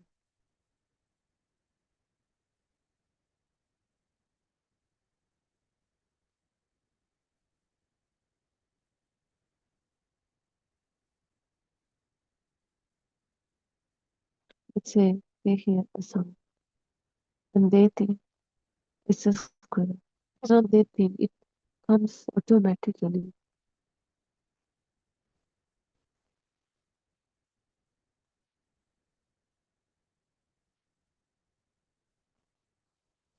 No, oh, there's no control over that. The thought comes automatically. So they hear a sound and they think it's a squirrel. So now the thought, and it doesn't stop there. It creates more thoughts, but that thought triggers more thoughts. Now we think why that squirrel is coming. Is it okay? Where is it? Is it near? Is it far? What color is it? Lots of thoughts. They are just triggered because we took that first thought as the real, as the truth. But if we see through this, if we see that the first thought that we taken as a squirrel is something that our mind is not the truth, then the rest won't follow because it's useless to follow because it's an illusion. Then why do we create thoughts for an illusion?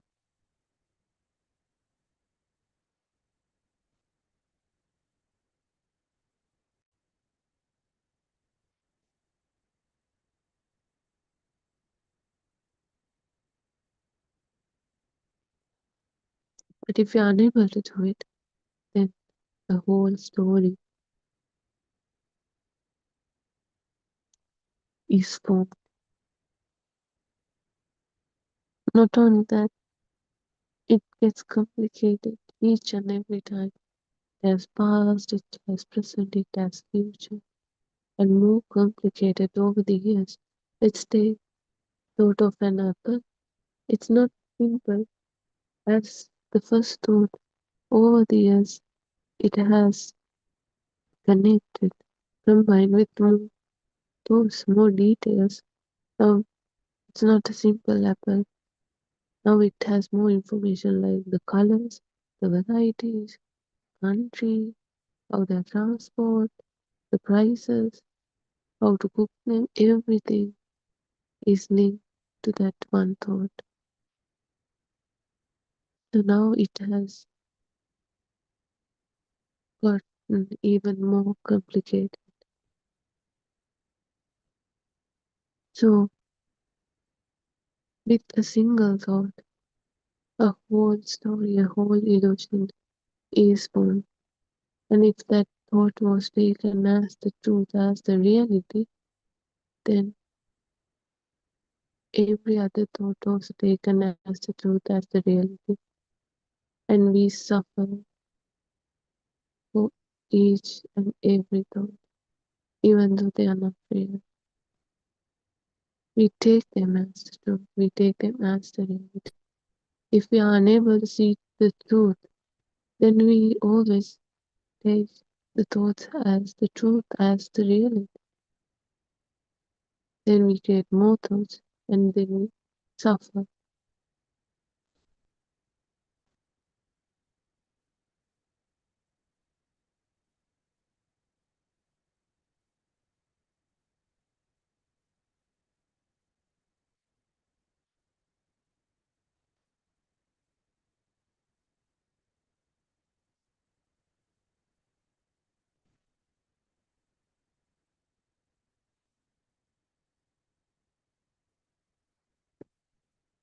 So, like we said, thoughts create more thoughts.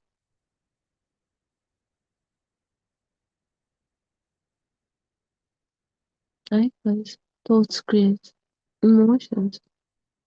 Let's say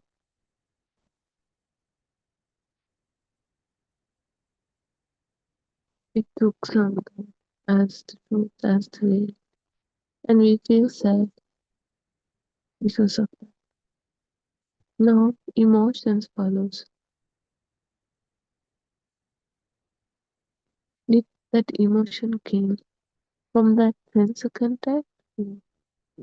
It came from that thought, that story created by the mind. If we take that thought as the truth, then the emotions also feels as truth, as the reality, and they feel strong. Then we start to suffer for those thoughts. We have different emotions, whether it's happiness, sadness, anger, hatred, whatever emotion it is not real,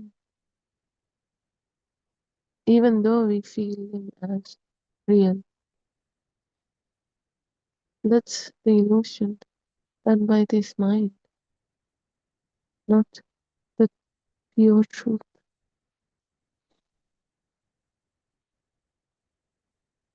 So every emotion also feels real. Whatever thought, if you be taken as the truth, then everything that comes after it follows it, taken, feels as the truth, the reality. So whether it's an anxious, anxiety, sadness, excitement, happy, anger, hatred, whatever it is, all are shaped by thought.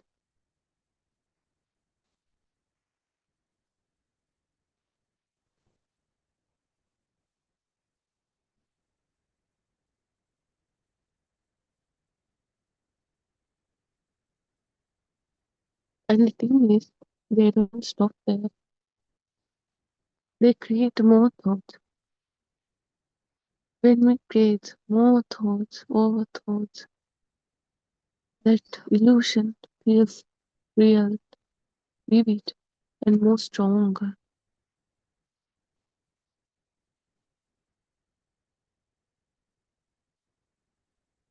That's why when we feel sad, when we feel angry, when we feel anxious, it feels real, it feels strong, even though all of these are part of the illusion, are something that mind created.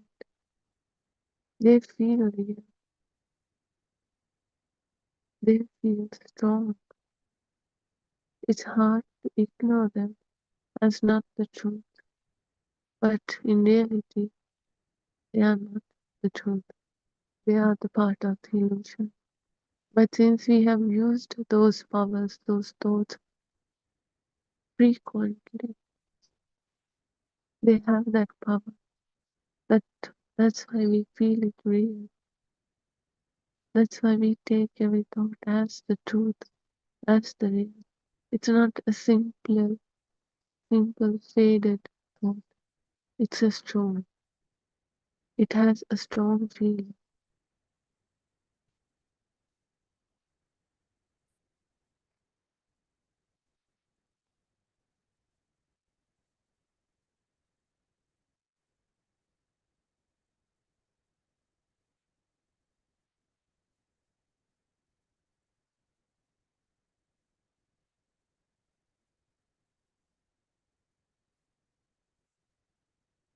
So how this world solidifies, how something powerful happens.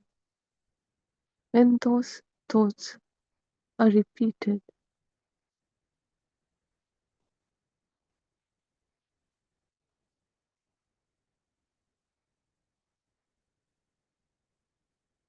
we get used to it. So now it becomes hard to ignore. And with that, it feels real, even though it's not, because we used it, we frequently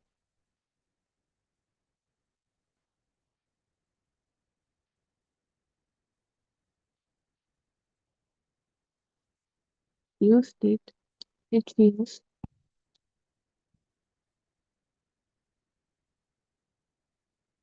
not the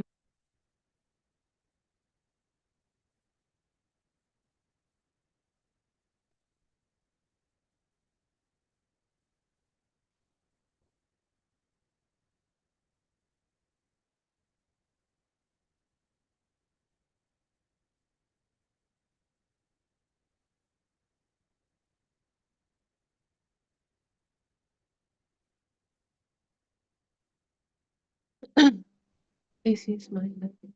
This is something. These are my so it feels good, solid, obvious, so we can rely. But all of those things are real. They are not real. They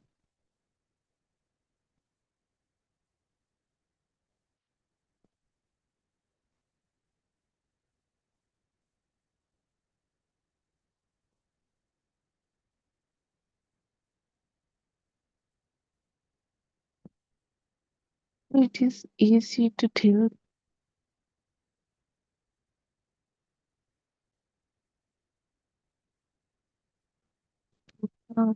happenings of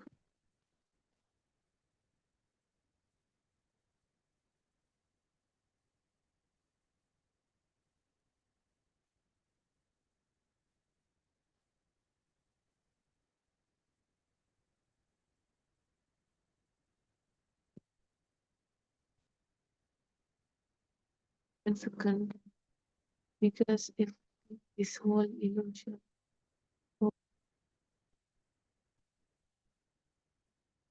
that those are also feels real as they are real.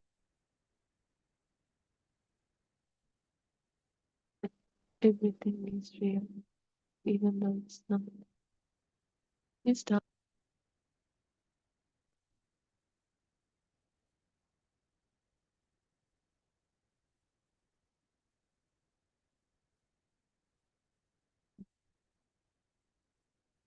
So not only that, but then when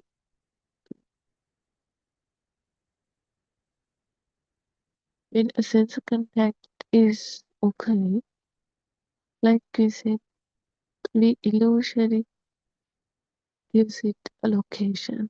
It's outside.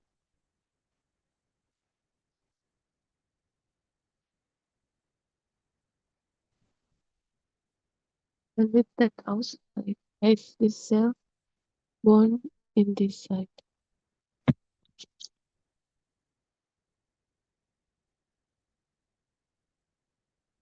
Feeling we have an existent, a real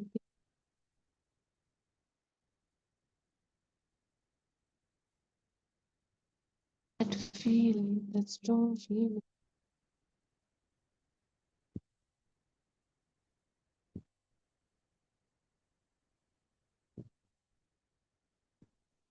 Minus it,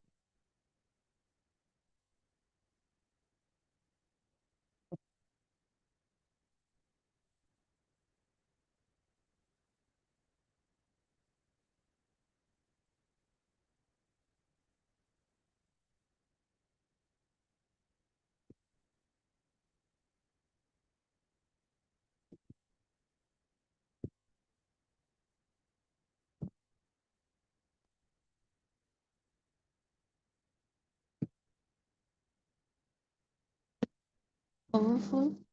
It's hard for us to understand and believe.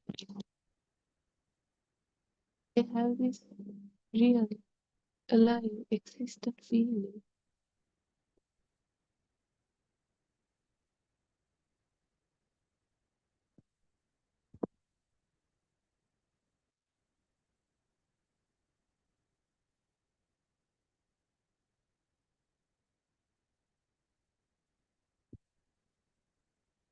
I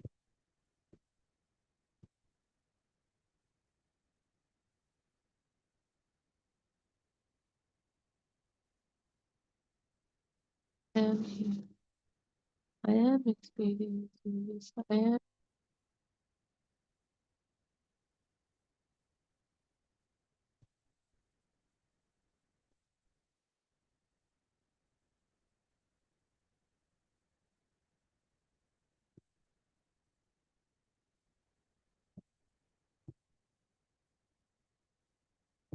that thing.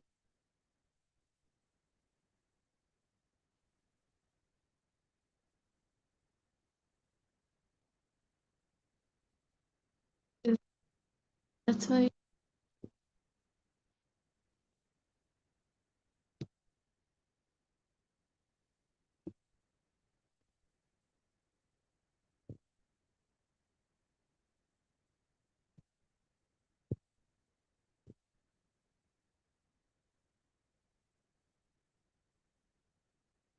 mind makes us feel as if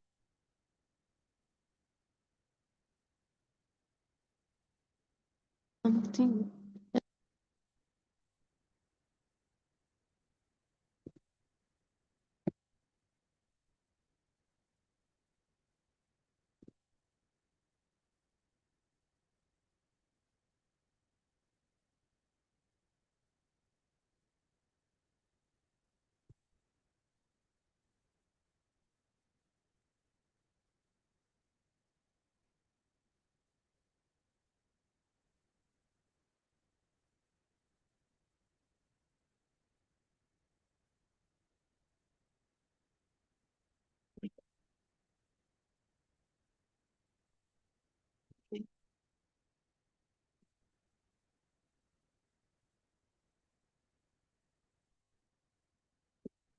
whatever we think.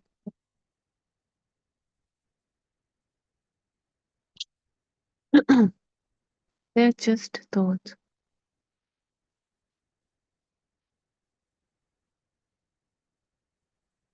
So now everything loops. That's how this cycle moves. From a simple sense concept, thoughts created a whole world, and they feel real. Things feel real. There are things, and those things, there is the realistic, existent feeling of things. And we also give it a location. Those things are outside. And on the other side, there is this self who experience those things. What really happened was just a simple sense of content. This whole story was created from our mind. And the thing is, we've done it for a long time. Now it happens effortlessly. You don't even have to notice or give attention to it. It happens automatically. It's a feeling that we feel everything is real. This illusion is real.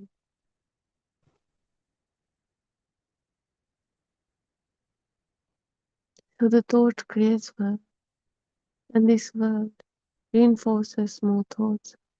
So thoughts trigger more thoughts.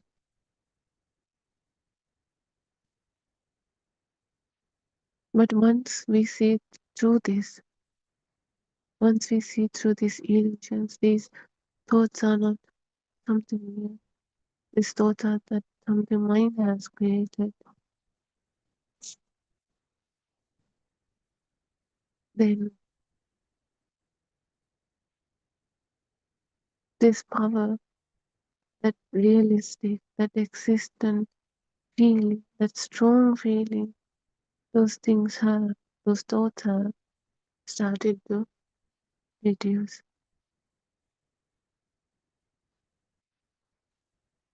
Like we said, both outside and inside comes at once. Whatever we believe as inside itself is the inside or self from this side. So when everything loosens its power, they just live in that simple sense contact. But thoughts they still arise, but they don't take as the truth, as the real. They are not followed as the truth. So they don't have that strong feeling, that existent real feeling for them anymore.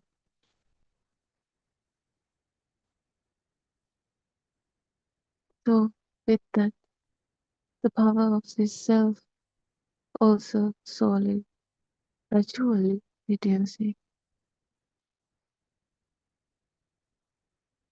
And then we don't suffer or have this burning for this illusion. We don't take this illusion as the truth. So it become lighter, less heavy. Everything feels simple and light. So we'll end our morning Dhamma discourse for today. Everyone, Sana, everybody.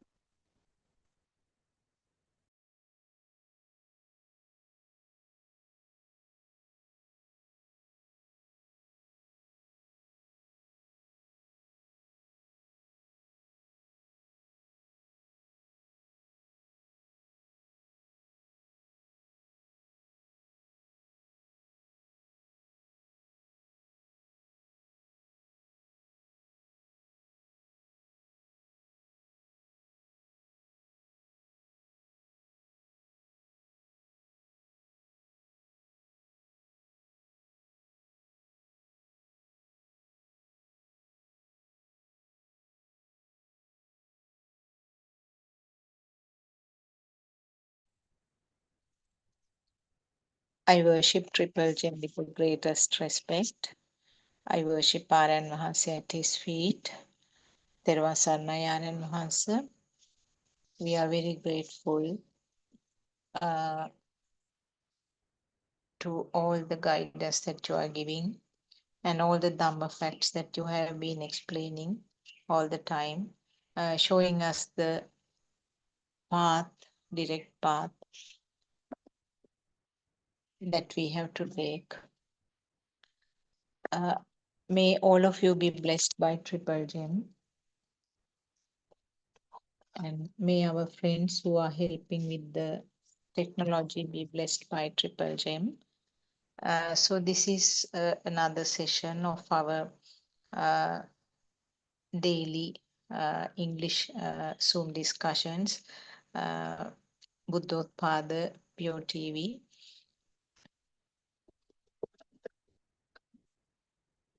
which you can hear 24/7 in English medium. This is an attempt that we are making to give the truth to the world for the friends who are looking for the path, looking for the truth. We know that truth means it is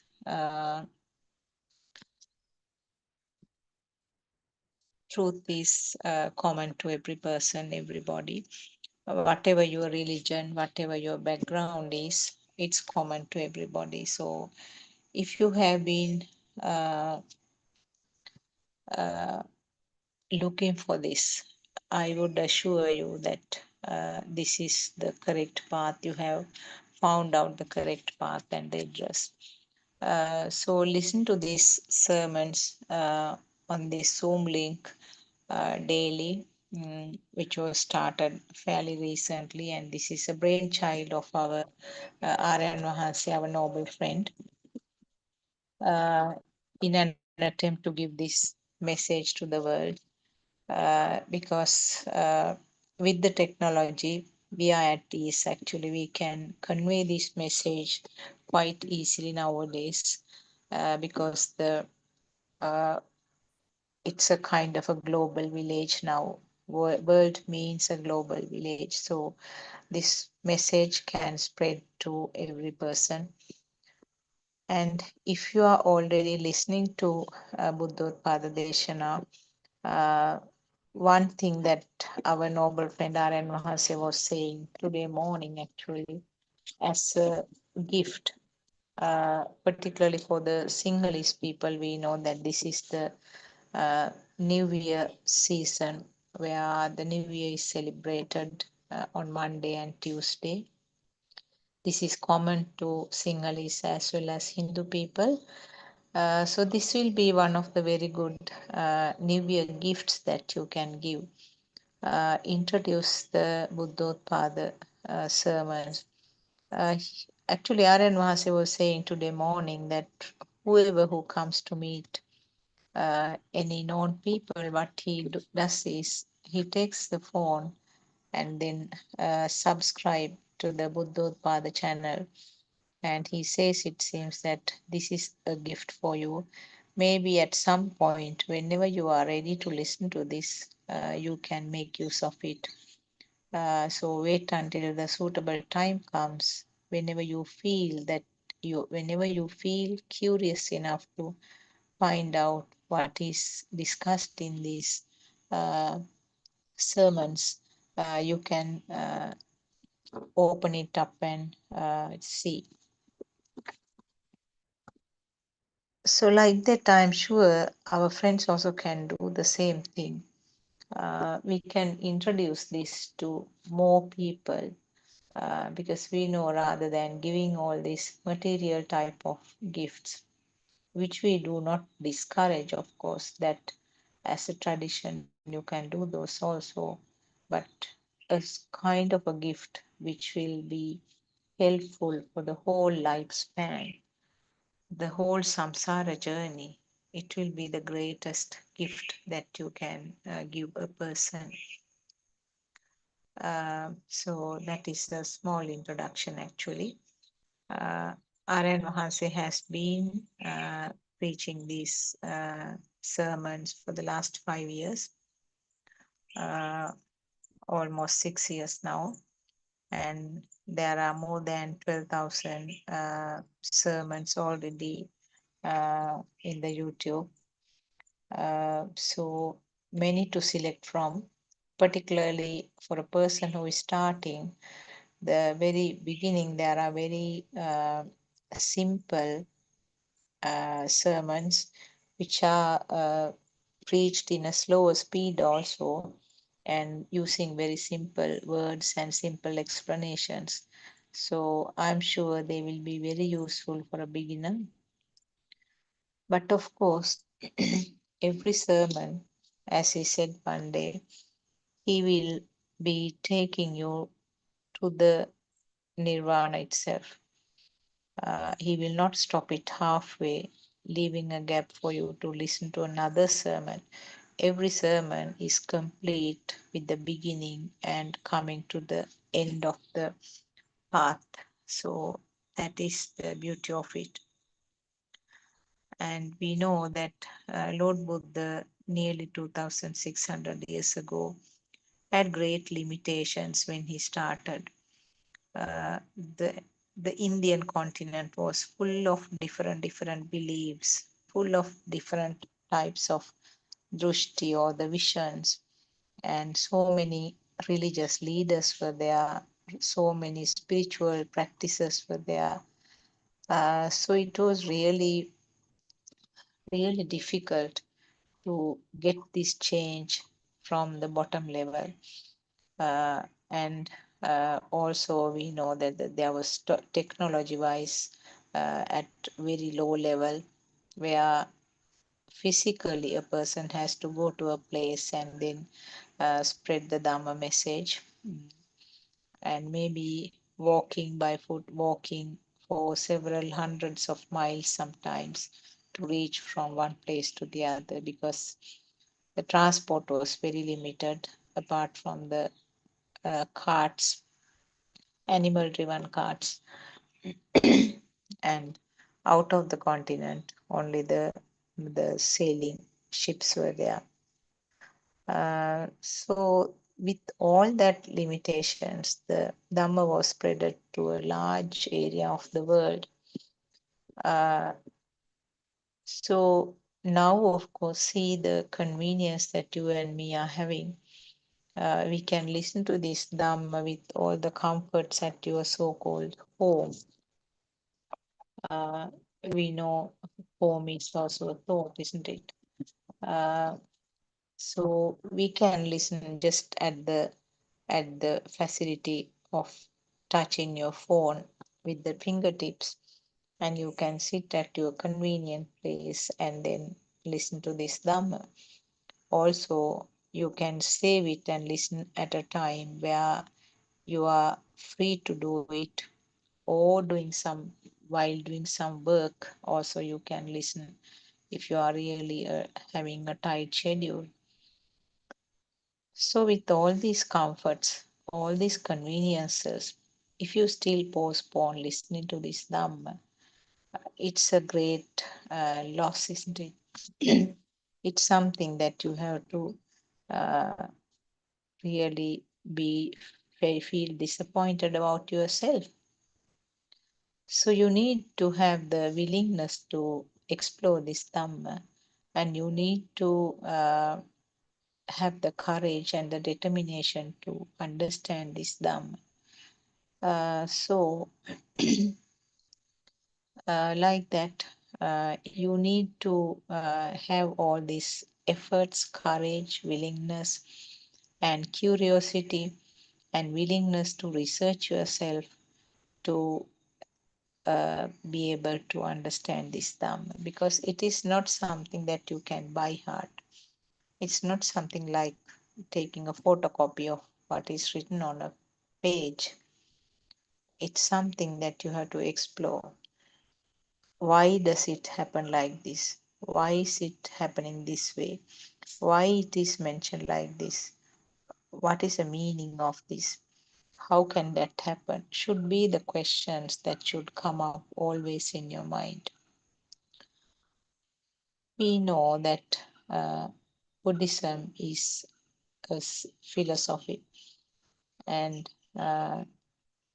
it was something that created a great change in the people.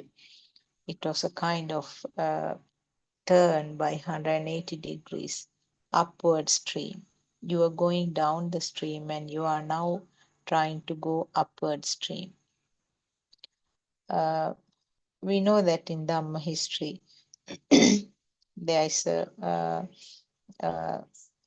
story. Well, it's about Lord Buddha with the last determination of realizing this truth to the end.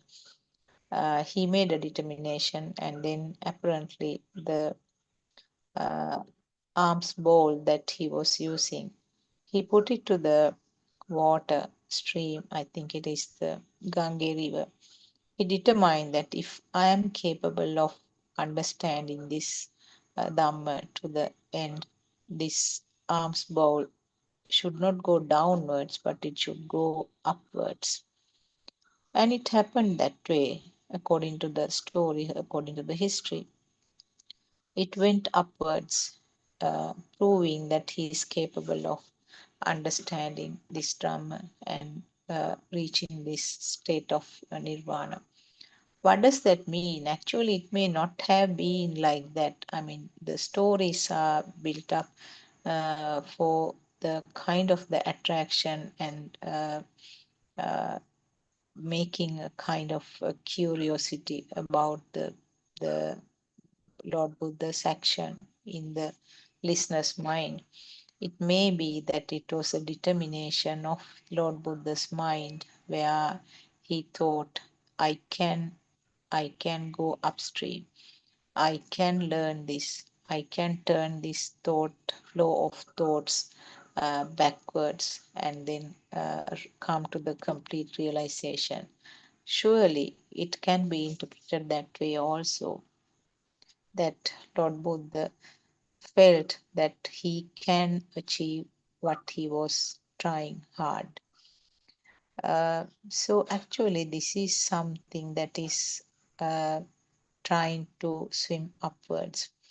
We know that it is not easy because we have been having this drushti or this vision not only in this birth, throughout.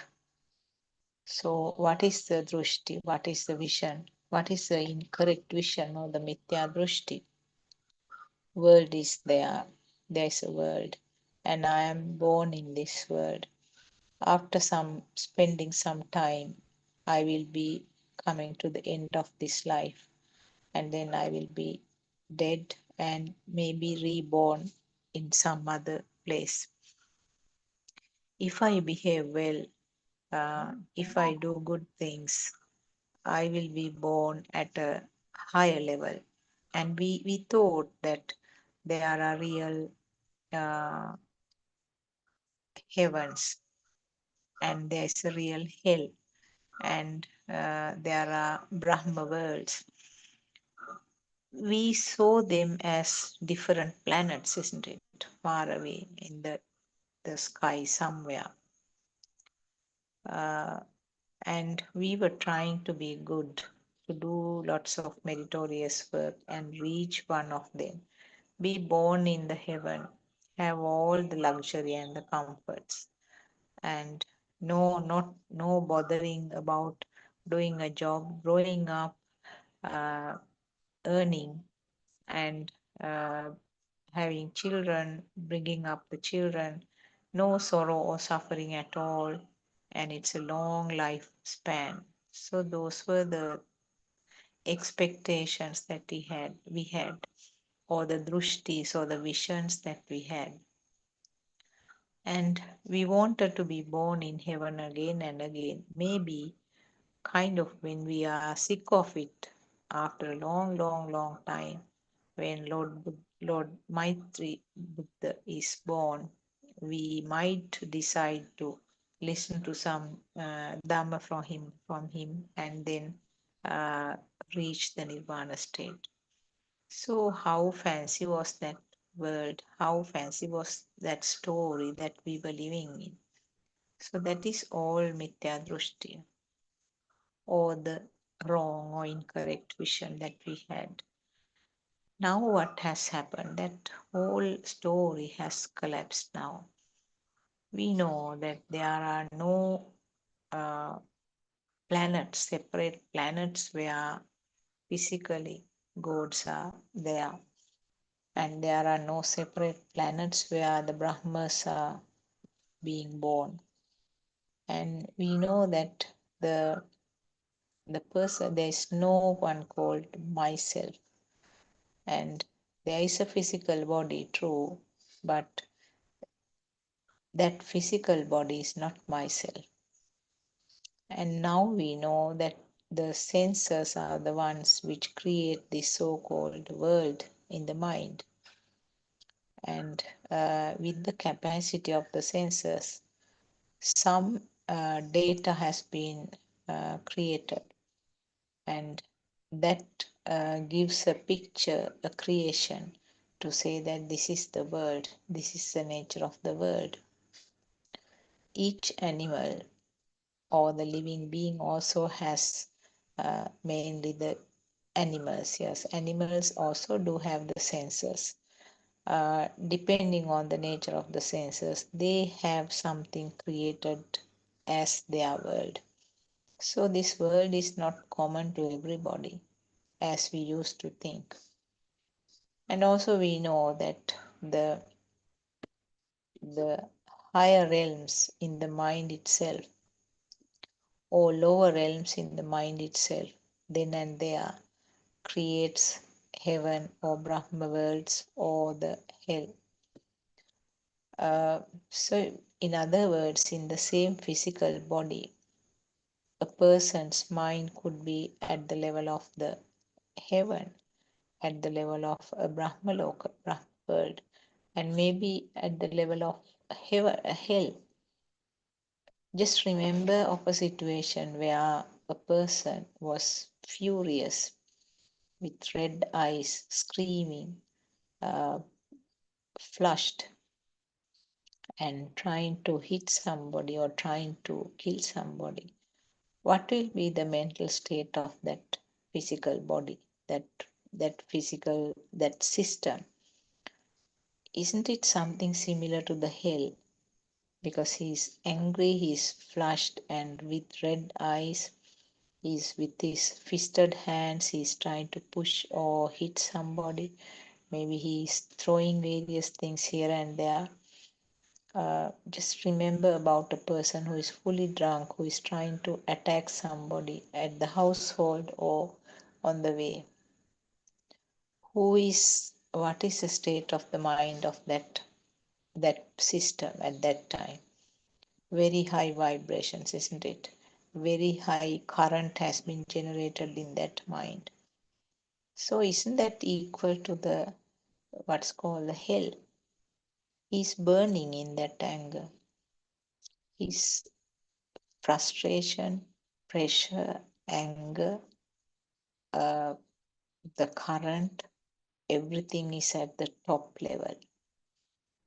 On the other hand, there is a situation where a person's mind is extremely calm, uh, feeling very much relaxed, almost mixed with the surrounding, the environment, having a very pleasant face, pleasant look on the face, very calm type of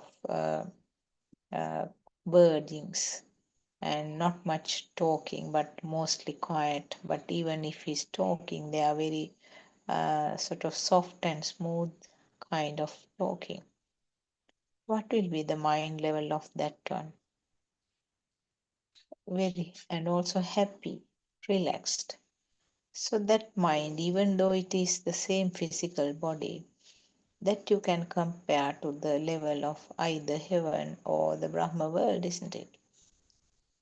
On the other hand, there may be another instance where a person has a very high ego, really proud, is having a mania or the ego is a word that we are using. Extreme high level, ignoring the other people and boosting himself, boosting his own self, magnifying his image, trying to overcome the other people, trying to show off his capabilities. What will be the mental state of that person, that system at that time? And Lord Buddha said that it's equal to the animal world. He gave examples, monkeys and dogs. That is the mental level of a person whose ego is very high. He may not be angry, he's not very happy and relaxed either. He has this great proud feeling inside. So that is equal to the animal mentality. Now you can see the 31 realms that explained by Lord Buddha actually is born then and there in the mind. So the physical body will be the same, but at different times. Just focus on to yourself. You don't need the examples from outside. So and so was behaving like this. So and so is always like this. You might suddenly quick enough to point out to somebody and then give examples from outside world. Surely you can point out to yourself and find more and more and more examples to such variations. Think about the times where you were angry with something. Think about the time that you were very extremely sad, and that is also a dvesha or aversion. Under the group of aversion, you get the sorrow or the sadness, anger, disappointment, irritation, all those things will come under that. Suspicion, all of them. So there may have been instances where you felt very, very cool and relaxed. I'm sure you can find out many instances where your proudness or your ego also was very high. Maybe in an instance where people from a lower level, maybe profession-wise or the money-wise, power-wise, who are at a very low level. And when you go to such a place, see how you feel at that time. Your ego is very high, isn't it? I am the top person here. I'm the most important person here. So that is the level of actually the animals. Now it's very clear that you cannot differentiate the worlds like that, saying different worlds. Now your pet dog is near you. You might say that he is born in the animal world and I am born in the human world. And the hell is somewhere in the deep inside of the earth.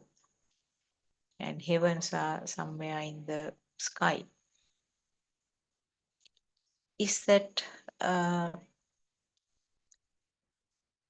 something possible? No, because so-called animal world also means the same world, isn't it? The dog is sitting just next to you. Now, doesn't it clearly show that this is created in the own mind? The dog has his world in his mind, and you have your own mind, own world in your mind. And in that, you can explain all these 31 realms. And the worst part is those planes can vary, isn't it? With regard to the stimulus. For one stimulus, you may be in a very low realm. For one stimulus, you may be at a higher realm. For one stimulus, you may be in the animal world. So isn't that more practicable rather than the separate words that we were imagining some time back before we listened to this Dhamma. It's it's more sort of applicable, isn't it? It's more justifiable to explain it in this way rather than assuming the things as we used to do. Heaven is not something that any of the spaceships have met, and we never know anything about the hell. The scientists have found out some information about the deeper parts of the earth. They know that inner central core is very hot. So apart from that, nothing has been found about an existing hell. And when we talk about the animal world, it's very clear that animals and we are so-called animal world, and our world seems to be the same, isn't it? Now, the phrase, golden phrase that Lord Buddha mentioned, uh, the Lord Buddha mentioned that chittena niyeti loko, salayatana loko. These phrases I'm sure you have heard so many times again and again. But the value of those will never get less. One sentence, one phrase says that the world is created in your mind, and the other sentence says that the world is a creation of the six senses. Now, we have been listening to these phrases for a long time, but really speaking, we ignored them. We didn't bother to find out what Lord Buddha has been telling. But now, Maharaj has sort of unfolded our eyes. We have been blind. Our eyes were covered. We didn't see this truth of these valuable phrases, even though we have heard of them. So, in other words, now the world has become, or the world has been confined to the mind, isn't it? If we didn't have all these senses, the five main senses, which means the eye, ear, nose, tongue, and the skin, if we didn't have any of them, that means no sensory information of light, sound, taste, smell, and the skin sensations, which means the warmth, the feeling of the solidness, feeling of the liquid nature, and feeling of the air. So those senses, if they were not there, we will not be able to experience those eight sensations. That means if we didn't have the eye, if we didn't have the ear, if there was no tongue, nose, and the skin, you can't talk about feeling those eight sensations that I mentioned. So actually what Lord Buddha said was that these eight are the creations of the vibrations. The word used by Lord Buddha was Ruppanaya. Now the present word that we are using is a kampanaya or vibration. So company means a Sinhalese word and vibration is an English word. So now these eight elements which compose the whole world, they are all types of vibrations, all types of waves or vibrations, or Ruppana we can say. So depending on the sensor faculty that was vibrated, the product varies. If the eye was vibrated, there is light. If the ear was vibrated, there was sound. If the nose was vibrated, smell. And if the tongue was vibrated, the taste. And if there was skin vibration, the temperature, uh, uh, solid nature, liquid nature, and the nature of the air is felt. But the raw material or the basic fact is it is a vibration. So vibration was it something permanently lasting? No. Vibration will occur then and there. So basically there is nothing permanently existing. Only permanently existing thing or the tithya is explained as the nirvana or the no self feel. That is the only thing that will last permanently in an arahant state. Not for you and me, certainly. It's something that will permanently last, or the word titi in Pali is used to explain something which is persisting, permanently lasting without changing. So the only place where the word titi was used to explain uh, the state called Adhigata Samadhiya in Arhan's mind. Beyond that, below that, nothing is persisting, nothing is lasting. So even this kampana or the vibrations will occur then and there when the relevant causes meet. So this is a cause and effect scenario. When the relevant causes meet, there's the effect which we call the vibration. So the vibrations, depending on the sensor that was vibrating, the product will vary. Like I said, the sound, taste, smell, uh, light, and the temperature sensations. If we had any other sensors of different types, we would have had different feelings in addition. Now we know that the bats do have a kind of radar type of a sensation. They release a kind of a sound, fine sound, and that sound will hit on the objects in front and then return. And that returning sounds are grasped by this particular sense faculty of the bat. So he knows whether there are obstacles in front or not. If this kind of radar type of sensors were there for us, we might be able to go out in the night just using the radar so that we will not bang on anything. So our world is confined to these 6 sensors.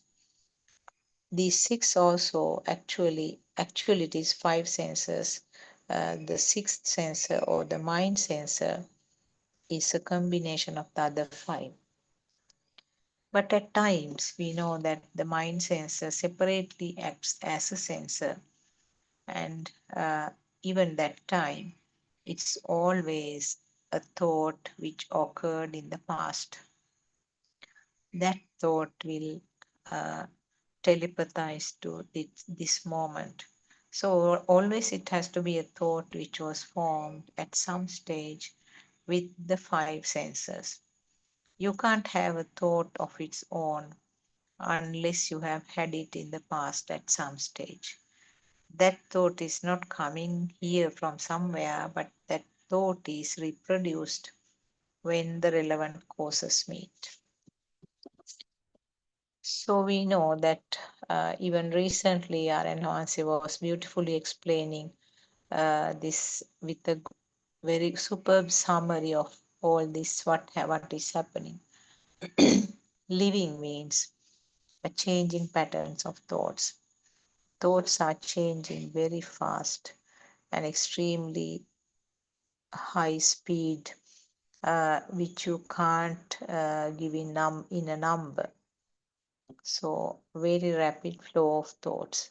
Maybe a fraction of a second, you get a thought, and the thought is born and thought is gone or thought is dead at the end of that fraction of second. Those are called actually also the other word you can use is a perception. The perceptions are the ones which become thoughts. Perceptions are the one becoming the vijnana or the consciousness. So they are more or less same. One becomes the other when it is empowered. So the perception actually doesn't have a power, but perceptions will be aggregated to form a stronger one, which is felt as a thought. So living means this rapid flow of thoughts. Each thought is a production of the mind sensor by combining the five sensor faculty functions. And it's always a thought that occurred at some point in the past. So it's a series of thoughts are being telepathized, and it is an ongoing process. So you can see how mechanical it is, isn't it? Because just like a robot's function, where the robot has been fed with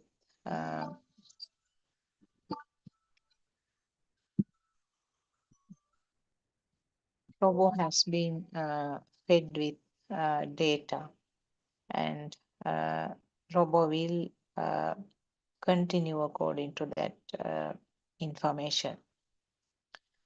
And whatever the data which has been fed will be reproduced, isn't it? So for something that the data is not available, the robot will not be able to take an action.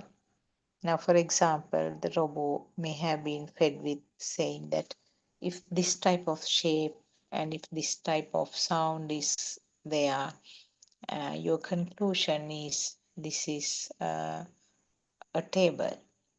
So for the data, maybe the two things. This is the shape or the light. This is the texture of it when you touch it, and this is the sound. So this is the what's called the table.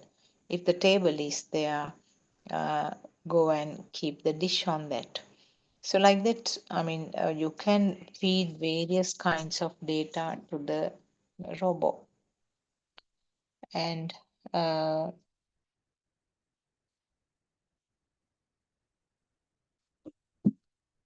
so this human system or the system of the animals are also like that. Very, very similar actually. If we have been fed with the data, we can act accordingly. If we do not have a data related to that, we will not be having that thought. So as I said, each thought, now all thought means every word that you use in the language is a thought, isn't it?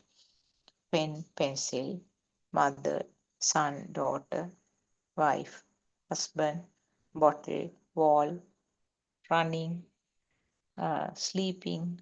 They are all words, isn't it? And now, do you agree with me that they are all thoughts also? Word is always a thought. Word is always a sound, isn't it? Whether it is loud or not, whether the others can hear you or not, it's a sound. Now, you are looking at something. You'll see a bucket. You see a shape. You see the shape, and then the sound bucket comes in your mind. So that is a sound, isn't it? A bucket is a thought. How can the bucket be a thought? What you see is a shape, isn't it? Seeing the shape, we have to talk about that also. The shape means there is some vibration of the eye, and that vibration has to be equaled or synchronized to another vibration for you to have this process called seeing. The vibration that occurred in your eye should become equal or synchronized to another vibration outside, and then that is recognized as a shape. But the eye has no idea what this shape is, because the eye is just simply a camera. So quickly see, within a fraction of a second, you get the sound in the mind, bucket.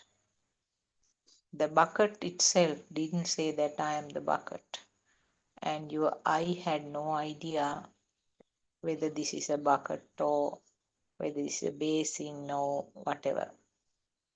But the thought was the bucket.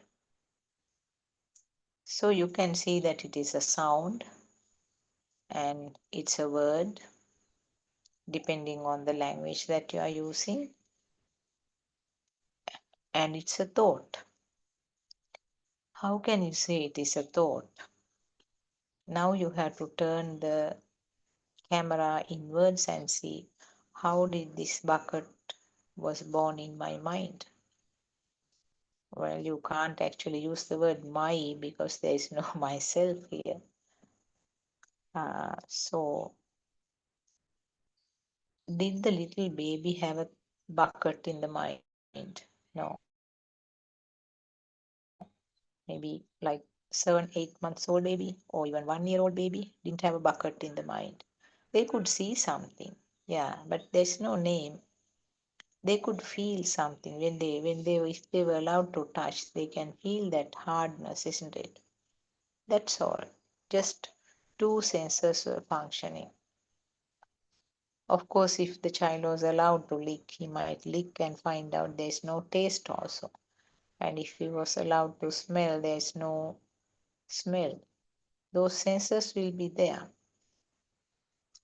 but no naming or no description, no identification. Then how did the bucket born in the child's mind?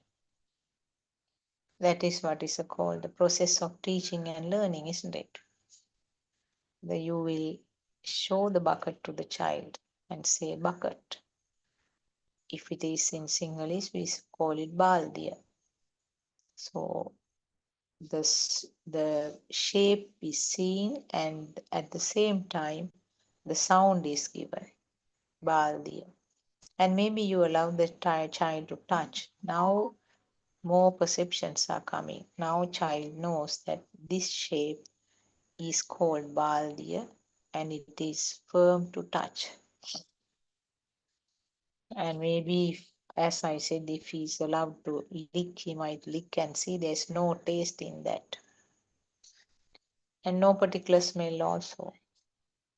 So 3 things met together, 3 sense of functions combined together.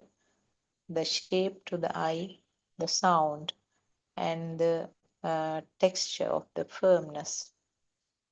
Combination of that, now the thought called bucket is the thought.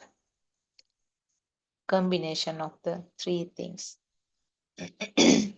Or if you sort of tap on the bucket and it gives a sound, that also can be added as a sound, isn't it? And little by little, now see the perceptions that the child will be adding to this. You can use it for bathing. You can keep some water collected in that. We will take it to the well bin when we are going to have the bath.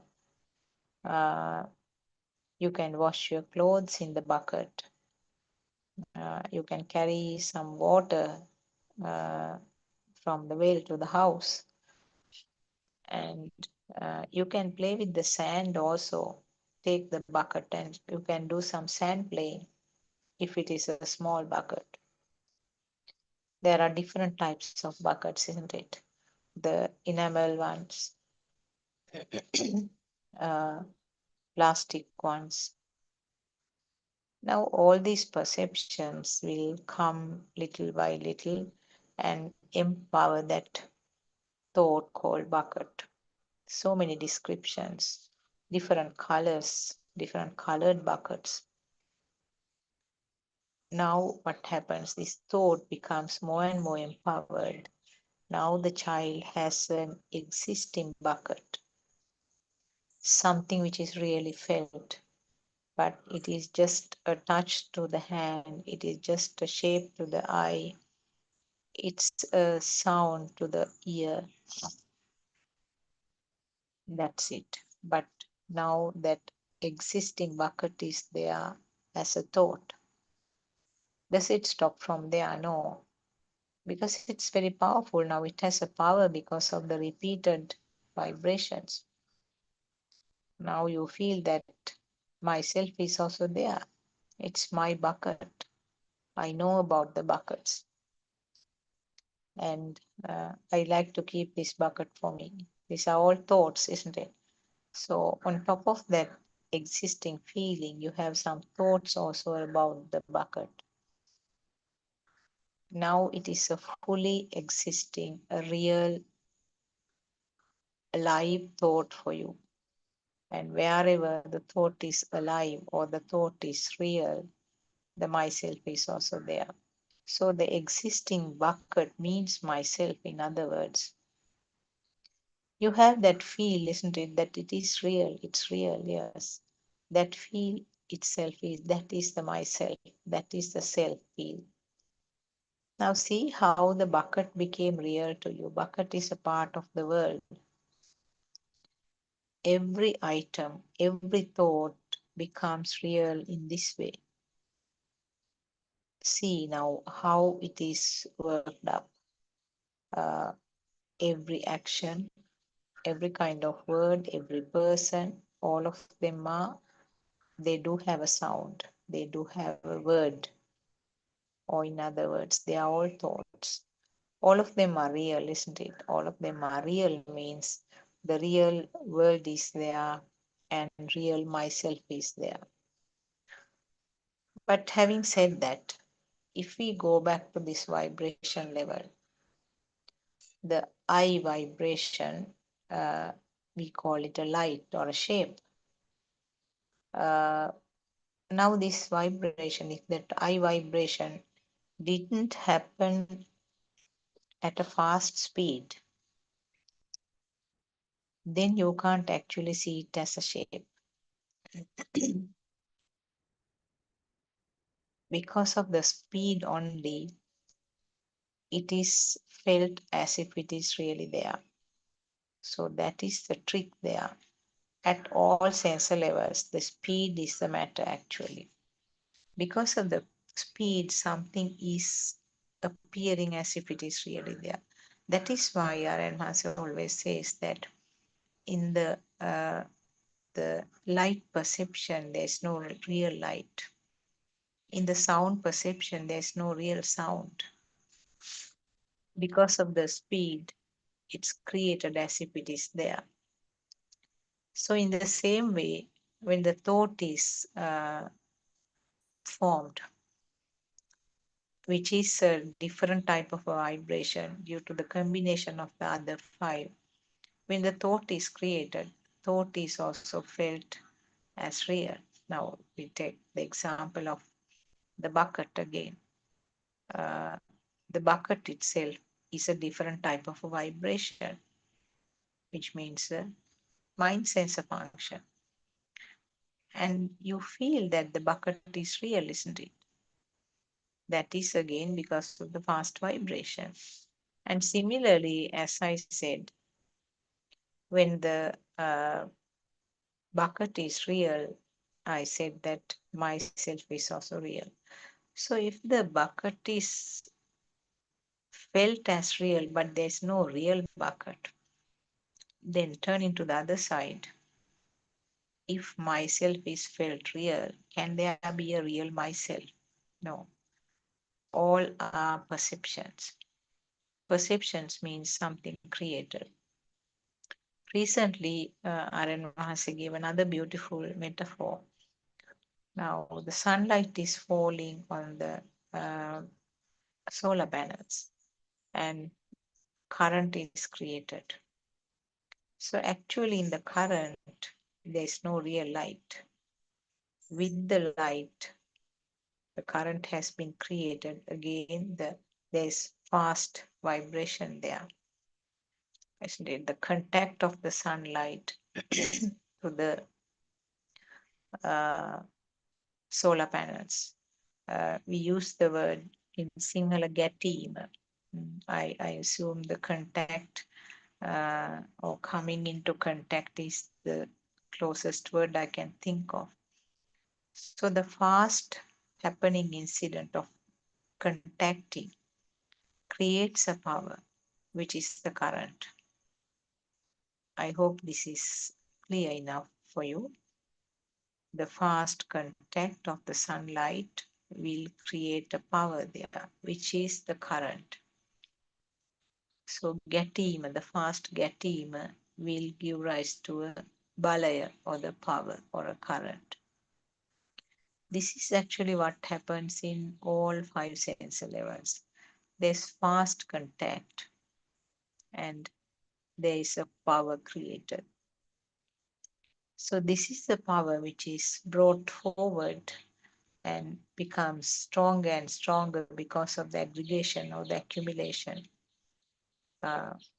up to the level of the thought, where the thought has a very strong current, and that strong nature gives rise to the feel that the thought is real.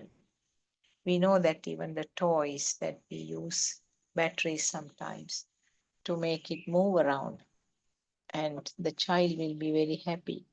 The doll is talking and doll is moving, doll is blinking. So for the child, the doll looks real now.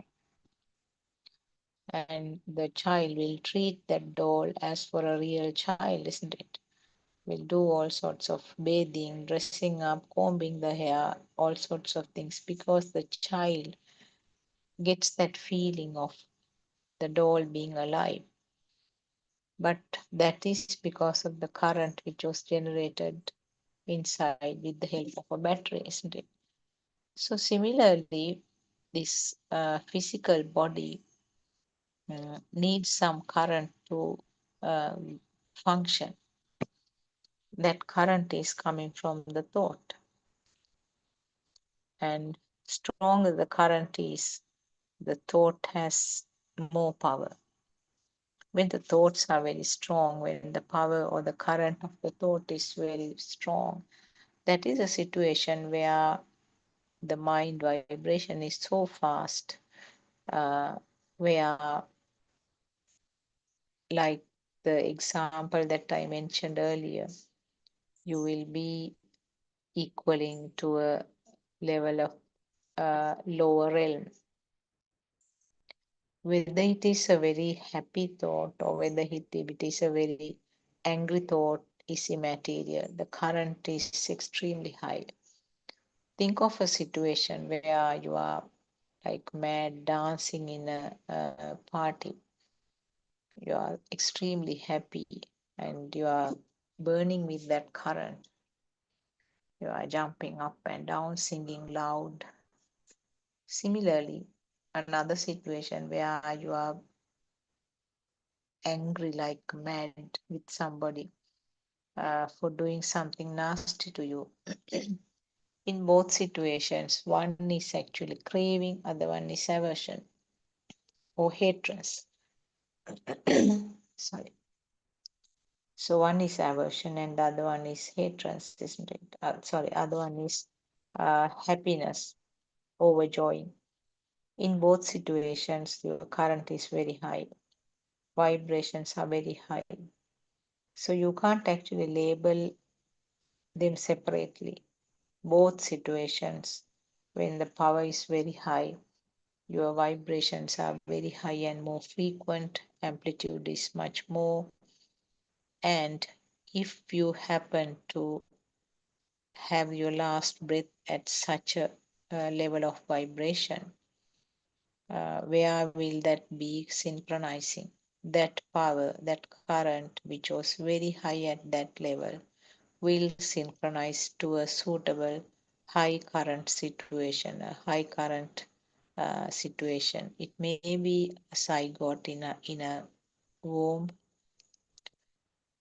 You never know, it may be even in a volcano because the level of vibrations are so high. So can't you say that you are born in the hell then? If you're born in a volcano, it's all fire, it's all hot, isn't it? That type of vibrations could be equal to the high burning vibrations which were there at that level in that system. Now, this I think will give you a clue that what is happening at the last breath of a system whose current is very high. So whether it is a very happy mood or whether it is a very angry mood, both have the same level, both are equal. Raga or dvesha. Raga means a craving, and dvesha is the aversion or the hatred. So both have the same raw material, same type of high vibrations, same type of high current. And unfortunately, if the last breath occurs at that moment, that current will find a suitable place to synchronize. The current is not going from here to there, but this becomes equal. There's kind of continuation there. So this gives you a clue what will happen actually if the current is not completely dissolved or if the current is not extinguished at the time of the last breath. So we in the story, like we talk about a person being born in the heaven, like the story of the Devda. It says that he was instantly born in the heaven. And we know that everywhere it is a vibration. Everything, you cannot explain anything beyond a vibration. And those vibrations are also not permanently lasting. It comes and goes, comes and goes. So we know the volcanoes means fire, means very high temperature, means very high vibrations, also means very high current created there, isn't it? So if a person's mind, if a system's mind is burning in fury, the current is extremely high, very powerful, and the person unfortunately has a heart attack and dies at that time. So that means a last breath occurs with that fire burning. And then can you see the similarity of this high vibrating current and that fury of the heat of the fire in the volcanic center becoming equal? So if you make it very simple for a person who is listening, you can say, yes, he may have been born in the hell because he was burning in anger at the time of the death. So these are very compatible, isn't it, for what we have heard? Quite compatible, and simply you can't explain it in any other way either. I mean, if we do not know of separate worlds like heaven, hell, then it should be parallel to the so-called world that we are living. So this is the story of the 31 realms. Similarly, now we know in Lord Buddha's time, the very first Dhamma sermon that Lord Buddha did at Varanasi. So the very first one, it says that there were so many gods who came to listen to this Dhammacakkappavattana Sutra. Dhammacakkappavattana Sutra is one of the very important sutras where Lord Buddha summarized the whole thing that he understood and that was his very first sermon to first five disciples. Actually, they were his former teachers who left him thinking that he has given up the determination to reach Buddha state. But when Lord Buddha reached the Buddha state, actually there was no one to help him. There was no one around him. It was only the nature, the trees, the jungle was there. And when he reached, when he came to this final understanding or realization, he wanted to find out who will be the best person to listen to this. And then he could see that 5 of them will be the most suitable to start. That is why he went all the way from Agra to the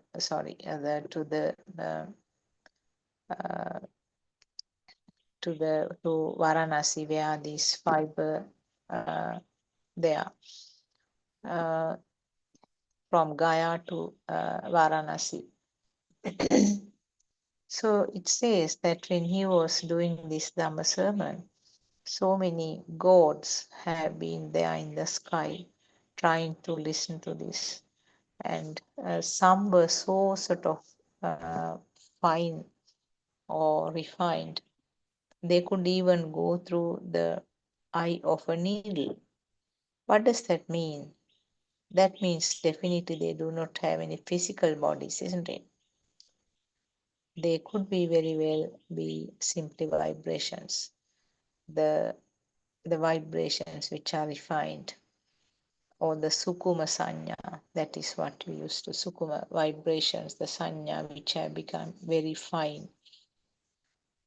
So the explanation